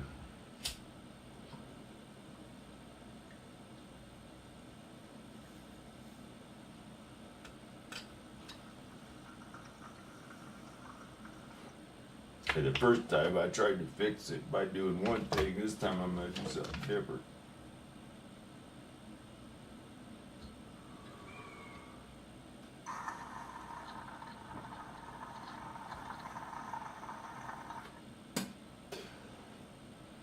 Two good things about it being kind of clogged like that is it doesn't have enough suction to suck water into my mouth, which is good. It also keeps me, it's like if it's clogged, it doesn't have the suction to suck the weed down in there in the first place, so that's good. Not that there's a whole lot. Well, that's the end of that doobie.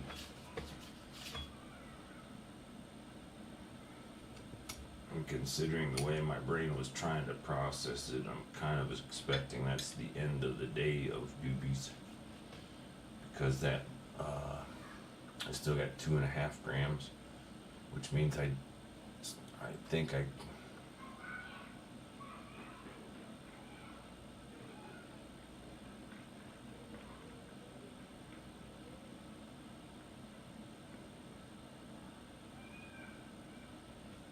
I'm not exactly sure, but I think I had 3.5 today, so I think I smoked 2 of these half pinners as my daily intake. My kind of, I don't know how to put it, functional target goal is about 1 gram a day. So, you know, like 1/3 of the gram in the morning. I would prefer 3 grams a day, but finances and money don't allow it. And anything less than that is almost, I don't know.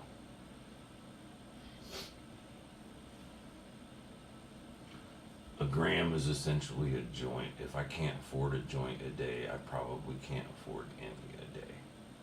Which kind of sucks because it's the one thing that enables me to kind of get along with people.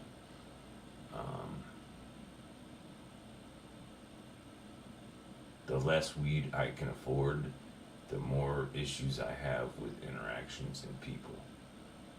When I can afford a proper amount that puts me in a place where I'm content and happy and comfortable, I don't have the problems with people, but cost of living has increased to a point, because comprehend just a simple fact. In the time I've lived in this apartment, these went from costing $8 to $10 to now almost $25 for a pouch.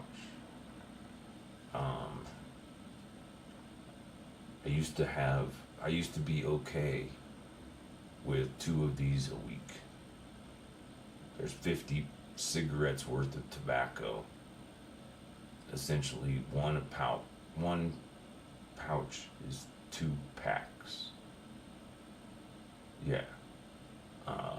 If I smoke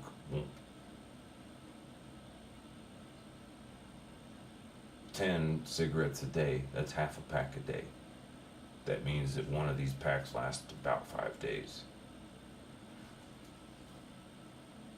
That means 2 packs easily lasts a week.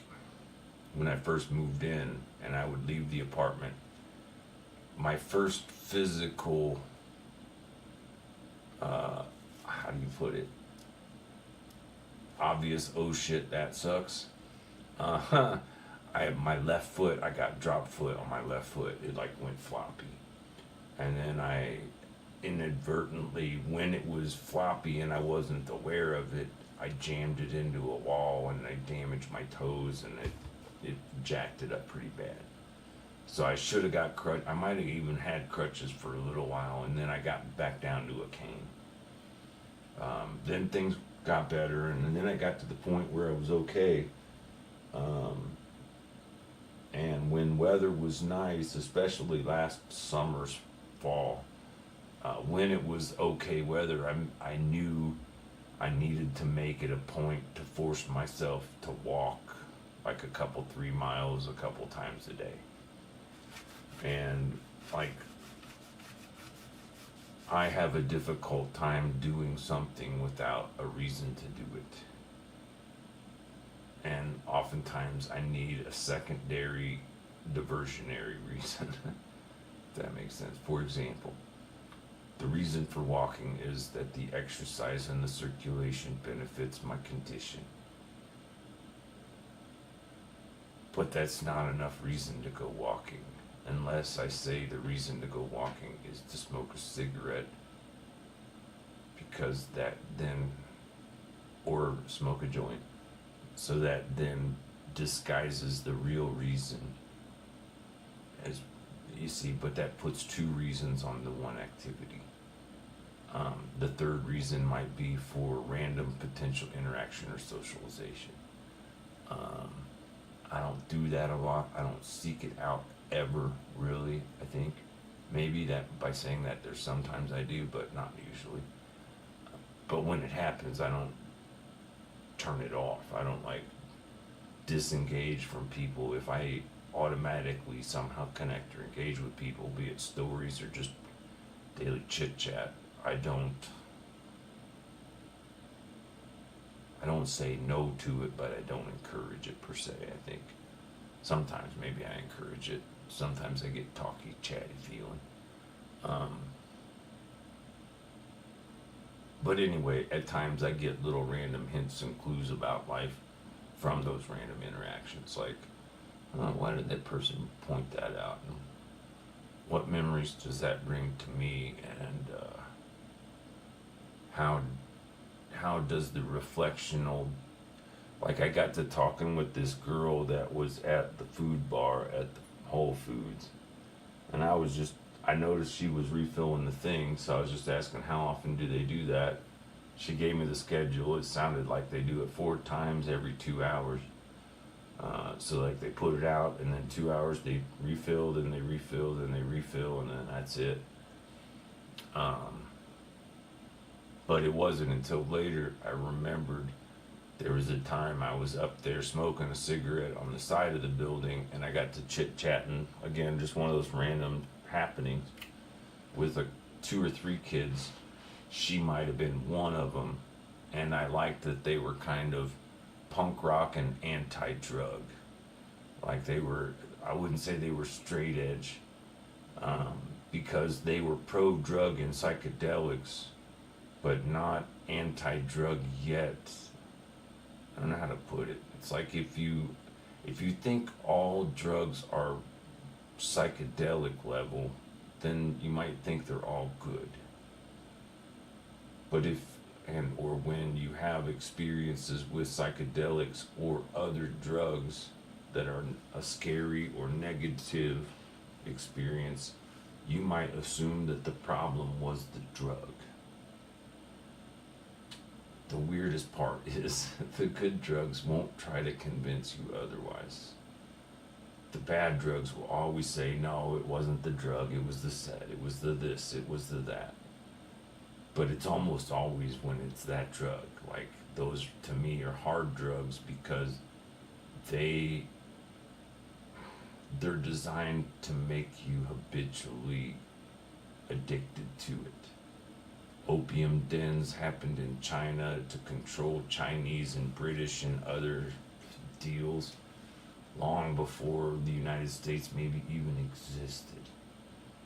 So that strategy of controlling a population through the input and influx of drugs and alcohol or things that are otherwise socially negative or damaging, to think that it's intentional is strange until you acknowledge how old of a strategy it is.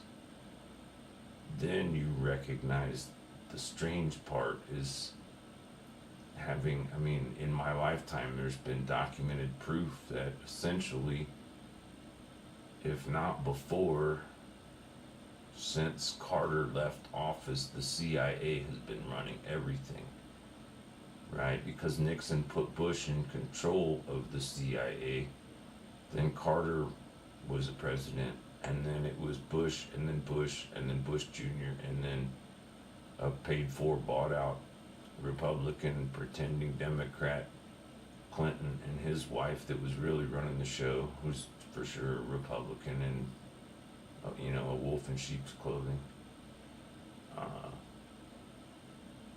But you look at the way that the United States has been, how society has been my whole life. It's been a sad rerun repetition of controlling the masses, barely in control. And the longer I experience and witness it, the more and more similar it seems to be to the original concept of being a rancher, or being a sheep herder. I guess we never really make those connections, and just now I'm kind of contemplating it, going, all right, so Jesus was a shepherd is a sheep herder. A sheep herder essentially is a rancher of sheep. You can ranch sheep for wool, never killing the animal, except possibly out of sickness or illness or injury.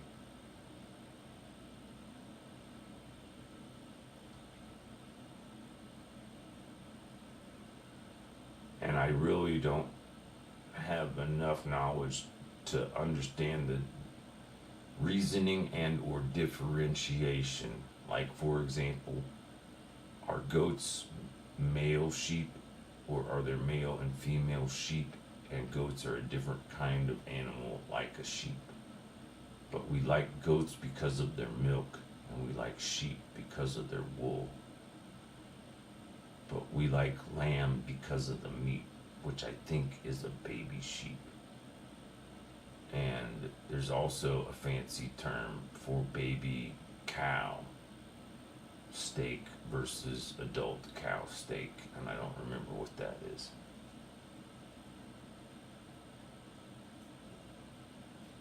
It's funny, I think it was one of the nicest things my dad, it's just like one of those weird but kind of nice things.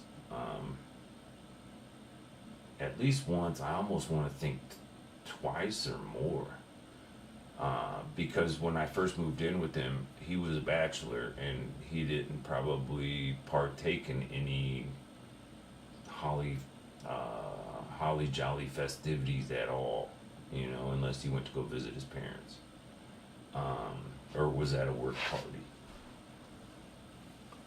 But I remember a couple different years when, like, Thanksgiving or Christmas, probably not Easter, we didn't have that influence there.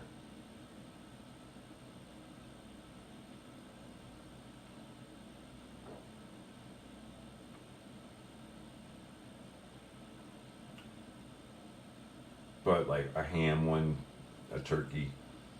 But I remember, I think it was during the last time I got to visit, maybe during Christmas, because I think we did Christmas Eve at their house in the country the way we would normally do it if they were in the suburbs, where we as the close family shared gifts.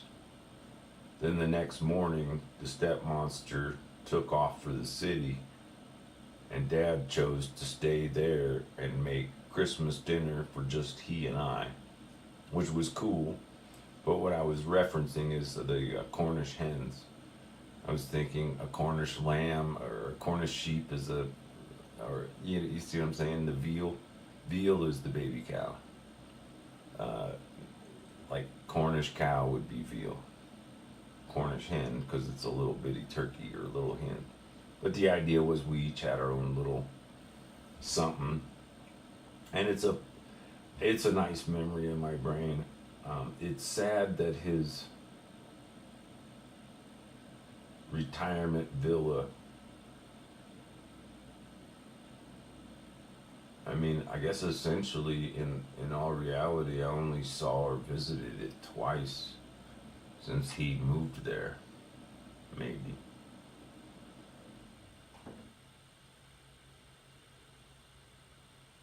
As far as I recall, I was disowned before they sold the house in St. Louis. Oh, for sure, because I remember I was in Santa Cruz. I had met Tanya. I thought we were going to be married and live happily ever after. So I convinced her to drive a VW bus with me across the United States. She was from Norway. And we swung by my dad's place, and he and the step monster weren't there, so I left a bundle of sage and maybe a note, probably not. But he later confirmed he found the bundle of sage. And when he found it, he assumed it was for me for some reason. And then we went down and visited my mom and grandmother. And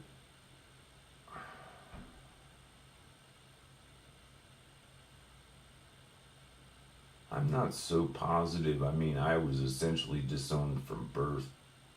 I was only put up with my mom and my grandparents mostly. My grandparents didn't seem to resent putting up with me, but I always knew that everybody was just kind of putting up with me.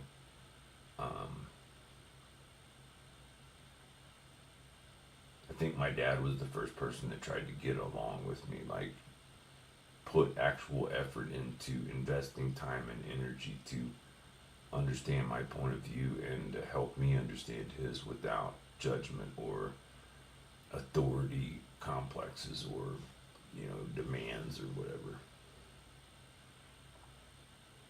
I think in his concept, if I'm smart enough to if someone that understood something can present it to me in a way that I understood, I would be able to comprehend it and therefore make good decisions based on that. My only real problems in life were just with the law and people. Which is what, everybody?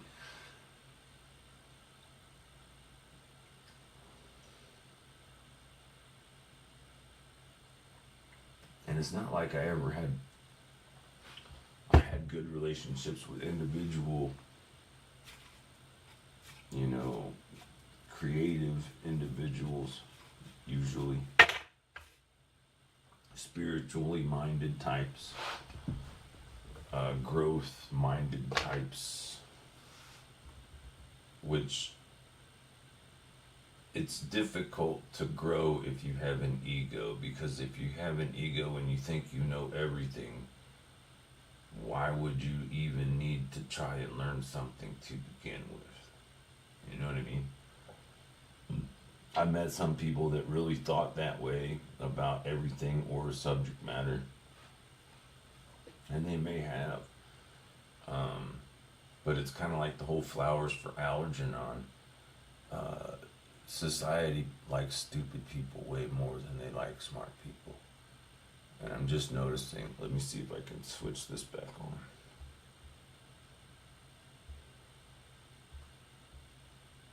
I'm just noticing that I saw some lights that look like they're over on the hill. I was curious if you'd be able to see them. You can kind of see them blinking up there. Here goes somebody down the hill. So people are night sledding. That's cool, right? I think that's cool.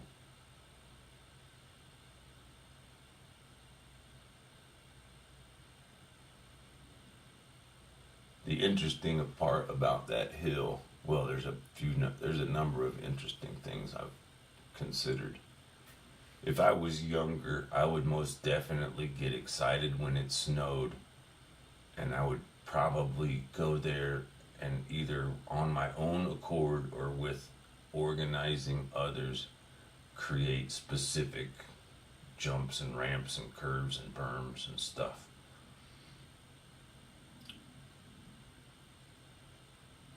And I only suggest, in my thinking, see, the first time I came to Colorado to go to Estes Park, I was living in Nebraska. And then after that, in St. Louis, wintertime snowstorms became less common, but still building ramps and finding a nice hill to go tubing or sledding or tobogganing on was a standard, fun, different activity. Obviously seasonal.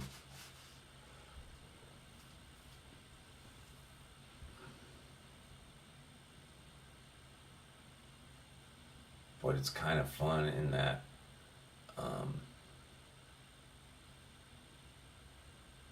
as I mentioned, I've been here 5 years and I've seen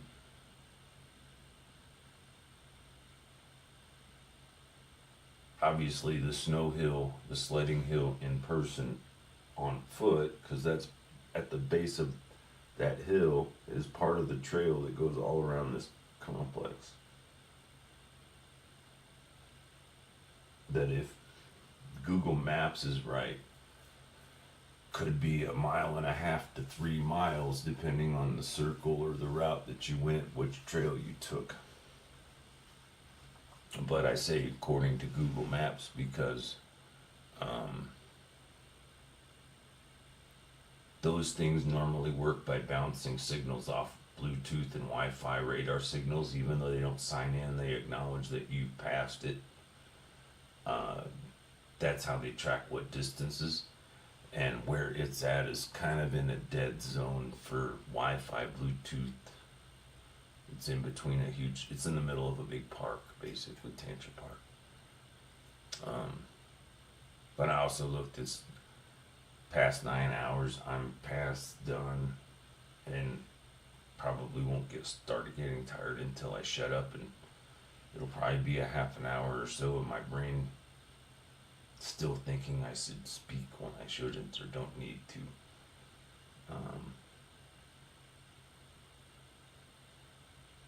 So yeah, I can log off, turn the fan back on, or not.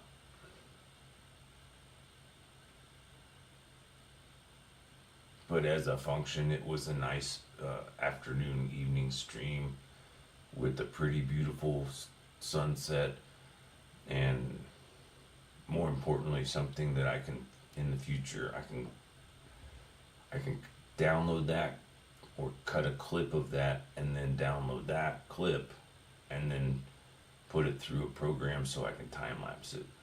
I still have talked about seeing if there's a way of using the YouTube studio. I think there's a way of doing that. I just haven't learned how.